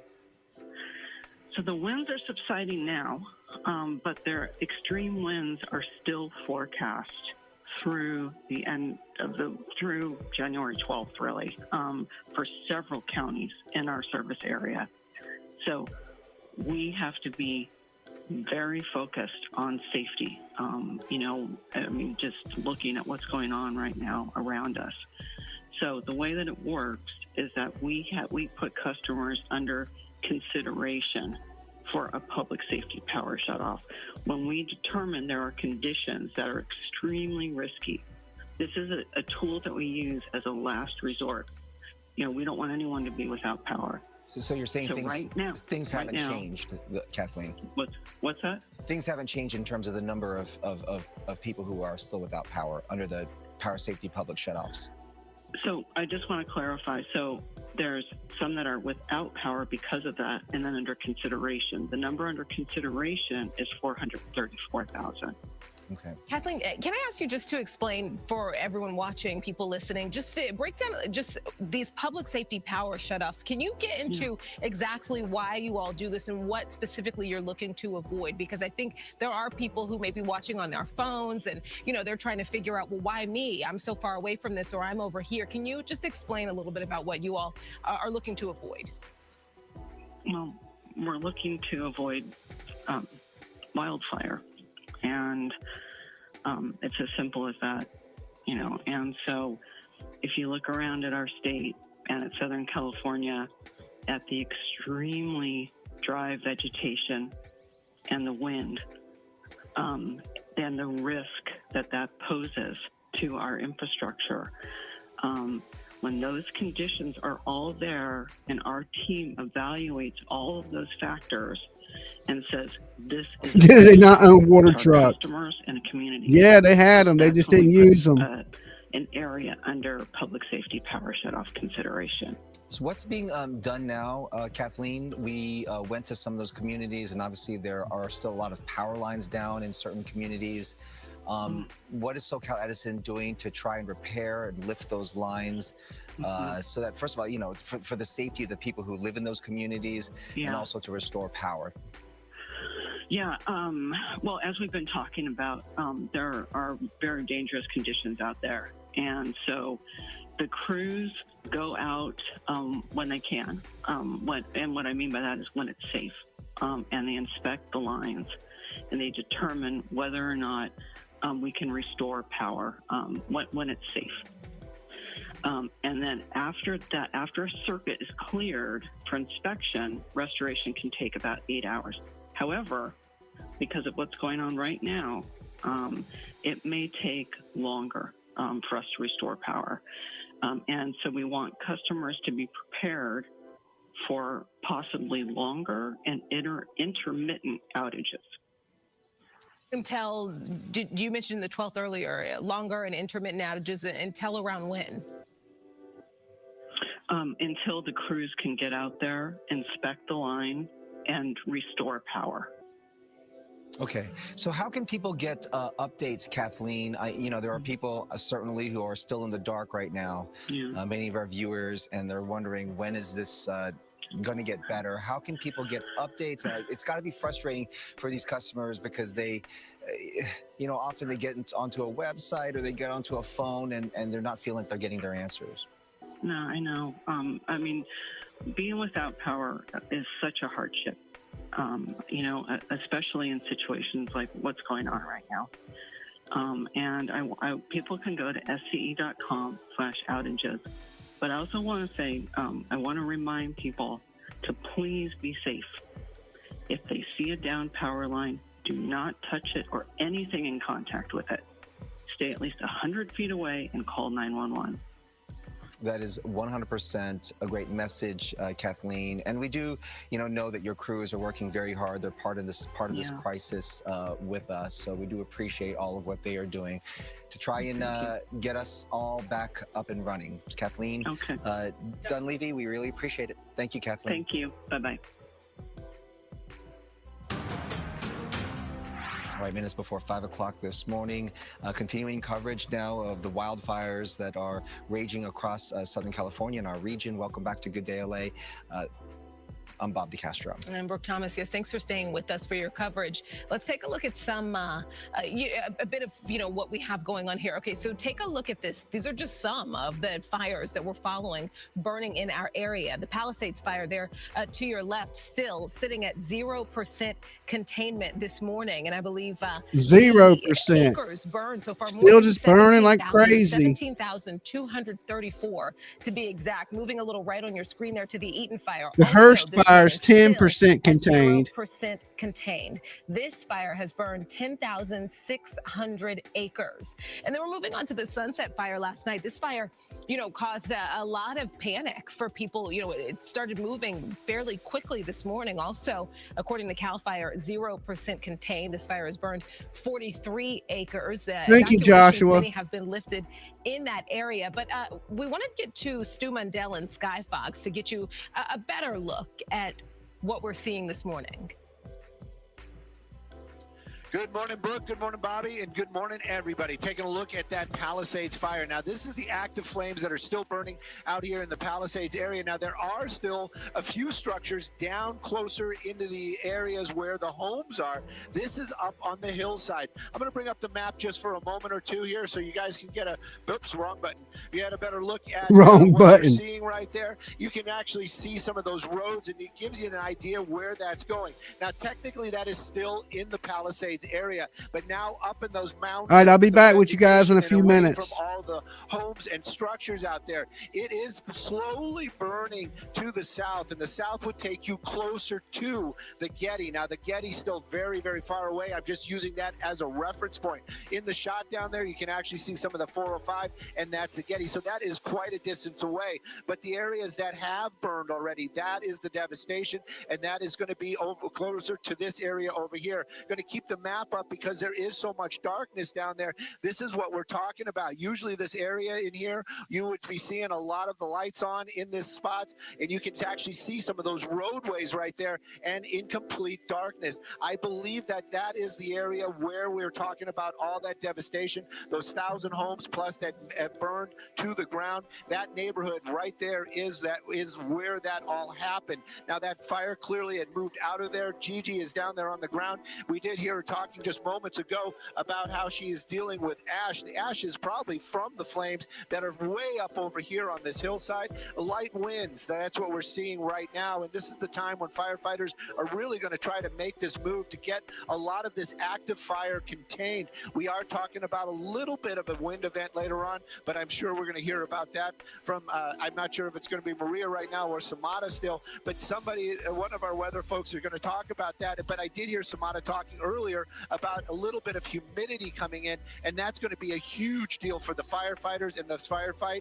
A little bit of humidity, a little less wind is really what they need to stop all this red that we're seeing out there. That open flames, that is the biggest concern, because those embers still moving, still blowing, and still making their way through these neighborhoods. Of course, much less now because these winds have calmed, but it is still happening. And of course, even if this was just the fire that we'd be seeing, this would be a big concern. But But when you add all that heavy winds in there, that's when all the problems happen. Of course, we're talking 17,000 plus acres just here in the Palisades area. Now, Skyfox has basically been here all morning. We're going to try to take a look at Eaton. As I understand it, they have a lot less active fire out there, which is great news, but that doesn't mean the containment numbers are up. Now, the containment numbers are actually as just what you're thinking. They're trying to put a box around the flames. They have tractors down there. They have dozers that are still cutting line, but I would venture to say that the Palisades fire, we might see some of those fixed wing making their way out here this morning. They're going to be dropping that FOS check, and that's going to really start bringing up those containment numbers and make the folks on the ground feel better. And of course, those firefighters, they might really start to be able to catch their breath and really kind of get all that hot spots taken care of. But right now, still very active. And of course, that devastation, we're waiting for sunrise to come. Maybe there'll be a little bit less smoke, and we'll get a look at that neighborhood to really kind of get a feel for what happened out there. We can talk about that 1,000 homes destroyed, but until you really kind of see it, I don't think people really can grasp that type of devastation. I did see one shot. It was a drone shot yesterday that really I was devastated when I saw that. I did not realize that it was an actual neighborhood. When you think about the Palisades and you think about the living up in the canyons, you don't think about gridded streets and neighborhoods. You think more of like homes lining the canyons. But that area that was where that devastation happened, that seems to be a gridded neighborhood in there in the Palisades. And then, of course, all the destruction in the Commons area. It is just devastating to see. Right now, though, the firefight continues. A lot of open flames out here. Firefighters still very concerned and working hard to get this contained. I'm Stu up in Skyfox. I think people are really looking forward to seeing some of this from the air. You know, we hear about, Stu, hundreds of structures, hundreds of homes, and to think about, you know, we see all those pictures from the ground, but to see it from the air, I think is just going to be surreal and startling for a lot of folks. I was out in the Eaton Canyon area yesterday, Stu, and folks did feel like they were a little neglected there, that they didn't think that there was as much coverage for that fire as there was for the Palisades fire. Obviously, you know, there's so much going on at one time, but we do hope to get to the Eaton Canyon fire today, right? To go take a look at what's happening there. Definitely. Definitely, Bobby, and you know, and it is definitely on our list of things to do. Sorry, Brooke. And you know, I did watch you yesterday. I was glued to the television set watching all the coverage, and I did see you going into people's homes and talking to a lot of those residents. And I felt what they were feeling as well. And you know, it is one of those things where it's a division. There's so much going on. How do you divide all the moving parts and get all that coverage? We are definitely going to make our way over there. We're just waiting for that opportunity to get out to the Eaton Canyon area. But the Palisades right now, there's still a lot of active flame out here. You can see it from the valley. And of course, that firefight, you know, for these guys here, that open flame that we're seeing up on this hillside, these embers, that is what the biggest concern is for firefighters. And Stu, the conditions right now, that's in part why you can't make your way over there now, right? The conditions, well, right now it was kind of this Palisades is just geographically convenient. It was very close to Van Nuys. We saw when we took off, we could see the flames from right away. So we made our way over here to take a look at what's going on.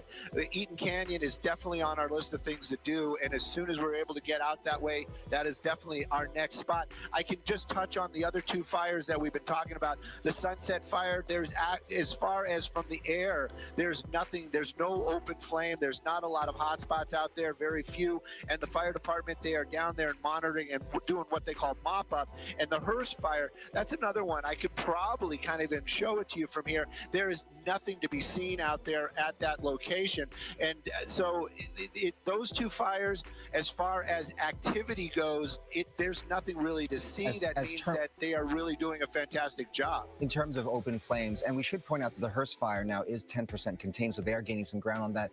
And I think you addressed this, Stu, but I did want to ask, because you're able to get up on Skyfox is up right now, and you know, air assets, that's been an issue throughout this firefight. And the LA City Fire is actually able to do nighttime drops. So are you seeing any of that at all when it comes to the Palisades Fire? I'm interested to see why we might not be seeing more helicopters in the air right now. You know, I'm not sure about the number of helicopters that we're talking about right now in the air, but there is definitely at least one LA City Fire helicopter. We've been up for about almost 3 hours, well, just over 2 hours right now, and we have been watching one lone helicopter out here just picking up the water, doing the drop, picking up the water, doing the drop, and they are making some headway out here with just that one helicopter. As far as resources go, I can tell you from the mechanical side, being with helicopters all the time, they have regular scheduled maintenance. LA City Fire Department, their helicopters do the same thing, and of course they have crews that they might have to be switching out. So there's probably a lot of variables why we're not seeing that armada of helicopters. I can tell you that when I arrived at the airport at 2 a.m. this morning, we did see the Colson ship. That is that big, huge helicopter landing back at Van Nuys. We haven't seen it take off. It might be a crewing issue. They might have a little bit of maintenance that they have to do. So right now, as far as the aerial attack, the only ones that we've been seeing out here is one lone LA City Fire helicopter. And again, it's not a slam. I just think it is more of this is what they have for resources right now, and they're using the resources that they can to battle these flames. And that one helicopter definitely making a little bit of a difference. Haven't seen it in the last couple of minutes. I'm kind of dragging it on, hoping that we will see him come back to do another drop. But right now, he's probably picking up water or possibly just going in for fuel. Right. It's definitely going to be some sort of a logistical issue, but you know how it is. People just want to see those air assets. It's always a great sight to see when we see the helicopters and the fixed-wing aircraft in the skies. And we hope to see that later today. All right, Stu, we will check in with you in a bit. Thank you so much. Okay, now let's just get you this information. This extreme fire danger means LA Unified Schools will be closed today. Officials say flames destroyed parts of Palisades Charter High School. This 63-year-old school, you know, it was featured in the movie Grease. LA Unified officials say Marquez Charter Elementary is also severely damaged. We have other school closures to tell you about. All Glendale Unified School District schools, child care operations, district offices closed due to the Eaton fire. We also have got Alhambra, South Pass, Marino, and Arcadia also closed. Monrovia, Pasadena. All schools in the Santa Monica Unified Malibu School District will also be closed today. And I just want to note the Little Kitchen Academy in Century City, it's the mall, Westfield Century City. I just think it's a really cool thing that they're doing for parents, because right now, you know, parents are dealing with so much, people who have been directly impacted by this fire. And then also on top of that, schools are closed. So you're, you know, a parent, you've got kids at home, especially small kids, and you've got to deal with your kids are emotional. And then also, you know, you have to deal with, you're looking into insurance. You're trying to, you know, contact your friends and family and make sure everybody's okay. There's so much to think about. Maybe you need to buy clothes because you only have what's on your back. They are giving free classes for kids. It's a 3-hour class, once a day, tomorrow and the next day. Parents can sign up on their website, Little Kitchen Academy, so that you can take your kids there, have somewhere safe. And it's also kind of informational and good and takes their mind off it. But just so parents, the idea is so parents can use that time to get things done, you know, and just for a moment not have to worry about their children. I love how everyone is pitching in their own way, right? Yeah, which also reminds me, with all LAUSD schools closed today and it's still unknown, I'm saying it's probably likely that it's going to be closed again tomorrow for the remainder of the week. They are putting a plan in place because lots of kids that go to LAUSD schools get all of their meals during the school day. And so LAUSD, it does have a plan in place. I'm sure if you can contact your school to figure out how you can still get your meals during the day for all of those LA Unified School children. So it's one of those things that, you know, that they rely on. Well, nice to hear that the community is coming together as well on top of it all. I've been hearing reports of local restaurants providing free food for not just the community, but of course our first responders and the firefighters out there that have been working relentlessly to keep our communities safe. We still have active fires in our area. Of course, the Palisades fire, the Eaton fire, the Hearst fire. So many locations being impacted by yesterday's strong, unprecedented historic wind conditions. There's a little relief today, at least at this hour. It's a very short period of time that we get to benefit off of the relaxed winds, because later today, sometime midday, we are anticipating winds to make another return. Not going to be as strong as what we were witnessing the last couple of days, but it's just strong enough to keep us on our toes. We still have red flag conditions that now have been extended into Friday. And with all the active fires, it is creating a lot of smoke in the atmosphere. So keep that in mind as well. We have poor air quality and a smoke advisory due to the smoke, dust. And Gigi had said this earlier. She was experiencing raining ash. Yeah, there's going to be a lot of that. And not just in the fire zone, but all across. Well, far away from the fire areas. All across Southern California. So keep your windows shut, limit your outdoor activities. Another reason potentially why schools in the LA Unified School District are closed as well. We've got these winds. Look at that.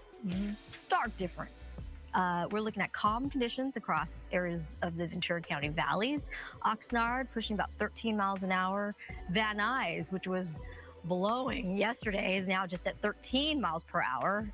Beverly Hills, thank goodness the winds are calm. Late last night into early this morning, the Sunset Fire did get everyone, of course, concerned. And it was really interesting thing to see when I was watching the coverage yesterday, to see pictures and videos of how close the flames were at Hollywood and Highland, and seeing gridlock traffic conditions. A lot better in terms of winds, again, at this hour for the next couple hours.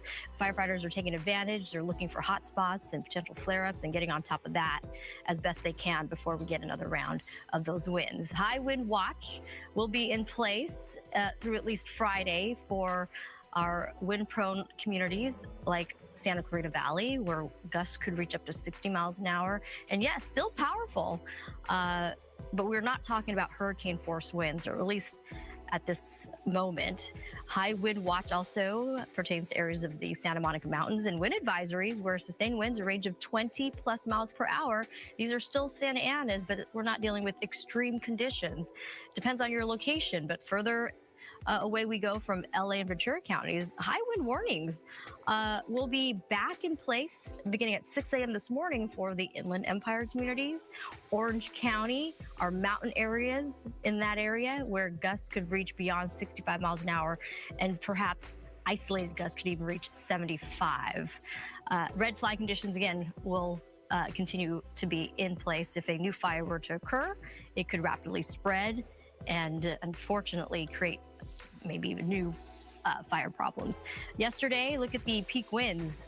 94 miles an hour in Fremont Canyon. That's an area of the Santa Ana Mountains.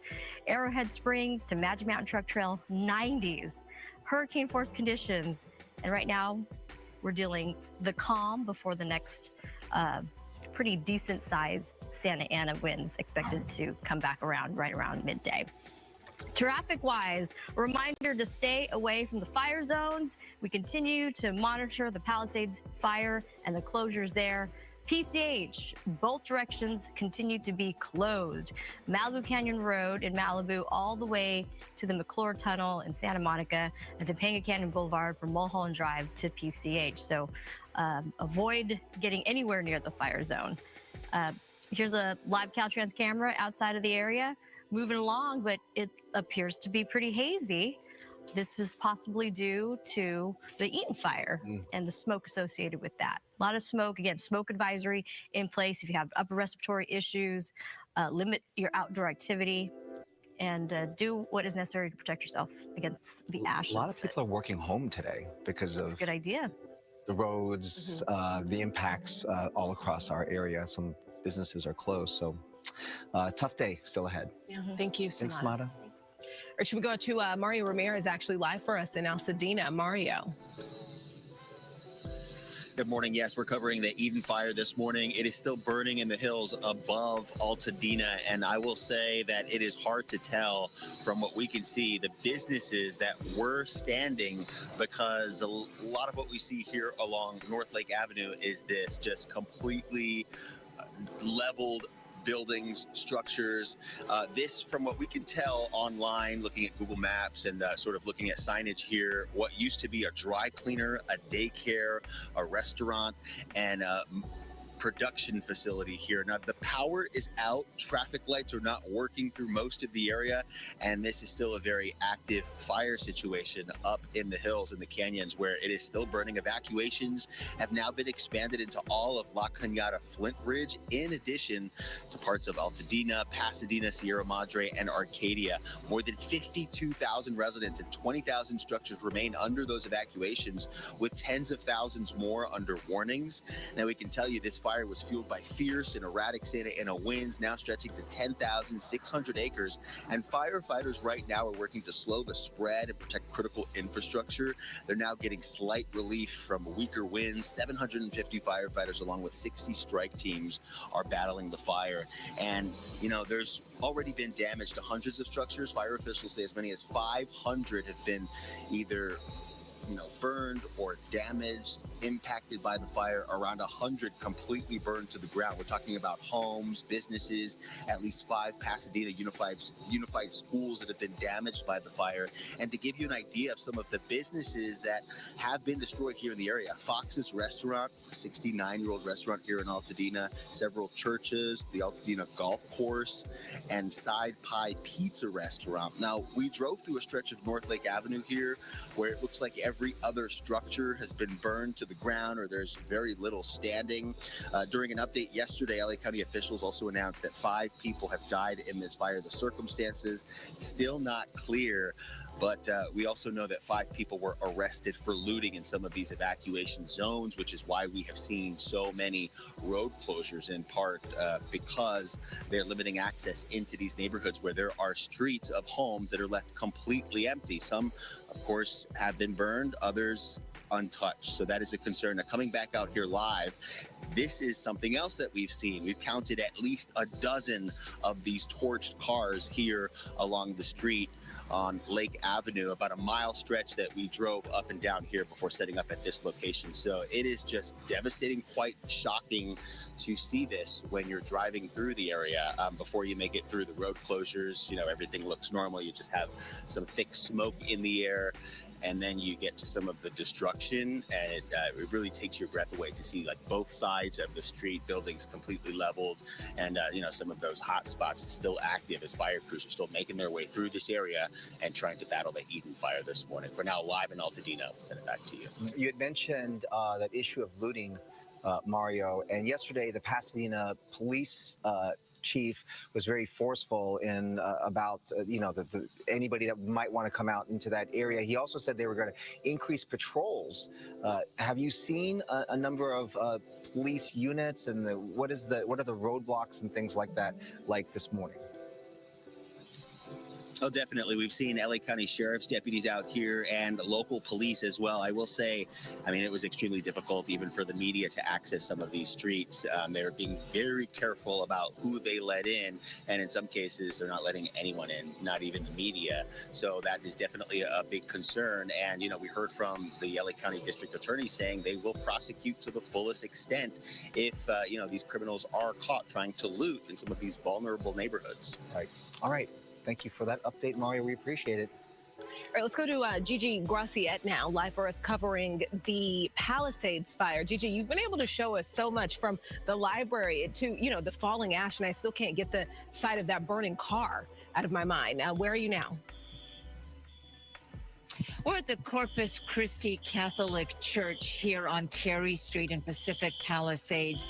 And right now, the church and the sanctuary appear to be a total loss. Obviously, we're not inside. We know the Archdiocese of Los Angeles had to close down 65 Catholic schools yesterday because of the different fires, including, obviously, this one here in Pacific Palisades. And the Corpus Christi Church here has posted on their website saying, "I have no words. Our beautiful church in Pacific Palisades, as of this morning, praying for my hometown, the LA City Fire Department, and everyone affected by these horrific fires." The church saying that all the priests and families, staff members are safe. As to how much the school has been affected, that is unclear. There are only a few emergency lights on in the building. We believe that the school, at least not all of it, is damaged, but the church appears to be a total loss. They're actually on their website. They have a picture that we posted yesterday, and the Archdiocese reached out to us asking us if they could use it because they have not been able to get in here to even look at the damage done. That was one of the first looks they had at their beloved church, the center of the Catholic community here in Pacific Palisades. And of course, a lot of friends and family members who come from surrounding neighborhoods and worship here at this Catholic church. I can tell you the Palisades Presbyterian Church also appears to be a total loss. That is on Sunset Boulevard. I posted a video of that. We'll show you that a little bit later. While the Lutheran Church on Sunset, right across the street from the Presbyterian Church, appeared to be untouched. St. Matthew's Episcopal Church, it was still standing. The sanctuary, the main building, although we were told that 2 other structures on that large property did burn to the ground. So they did suffer some losses, but apparently the sanctuary was not touched. Of course, church is an important part of any community for the faithful who come here to worship. This church has so many memories for so many people here, right in the heart of Pacific Palisades. That is the latest from here. We're at Corpus Christi Catholic Church and the school there. And I mentioned there's an alarm that's ringing from the school, and 24 hours it's been going on. And it just doesn't stop. And it is so eerie because it is basically dark. It is pitch black here, except for a couple of emergency lights that we see. And that alarm just keeps going on and on. Yeah. A couple of schools burned down there, Gigi. And I know that Pali High School, 30%, the superintendent was saying was burned. So like you think about these communities, and I always say, like, when you go to the Palisades, this is basically a village, right? Like Los Angeles is such a large place, but everybody sort of knows everybody that goes to the church, that goes to the Gelsons, that goes to these schools. And I was asking the superintendent yesterday because for a lot of kids going to these schools, like it's like almost like an extension of their home to see that burn down. And then also, perhaps even their own homes burned down. Like there's just so many things that people are dealing with, those families are dealing with in those communities like that. Right. And you also mentioned Marquez Elementary School. That affects a lot of people. We know our station, we spoke to the school principal here who actually called our station yesterday. She was so emotional. She was so heartbroken. She had heard through the rumor mill that the church had been affected. She didn't know about her school. She asked us specifically, could we please check it out? She actually told our assignment desk, she said, please, Gigi is just a couple of blocks away. Can she please go and check it out? We need to know. We're desperate for information because remember, this area is closed down. So no one really is able to get in and out. It's very challenging for folks to come and check their properties or their businesses. So we came here and unfortunately we saw what we see behind. And that's the latest. I'll send it back to you. That is so tough for you to deliver that news, Gigi. Thank you so much. We are going to check in with you later. LA Mayor Karen Bass under scrutiny this morning. Earlier this year, she approved a budget cutting $17.5 million from the fire department, while she also increased police funding by $126 million. Critics are questioning now her leadership, especially since she was in Ghana for a presidential event when these fires broke out. Sky News caught up with the mayor yesterday. Do you owe citizens an apology for being absent while their homes were burning? Do you regret cutting the fire department budget by millions of dollars, Madam Mayor? Have you nothing to say today? Have you absolutely nothing to say to the citizens today? Elon Musk says that you're utterly incompetent. Are you considering your position? Madam Mayor, have you absolutely nothing to say to the citizens today who are dealing with this disaster?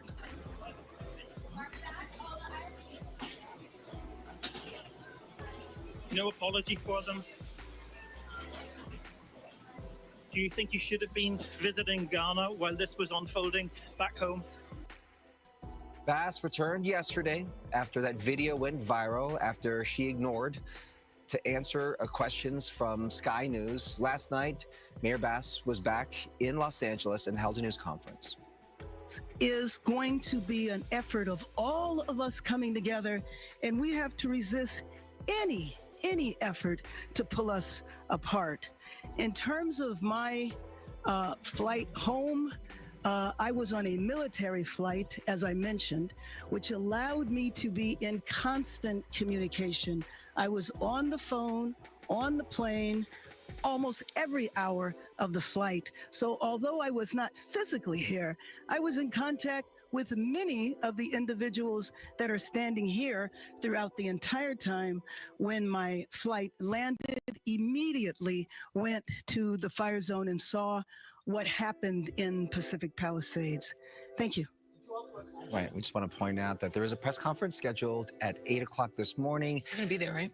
We'll be there. Mayor Bass will be heading up that press conference to give us an update on the Palisades fire and all the other fires that are burning across the Los Angeles County region.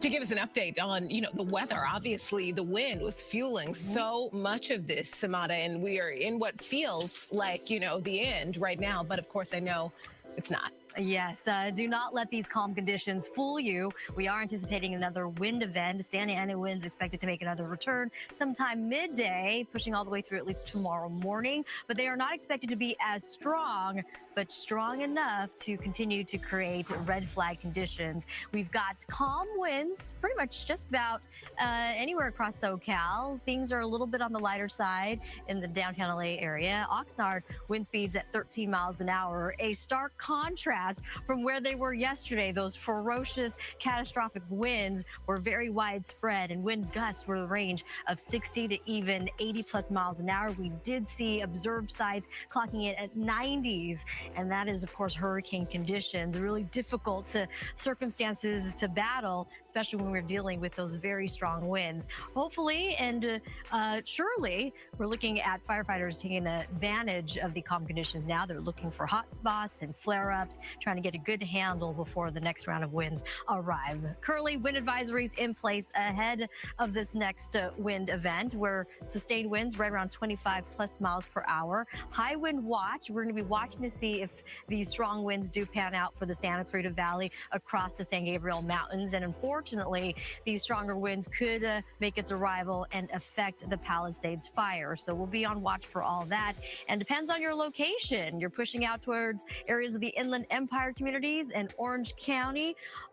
At 6 a.m., we'll be under a high wind warning where wind gusts could reach up to 65 miles per hour, and isolated areas could even reach 75 for some of those mountains, canyons, and passes, but definitely slightly less when you're dealing with 60s and 70s instead of 80s and 90s, but still a big threat, especially if you're driving. Trailers, campers, big rigs, heads up, maybe reroute your travel plans. Blowing dust continues to be a problem, as well as the smoke from all the local fires that are currently burning. Smoke advisory in place. Red flag conditions, we're still looking at the combination of dry, low relative humidity, 8 to 12%, and the wind conditions, the two combined continue to bring the fire conditions as the forefront of concern for much of Southern California, now pushing into Friday. Back to you, two. Good morning. Thanks for sticking with us here on Good Day LA. 5:31 right now. We continue to cover the multiple fires burning across Southern California. I'm Bob DeCastro. Hey there, I'm Brooke Thomas. Yes, thank you so much for joining us and sticking with us for your coverage. We are continuing coverage on the wildfires, going into somewhat nonstop, coverage for 2 days now, doing this for you. These wildfires happening multiple here in Southern California. They have, as you know, forced mass evacuations. Hundreds of thousands of residents ordered to leave their homes as those flames threaten thousands of structures. Strong Santa Ana winds fueling the fires, making containment difficult. Several big fires burning in the LA area right now to show you. Look at this here on your screen, the Palisades fire in the Pacific Palisades. The Eaton fire also there above Altadena. Both of those fires right now this morning still sitting at 0% containment. The Hearst fire in the Sylmar area. We also are covering the Sunset fire, Bob, in Hollywood. We are looking at the Palisades fire here. It has scorched over 17,000 acres. More than 1,000 structures have been burned to ashes. It is 0% contained. It continues to force tens of thousands to stay away. There's mandatory evacuation orders still in place. 13,000 buildings are in the path of danger. Yeah, more than 1,000 structures just down to nothing right now. And as you were just talking about, thousands of people under mandatory evacuations, there are another 13,000 buildings in the path of danger here. Winds are also driving multiple fires across LA County. You want to talk about in Eaton, the Eaton Canyon fire Winds are there? driving multiple blazes. The fire has exploded to over 10,000 acres. Some 100 structures are destroyed. More than 32,000 people are under evacuation orders. Residents in parts of Altadena and Pasadena are affected here. 0% contained. Winds drove the flames are now easing at this hour. There's also the Hearst fire in Sylmar. It has now burned 855 acres. It's now 10% contained. Now, this fire started near the 5 and 210 freeways. It forced evacuations across the region.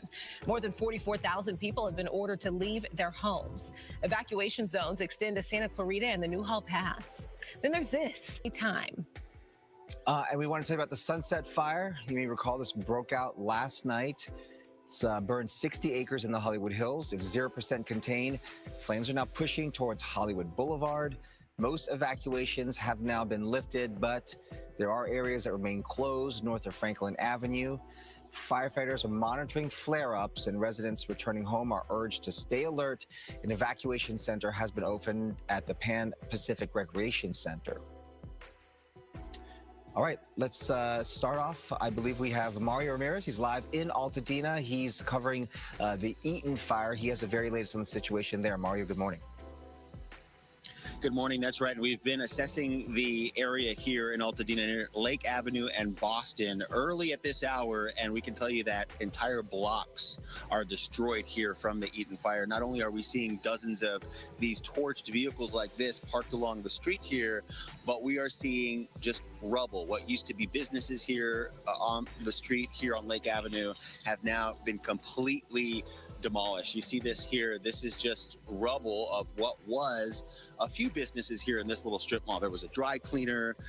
We also know that there was a little production company here, as well as a daycare, all burned to the ground. Now, at last check, 100 structures have been destroyed by the Eaton fire, and hundreds more have been damaged. So this, unfortunately, is a scene that people will be seeing in the days to come as crews continue to assess the damage. Now, this fire sits at over 10,000 acres, still 0% contained. During an update yesterday, LA County Sheriff Robert Luna said 5 people were killed and a significant number of injuries were reported, many people being rushed and treated at hospitals.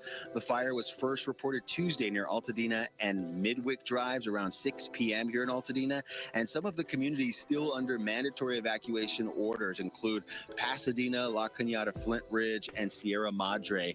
The LA County Fire Chief says the department has basically reached capacity. They've requested more resources from not only Northern California, but out of state as well. Those resources that we could see today include 50 engine strike teams and as many as 250 engines. Crews are now also coming in from other states, Nevada, Oregon, and Washington, to help tackle the fire. So we'll be looking out for that, those additional resources. Meanwhile, for those impacted by the fire, the Pasadena Convention Center has been set up as an evacuation shelter. And coming back out here live, while driving through the area, we've seen downed power lines along North Lake Avenue here, downed trees, and again, lots of damage like this.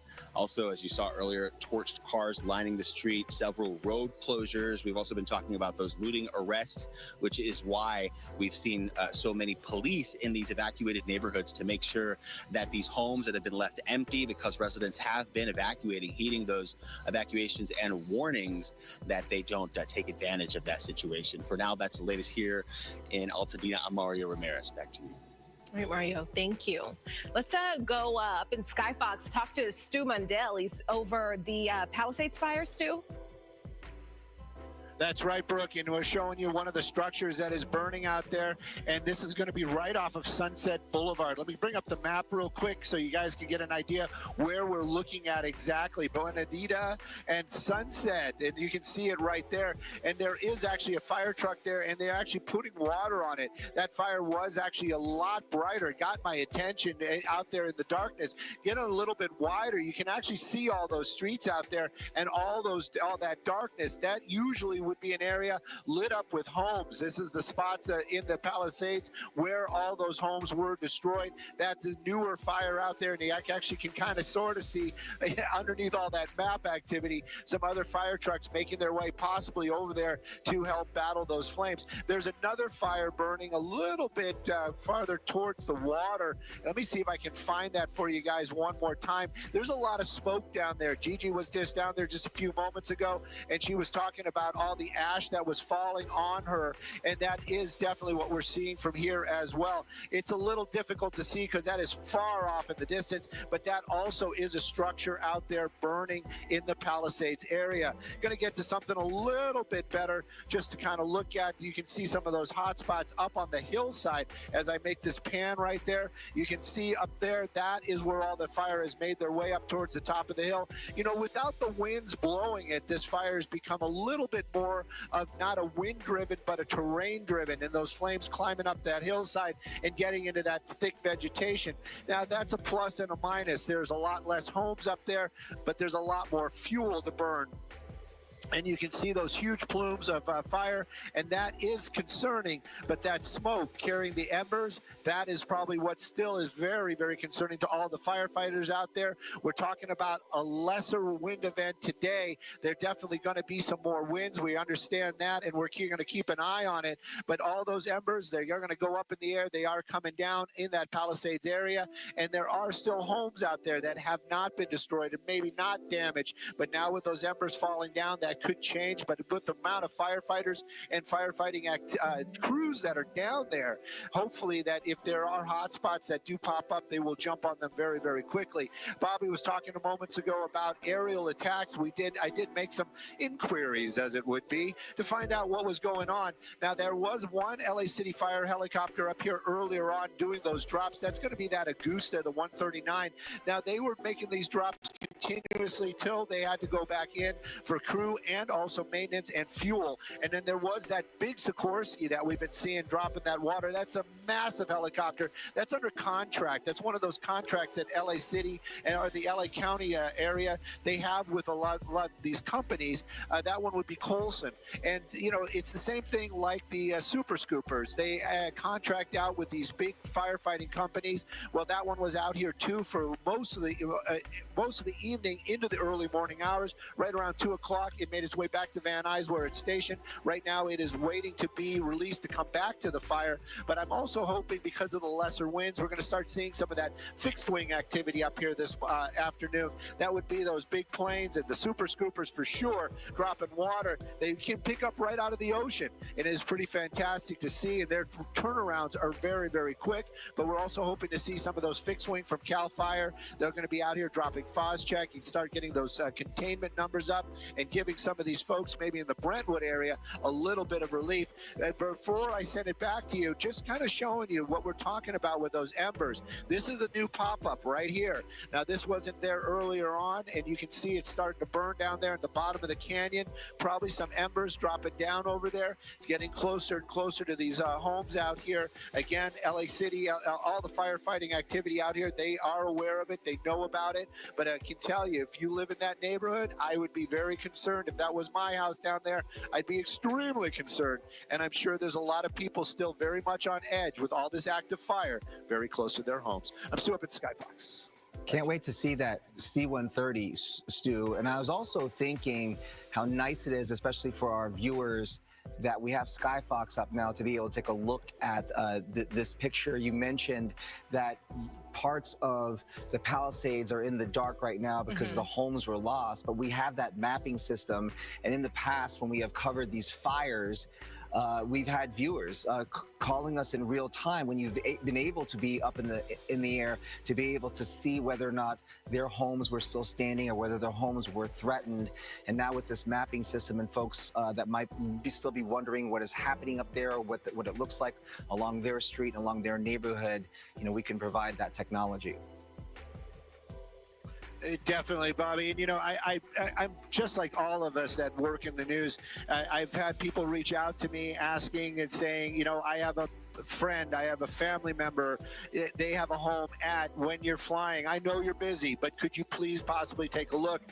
Definitely we want to reach out. We want to help everybody, but as it stands right now, it's still a little dark down there, but we're definitely, as soon as the sun comes up and the smoke blows, gets the clearing, we're definitely going to be checking on all of those homes out there and showing the people, the viewers, exactly what has been going on in the Palisades area. All right, Stu Mundell live for us up in Skyfox over the Palisades fire, still burning, sitting at 0% contained, burning more than 17,000 acres. This is just a sight to see, Stu. Thank you.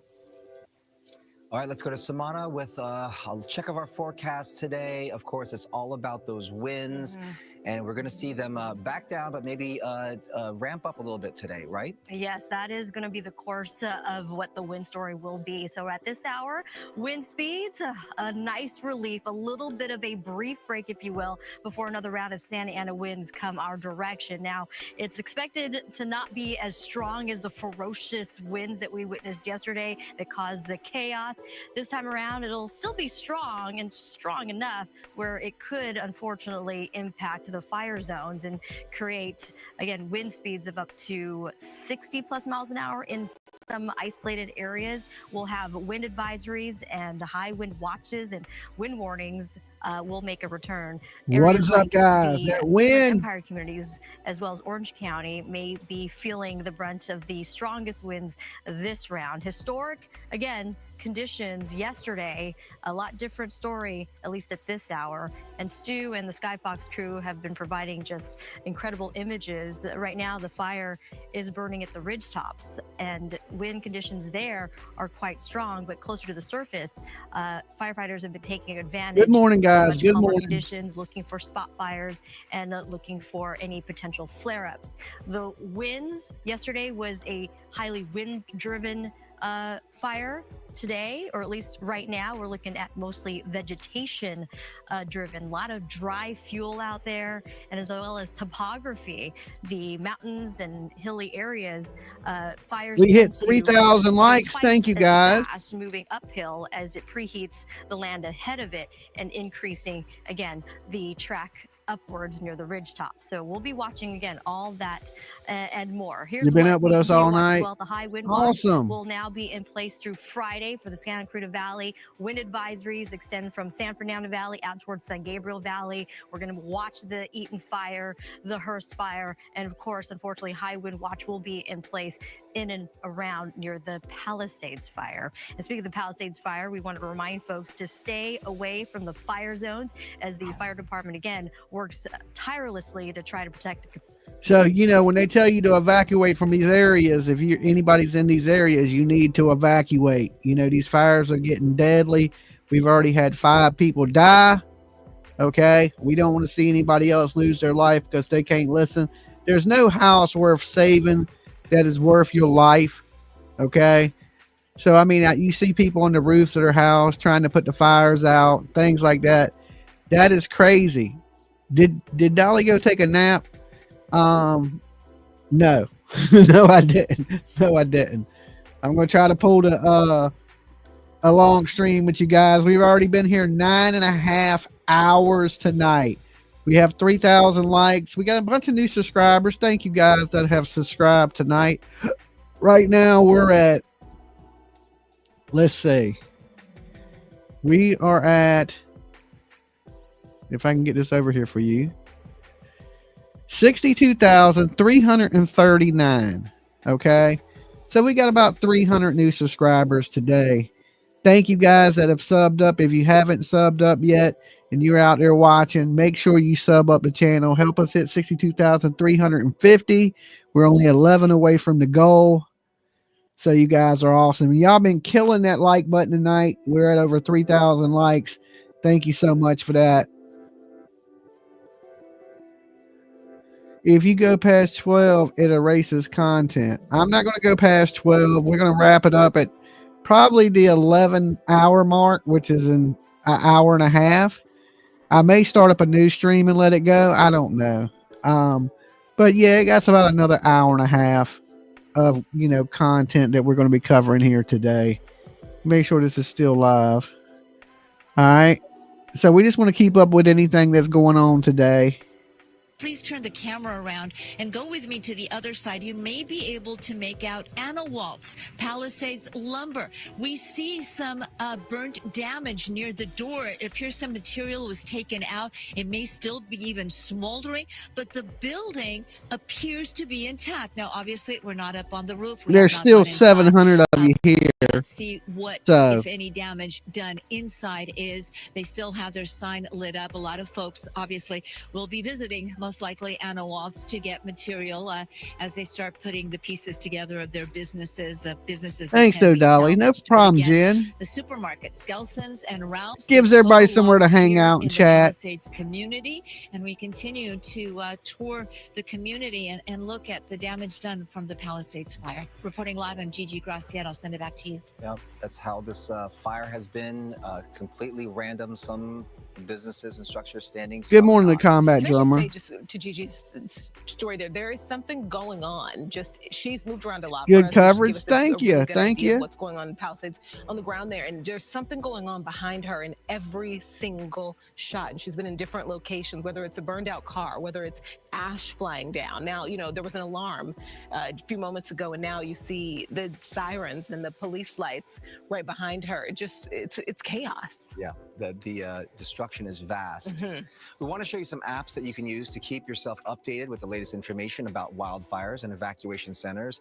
First, our app here, it's the Fox Local app.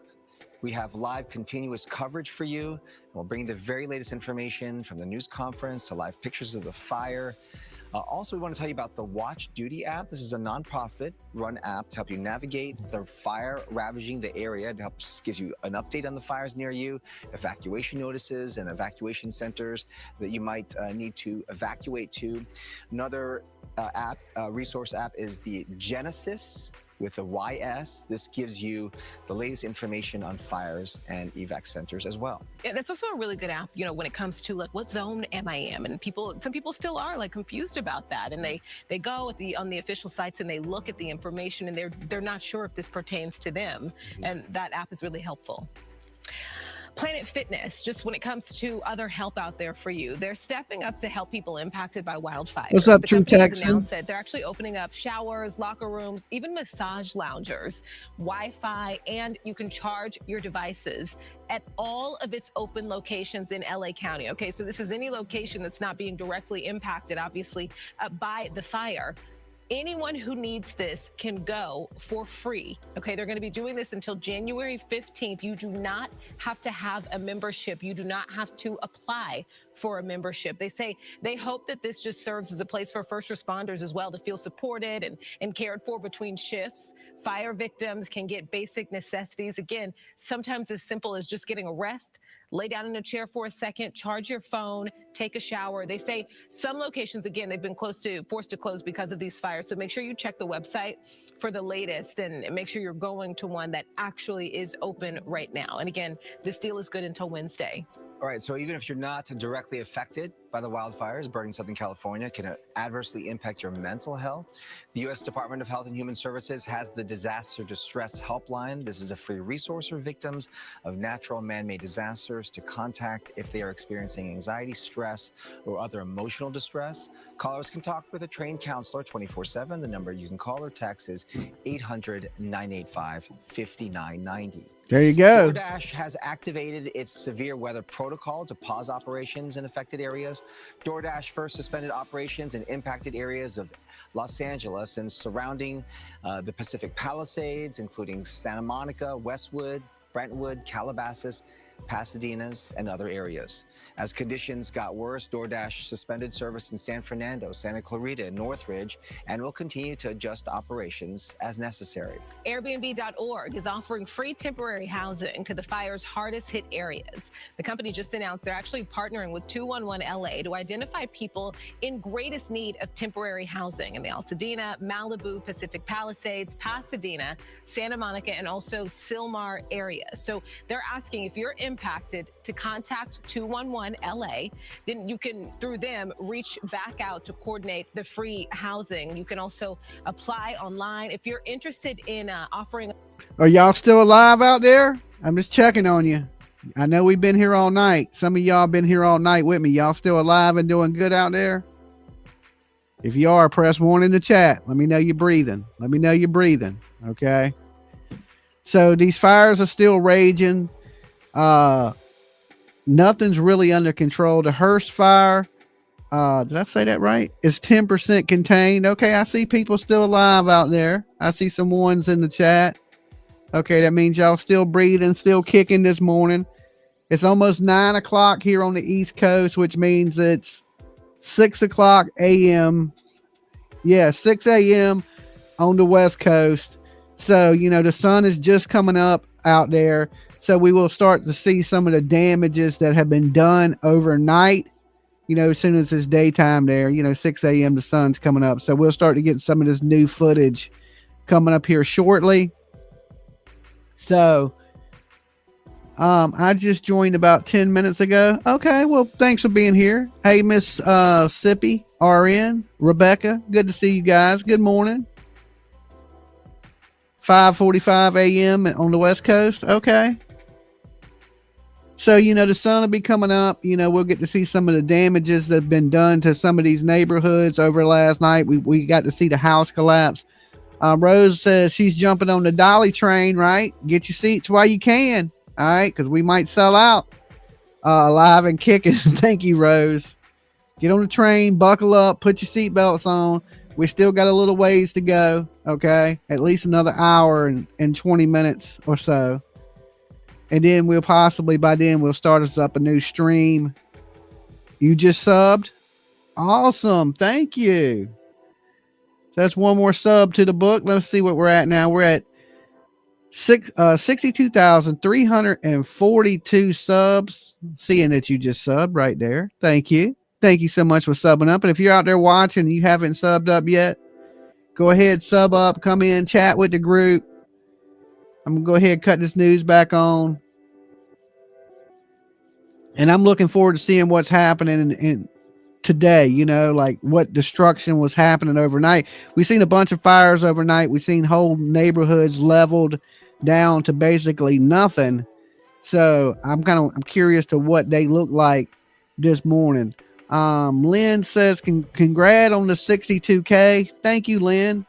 Thank you for being here. And I couldn't reach these numbers without the help of each and every one of you guys out there watching.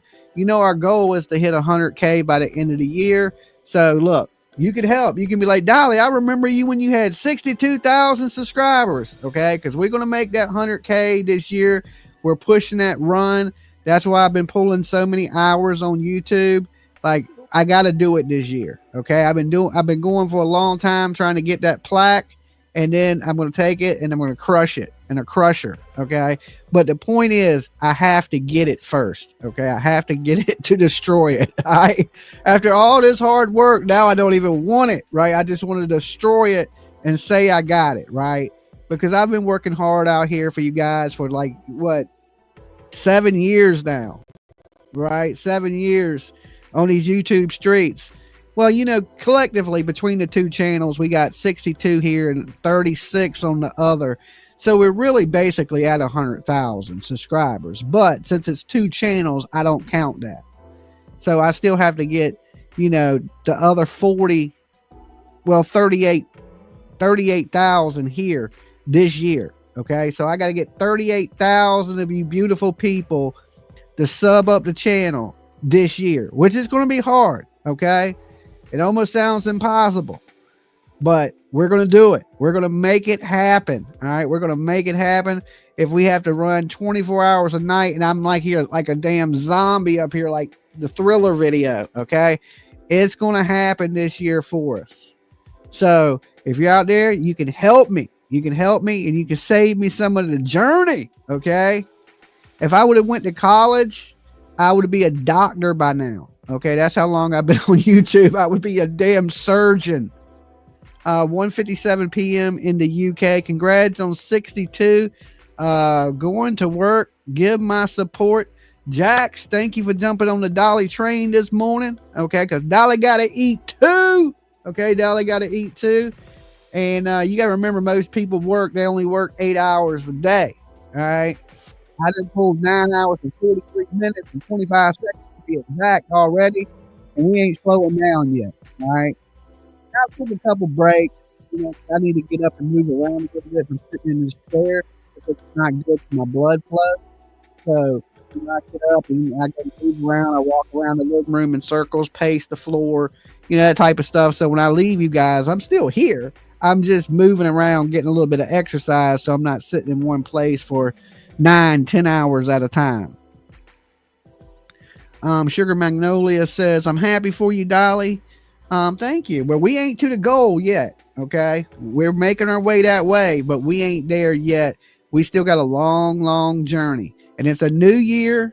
So Moonlight Magic says, congrats on 62,000. Thank you, Moonlight, for being here with us. That is awesome. That is awesome. So good morning, Mab. Is everybody good after the earthquake? Yeah, little earthquake there in California, massive fires. It makes you glad you don't live in California, don't it? I had just been watching stuff on the homeless in California, and I had been wanting to go to LA, and I told PJ the other day, I said, look, I've always wanted to go visit LA, but after watching this video on all these homeless people in the street smelling like urine, I don't know if I want to go. Right? A lot of places look beautiful on TV. They make it look good, kind of like Vegas. Looks great. The lights, you know what I'm saying? And it's, the hotels and the casinos and the roller coasters hanging off of buildings and stuff.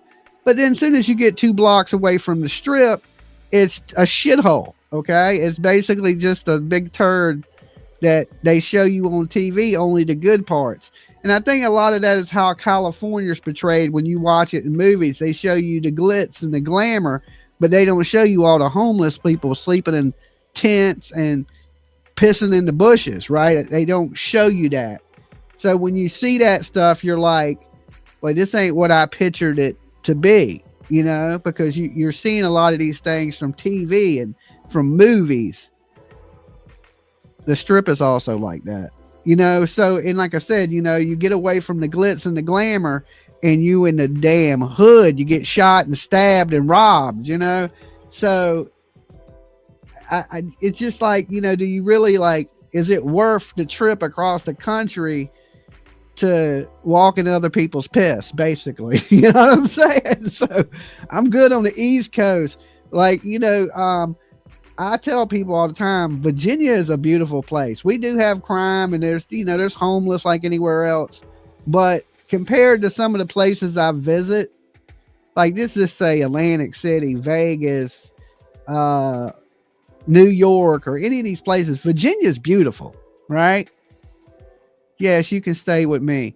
But I like visiting other places, but once I get somewhere, I always miss Virginia, right? This is my home. This is, like I said, if I had $1 billion, I would still just live here somewhere. I would live in a mansion, of course, here in Virginia, but I would stay in Virginia. So all the places I've visited and been, I like Virginia the best. I had to say that. Tony, what's cracking? What's up, Mab? We're glad you're still alive, okay? And all our California viewers that are out there, y'all have made it through this so far. I know you're a little outside of, the area that's being affected, but still, we like to make sure you're all right.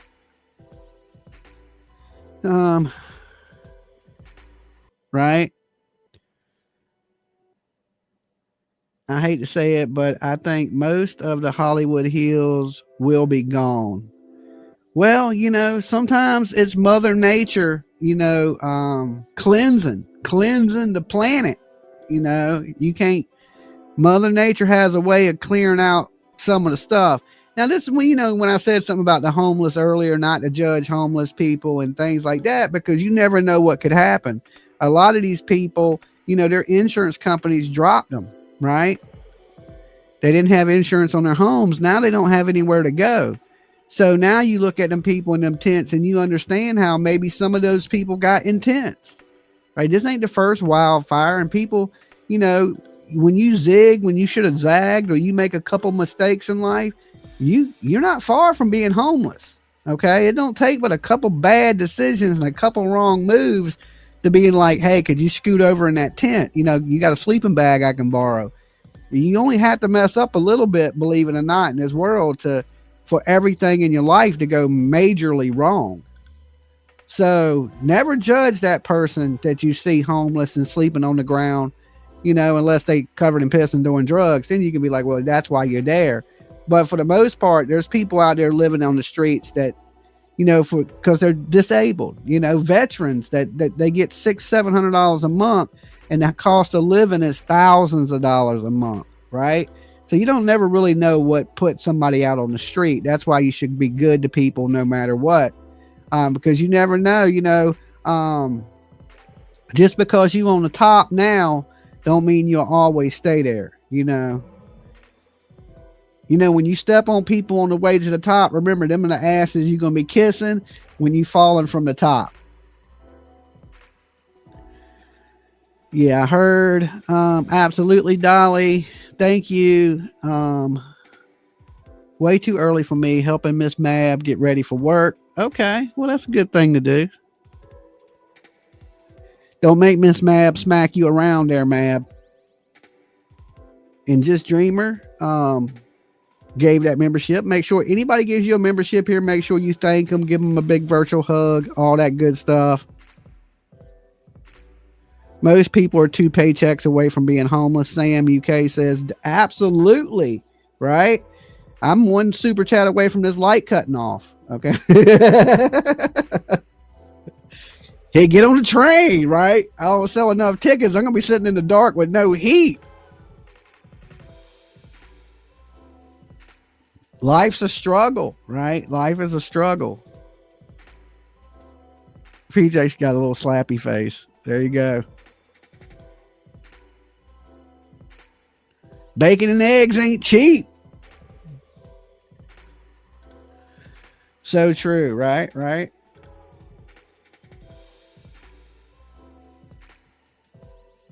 And you know something I've learned though. This is true, and you can tell me it ain't. The people that don't have that much are usually the most generous people. Okay? Rich people, the reason they rich is because they hoard their money. Right? The people that don't have much, them are the type of people that usually give you the shirt off of their back. You know? If you think I'm right, press 1 in the chat. Right?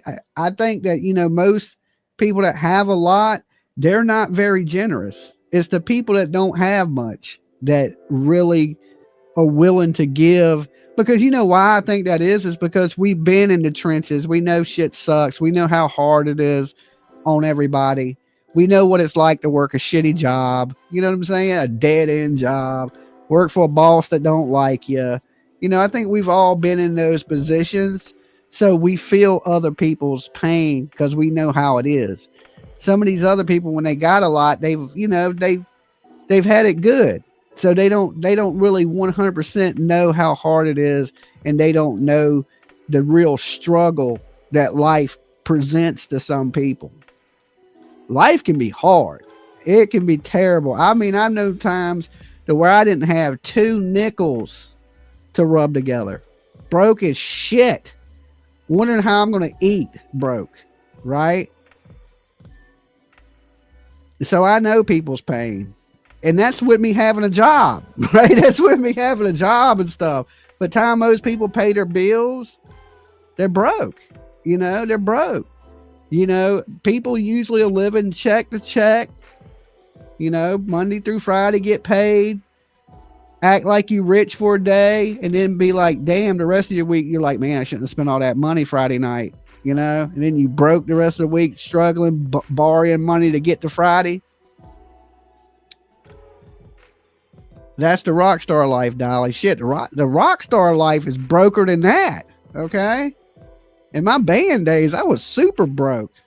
I'm trying to hustle t-shirts like a damn used car salesman back in the band days. Come on, you know you want this shirt.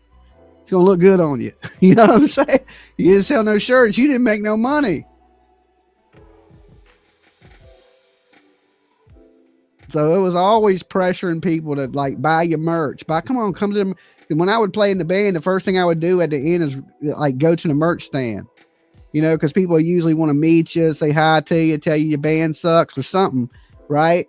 But then it's all about trying to hustle them into buying a t-shirt for $19.99, $10 overpriced. You know what I'm saying? And trust me, I did that for years. I sold way too many people overpriced t-shirts. I still do it. Okay.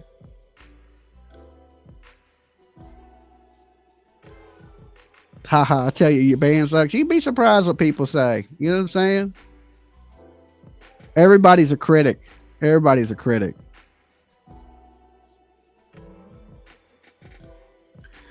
Some people really want to make sure you're miserable like them. Yeah, of course. Of course.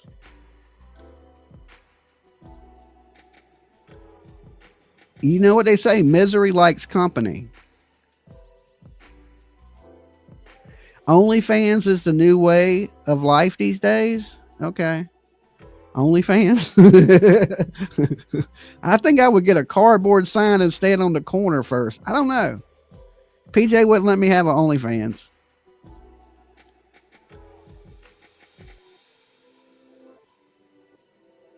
I mean, there is a lot of people on OnlyFans these days.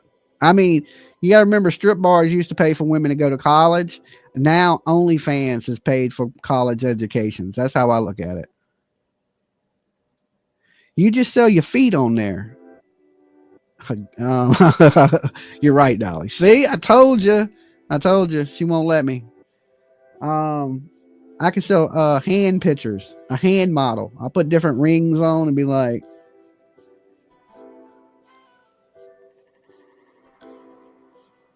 OnlyFans is for lazy people that don't know how to work the pole. Maybe, I guess. I mean, I don't know. I just know if I was a woman, I'd be driving a Lambo. Okay. But I'm an ugly man, so I drive a Pinto.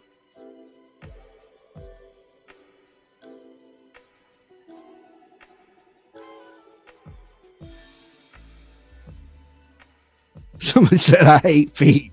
Right? Yeah, there you go. You don't want to see my crusty toenails for sure.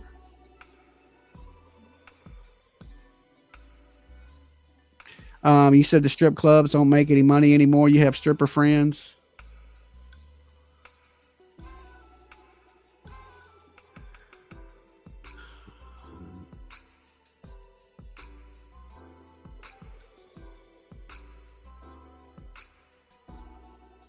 I'm 53 and just left my abusive husband. I really thought having to start over from scratch. It's really tough starting over from scratch. Yeah, I can understand that.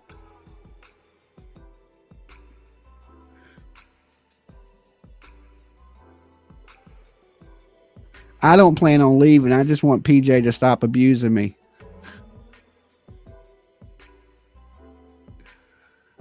You drive a 2004 Mini Cooper? Okay. All right, Sam.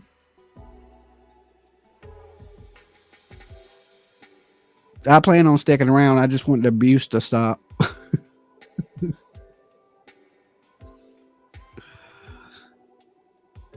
Your first car was a used Pinto wagon? That was in 1976. No lunch for you today, Dolly.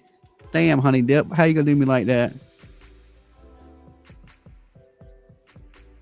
Hey, I got a 2007 Taurus. That's your caddy. Okay. You got a big hole in your truck floor. Lisa says she had a Corvette. My Corvette keeps giving me problems. So that thing is on the chopping block. PJ, don't make me come home and slap you. Okay.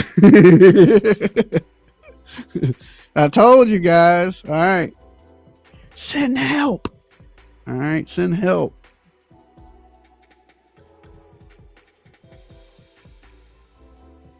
You love humor. It gets you by.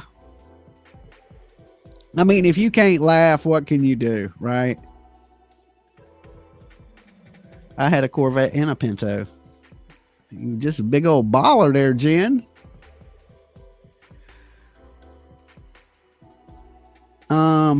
I had a stupid mouse in my car a week ago, and now the top won't go down. Oh, Lord, he done ate your wires. A Vega? I don't even know what a Vega is.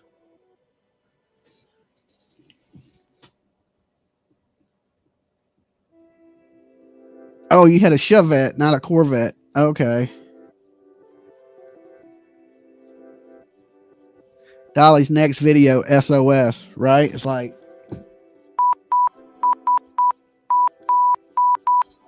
that means send help in Morse code. Rest in peace to that mouse. You had a gremlin? Okay.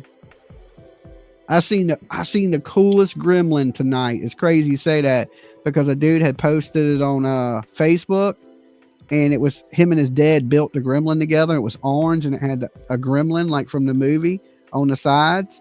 And then the engine was all decked out. It was the coolest looking gremlin I ever seen. Your first car was a 72 Charger.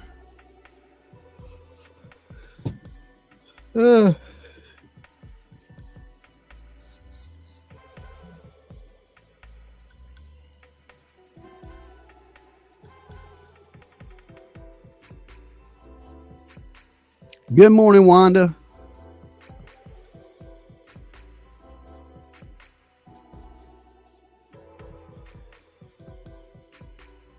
Turn it up. Turn what up? Oh, the news? I thought y'all was enjoying my conversation, but okay, I can turn the news back up. Matter of fact, let me turn down this background music a little bit. That's probably annoying as shit to you people. We'll put it right there at about 9, just slightly in the back.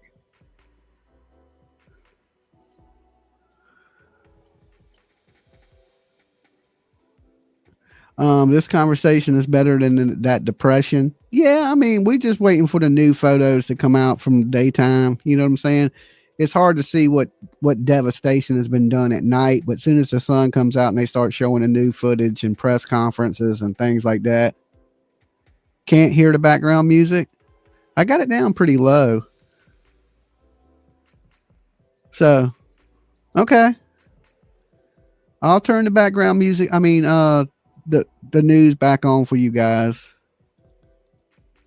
Your first car was a Mustang, 1978, 1979, something like that.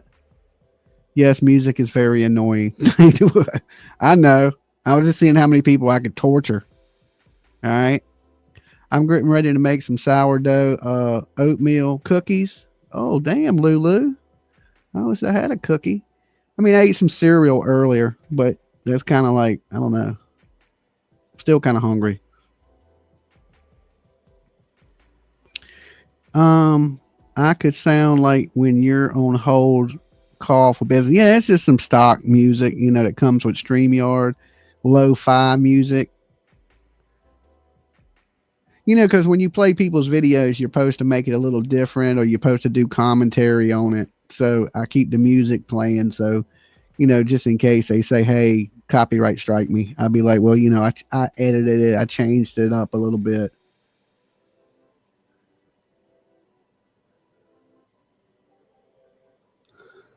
I've been eating the keto bread. Me and PJ been on this keto bread kick, right? It's actually pretty good. I mean, I actually like it better than I like regular bread now. And I've been eating the 0-calorie tortilla shells. So I've been trying to eat a little bit healthier, but I've been cheating a little bit too. Dolly, the music really sounds like low budget porn. Okay. Maybe. How do you know? You've been watching low budget porn?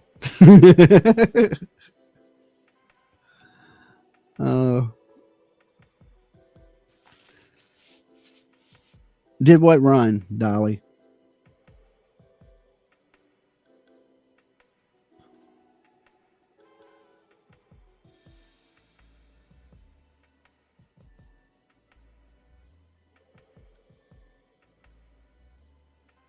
All right, I'm just trying to catch up with chat. My first car was an IROC. I loved it. Good morning, Dolly. Thank God we made it through another night.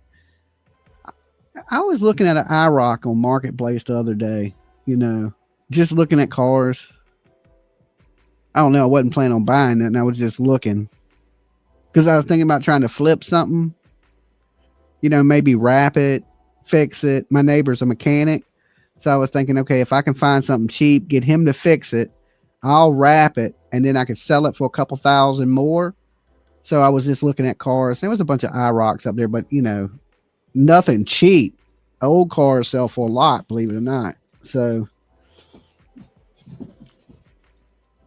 I was looking at little Hondas and Toyotas because they keep their value pretty good.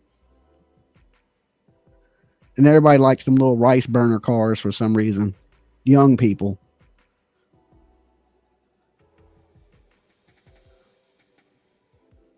First car is a Ford Tempo, piece of junk, always broke down.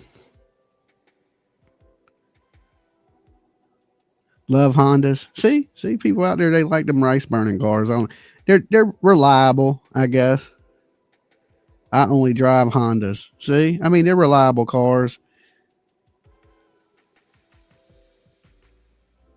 Heck no, love the biscuits and gravy and bacon.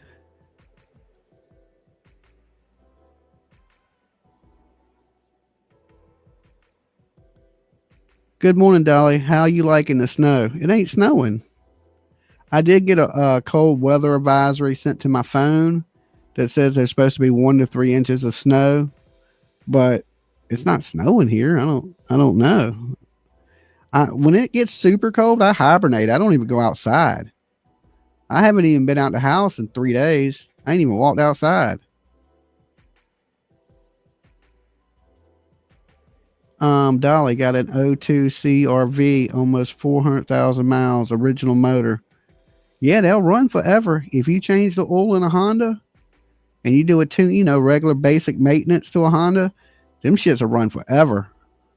Toyota too.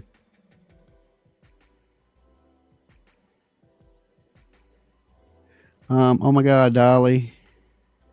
How are we neighbors in West Virginia and you didn't get the blizzard? I ain't neighbors with West Virginia. I'm nowhere near West Virginia. I'm on the coast. Okay, I'm on the coast near Virginia Beach. We ain't neighbors. We ain't even close.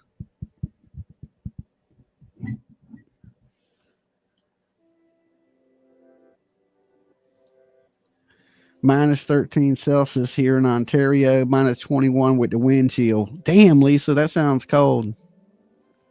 Next state over, yeah. But you're on the far side of the state to me, so you're a pretty good ways from me. Now I do go to West Virginia every now and then. Like I want to go to Snowshoe. Maybe that's what me and PJ should do. Is go to Snowshoe. Last time I went, about broke my neck snowboarding, and I haven't been back since. I got hurt. I wrecked on a snowboard, and it took my arm 6 months to heal. Well, it actually took a year because then it healed. And I went to Wisconsin and got jumped on by a bunch of rednecks. I didn't even know they had rednecks in Wisconsin. And the dude kicked me in the arm. And then my arm was chicken wing for like a year straight. Well, it was originally hurt from snowboarding. And then it was healed where I could move it around again. And then I got punt kicked in the arm. Well, actually, technically an armpit. It hurt. Okay. Dude about kicked my arm off my body.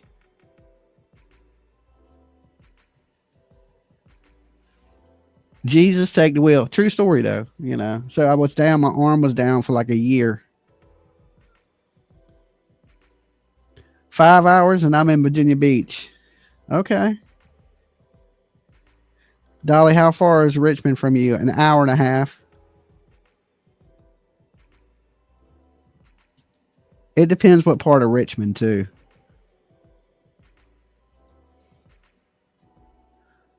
I'm glad you're okay, Dolly. I'm glad I'm okay, too. Don't worry, they didn't hurt my pretty face. Okay.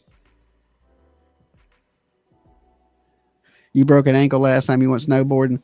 I tore my rotor cuff on my arm, so my arm kept falling out of socket, and it was hurt. You lived in Norfolk when you was younger, Navy dad. Cool.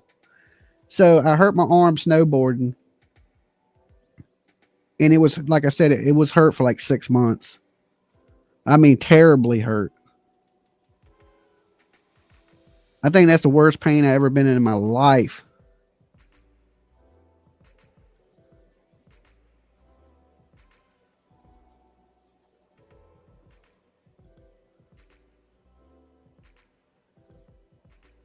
Best way to do any snow sports, LOL. Chicken wing, I mean.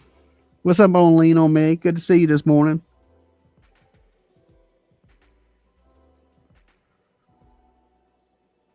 Mab, nice looking fella. I had a frozen shoulder, so I can imagine.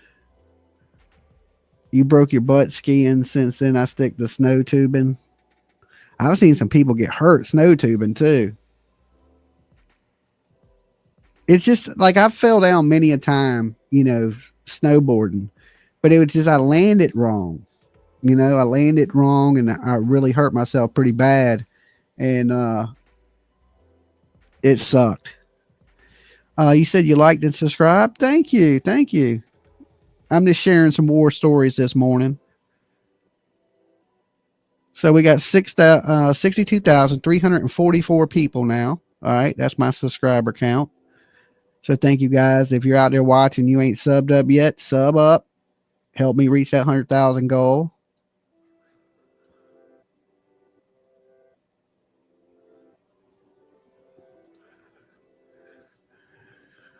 Closer to the ground is the best for me. Now, I don't know if I want to go snowboarding, but, you know, you're just going up, chill, hanging out. I mean, I would snowboard, but stay on the, you know, the beginner slopes. I blame it on my buddy. You know, he put me on a crazy ass slope and I got hurt. I should have stayed with the beginners.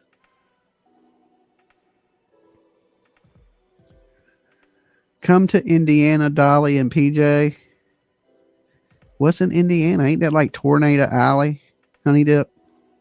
We're going to be in Colorado this year. You know, we're going to be in Boston.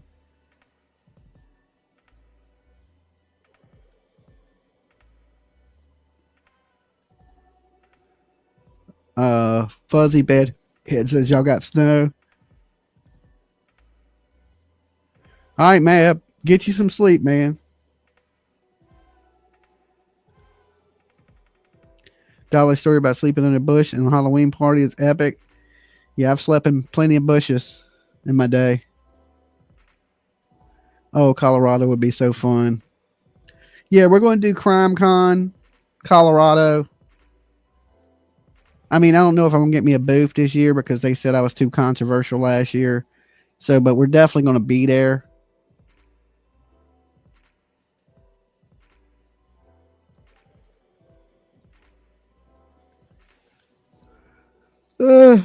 I think we're going to fly into that one. I got to get PJ on a plane. I think we're going to drive to Boston for the Karen Reed trial, but we're going to fly to Colorado for Crime Con.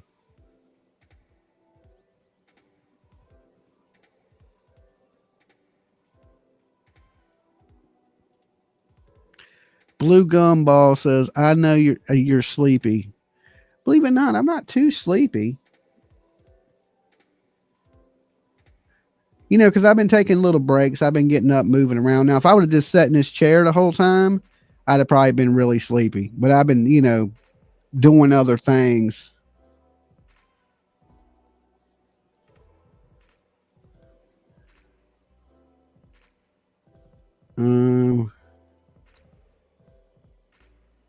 Did y'all watch the hearing that they had on the Harmony Montgomery case? No. What was that about? I thought that was over with. What was the Harmony Montgomery case about? Honey Dip. That's great. I love when you're live. Well, you know, like I said, when I do get tired, I may let it run run and just, run what's going on with the fires while I nap out later? Because we've already been here 10 hours.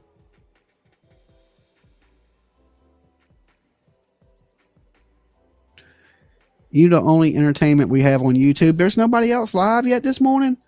I figured, like JLR would be doing the fire, Ickmail. Who else does the fire videos? I noticed some true crimers were doing it tonight too. So a lot of people covering the fire stuff. But, I noticed one thing about me streaming late. There's way less people to have to stream against, right? Like usually when I'm up here in the middle of the night, there ain't a whole lot of YouTubers on. Not a whole lot of true crime. You got that one girl, she don't never sleep, right? But she does sleep. She just snores and does it on the mic. But usually people go to bed, and JLR was, but at 12 hours, he stopped. That's how I knew. Yeah, Ickmail is. Oh, Ickmail's live? Yeah, so I figured he'd be covering the fire. Yeah, 12 hours, I guess YouTube, they'll actually give you a strike for streaming for too long too, right? Like you can't overstream. It's weird. Yeah, I like the late night. There's less people online, so you don't have to compete if you're doing videos on the same thing. Because during the day, you got to remember there's 50 YouTubers on. They're all talking about the same thing, right? All of them in true crime, they're all talking about Sebastian Rogers. JLR is starting now. Okay, there you go. Is he talking to fire? Okay, so I mean, you have like during the day, you got 50. Like right now, you like JLR, Ickmail. Everybody's gonna be doing this, right? So it's like the views get split up. Because some people may like Ickmail better than they like me. Some people may like JLR, but y'all shouldn't. Okay. But you might. Okay. You might. You may go watch that. And then that cuts into the views. You know what I'm saying? So that's why I think it's better to be late at night. I have my own little time frame, But to be honest, you get more views during the day. From at 6 o'clock when everybody gets off work. That's what time my YouTube analytics tell me I should stream at 6 o'clock during the day. But I never stream at 6 o'clock during the day. I stopped watching him when he said he don't work with other YouTubers searching for missing kids.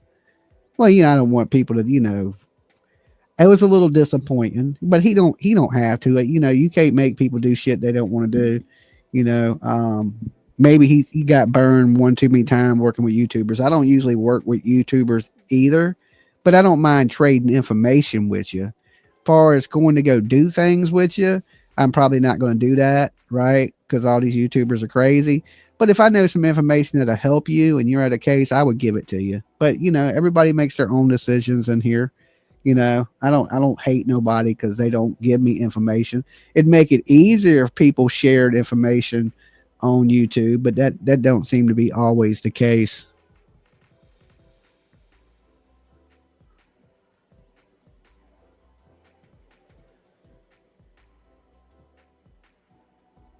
You put 432 hertz on and went to bed peaceful. What does that do? Is that like white noise? Thank you. I love you guys too. Thanks for being here with me all night and all that good stuff.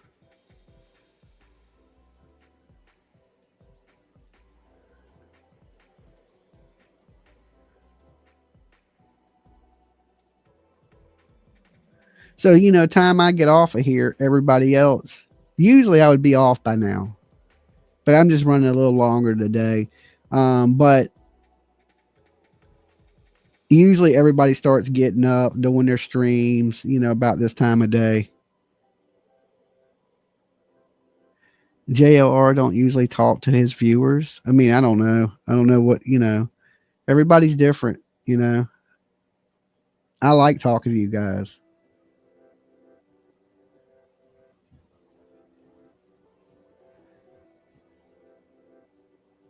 So what does he just stick to talking to the case? That ain't no fun. Right? You got to interact. Why be live if you ain't going to interact? I think that's the biggest thing about live streams. That's why I don't do many videos, is because when I live stream, I get to interact with you guys.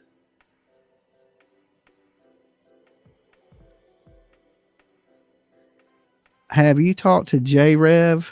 He seems to be in a depression. Who the hell is J Rev? Are you talking about T Rev? No, I haven't talked to T Rev. I don't know what he'd be in a depression about. You know, I mean, I get it. You know, he was doing really good on YouTube, and then he did something pretty bad, and then everybody kind of stopped watching him. This cancel culture, you know. So, you know, if he just didn't do the right thing, he should have apologized.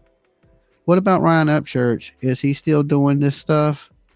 What doing what stuff? Like true crime? He kind of stays away from true crime these days. He got a lawsuit going, I believe. And as far as T-Rev, if he did the right thing, you know, I think a lot of people would forgive him. All he had to do was apologize and own up. It ain't like he murdered nobody, you know. And what he did, it's bad, but it ain't like end of the world bad. But I think people wanted him to take responsibility, and he didn't. So, no, I don't watch it much because I'm always doing my own thing.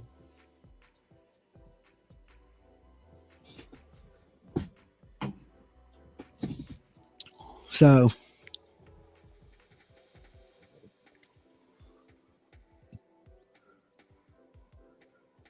whatever happened to the Andrew guy that loves pandas? Well, Andrew Hiltz. Bab says he's a bit punky. A little too young. Yeah, I don't think T-Rev is that. I don't think he's that young, believe it or not. He acts young. Upchurch is having too much fun trolling Adam. Yeah, Adam Calhoun right now in a 12-inch shoe. Okay. Yeah, he'd be joking the shit out Adam Calhoun. So, but they'll be friends again. You know, that's just how the world is. Sometimes people get mad at each other. And Andrew, I don't know what Andrew's doing. He's a weirdo.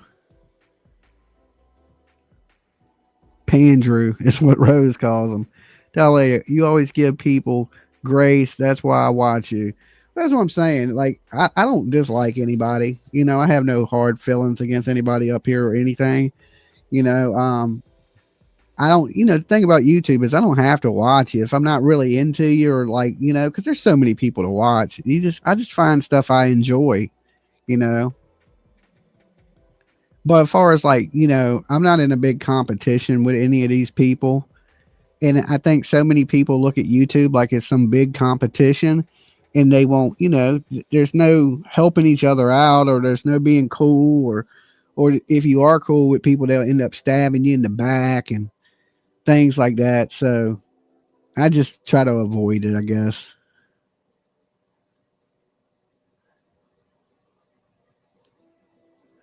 Adam just put out another diss on Ryan. Who listens to that shit? I couldn't listen to Adam Calhoun if you paid me. What was the one song he had? Clean Money, Dirty Hands. I was like, that is the stupidest shit ever. I've never really liked Adam Calhoun. Okay, I like Upchurch. I can name a bunch of YZ. I can name a bunch of Rolling Stone, Holla Boys. I can name a bunch of Upchurch songs I like. I can't name but one Adam Calhoun song, and I don't even like that song. So, if he wrote 1 million diss tracks,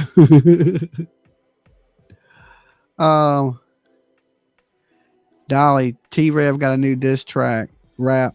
I don't really even like rap that much. I like good rap, but the country rap, I don't like a lot of that country rap. I like Upchurch, right? I like Jelly Roll, but the rest of that shit, I don't listen to. You got to be really good at rapping for me to really listen to you. I don't like half-ass rappers. Not to be mean to anybody. It's just, I like shit like the Wu-Tang Clan and old school rap, and I like some country rap, but I don't like all of it. I ain't that redneck.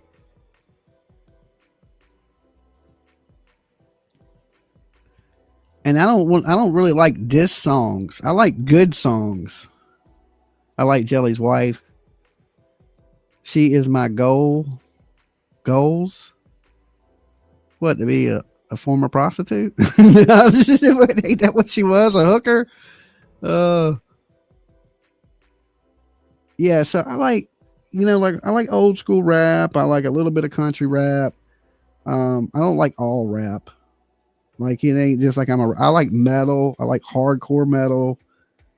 I like all kinds of music. I'm not really like, but it depends what kind of mood I'm in as far as music, right?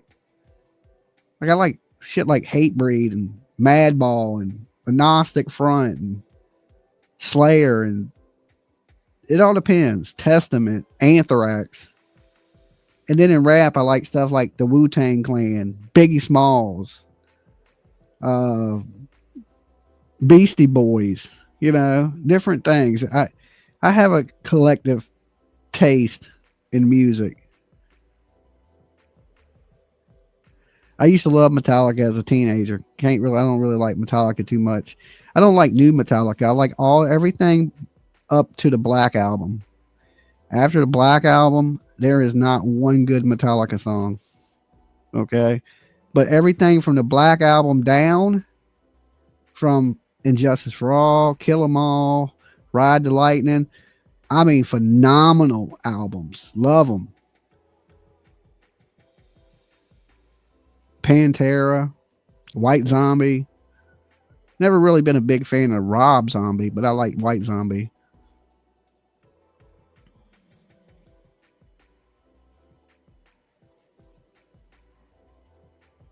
Old rap indeed. Yeah, I like old rap. It's still early. Did you sleep? See Metallica this November, seeing ZZ Top in April. Yeah, I ain't big on seeing Metallica. I just don't like their new stuff. But I mean, I would go see Metallica because they play all their old stuff, but I just don't like the new Metallica. Bone Thugs. I love me some Bone Thugs. It's the first of the month. You been up for 2 days? No, I slept. I left the stream going and went to sleep.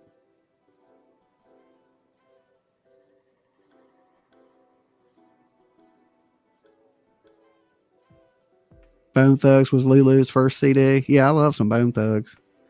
You know who put them out, right? Eazy-E. And I like old school Eazy-E. Paid to see Rob Zombie, but on the day of the show, he was sick. We got Alice Cooper instead. Okay. I mean, Rob Zombie's all right. I mean, I can tolerate Rob Zombie. I've seen him a few times. But I used to love White Zombie. Then when he did his solo stuff, I was kind of like, yeah, it's all right. But it got way more, what's the word? Techno-ish, industrial. It's like horrorcore industrial. I don't even know what to call Rob Zombie. He has a weird style. Just the other day was Marilyn Manson's birthday. Onyx is still undisputed. Slam, da da da da da da. Let the boys be boys. Yeah, I recorded my first CD in the same studio Onyx did that song in. Suicidal Tendencies are opening for Metallica. That'd be pretty good. I like Suicidal. All I wanted was a Pepsi. Just one Pepsi, and she wouldn't give it to me. Marilyn Manson scares you. He's actually a nice guy. I met Marilyn Manson tons of times. I met him when he was young, too.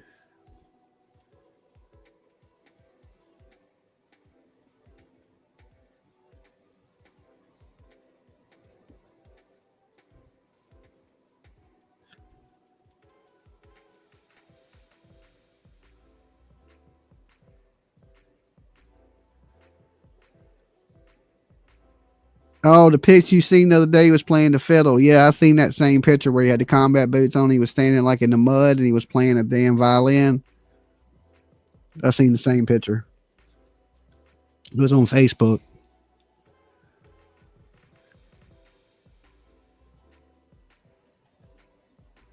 He used not to be real freaky. He used to be like a long-haired metalhead dude back in the day, and then he got up with Trent Reznor, and then he became like a super freak. Right before Portrait with American Family came out.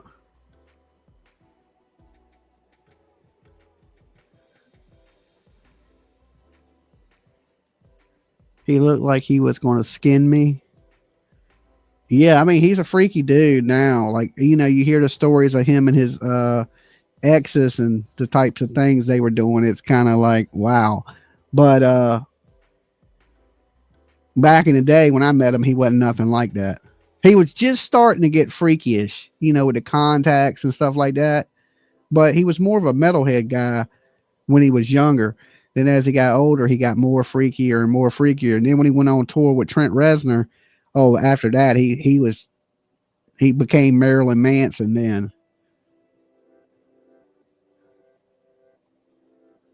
He was on Jerry Springer. Anybody see him on Jerry Springer? I was just watching some Jerry Springer too just a few minutes ago.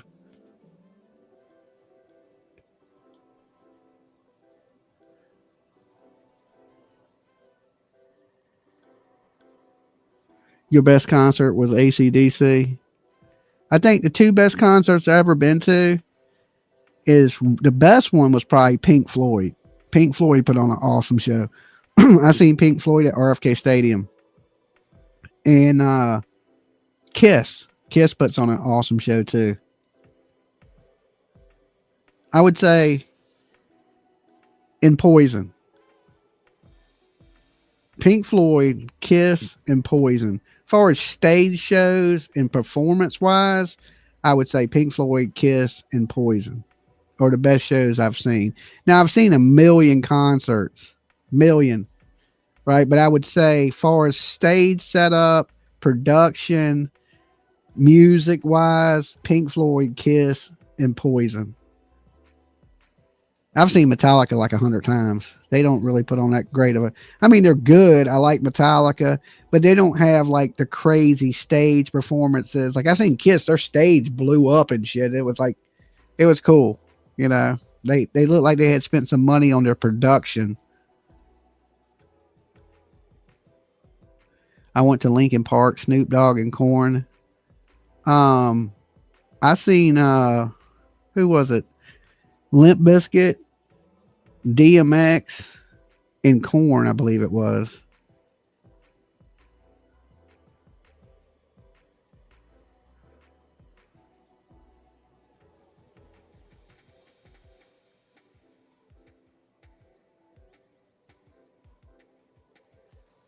What was that? He drummed Upside Down. I mean, so did Tommy Lee. I mean, that's been done.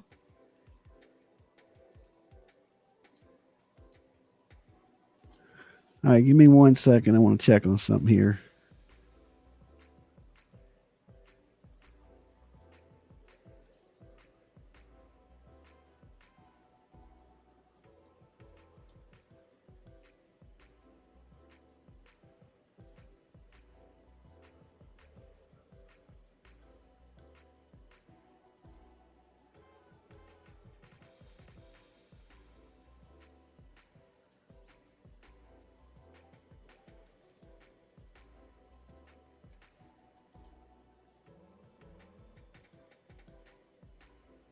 All right, we did get 3,000 likes on this video. So everybody that liked this video tonight, thank you so much.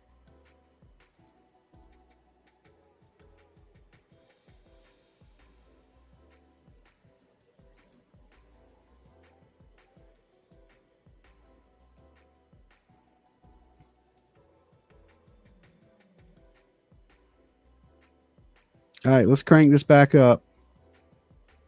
Just the hills, and then our child's school burned to the ground, their favorite restaurants burned to the ground. And some of these homes, these are you know, people, these are families as well.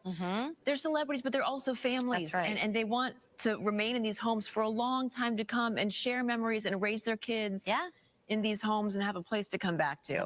And your home, like you were saying, Amanda, too, it's where you hang your hat, whether it's a big hat or a humble hat. Or a humble hat, But right. you have memories, you have pictures. Yeah. You've shared big events and other really cherished moments. You've worked perhaps really hard to attain whatever parcel of land you have. Absolutely. And it's yours. Absolutely. And so to lose it is unimaginable. Oh, it's devastating. It's not, it doesn't matter what Glass your tax jaw. bracket, how much money you have. No, I teared up at the story that James Wood actually posting a series of videos on X, but he said that his wife's niece, about 8 years old, brought her piggy bank out to him and the wife and said, here, you know, this is for you to help rebuild. Kids are so pure. Yeah, Right. rebuild your home. Yeah.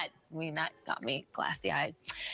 Showing his home and his neighbors around him homes surrounded by smoke and flames. James Wood says his family evacuated from the area safely, and he commended first responders and members of the community for evacuating the children from elementary schools within the neighborhood. You know what you are seeing is you're seeing all hands on deck here. Yeah. You're seeing everyone help out. What can I do? Oh, if I don't have the one good thing to come out of any of this, it is that sense of neighbor helping neighbor as much as they can. Absolutely. A church. Your first concert was Marky Mark. Even if those residents weren't evacuated, dropping off food, blankets to those who were evacuated. It's really a time to be a neighbor no matter what area you live in. It's like one of those moments too in life where you can't help but just think, why? Like, why? Yeah. Why did this happen? Why of this magnitude? Why? And you want to make sense and try to assemble some sort of pattern to justify why this would happen to all these communities and all these people. And it's just so hard to understand and to process, you know, and I recognize the privilege I have with saying that.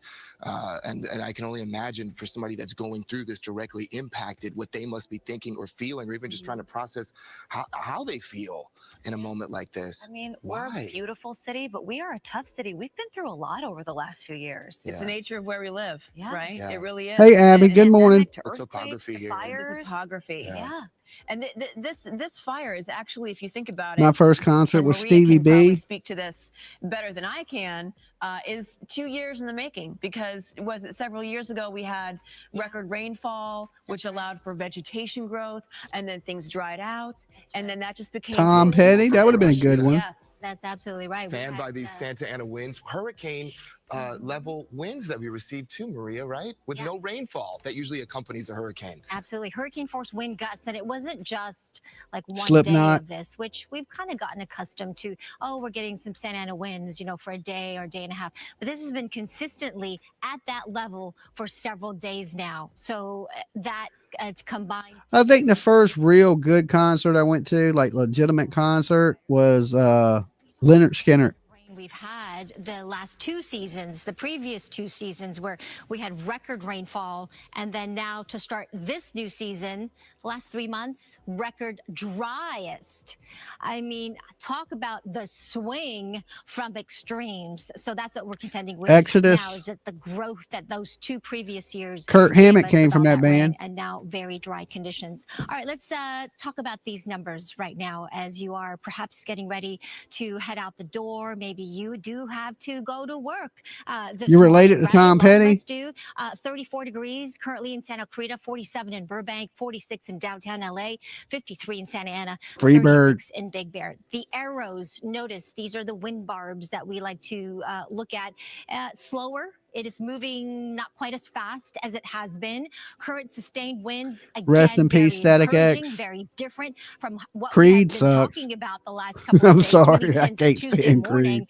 Nearly calm winds in a lot of areas. Santa Ana, downtown LA, Palmdale, just about 5 miles an hour.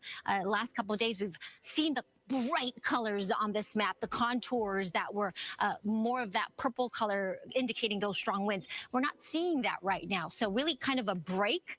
It's a brief one, but it's a break from those ferocious and fierce winds. That we have Godsmack's been not that seeing. bad. There's some stronger wind gusts up into the high desert areas, parts of the mountain locations, and that drive up to San Bernardino, the mountains there, 20 to 30 miles an hour. We still have these. I actually met the parents of the singer Godsmack, and they gave me tickets to see him, Godsmack in Hampton. That was a long time ago. I was at a job, and his parents are friends with somebody we were doing work for. And I was wearing, I can't think I was wearing a Slayer t-shirt, Metallica. I was wearing some band t-shirt. And I remember the lady asked me, she said, have you ever heard of Godsmack? And I was like, yeah, I heard of Godsmack. And she's like, well, that's my son. I think his name's like Sully or something like that. And she's like, he's my son. And they're playing at Hampton tonight. We're in town to see the show. But they were at somebody's house that they were friends with. And I know the company I was working for was working on the house. And they gave me 2 tickets to see Godsmack.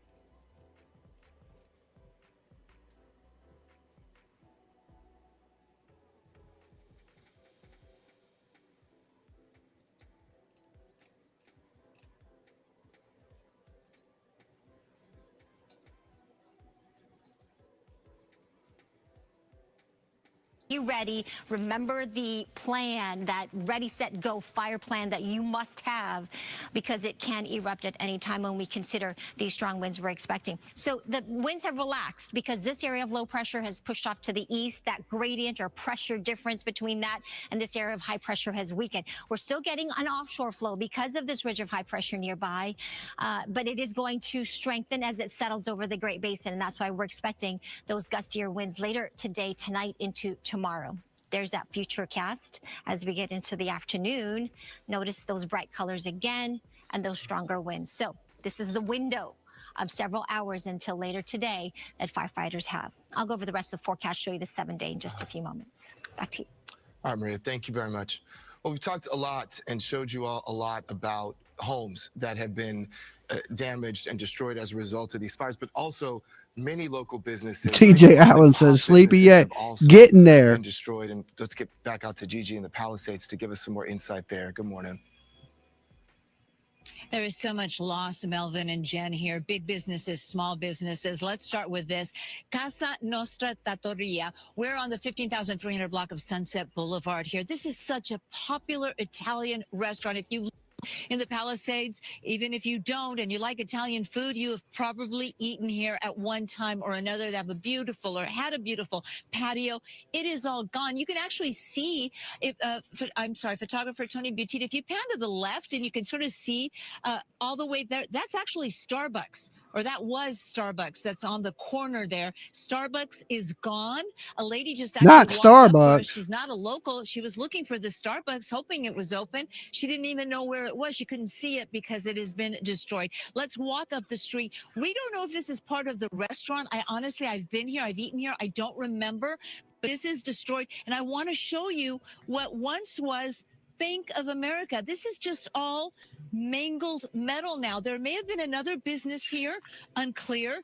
No signs. Everything has just been destroyed. Take a look at the Bank of America ATMs.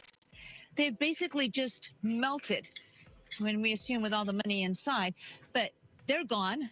And then we walk towards the main branch doors here, again on the 15,300 block of Sunset Boulevard, and look inside. Everything is gone. And one of the questions I had for my photographer, asked him if he knew what happens to the safe. I mean, we're always told to put our valuables, our treasures in the safe. What happens when a bank burns to the ground? Does the safe is remain standing, or fireproof. is the heat simply too intense and everything inside is destroyed? Melvin, you mentioned very important mom and pop businesses. Take a look. We're going to cross the street in our next live shot. But all of those businesses that you see destroyed, those are small shops, family owned. We're talking about a hair salon, a nail salon, a gymnastics studio, Palisades Flowers. They are all gone. Those are all small businesses. How they will survive this? Well, that remains to be seen. But a lot of destruction here on Sunset Boulevard in Pacific Palisades, including this very popular strip mall again, the Italian restaurant, the Starbucks, the Bank of America. And this is just one of several banks that have been destroyed here in the Palisades. We will send it back to you, and we'll have much more coming up on Good Day LA. That is just, Gigi, that is just surreal to look at. Yes. It really, you talk about Hollywood, it does look like a movie set. It really does. I just drove by there on Saturday. Yeah. Oh. We still have her. Look All of at that it's burnt just to the metal. ground. You can't even begin to see where one business started, the other ended. And if anybody knows what happens to the safe, can you just send me a message on social media or call our station and let me know. I'm just curious because, you know, we're always told, don't keep your valuables at home. Put everything in the safe. Put your important documents at the bank. Keep everything in the bank. What happens when a bank burns down? That's a good question, right? That's right. And we're looking at, Gigi, just so as we're talking to you, Stu is overhead in Skyfox, and we're getting some of the first. Oh, okay. Well, somebody's overhead in in a helicopter. It's not Stu, my bad.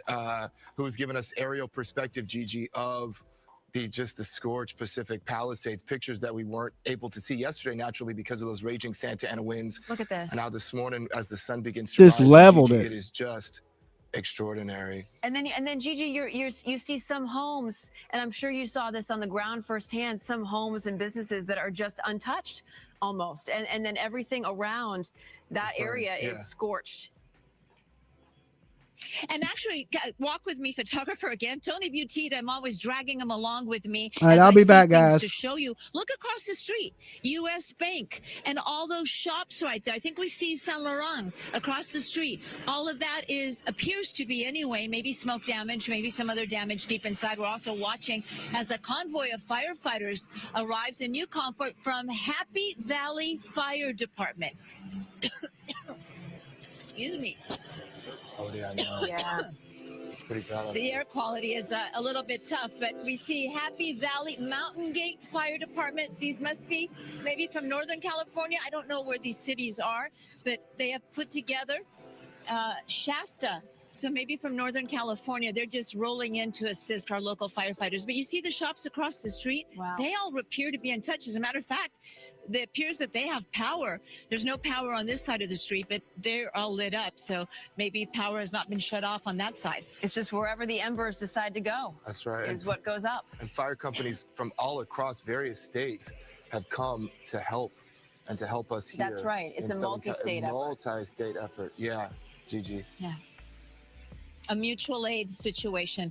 It is amazing how coordinated they are, how the local fire departments in different regions, Clark County, Nevada, they've put together a battalion, a squad made up of different trucks, different firefighters from their local smaller departments. So one department says, we'll send the water tender. Another department says, we'll put in the engine. Another department says, we'll send a ladder truck. And they put together a unit, and that unit travels to wherever they're needed to help out the local fire departments. It's so, what's extraordinary is to see these well-known establishments, as we've talked about, that are cornerstones in this community that are now no more, that are gone. And I think that for many people, the fact that this was such a well-populated community, the Pacific Palisades, many of us would think that, a fire couldn't necessarily get here and take down this community, and yet it has.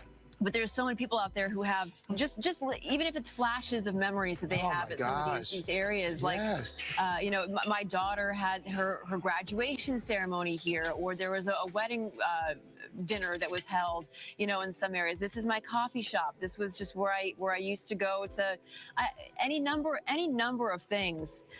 It's just devastating to see some of these well-known areas that no more. There are no other words for that. That's right. Casa Nostra is such a popular Italian restaurant here on Sunset Boulevard. I mean, so many folks know it. So many folks meet here to have dinner, and not necessarily just local folks, but you meet people here for dinner. They were well known for their patio, their service, their food, and that's gone. And we have to imagine it is a smaller, independently owned business affected. And if you're the business owner that had to watch this happen, or now go survey the damage. Oh my goodness. We can only imagine. And look at the inside. The restaurant is completely gone. Gigi, thank you for your reporting out there. And to the left. To the left. Go ahead. To the left. Thank you. Yeah. Okay. No, I was just going to say, to the left, now blended into the Italian restaurant, is the Starbucks. Of course, Starbucks is a corporation. It will be easier for them to rebuild, most likely, if they choose to rebuild in this community. But now it's just one lot of mingled metal and the roof and concrete. Oh, my goodness. Gigi, thank you. Those are some incredible visuals that you were able to just show us. And so we're going to do a bit of a reset to welcome everybody in to Good Day LA at 7 o'clock. The scope of these fires, as you just saw from Gigi, is just absolutely unimaginable.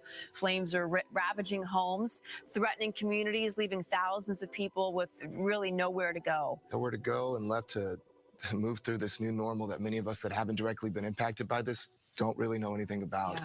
Fire crews are stretched really thin, as you can imagine, as we have been reporting, as they face devastating conditions all across the Southland. Roxy is here with us. She's got the latest on all the fires. Hey there, good morning. 4 major fires that are now burning. Yeah. That's right, yes. And then you see some of these spot fires, which make people nervous, right? Because they don't know what like in Studio City last night, too. Right, Yeah. we're gonna get to the one in Studio City. That was one that the community there was on edge, like, wait, are we next? Do we have to evacuate? So yeah, the winds are, of course, driving multiple fires across LA County, as you know, and together these fires have burned more than 28,000 acres. This is across the region. Some 130,000 people have been told to leave their homes or to get ready to do so. And there is zero containment in many of these areas. Let's begin with the Palisades fire. It has scorched over 17,000 acres, reducing more than 1,000 structures to ashes, just ashes. 0% containment with this fire. And the fire does continue to force tens of thousands to stay away under mandatory evacuation orders. There are another 13,000 buildings in the path of danger. Moving over to the Eaton Canyon above Altadena, 5 people have died. This fire has exploded to over 10,000 acres. Some 100 structures are destroyed. More than 32,000 people are under evacuation orders, including parts of Pasadena and Altadena. The Eaton fire is 0% contained as well. There is a bit of good news. You could say the winds that drove the flames are easing at this hour, but of course that can change. The Hearst fire in Sylmar has now burned 855 acres. This fire started near the 5 and 210 freeways. This forced evacuations across the region.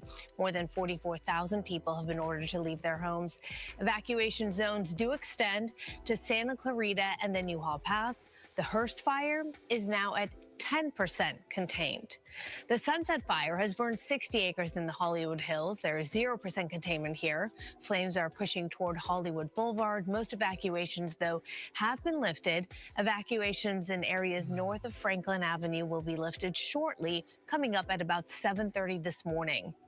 There is an evacuation center which is opened at Pan Pacific Recreation Center. So this is something, if it's near you, you can take advantage of that. Speaking of Melvin and Jen, that Studio City fire, right? So the massive fire erupted there. Flames engulfed a 4-story home on Sunswept Drive. We were watching this live yesterday as it was happening, and it was just really tough to see. Those flames then spread to nearby brush and buildings, and more than 50 firefighters quickly were able to, thankfully, get this fire under control. There was some damage, though, to surrounding structures. No injuries were reported there. So yes, many people just on edge, people who live in Studio City who were near the fire, didn't know if they were next or if they would have to be evacuated. I know some people and they're telling me, you know, I don't even know if I can sleep tonight. I don't feel comfortable going to sleep tonight, closing my eyes, not knowing what can happen next. So we have incredible video that we've been sharing with you throughout our coverage, of course. This right here, though, I want to share with you is from a firefighter's perspective. This video sent to us from a firefighter who's been right there on the front lines.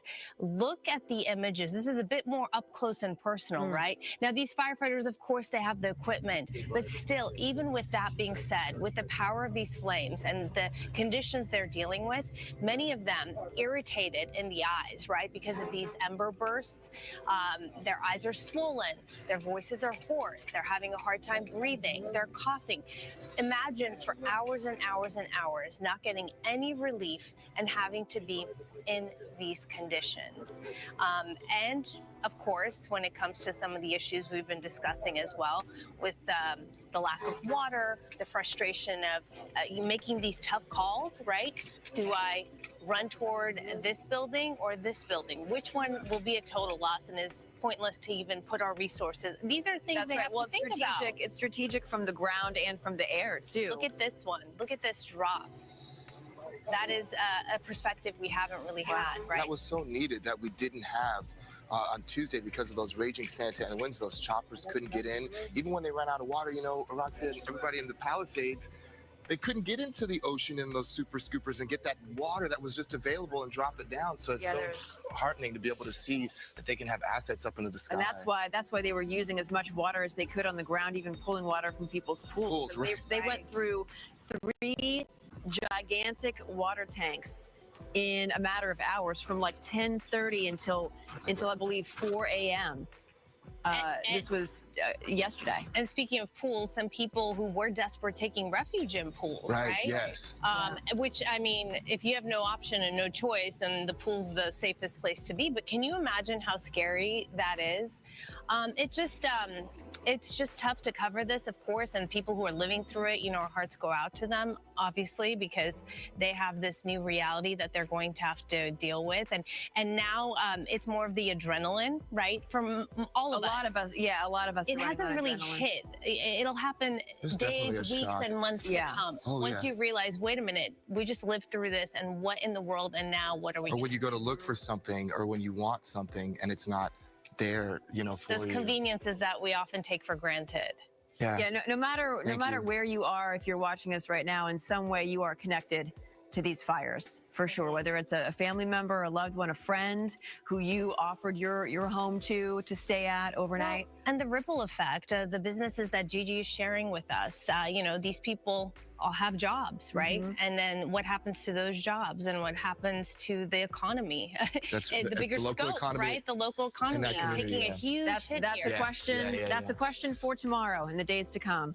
Thank you, Araxia. Thanks, Araxia. In the meantime, you know, flames are still raging as the now deadly Eaton fire continues to grow. With 5 lives lost and hundreds of homes threatened, firefighters are battling to gain control of this fire. Mario is standing by for us in Altadena with the latest on the devastation. My goodness. Hey, good morning.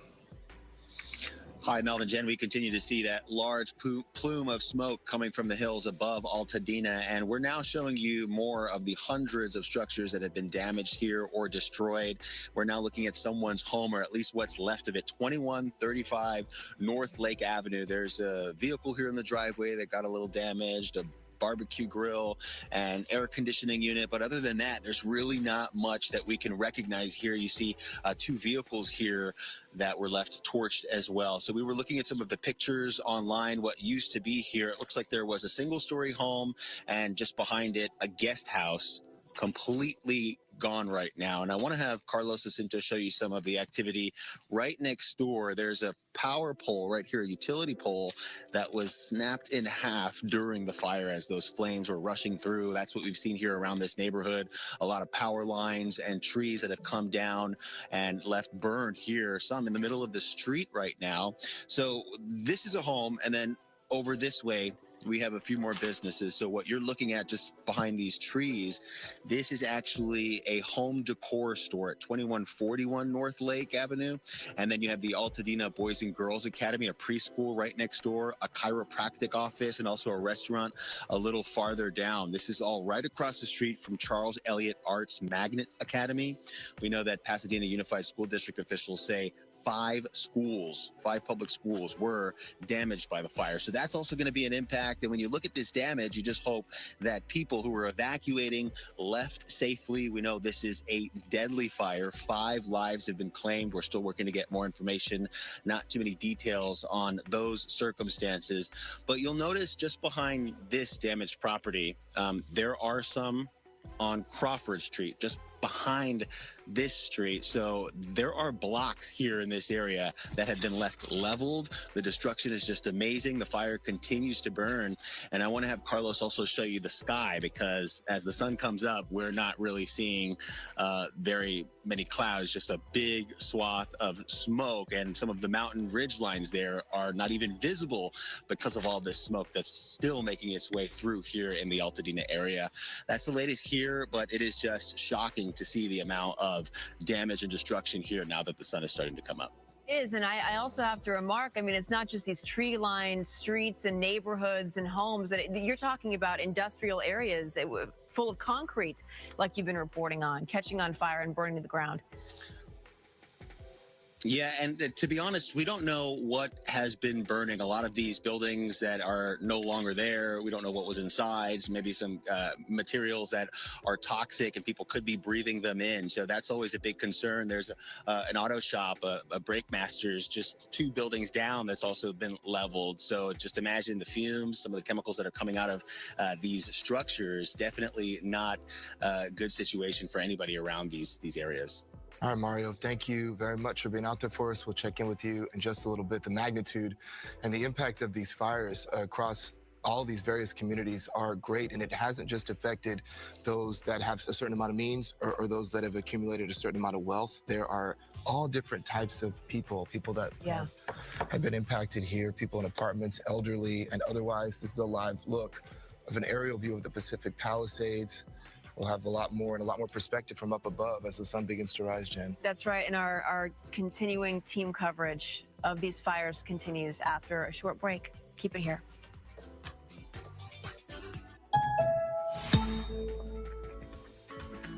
Embrace the journey, where each moment turns into a cherished memory.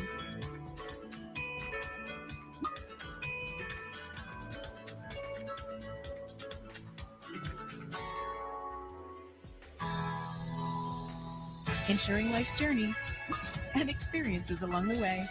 AAA, we're always with you.